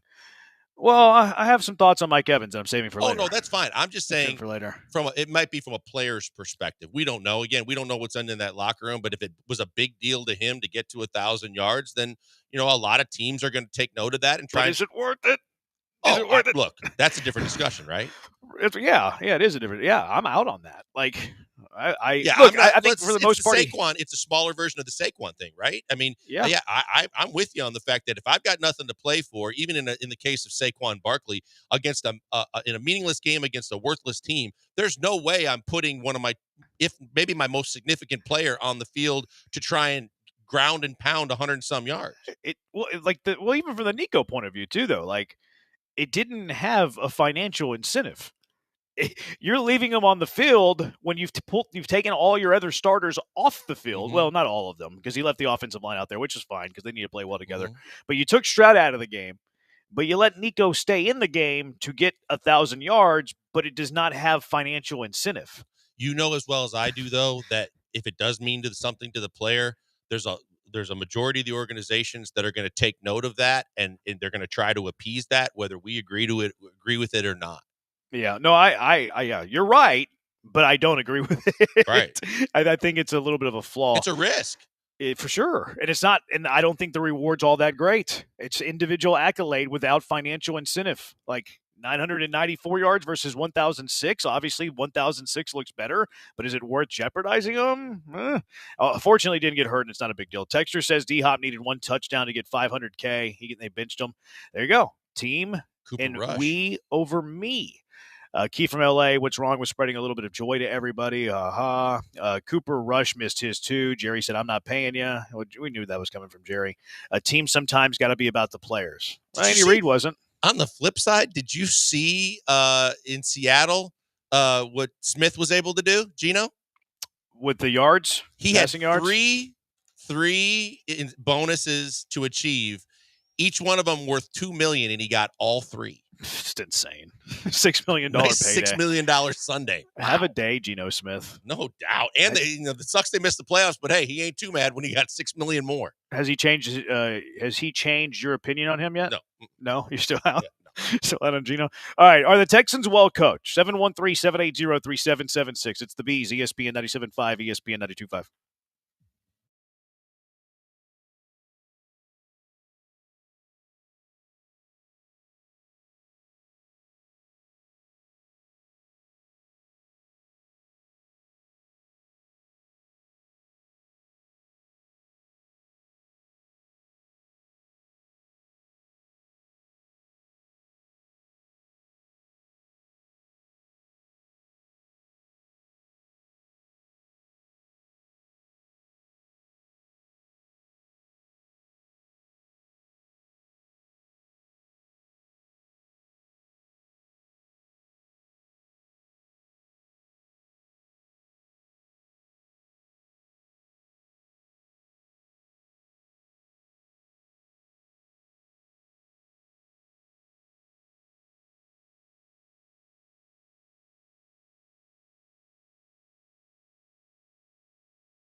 Coming to you live from the Veritex Community Bank Studios, it's the Killer Bees. On ESPN 97.5 and 92.5. Here's Joel Blank and Jeremy Branham. Texter says it's a risk, but similar to corporate offices, we want our employers to be about employees.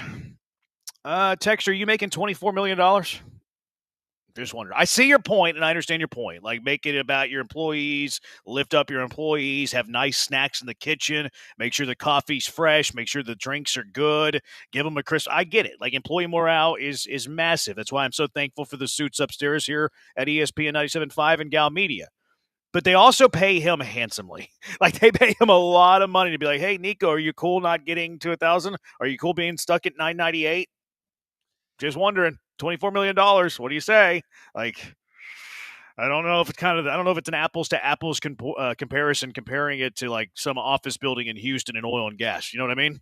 Yeah, but you also see, in sports, this happens all the time. Like the triple-double guys, when, a team's up big in a basketball game, but yet it means something to the player to get a triple-double, and the organization's going to do them a solid and wait till they get whatever, rebound or steal or point they need. Yeah, but getting a rebound isn't the same as catching a pass over the middle.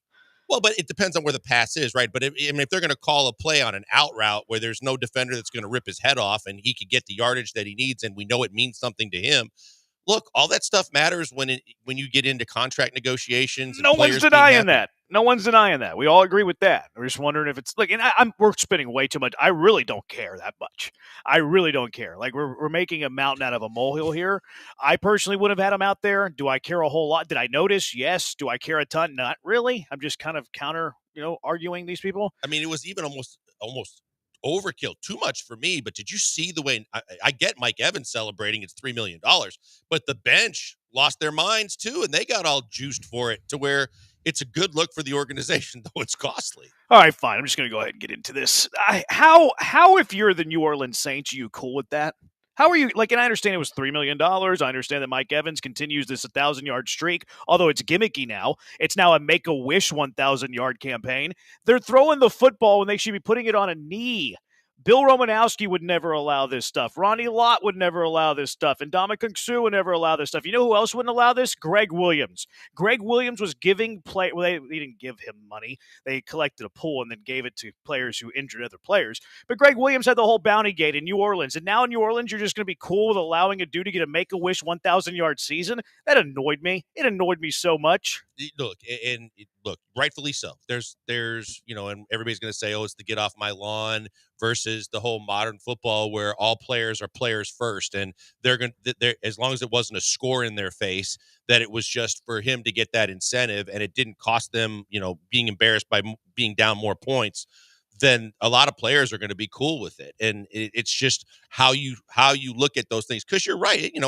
It's old school baseball versus, the bat flip.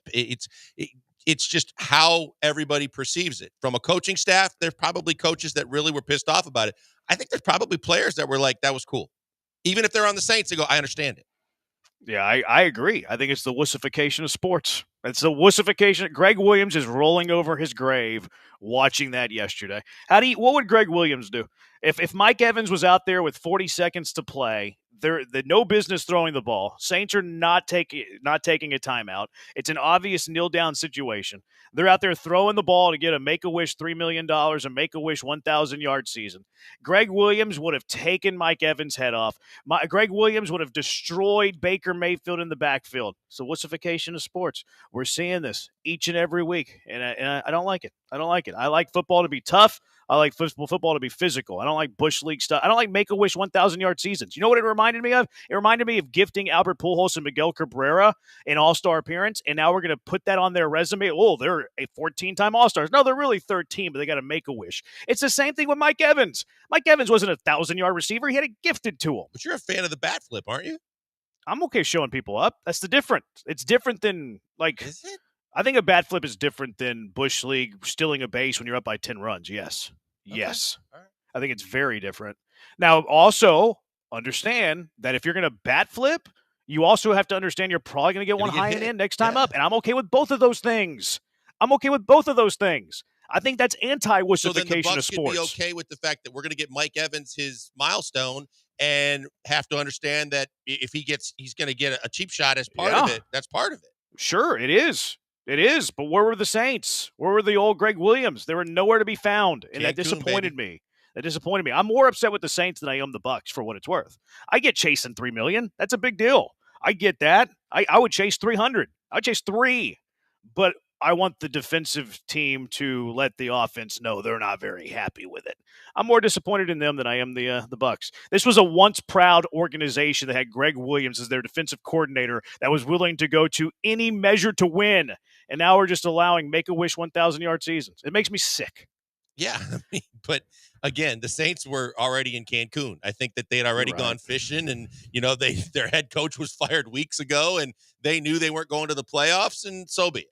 Are you okay with Strahan's sack record? No, it's a criminal. It's travesty. And I love the fact who was the guy who held it before, the Giant. I don't remember his name.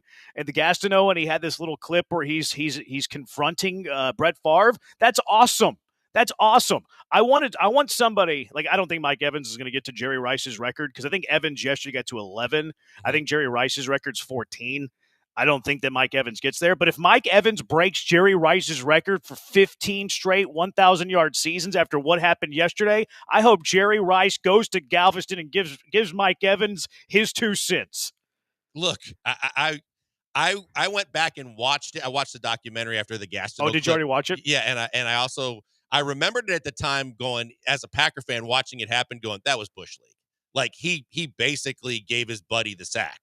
It wasn't as egregious as I remembered it, but at the same time, again, this is when we start talking about how much it means to a given player from an individual standpoint. I understand where Gastineau's coming from, where that was basically in a box with a ribbon on it given to Strahan. Yeah. So was the Mike Evans catch yesterday. Well, I mean, look, if the argument could be the Saints still could have defended it to make sure he didn't get it, or like you said, press coverage and then make sure he doesn't get it if it mattered that much to him. Right, but the Brett Favre argument could be just drop back and throw the ball.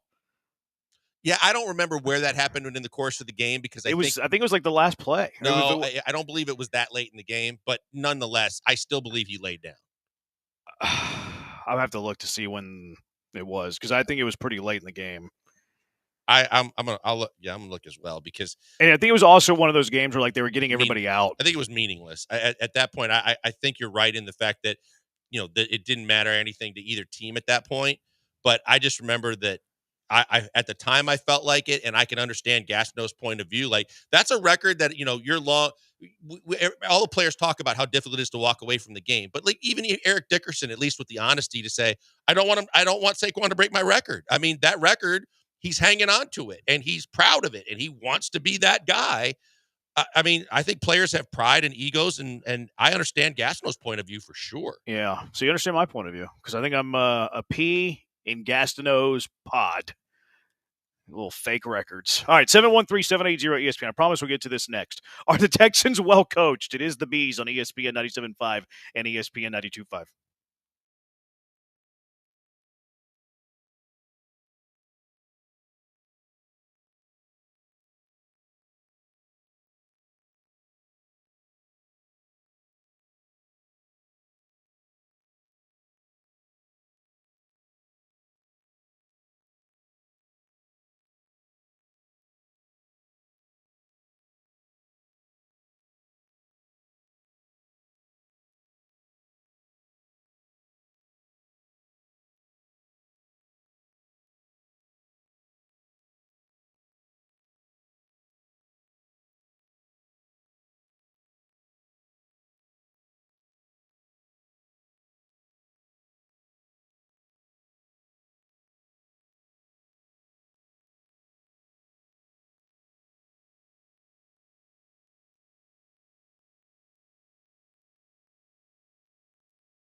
You're locked in with the Killer Bees on ESPN 97.5 and 92.5. Live from the Veritex Community Bank Studios, here's Joel Blank and Jeremy Branham. Texter says that Gastineau played for the Jets, not Giants. I think we said Giants. Who cares? Bad football is played above the Mason-Dixon line. Everything south of it's where the good stuff is at. Sorry, blinkers. Yeah, thanks. Another texter saying that Evans apparently tied Jerry Rice's record for the most consecutive 1,000-yard seasons. I know that Rice has 14 over his career. So those weren't consecutive. Rice has the all-time record for the most 1,000-yard seasons, 14. But the record for the most consecutive 1,000-yard seasons, Mike Evans has now tied it. That makes me more mad. Now I'm more mad. I'm ticked off even more now. Like Jerry Rice, look, Mike Evans, Hall of Fame career. I love Mike Evans. Like Galveston, great charitable guy, great season, to where he went to college, up for interpretation. He's really good, really good. Is he in the same league as Jerry Rice? No. And he was gifted something in yesterday's game that tied him with Jerry Rice for the most consecutive 1,000-yard seasons. It makes me sick. It really does. I researched the Strahan play. Yeah. Late fourth, Packers up 9. Favre called a running play in the huddle. At the line of scrimmage, he audibled to a naked bootleg, rolled out, fell down. Strahan tapped him, and he handed Strahan the ball to congratulate him. Yeah. I remember the play awful. well. That is awful. Yeah, I know. It's ridiculous. That's what happened to Mike Evans yesterday. Almost the same exact thing. And it's criminal. It's criminal for Jerry Rice. It's criminal for the owners having to pay him $3 million they should have had to pay. 713-780-ESPN. Let's go out to the HRP listener line. David, you're in the Hive with the Bees. What's up, David? Hey, how's it going, Jeremy? Awesome. Joel, y'all doing all right? Good, man. Hey, I mean, I understand your argument. I'm not really necessarily for or against it, but like your initial stance was that it was the wussification of football, and you were comparing it to Greg Williams and the Saints and the whole bounty thing. But that was between what happened yesterday and the Strahan Favre thing. So it's not like an era thing. It's more of a recency bias. Well, I mean, I don't really have a strong opinion either way, but you can't use the Greg Williams era. Here's where I'm coming with this, David, is that Greg Williams, in my mind, wouldn't allow a gimmicky 1,000-yard season. Greg Williams, who is a football hardo, would not be too pleased with Tampa Bay throwing the ball up by 2 possessions with 40 seconds left when they should be putting it on a knee. So I think that's the wussification part that I'm trying to make, is I think there's a lot of old school dudes that even if there was a $3 million bonus attached to it, that would have went head hunting in a different era. Yeah, but how do you know? But how do you know that this stuff wasn't going on in the 70s and 80s at the last? No, some of those games weren't televised. We have no idea what the how do you were know? Like back then. I don't. But there you you can't go. sit there and say, "Well, that era of Greg Williams wouldn't allow that to happen." I don't think you would. That's I don't think garbage argument. Well, I think we just hold on, blinkers. I think that we disagree. I think, to me, Greg Williams would have been upset by that situation. I think that there are old school players who would have been upset by that. I think Bill Romanowski would have led with the crown of his helmet, drilled Mike Evans to the ground, and then spit in his face. I think Ronnie Lott would have broken his pinky in half trying to make sure Mike Evans did not make that catch. So we can agree to disagree, but you're saying that I don't have proof of it. Neither do you. So how can either one of us be right? No, what I'm saying is I know there are players out there that would never allow it to happen. Like Mark Gastineau's a perfect example. What I'm saying is that there are players probably even in the 80s and 90s and going far back as 2001 with Favre and Strahan that were probably for it and some that were against it. It's not like the whole get off my lawn thing or wave my fist at the clouds. It's more of like it was I don't think it's – I think there are even players today who are probably like, man, that's kind of cheap or Bush League. Yeah. That thought that yesterday as far as Mike Evans getting that record. But it's I don't think it's that much of a change than what you had back in the 90s or 80s with those players. Out of 10 people, it's well argued, David. Out of 10 players back in the 70s and 80s, how many do you think would be upset versus now? Oh, God. Way more back then than now. Like I said, I think now the Players Association is a stronger union than the logo you wear on your helmet. And so I think that's why there's a lot of guys that probably across the league and maybe even across the line of scrimmage that were like, give them credit because they a lot of teams would have, been the cheap route. I give them credit for doing that for him, and they would be okay with it. But back in the day, like you mentioned, Greg Williams, Buddy Ryan would have lost his freaking mind.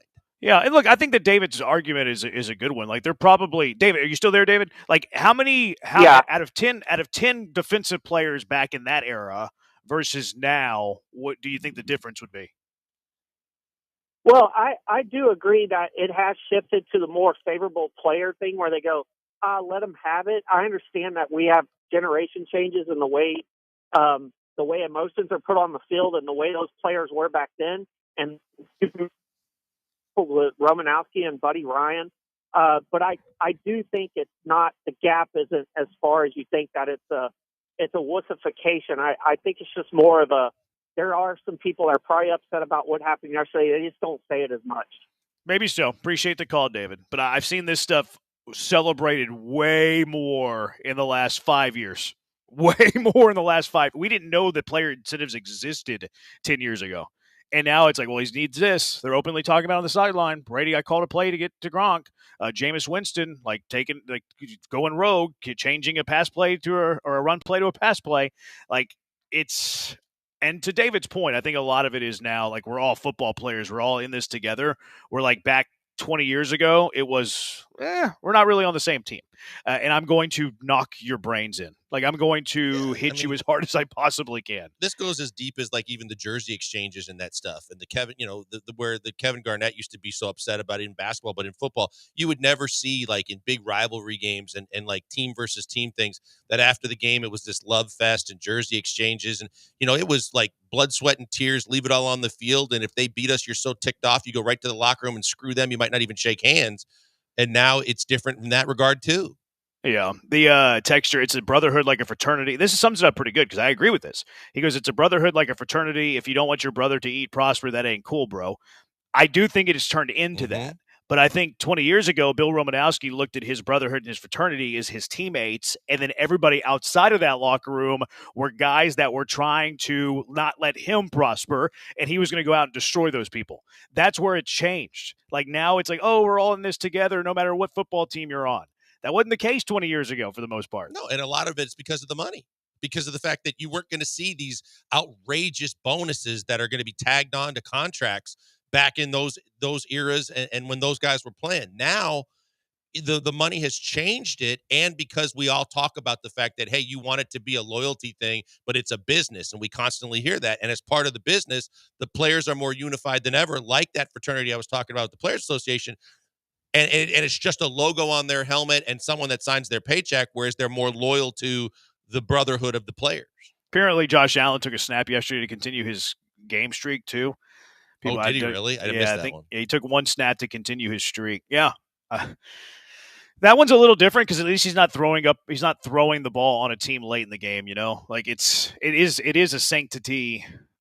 It does spit in the face of the sanctity of a record, right? Like you're taking one snap and then you're, handing it off probably, and then you're leaving the game. Yeah. That's gimmicky. That is gimmicky. If he were to break like the all-time record for games played in a row or whatever he's trying to chase, that would be gimmicky. I would not be pleased with that. But if Mike Evans has 1,000-yard season next year and he breaks Jerry Rice's record, it's to me, it should have an asterisk next to it. Like it should have never been there. And I don't disagree with you because it's kind of a Bush way to get it, but we've just gotten so accustomed to seeing it across all the different sports.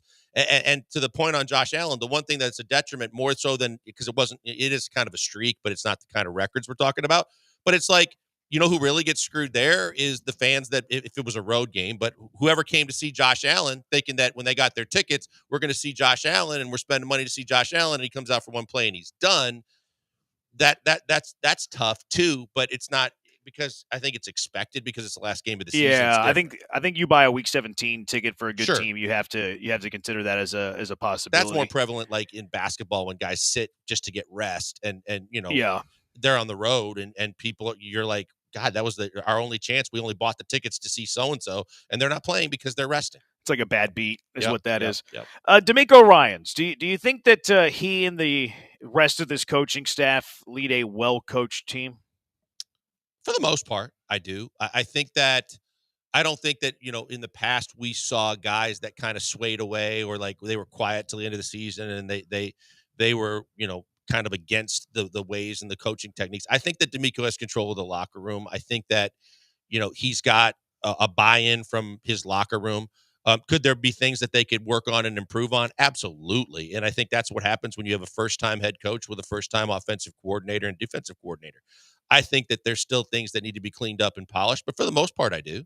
Yeah, I for the most part I do too, and this has nothing to do with yesterday's game. But D'Amico, this was from last week where D'Amico Ryans was talking about like players executing. It kind of caught my ear. Here's what D'Amico had to say. And I know it's like a broken record, but it goes back to the fundamentals of the game. Like, can we sustain a block and finish a block? And now we got a crease, right? Can we be at the proper depth on our route? Can we execute it the right way? Can we be more firm in protection? Can we have our eyes right defensively? Like, can we fit the run the proper way, understanding the block recognition that we're getting? So all of those things it's football, right? If I step back and as I reviewed the game and I kept going through it, it's just for me, it's like, are we doing football the right way? Right. And that just goes back to, are my eyes right? Do I knowing what to do, knowing how to do it, and then getting it done. So that's a lot of like what I talk about execution after the game. Like that's what it comes down to. All right. So this was going into this past week's game. So that's week 17. And there's a lot of nuance there, right? Like, okay, we need leverage here. We need to be at the proper depth. Our eyes have to be here. Shouldn't you have that executed by week 17? Yeah. Like, shouldn't you have coached your team up to the point where this late in the year they are doing those things? Because I like D'Amico a lot. I think he's a good defensive coach. I think he has some game management issues, but I think he's built an excellent culture, and the culture and the leadership are the things that I want the most from a head coach. I just hear that. I'm like, well, why aren't they there, D'Amico? It's week 17. Like, why isn't the guy running around at a proper depth? Why is this guy getting inside leverage, not outside leverage? Why has this been allowed to go on up until week 17? So I hear that, and I'm like, that kind of raises an eyebrow to me. No, and it's fair to have that kind of alert or concern because of the fact that I was harping on when the offensive line had so many issues. And it's like, okay, well, when they talk about, well, we've got to get better continuity, or the fact that when we were going through all the penalties for the misalignments and the false starts, it was to a lesser degree, but as it relates to coaching and the offensive line coaching and then just working these things out, there is that consistency throughout. Because I'm with you. I like D'Amico Ryans a lot. I think he's the right guy for the job. I think he's done a hell of a job to get them where they are, regardless of what the playoff outcomes are from where they came from. But at the same time, the mistakes are going to happen. They're not a finished product as coaches either. And I think that's the frustration, to bring it back to how we started the show. Because of the fact that that there's a ton of talent and there's a ton of ability and this team could do a lot of it is because of the fact that they just aren't as polished as they maybe should be or could be, that we can point the finger and go, yeah, I think that's on coaching too. Like, if they're not in the right spots in week 17 of the year, is that on the staff or is that on the player? I think a lot of it, Jeremy, depends on like who the players are. If they've been there all year, it's different than if it's a Deontay Johnson or a guy they added late in the year, like a Zach Thomas on the line or guys like that. It might be a little easier to understand, but you're right. I mean, overall, if you're being coached up every day at practice, week 17 is a tough time to be figuring things out. Yeah, I didn't love that. I didn't love that soundbite of, well, these guys aren't doing what they're supposed to do. Well, it's week 17. Like, it's week 17 of the year. That might fall on you a little bit. Texter says, yes, D'Amico's the right. And look, I think D'Amico's the right coach too. Let's be very clear. Don't get what I'm saying twisted here. Let's not trip. Yes, D'Amico's the right coach. He motivates and gets the best effort out of his players. That's a leader. I agree with those. X's and O's are one thing, but you need a leader of men to push them over the top. I think we underrate that, actually. Dan Campbell is a similar coach. He just needed the right players. Whenever I say I think we underrate that, I think that owners underrate that when they search for a head coach. Like, everybody's looking for these X's and O's gurus, and I think that we underappreciate the leader of men. Another texter, he's a young coach. He's getting there, but he was a successful leader on the field, and it's very realistic to assume he'll do the same as a coach. And look, he's won 2 division titles in his first 2 years. He took over an organization that won 11 games in 3 years and has back-to-back division championships. It's not a criticism.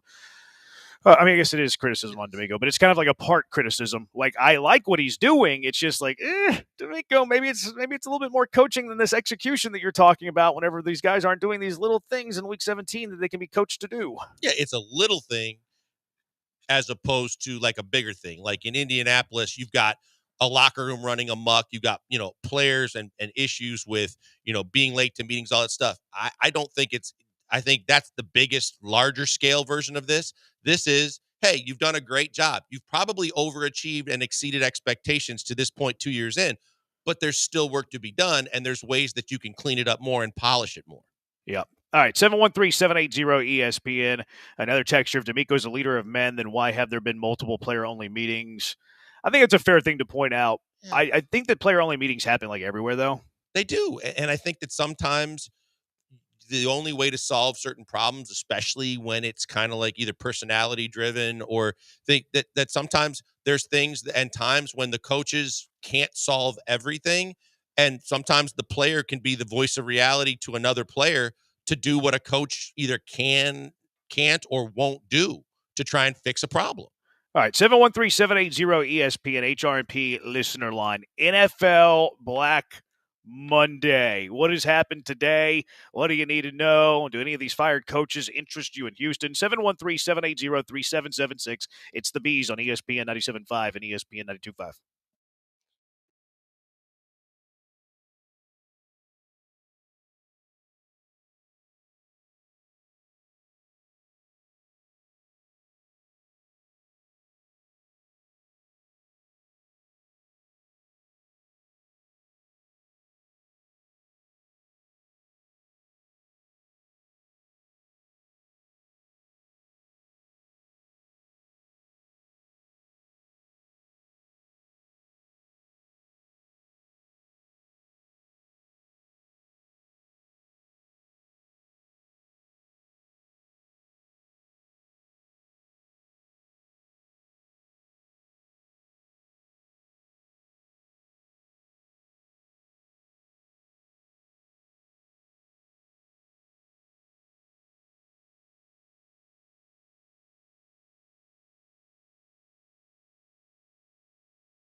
Live in the Veritex Community Bank Studios, it's the Killer Bees. Now back to Joel and Jeremy. Black Monday in the NFL. Coaches getting fired. Coaches not getting fired. Some surprise coaches have kept their job. Start in New England, Blankers. The firing of Gerard Mayo. I love this, but I also hate this. Which one do you want first, the love or the hate? Why do you hate this? I figured you would start there because that's usually your prevailing feeling between the two. Don't blink, man. I'm teasing. The reason that I hate this is because Robert Kraft was very eager to get rid of the greatest coaching resume of all time because he wanted Gerard Mayo so bad. He wanted Gerard Mayo so badly to be his head coach that he ran off the greatest coaching resume that has ever existed in the NFL. Kraft has even talked about how he was scared when Mayo was interviewing with other teams because he didn't want to lose them. He wanted them so bad. He's basically been the head coach and waiting there for half a decade without the actual writing in the contract. And then all of a sudden he's gone in a year. So that's the reason that I hate it. I feel like Bill Belichick would still have been the head coach in New England if Gerard Mayo wasn't there and Robert Kraft fell in love with him. So that part of it's where I don't like it. The part where I love it is that an owner, even though his love for a guy, he doesn't allow that to carry greater than a year. Like, you're not letting a problem continue to be a problem. Like, yes, you might love Gerard Mayo. Yes, you might have did all those things that I mentioned. Like, you chase off Bill Belichick, all of those things. But after 365 days, you're like, you know what? I made a bad decision. That was not very smart. And there's a lot of owners. There's a lot of owners with ego who would be unwilling to make the change because of what it meant by bringing that guy on that would continue to employ Gerard Mayo. So I applaud Robert Kraft for admitting a mistake and moving on. Yeah, I think that this is big picture. This was the right move for the Patriots because when you look at what Mayo did in a year's time, the fact was he was contradicting himself. He was making statements at press conferences. He had to walk back the next day. He was taking shots at players in press conferences. There was a lot behind the scenes that you heard of to where he might not have been ready yet to be a head coach. It's weird that that Kraft basically did at the end, I think, put in writing that he was coaching waiting. But I also think that owners at a certain point, no matter, especially after they've had the success the Patriots have had, it's the same reason why when we heard the Brady Belichick and, who got the credit and who deserves more credit and all the back and forth that ended up breaking up all of that at a certain point, owners too have as much as we talked about even with Jim Crane, it is their fantasy football or baseball team as the case may be. And they do have a sense of power with it. When they feel like Belichick was getting all the credit and he basically people thought he had all the power, the owner takes the power back and says at a certain point, it's still my team to do my way. I just give him credit, like you said, for the fact that a lot of owners would ride it out saying, if this was the guy that I handpicked, then I'm going to ride it out and give him more than a year to make sure that I look like I made the right decision. He did the press conference yesterday where he took full ownership and said, this is on me. I didn't do this right. We're going to do it right this time. Now I got to find the right guy for the job. Yeah, so that's the part of that I love it. And I would want an owner to be that way, right? Like, admit the mistake and correct the mistake, right? Like Jim Crane, we let Jeff Bagwell run the organization for a few months. I love the Killer Bees at 97.5. And we love them right back. Let them run the organization for a few months amok, and you're still feeling the ramifications negatively of allowing that hopefully you read that like, okay, that was a bad decision. Let's let Dana Brown have full control. I hope that's what's going on. So Kraft, I don't love how he got to the decision of Gerard Mayo, but I do like the fact that he realized an error and try to correct the error. And I also think it's because some of the candidates that are out there, like if he feels like he can bring in Mike Vrabel, which he could have done last year, but if he feels like he can bring in Mike Vrabel, they've requested an interview with Ben Johnson. If he feels like he can get one of those two guys, well, you're upgrading a position within your organization. I just don't think that, correct me if I'm wrong, but I just don't think that there's anybody other than Mike Vrabel that's going to get this job. And the reason why Kraft did what he did was because he got the wrong linebacker, because Vrabel's the guy that literally just screams and oozes Patriot. And this seems to be the ultimate no-brainer. If Vrabel's not available, do I think that maybe they try one more year of Mayo? Yeah, I do. But it's also a really bad look because of the fact that yet it's another black coach that's eliminated after 1 year from his job. When you see what happened with Houston and the fact that they went through Lovey and Culley, and you know that you're going to hear a whole lot of outcry, the Patriots are going to take a ton of heat because of that. The Vrabel was out there last year, though. Yeah, but he had already had it in writing that Mayo was the heir apparent. Now the fact that it went south and Vrabel's still available, I think that's why he did what he did. Did he have it in writing? I've heard that he did. I thought it was more of like a handshake gentleman deal. I don't know if you can put that in writing. You and I were talking about this one day, and I had just seen, I don't know if it was a doc or if it was an interview or something, where I was watching something that said it basically, that Kraft basically put it in writing that That's a little different. Well, but I actually, I'll have to try and find where I saw it, but I believe that Kraft actually did put it in writing that Mayo was coach in waiting. Huh. Yeah, I wonder if that, I don't know if that's allowed, but if it is, I'm not sure. I'm not real sure. That's why I'm asking. I just thought, I mean, it was all but done, right? It was definitely a handshake agreement at minimum. Right. Yeah. Now, if I'm Robert Kraft and I had, this takes two to tango, but if Ben Johnson was interested because I have Drake May, yeah, that's sorry, Vrabel.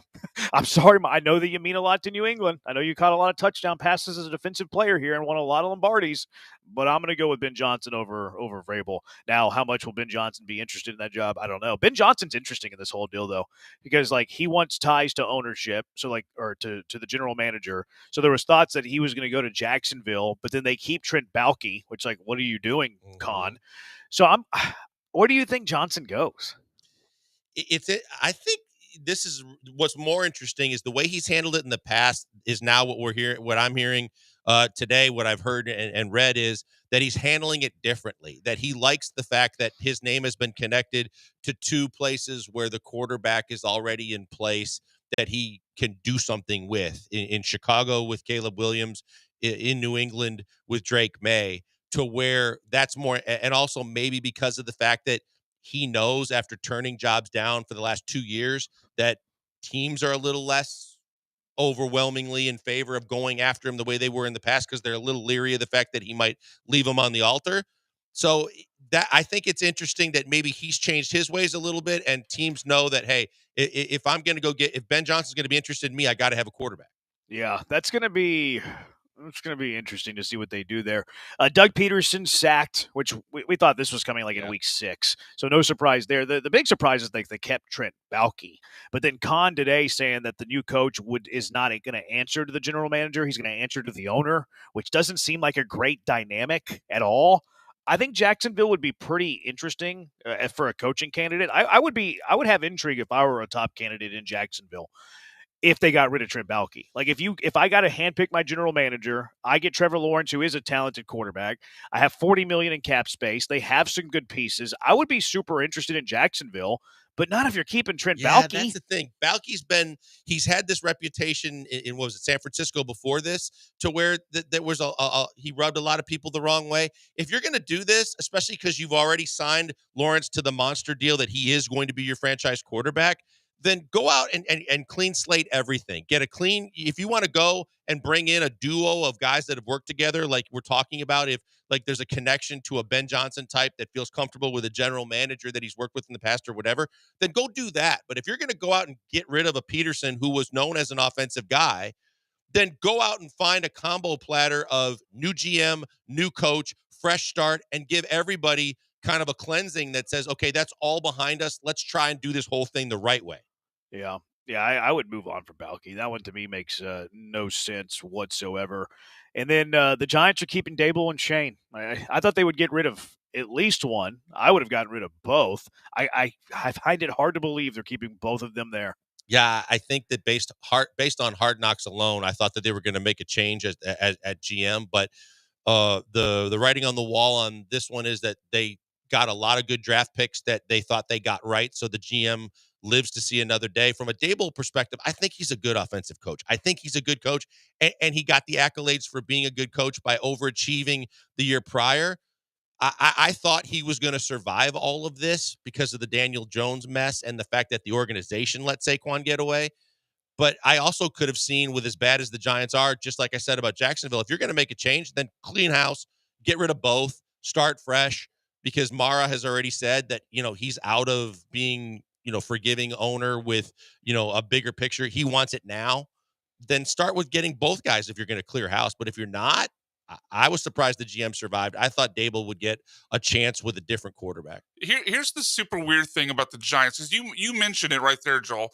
It feels like Dayball's getting a second chance because he's basically having the excuse of Daniel Jones is terrible. Yeah. We want to see what happens when you actually have a quarterback that could play worth a damn. Well, it was the GM who decided to give him the money and stick Dayball with that quarterback. So you would figure if the excuse is, well, Daniel Jones sucks, so Dayball, let's see what you do with a different quarterback, then why are you keeping the GM who decided to pay Daniel Jones over Saquon Barkley, who obviously went off and had 2,000 yards for your division rival?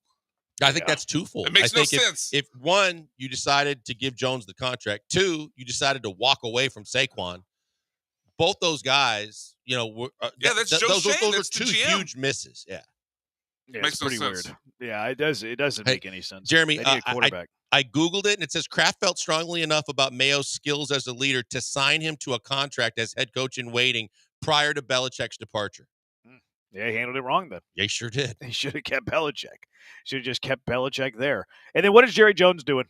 What is he doing? I mean, it's so ridiculous, but it's so Cowboys, and it's like we were talking about. When you're the owner of the team, if you're Woody Johnson, you can go on Madden ratings. You can let your teenage kid make decisions. If you're Dan Snyder prior to him, you can tell your whole scouting staff on draft day, I don't care all the work you did, I'm taking the quarterback I want. If you're Jerry Jones, he basically came out and said it. He's not going to give up the general manager title because it's his team. So if he all of a sudden decides Mike McCarthy's a guy that should stay, as bad of a decision as that is, when you own the team, you can do whatever the hell you want. And that's what Jerry's doing right now. It's just so weird that like these teams that have had coaches that were on the hot seat, they've said we're bringing back these coaches, or they've made this move.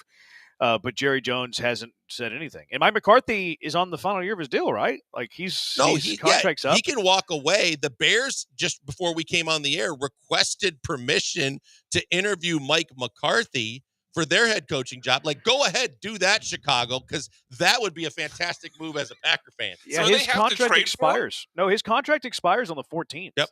So why would they have to see permission just to do it now? Just Do it before the 14th? contract expires. Yeah, I mean, because of the 14th. He's I still mean, under it's contract. Mike McCarthy. What's the rush? Do you think that that's like McCarthy's agent getting a salad from the Bears just to try and – because that's ridiculous. Yeah, I mean, look, if you want to hire Mike McCarthy, I guess there's reasons you could give for that. I mean, obviously, the 3 straight 12-win seasons, the Super Bowl in Green Bay. But, man, it doesn't feel like there's a rush on Mike McCarthy right now. You could have just waited to the 14th.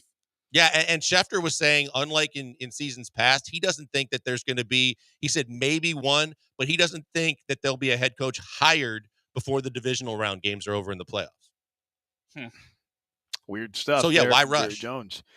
It's about consistency, says a texter. The Giants are erring with the path to keep the leadership in place to see how it shakes out. If it fails next year, they will clean house. Yeah, I think we get that. It's just, do we feel like it's a year too late? Like, should they be doing it now? Look, Jeremy, we were just talking about this as it relates to the Texans, but in terms of leader of men and leadership in the locker room, your two best players in Dallas and in New York have come out and taken pot shots at the coaches. I mean, Neighbors was doing it with Dable and with, regardless of who was coaching, who was quarterbacking the team. He was like, it's deeper than that. And Parsons did the same thing with McCarthy, though he kind of walked that back today, saying, the fact that, we won 12 games and we lost our starting quarterback. What Mike's done has been great. Well, you already ran the bus over him about 4 weeks ago, but now you're going to walk it back. Yeah, I feel like Neighbors just might be the kind of guy that always He throws might his coach under the bus. Yeah. All right, Mailbag Monday. What's your question for the Bees? 713-780-3776. What questions do you have for us? It is the Bees, ESPN 97.5 and ESPN 92.5.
What is your question for the Bees? 713-780-ESPN. Let's go out to the HRP listener line. Pena, you're in the Hive. What's your question for the Killer Bees?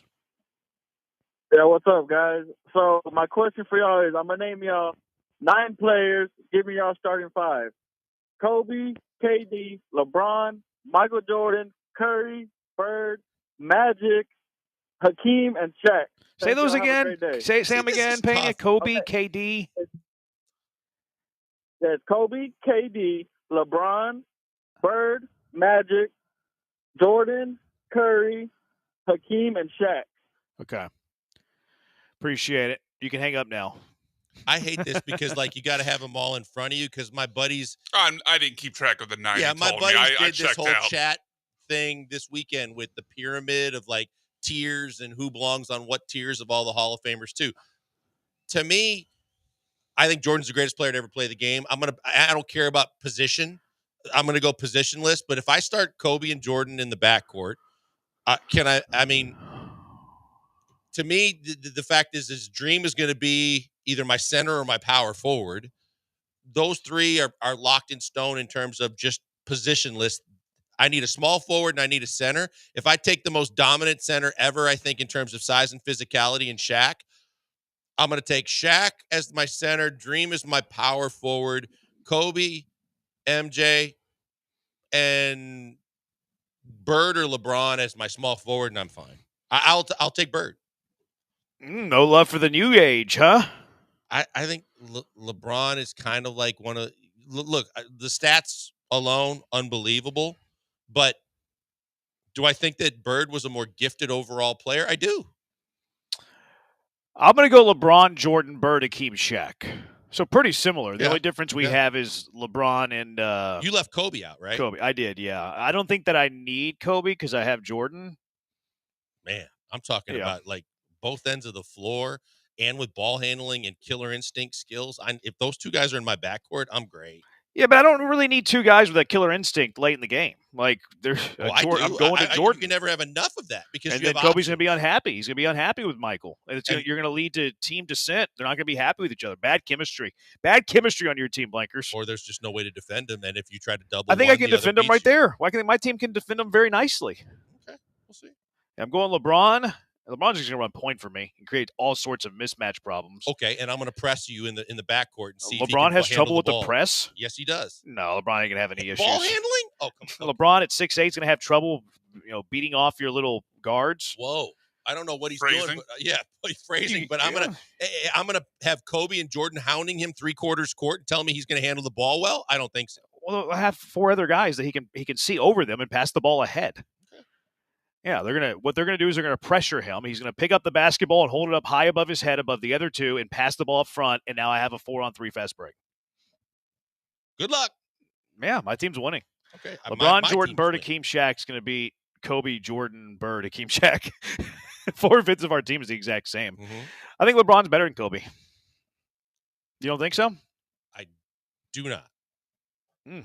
Okay. Agree to disagree there. 713-780-ESPN. What are your questions for the Bees? Let's go out to the HRP listener line. Austin, you're in the Hive. What's your question for the Bees?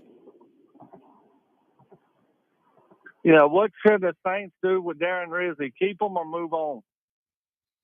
To me, Jeremy, it's easy. I'm moving on. Look, I think that Rizzi's done a nice job kind of keeping the ship afloat as they bridge the gap to the next coach, but you need more than a special teams coordinator as your next head coach. You need a guy that's going to be everything we've talked about with D'Amico, and depending on where they go with their quarterback, if they try and stick with Rattler or they're going to go a totally different direction. I just think that that's an organization that needs another clean slate reboot. You don't think you can be a special teams coach and win in the NFL? You can. Harbaugh did it, and so did Mike Tomlin. Mike Tomlin was a defensive backs coach. I just think in this specific situation with New Orleans and what they're working with, I think they need a complete fresh start reboot, and I think that he could still be on staff if he wants to be. I just don't think he's the right guy for the job. No, I would move on too. I just feel like you took a cheap shot at special team coaches. Cool. I mean, look, and I know Harbaugh was a special teams coach before he got the Ravens job, and he's done phenomenal. Yeah, but so was the guy, what was it, Tomasula in San Francisco, and they gave him the head job, and he was terrible. And then Bisaccia got the Raiders interim job. Everybody was wanting him to get the job, but he didn't get it. More questions from the HRP listener line, 713-780-3776. Here's a question. Do y'all like Aldi's? I don't mind it. It's fine. Yeah, it's I'm fine. indifferent if it's there. Okay. That's how I feel about it. There is another part of that question that I'm not going to read. Okay. 713-780-3776. Do y'all think NIL deals will someday create similar incentive situations like we see now in the NFL? I think we're heading that way if there isn't some more guidelines put on everything. I think that the free agency that's hitting college sports with the money that's being thrown around in the transfer portal, I think that we're inevitably going to see, probably unless the NCAA has a way to kibosh it, I think that we could head that direction real easily. Yeah, they're going to have to figure out something with contracts. Like you having players suing coaches for not agreeing, like getting their verbal agreement actually fulfilled. So to me, it's going to come down to contracts. I think you're going to see a labor union. I think you're going to see CBAs. I think it's going to be pro sports pretty soon. Yeah, and a lot of messiness to get to that point. You're right. Yep. Are you a water snob? Like, are you paying for Fiji or a Voss? No, I drink the water machine that we have here every day. I mean, I realized whichever bottled water is actually not anything more than that's Dasani. Yeah, Dasani's I'm not big into like vitamin water and all that other stuff. But vitamin water is like juice. Yeah, vitamin water's juice. It's no, not. It's like Gatorade. We've had this conversation before. I don't remember which one you're thinking of, but it's not vitamin water. No, it's okay, not well, there's vitamin the water. one in the really tall, lean bottle. That's something water. That's supposed to be water plus vitamins and stuff. I don't need all that. No, I'm not a water snob. I grew up drinking out of the faucet. Like the garden hose. Yeah, the garden hose, the faucet. I'm a dog. The spigot, whatever it takes. If it's wet, it's for me. When will George? Hey, phrasing. When will Joe George pay y'all back from that bet from last year? It's not looking good. It is not. It's not looking. It's been over a calendar year, and all he's doing is gaslighting us by saying we're complaining about him not paying up. Pay up. We'll stop complaining about you not paying up. That's right. It's quite simple. Will Joy Taylor ever recover from her current scandal? She was on the show. That show today. It was weird to see both of them on their respective She was on the shows. air today. Yeah, but she was on her show, and then it was Who's a Man Monday. I was like, ooh, not the day to ask that question, but well, she might be the person to weigh in on maybe that topic. Yeah, but I mean, I think she.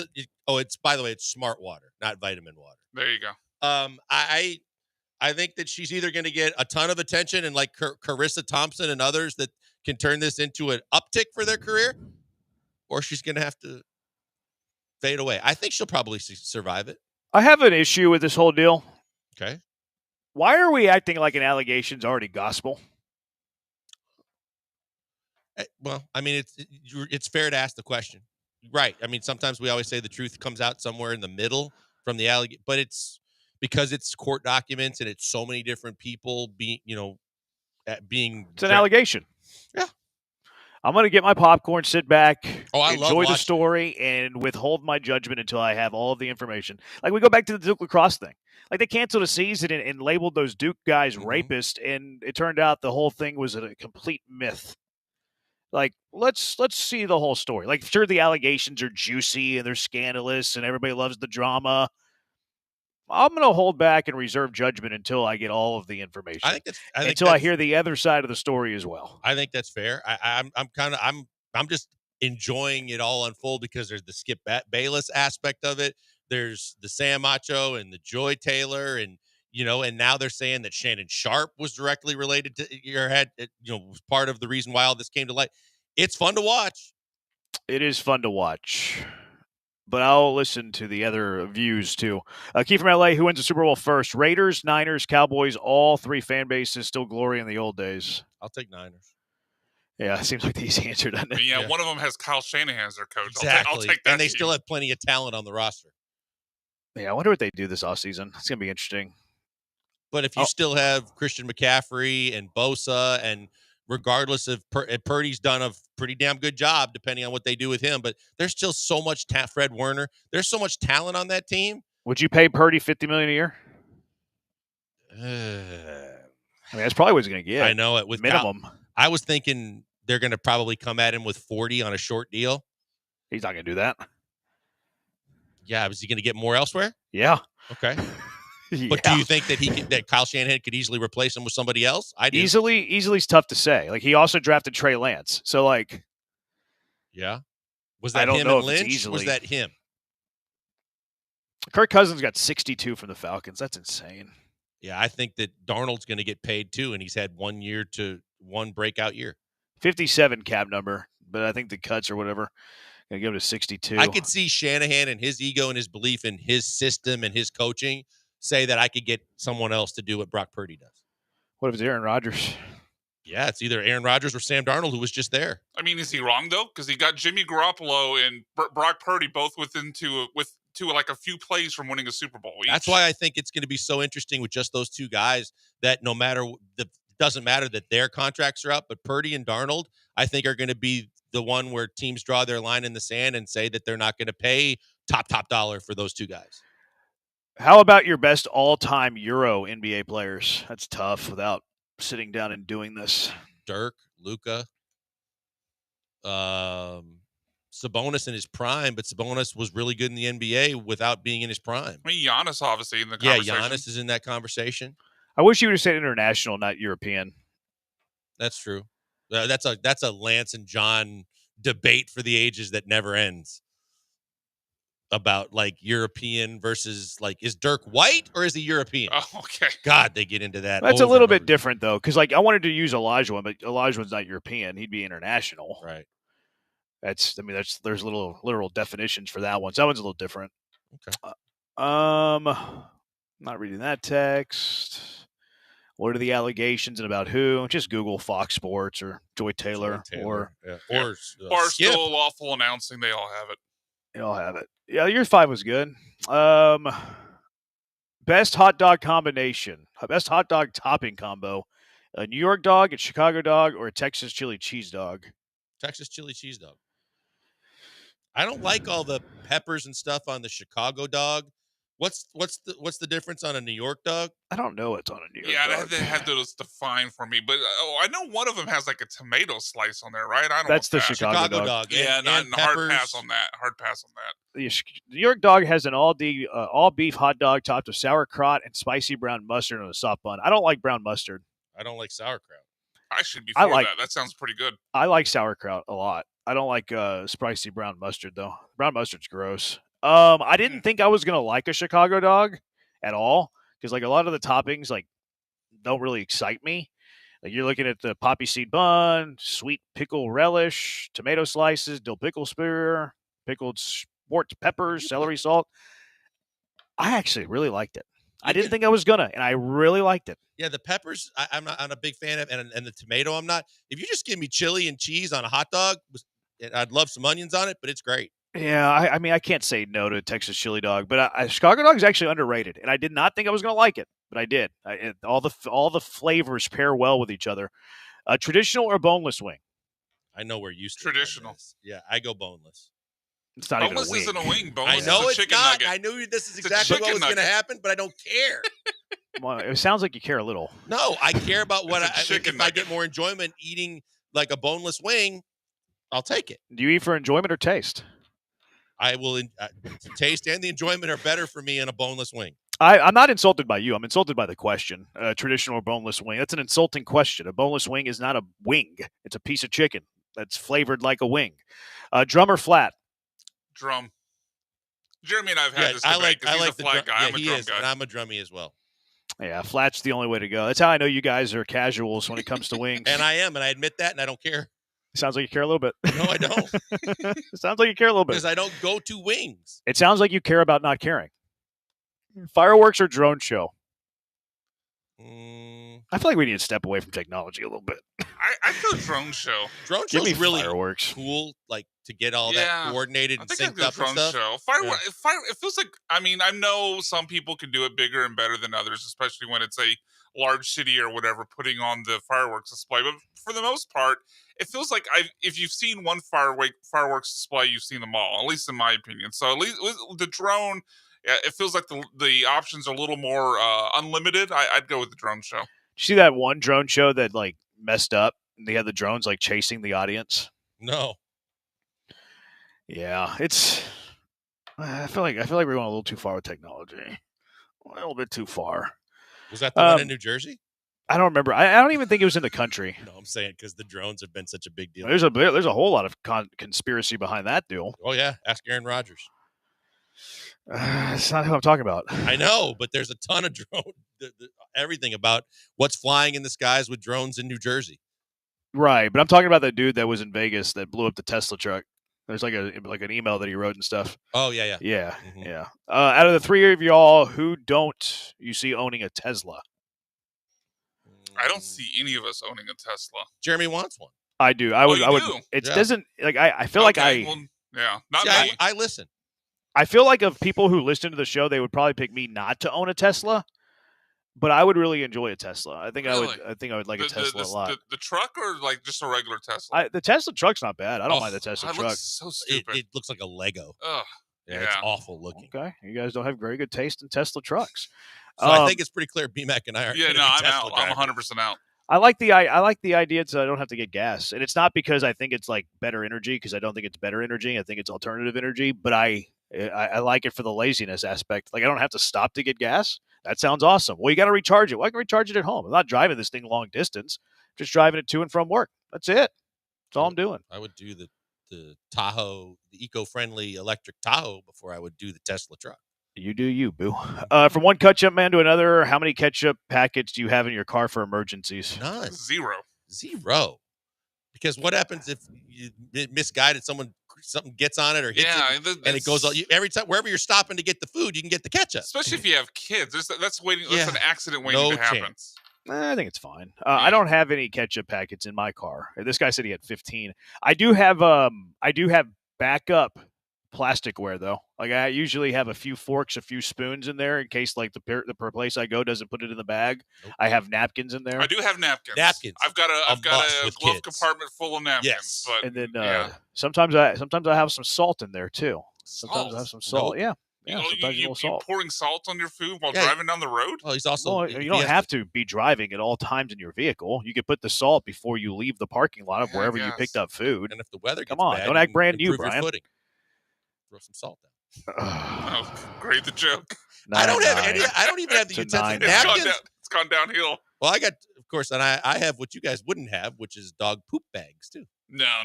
Let's go to break. 713-780-3776. What can Amin Thompson do for this Rockets team? 713-780-3776. It's the Bees, ESPN 97.5, ESPN 92.5.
You're listening to the Killer Bees with Joel Blank and Jeremy Branham. On ESPN 97.5 and 92.5. Broadcasting live from the Veritex Community Bank Studios.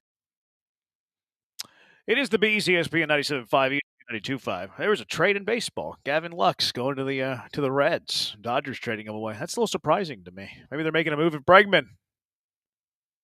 Yeah, that is a little bit surprising. I didn't hear that. It just happened. Yeah, just looking at it. All right, distracted me for a little bit. Where do you think Amin Thompson can take this Rockets team? Of course, they beat the Lakers yesterday. Amin Thompson, first game back from suspension, did some things in that game. Where do you think he could take them? You know, it's interesting watching the game last night and just his impact on both ends of the floor and just how this team plays. And I was thinking about the fact that, look, Jalen's going to score points. And yeah, Jalen, for most people, you know, Jalen's probably the guy with the highest upside. But when you watch, the more I watch Amin Thompson, it's like we don't even know what his ceiling is. Even if he doesn't ever develop the shot the way we'd love if he got that last missing piece, could he be a Russell Westbrook type player? And then Steven Adams was asked after the game and said he's never played with anyone like him. And I'm like, well, he's kind of Russ-esque. And then he made some comparisons to Russ. He's not as physically strong and filled out as a Russell Westbrook. But in terms of his ability to affect the offensive end, the defensive end, to rebound, to run the break, to guard all five positions on the floor like he's doing now with Jabari out, I know Jalen's going to have, Jalen still has an upside. I know Şengün, no matter what he is, Şengün's going to be an above average player. But unlike any other player on this roster, I think that if Amin Thompson continues on this kind of trajectory, he can take this team further than any other player on this roster. He has that much talent across the board that and some of it maybe we haven't even seen, tapped into as completely as it could be. But man, he is unbelievably fun to watch. Here was Steven Adams yesterday after the game. No, one of a kind, bro. I haven't played with anyone like this. His speed, his speed is just unbelievable. And then just his first jump is so quick off the ground. It's crazy, bro. I actually haven't seen that type of athleticism, to be honest. Yeah, he's a unique athlete. LeBron was asked after the game, too, about the Twins and their level of athleticism. And he's like, yeah, they're in the 1% of the NBA with their athleticism.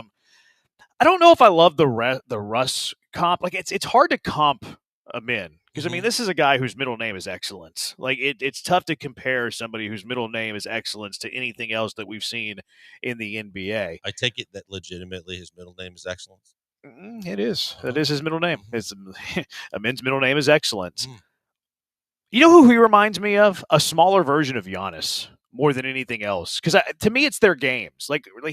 Russell Westbrook takes a lot of jump shots. He takes a lot of mid-range jump shots. He takes a lot of ill-advised threes. Amin doesn't do that very much. Amin will take one or two threes. Maybe he'll shoot from the elbow every now and then.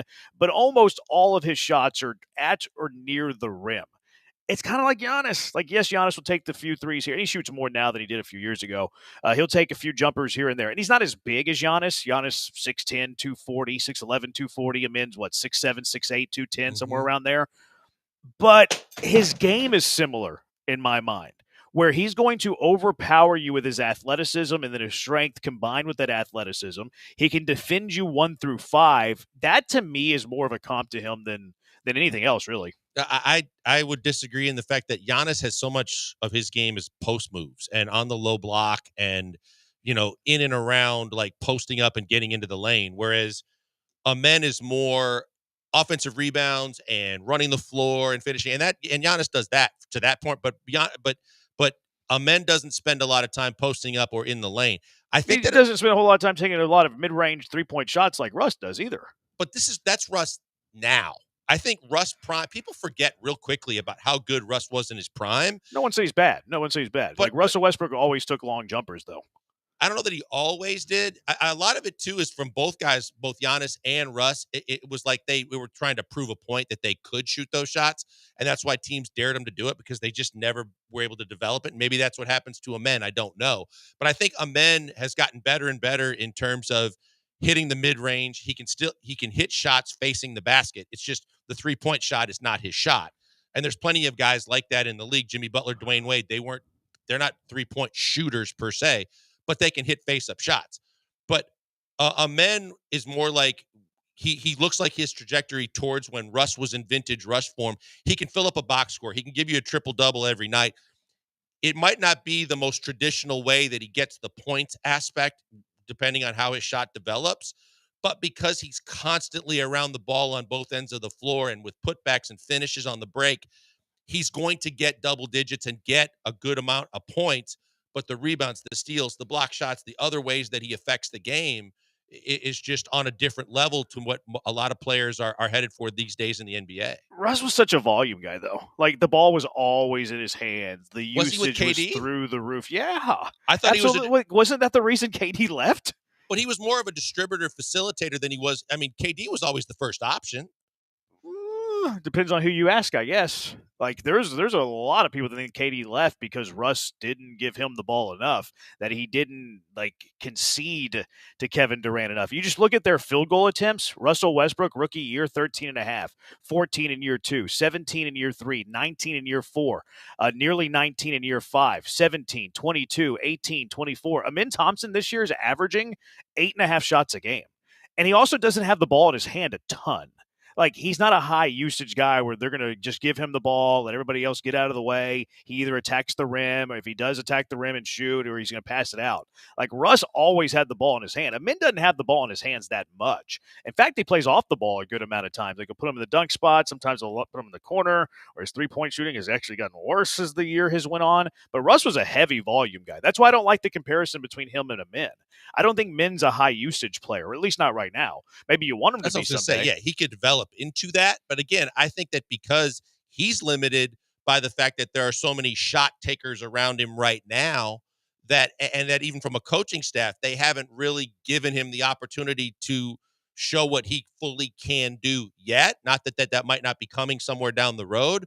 Whereas in OKC, they basically put the ball in one of three guys' hands, and Ibaka was kind of the guy that kind of reaped the benefits of just being in the right spot.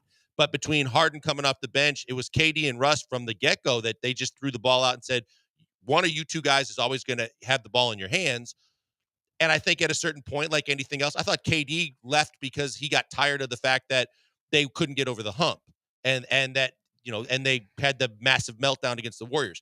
Russ, there's no doubt, wanted the ball even more and wanted to be Batman, not Robin, and that's why he wanted to get away from KD too, and that it was just a divorce waiting to happen. But I think the easier answer is that there is no real comp for a men right now, but that if you take a combo platter of could he be Giannis, could he be Russ, those are two great guys to be compared with in terms of the skill set that he currently brings to the table. See, I'm thinking early Giannis, where you just give him the basketball and he was so physical and athletic that you got him downhill and he would finish at the rim. Like, I think most of his post stuff came after he visited with Akeem, which I don't know when he did that in his career. I feel like it was early in his career. But I'm thinking of young Giannis. Hey, get the ball at the top. You're so long. You're so athletic. You're such an athletic freak. Good luck stopping him driving downhill. That's what I saw a lot from Amin yesterday. Like, I haven't seen Amin do that at that rate that much this year. Like, he, especially early in the game, it was like he's going to get the ball, he's going to go downhill, and he's going to finish at the rim.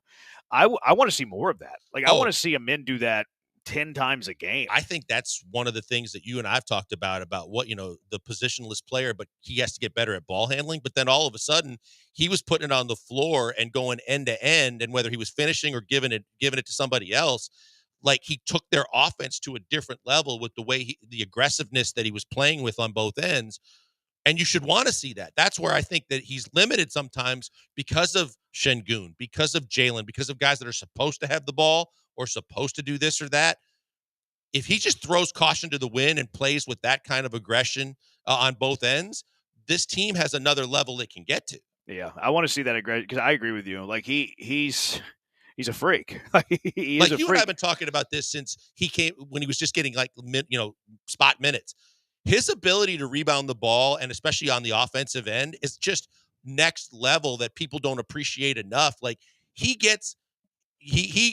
controls so many rebounds that other guys are lucky to tip, and his ability to create shots for himself and second possessions just on his offensive rebounding is unreal.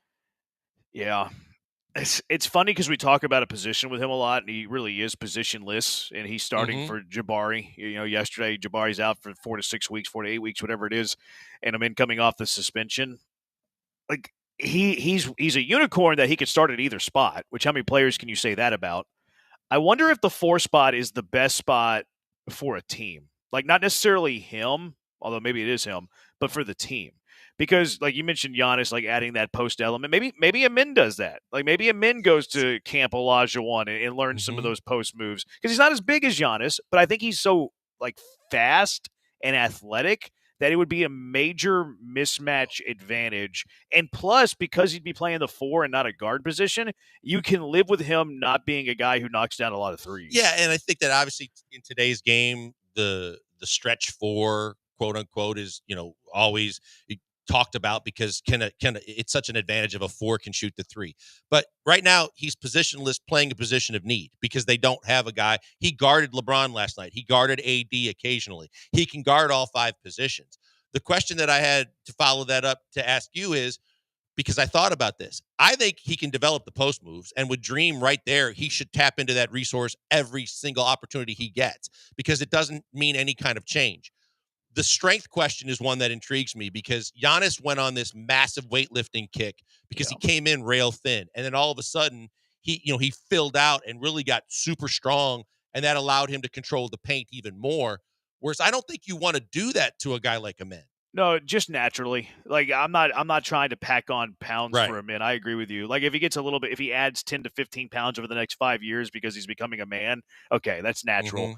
But I'm with you. I don't think he needs to go out of his way to eat and drink protein all day. Yeah, because you look at Russ when he came in the league, and he kind of was already a very athletic build, but he too, in no time at all, became like this rocked out, put on all this muscle, and then because he could fly as well as have speed and strength, that was his deal. I don't know that I want a man to be like take away some of his quickness by kind of putting on too much weight. Yeah, I'm with you on that. But I think adding 10, 15 pounds No, that's naturally fine, wouldn't slow him down. Yeah, I think that's the spot. He not that he needs to be there, but he probably will get there because he's still young. Yeah. I mean, he's still Yep. Excellence is only 21 years old. He'll be 22 in a couple of weeks.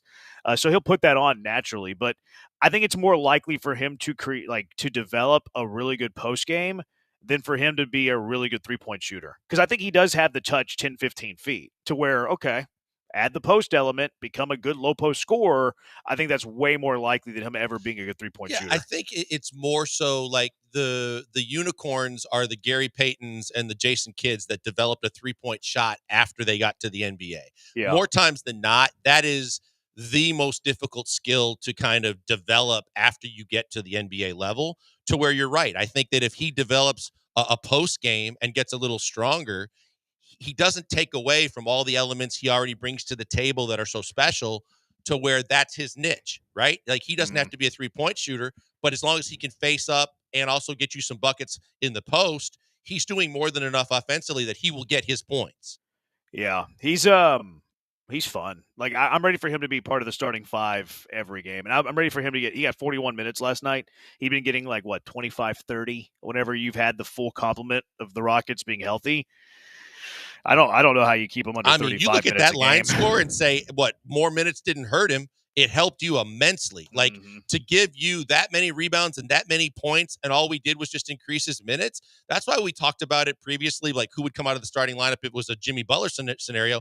It's almost a blessing for him that Jabari got hurt, because now he gets more minutes, and if he keeps maximizing his minutes, he's going to be tough to get back out of that lineup.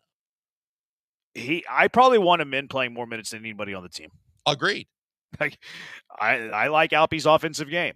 Do I want him playing more minutes than him in? Nope. Jalen Green gets hot on occasion and will have a 30 burger like he did yesterday. Do I want him playing more minutes than Amin? Nope. No, I want him to lead this team in minutes per game. Not only that, but think about who your head coach is, and think about the other end of the floor, which he plays better than those other 2 guys. Like he is a plus on the defensive side of the ball. Jalen's not. Sengun is not.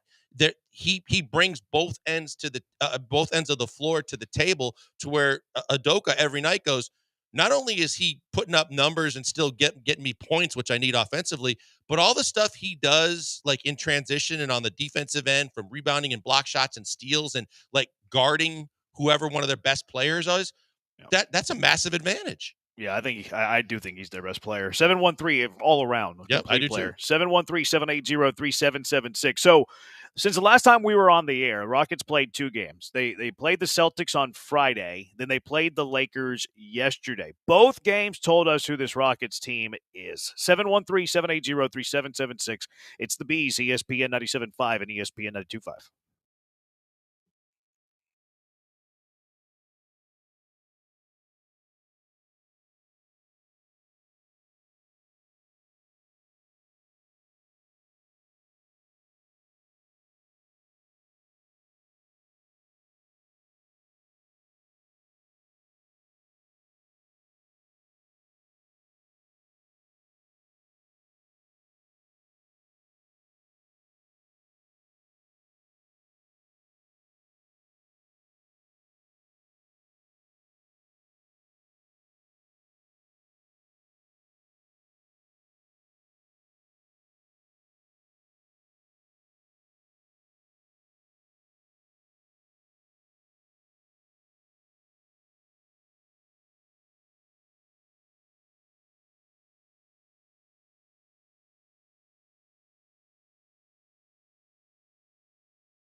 Now back to the Killer Bees. On ESPN 97.5 and 92.5. Live from the Veritex Community Bank Studios, here's Joel Blank and Jeremy Branham. So Rockets played 2 games since our Friday show. They played the Celtics Friday at home. They played the Lakers yesterday at home. And I think that they told us 2 separate things, but kind of the same thing.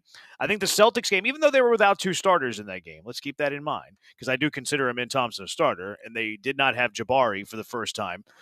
They kind of were playing in a different weight class. Like, I think it was pretty easy to tell that Boston, even though the Rockets are playing without 2 starters, are in a different weight class than the Rockets. And the Celtics, it needs to be mentioned, were playing without Jaylen Brown, arguably their second best, if not their best player, right? Their second best player.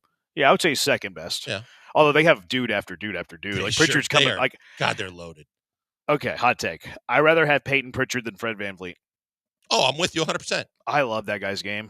I mean, even in college, you could just tell he's got just a different way that he plays the game. He's smart. He's a really good shooter.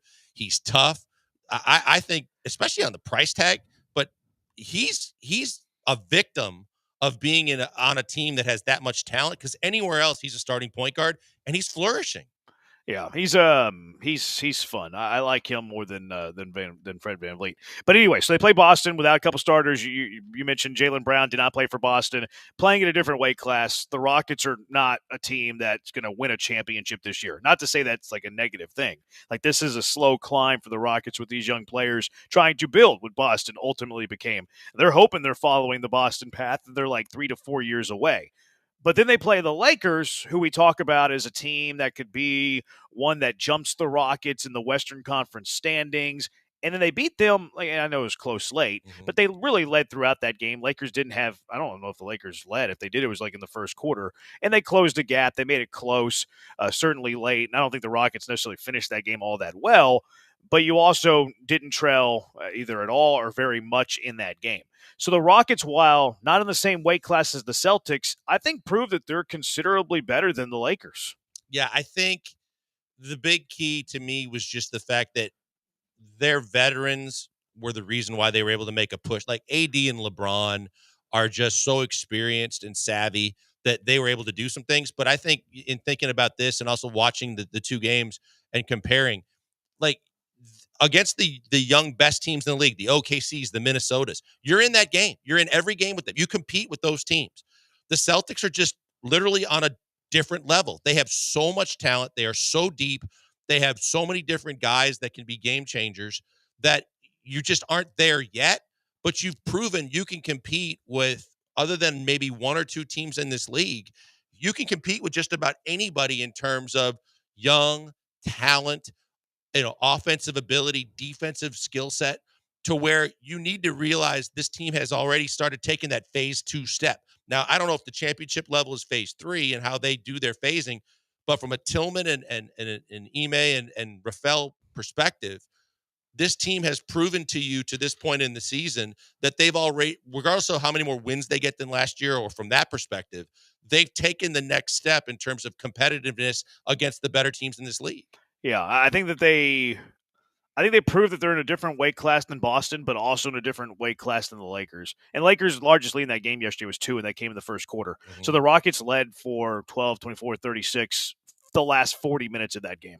Yeah, to me, that's significant. It's just the growth in terms of the maturity level, the mistakes the Rockets made that allowed the Lakers to get back in the game. Those are things that you can clean up, you can fix. But overall, if you're just going talent for talent, you see that the Rockets are as deep and talented as anybody in this league, with the exception of the Celtics and maybe one or two, like OKC, and maybe one or two other teams.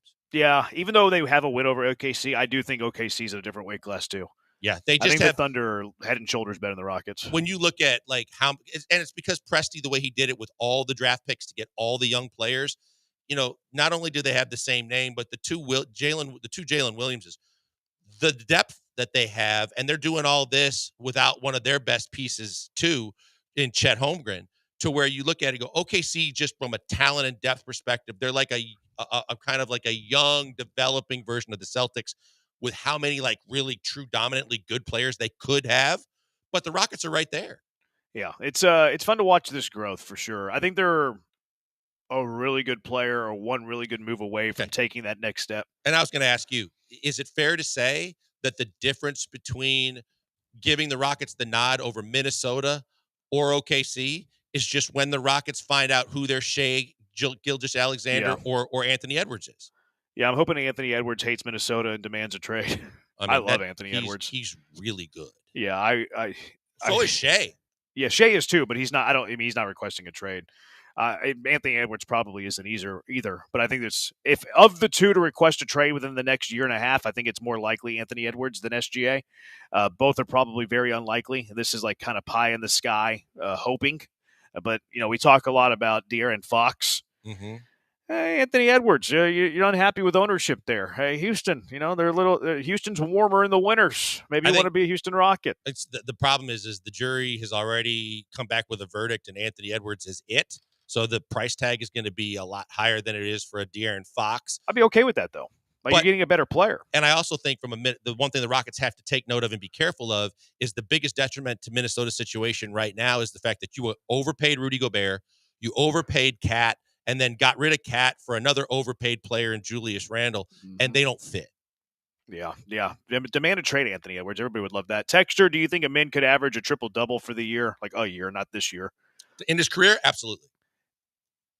The one that I struggle with is assist, and it goes back to the usage thing. Like he doesn't have the ball in his hand a ton. It's going to be hard for him to average. I know, but I don't know the trajectory where he's a guy that is averaging 10 assists a game. Think about this, Jeremy. If they played even more up-tempo than they play now, if they he has 3 this year. He's averaging 3 assists per game, and he plays a good amount. But he's not a primary ball handler. Yeah. They don't put the ball in his hands. As he develops and he gets a little older and matures more, and Fred VanVleet goes away too, and systematically, like I said, if they play even more up-tempo, just off transition alone, he could pick up 3 or 4 assists. And then if they go into half-court sets where he's just feeding a jump shooter or someone else, I think the toughest thing is for me would be the points, but he's going to get putbacks and finishes off the break to get you 10 points a night. He's averaging 16 a game. What do you mean the toughest thing would be points? I think the assists are going to come for him. I think that he's going to be more of a primary ball handler in the next couple of years. And I think that the assists will be easier for him coming off transition situations. But I mean, he's at 16. He already has the points. He's 7 assists away from the assist. But there's so many people criticizing his inability to shoot from 3. I think he's going to get the points. He's going to get the rebounds. Maybe you're right. Maybe assists become the biggest challenge. He's also going to stuff the box score with blocks and steals. He's not going to get 10. Well, that doesn't matter. Yeah, right. that doesn't matter with He's not triple-double. 10. I guess it depends on the personnel, like the roster makeup. Like I don't see it with this team. I really don't even see it with Van Vliet because, I mean, Jalen Green, I think, would be like a higher usage guy than Amin would be. Much, yeah. So the personnel would have to look different. That's my biggest hang-up is that I don't think he can with this personnel. And the other thing is like we say positionless, but if he to truly come close to anything like that, to averaging a triple-double, whether he's a point guard or not, it has to change how much how much time he handles the ball. The ball would have to be in his hands a lot. Yeah. With the roster makeup, I just don't see that. Even if Fred VanVleet wasn't on this team, Texture Amin reminds me of a more athletic Andre Iguodala. That's interesting. Iguodala couldn't shoot, but then he somehow found a way to develop a 3-point shot later in his career. Not a good shooter, but probably a good scorer, though, right? Yeah, like probably a better scorer than Amin. Mm-hmm.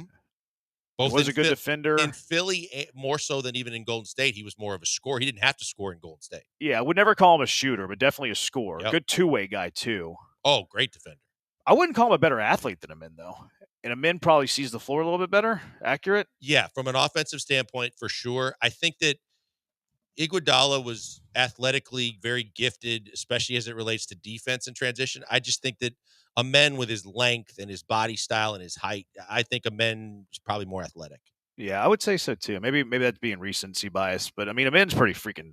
Yeah, I don't remember prime Iguodala's jumping ability. I know it was decent, but Amin's get really springy. Yeah. All right, 713-780-ESPN. We got to hand out some game balls. Week 18 game balls. Who gets yours? 713-780-3776. It's the Bees on ESPN 97.5, ESPN 92.5. Hey, right now I want to tell you about my good friends at MyBookie. MyBookie.ag. You want to start a new year, new you, maybe make some new money?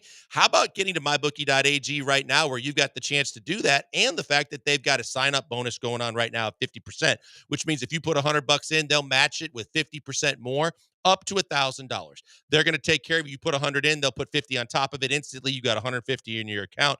And just like that, all it takes is using our promo code BET975 when you sign up. Anytime and every time they ask you for a code, if you put in BET975, you are going to reap the benefits, whether you win your bets or not, because they take care of their customers. And you listen to us, you play and bet with them. They want to make sure that you get rewarded. And that's the way they do a lot of things. They have a basically a rewards program set up now called MyBookie Plus, which when you sign up, you will be entered in.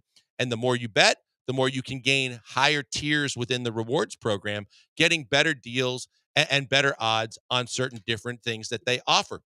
The main thing I always tell you to do is remember that that MyBookie.ag is not a fly-by-night company. They've been in business for over a decade. They're going to have all different ways they take care of you, but the main thing is your money's going to be safe and secure. When you want it, you can take it out, and they're going to find ways to reward you for betting with them.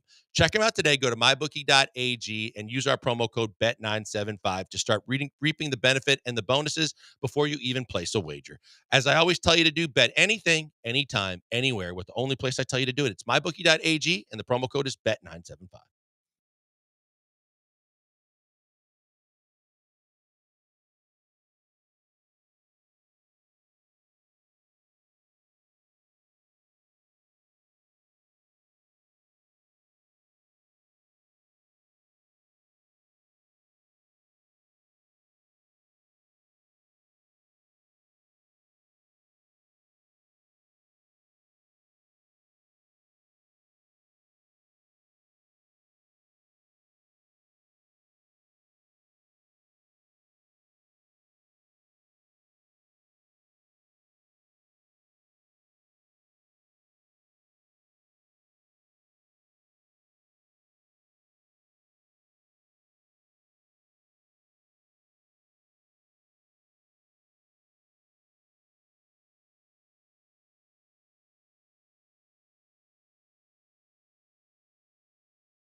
Now back to the Killer Bees. On ESPN 97.5 and 92.5. Live from the Veritex Community Bank Studios, here's Joel Blank and Jeremy Branham.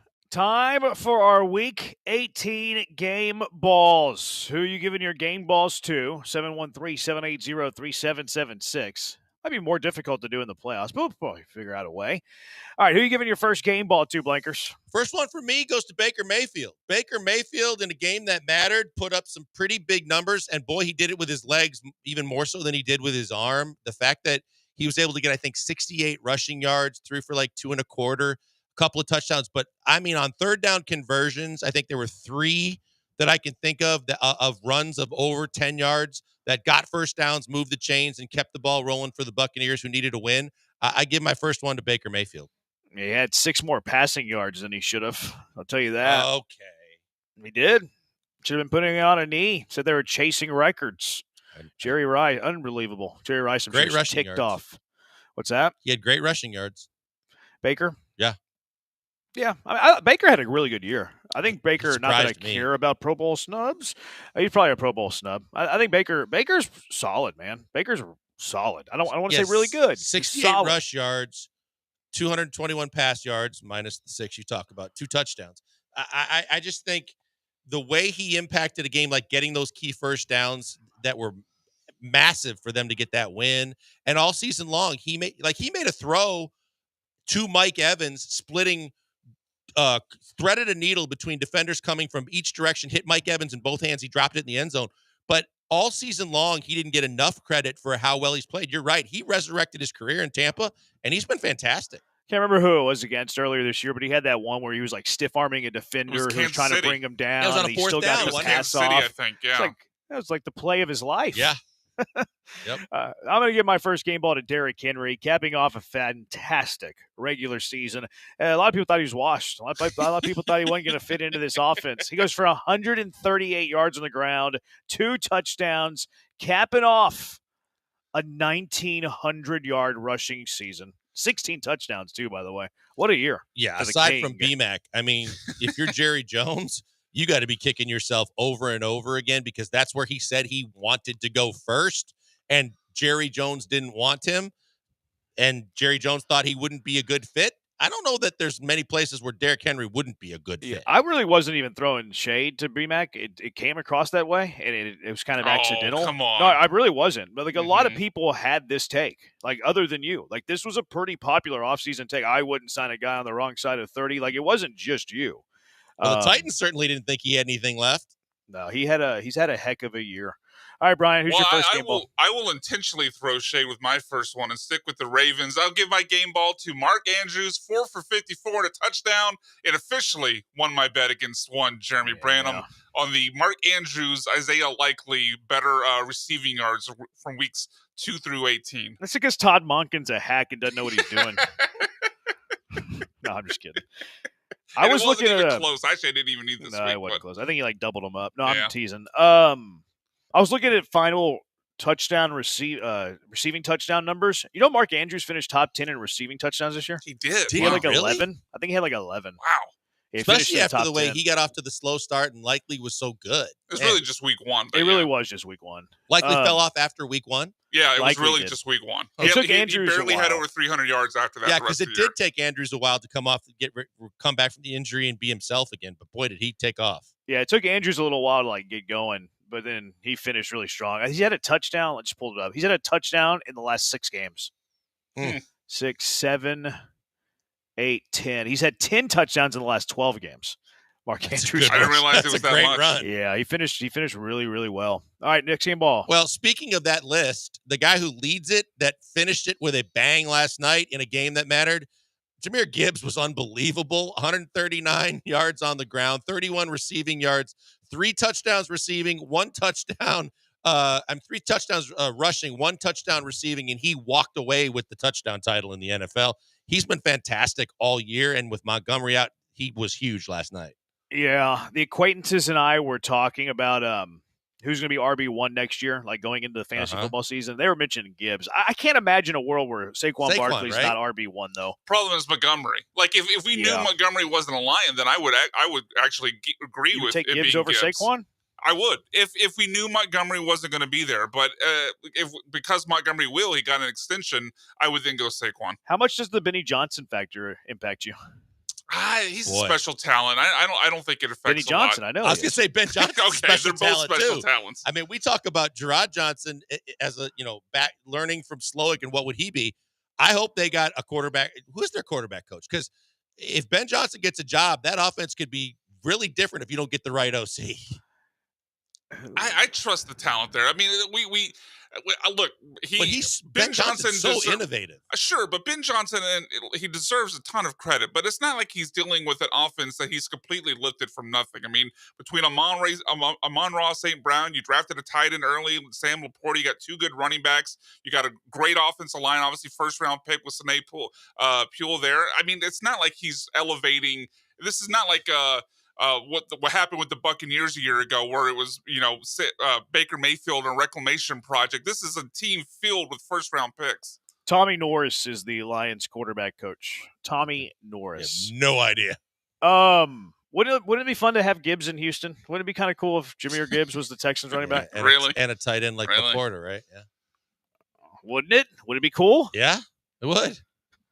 All right. Here's your next game ball, too. Oh, you already give it to Gibbs, didn't you? I did, yep. I'm going to give my next game ball to Jamar Chase. 10 catches, 96 yards, and a touchdown, wrapping up the top wide receiver year maybe in some time. Triple 127 crown. catches, 1,700 yards, 17 touchdowns, cementing himself in a time where he's about to get a contract extension as the best receiver in the NFL. Man, when you think about him holding out all of training camp, getting off to a slow start, everybody pointing the finger at him as, did he screw up and is he even going to be close because of holding out? And then to win the Triple Crown and to do it the way he did it, he bet on himself, and he is Cincinnati better open up that they got problems if they don't. They got to wrap him up and T. Higgins.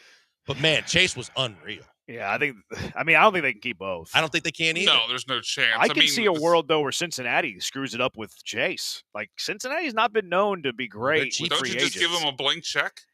Cincinnati's not really known for doing that. They're not. Yeah, maybe not. I could see like a Tyreek Hill leaving Kansas City situation. Oof. I say it with less confidence now than I did in the offseason because I coming off of this year, you have to give him a blank check. You have to. And you can't piss off Burrow either. And that's Burrow's guy, and Burrow's going to be really ticked off if he walks or gets traded. But if anybody can screw it up, Cincinnati's True. probably like top 5. Yeah. Very, very true. Definitely make the list. Brian. My next game ball goes to Bryce Young, 251 yards, 3 touchdowns, no interceptions, and he's quietly been playing pretty decently the last month, maybe month and a half, and the Panthers win with the Falcons just going full Falcons. I mean, all they had to do was beat the Panthers, and if they had Kirk oh Cousins, my God, they went full Falcons, and well, I mean, you say that, but Michael Penix was good in that game. Oh no! So I was said it Bijan. tongue They in just cheek. got I was boat wrong. raced. Michael Penix has played really, really well. Yeah, they just got boat raced and lost in overtime. Yeah. Credit to Bryce Young for turning around.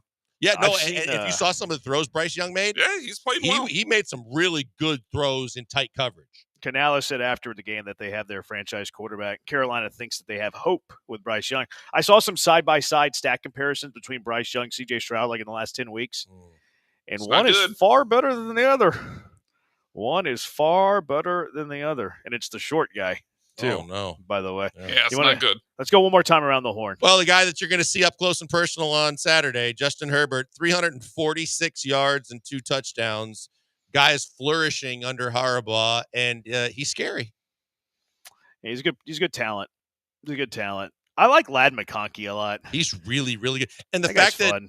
You got to mention what the day Quentin Johnson had. I was going to say, and Johnson's knew a I guy would. that took the knock for bad hands, and I saw him make all season long. He's basically kind of buried that narrative. He's made some good catches. I wouldn't say he's buried the narrative because he's had a lot of drops and a lot of easy drops. This I year? think that he's just so good that he can get away with a few. Like he's had some pretty egregious drops. Well, but whenever and he puts up I the don't watch him lines that like he had closely, but I yesterday. watched some of that game yesterday where he went up in traffic. He can make catches that I didn't think he was capable of hanging on to. Like he's good enough to still be playable despite those drops, which shows that he's like a really good talent. But he still has had some issues. Next game ball, I'll give it to since you're not going to do it, I'll give it to Geno Smith. 4 touchdowns in yesterday's game. $2 million. What was it? 3 different $2 million incentives, Yeah, and he hit total all 6. 3 of them. So a total of $6 million. Geno Moneybag Smith gets a game ball from Branham. Just because I like to see good guys win, I'm going to give my next game ball to Aaron Rodgers. 274 yards and 4 touchdowns. You know, it's a nice feel-good story that, warms the heart to end the year with just a good guy that everyone respects and loves, having a great day to finish the season. The Jets ending the Dolphins season with 274 and 4 from Aaron Rodgers. Did y'all watch his documentary, his Enigma? I did. I didn't. Yeah, I did. I told you that. You knew Blankers was going to do it. Blankers he can't loves get Aaron enough of Rodgers. Aaron Rodgers. I watched it too. I found him to be more endearing after watching. Yeah, you that. said that. I did. I did not come away with it. The same I found him to be more likable after watching that. He seems more down to earth. Maybe after that. more likable than before, but he had so much ground to make up. I don't know how much more likable overall he is. All his teammates except for Garrett Wilson like him. All of them but Tell you Garrett what, Wilson. skip Tyreek Hill. I'll take Garrett Wilson over Tyreek Hill for this team. Sure. Where's Aaron Rodgers quarterbacking next year? I think same stadium, different team. The Giants? Giants. Ugh. Wow. I think that's a possibility. I was looking through these stats today, final regular season stat. Aaron Rodgers was top 10 in the NFL in passing. Yeah, I couldn't believe that. Someone said that he had a great year, and I was like, wait, he had a great No, year? he didn't have a great year. He didn't. He did not have a great year. I forget if he finished top 10 in passing doesn't equate great year. You know where, and you said it earlier, but I think there is some truth to the fact that if Purdy and the Niners have a divorce, Shanahan would love to have Rodgers for a year. I think it'd be fun. I'm going to go with Cleveland with the news that Deshaun Watson messed up his rehab. Yeah. Why not? Why not? They have a defense that's ready to win. They have some pieces in Cleveland. Like they have some offensive pieces over there. Why not Rodgers for a year? While Deshaun Watson did right. Rex Ryan do himself any favors or eliminate him from consideration for the Jets job when he said that if I get the Jets job, I'm breaking up the whole Rodgers, whatever he called it. Country club. Yeah, country club. I think it's neutral. I don't think it mattered one way or the other. I think there's a chance he goes back there. Rex? No, Or no, Rodgers. I think there's a chance to. Yeah. Yeah, I think there's a chance to. Jonathan Taylor, by the way, 177 yards and a touchdown. Ever since he dropped the ball going into the end zone, he's put up some pretty good numbers in the next two games. He had a quiet good year too. Yeah. I think he was top 5 in the NFL in rushing. I bet you a lot of people didn't guess that. All right, let's get to the car rank of the day. What is your car rank of the day? 713-780-3776. We're the Bees, ESPN 97.5, ESPN 92.5. Hey, new year. Maybe you want to do some new things for your house, and I'm here to tell you about Allstate Siding and Windows. Allstate Siding and Windows are the absolute best when it comes to doing anything with their name, their siding, and their windows. And they take care of Houstonians. They've been in business for almost 50 years, and they love taking care of you as Houstonians. Go to allstatesidingandwindows.com right now and see all the different ways they can help you. Because I had new windows put on my house when I moved into it about a year and a half ago, and I got them from Allstate Siding and Windows, and I did it because they've been in the city for a long time. They've been with the station for a long time. They were highly recommended by AJ and Lance and people that I knew and respected, so that I started talking to Mary and her family. And then I realized her brother came out, did the inspection, told me exactly what I should stay away from with my house and when it was built, what the windows would be, what the siding options I had. And when we went with the windows, we were immediately glad with the decision that we made, thanks to the recommendations of Allstate Siding and Windows, because the curb appeal was upped by a ton. But more so than anything else, the energy bills went down by 30%. The fact that they are perfect for hurricane season. They keep the heat out in the summertime and in the wintertime, and everything that they say they're going to do for you. And they take care of you in so many different ways. They've got tons of discounts for the new year going on. They've got tons of different deals that they can give you for siding and windows. But get the process started right now. You can check out all the different products and services that they have by going to allstatesidingandwindows.com. But then when it's right, call them, because they're going to do a free estimate. They're going to come to your house, tell you exactly what products are best for your house, like they did for mine, and make recommendations. The decision's obviously up to you, but the experts that are involved and the family atmosphere is what I signed up for and why I speak for them, because they are fantastic. Check them out today. allstatesidingandwindows.com.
What is your car wreck of the day? 713-780-3776. Buzz Williams Show coming up at 7 o'clock on ESPN 97.5. Aggies top 10 in the country. They're up to number 10 in the AP. Beat Texas over the weekend. Houston, who's on Big Monday tonight against TCU, they're number 12 in the country. Car wrecks of the day. Couple of textures already. Car wreck of the day, the Oilers uniforms. I think Alex said the same thing on Twitch. Another texter says, Branham saying 10 assists is easy for Amin Thompson, who averages 3 now, LOL. Okay, well, now I put you on Bad Take Boulevard, or on Car Wreck of the Day, because I didn't say that. It's Blankers that said that. Get your B's right, texter. Yo, Blank, man. That's who said that. All right, Blankers, who are you nominating for Car Wreck of the Day? I'm going to nominate James Harden as he caught a stray from The Miz, who was a guest at a Clippers home game and went on TV to say this. If you had to choose, to put you on the spot here as we wrap up, as you look at these Clippers behind us, which of them would make the best WWE wrestler? James Harden, just not in the playoffs. Ooh, Regular season James Harden is definitely the WWE superstar there. I'd trust him all season long if I were you, but I do think he'd be great. I think he'd be fabulous. The brand, the beard, it's all there. It's all there. The whole brand is there. The Miz, thank you so much. Thank you. That's so funny that it was on. Thank you. I guess. The fact that it was on Clippers TV and it made the talent so uncomfortable makes my day. Oh, they all had to try and cover it. And by the way, all name team for the Clippers TV play-by-play guy, Brian Seaman and Jim Jackson. Yeah, they were so awkwardly trying to dispel that and go away from it. And it's like, nah, you're not getting away from that. The Miz nailed it. He's a heel. Look, he's doing his thing. Yep. What a weird upbringing the Miz had, though. He was famous because of Real World. Yeah. Funny. Oh, that's right. Yeah, he was Mike the Miz Mizanin. That's right, yeah. I think he did the challenge a few times, got buried by The Undertaker, and then made it to becoming the Miz. All right, I'm going to nominate Deshaun Watson. Deshaun Watson had a setback in his Achilles injury. No telling whenever he comes back.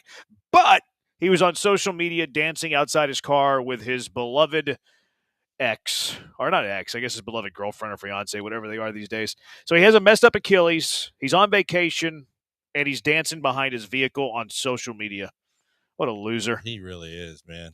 Huge loser.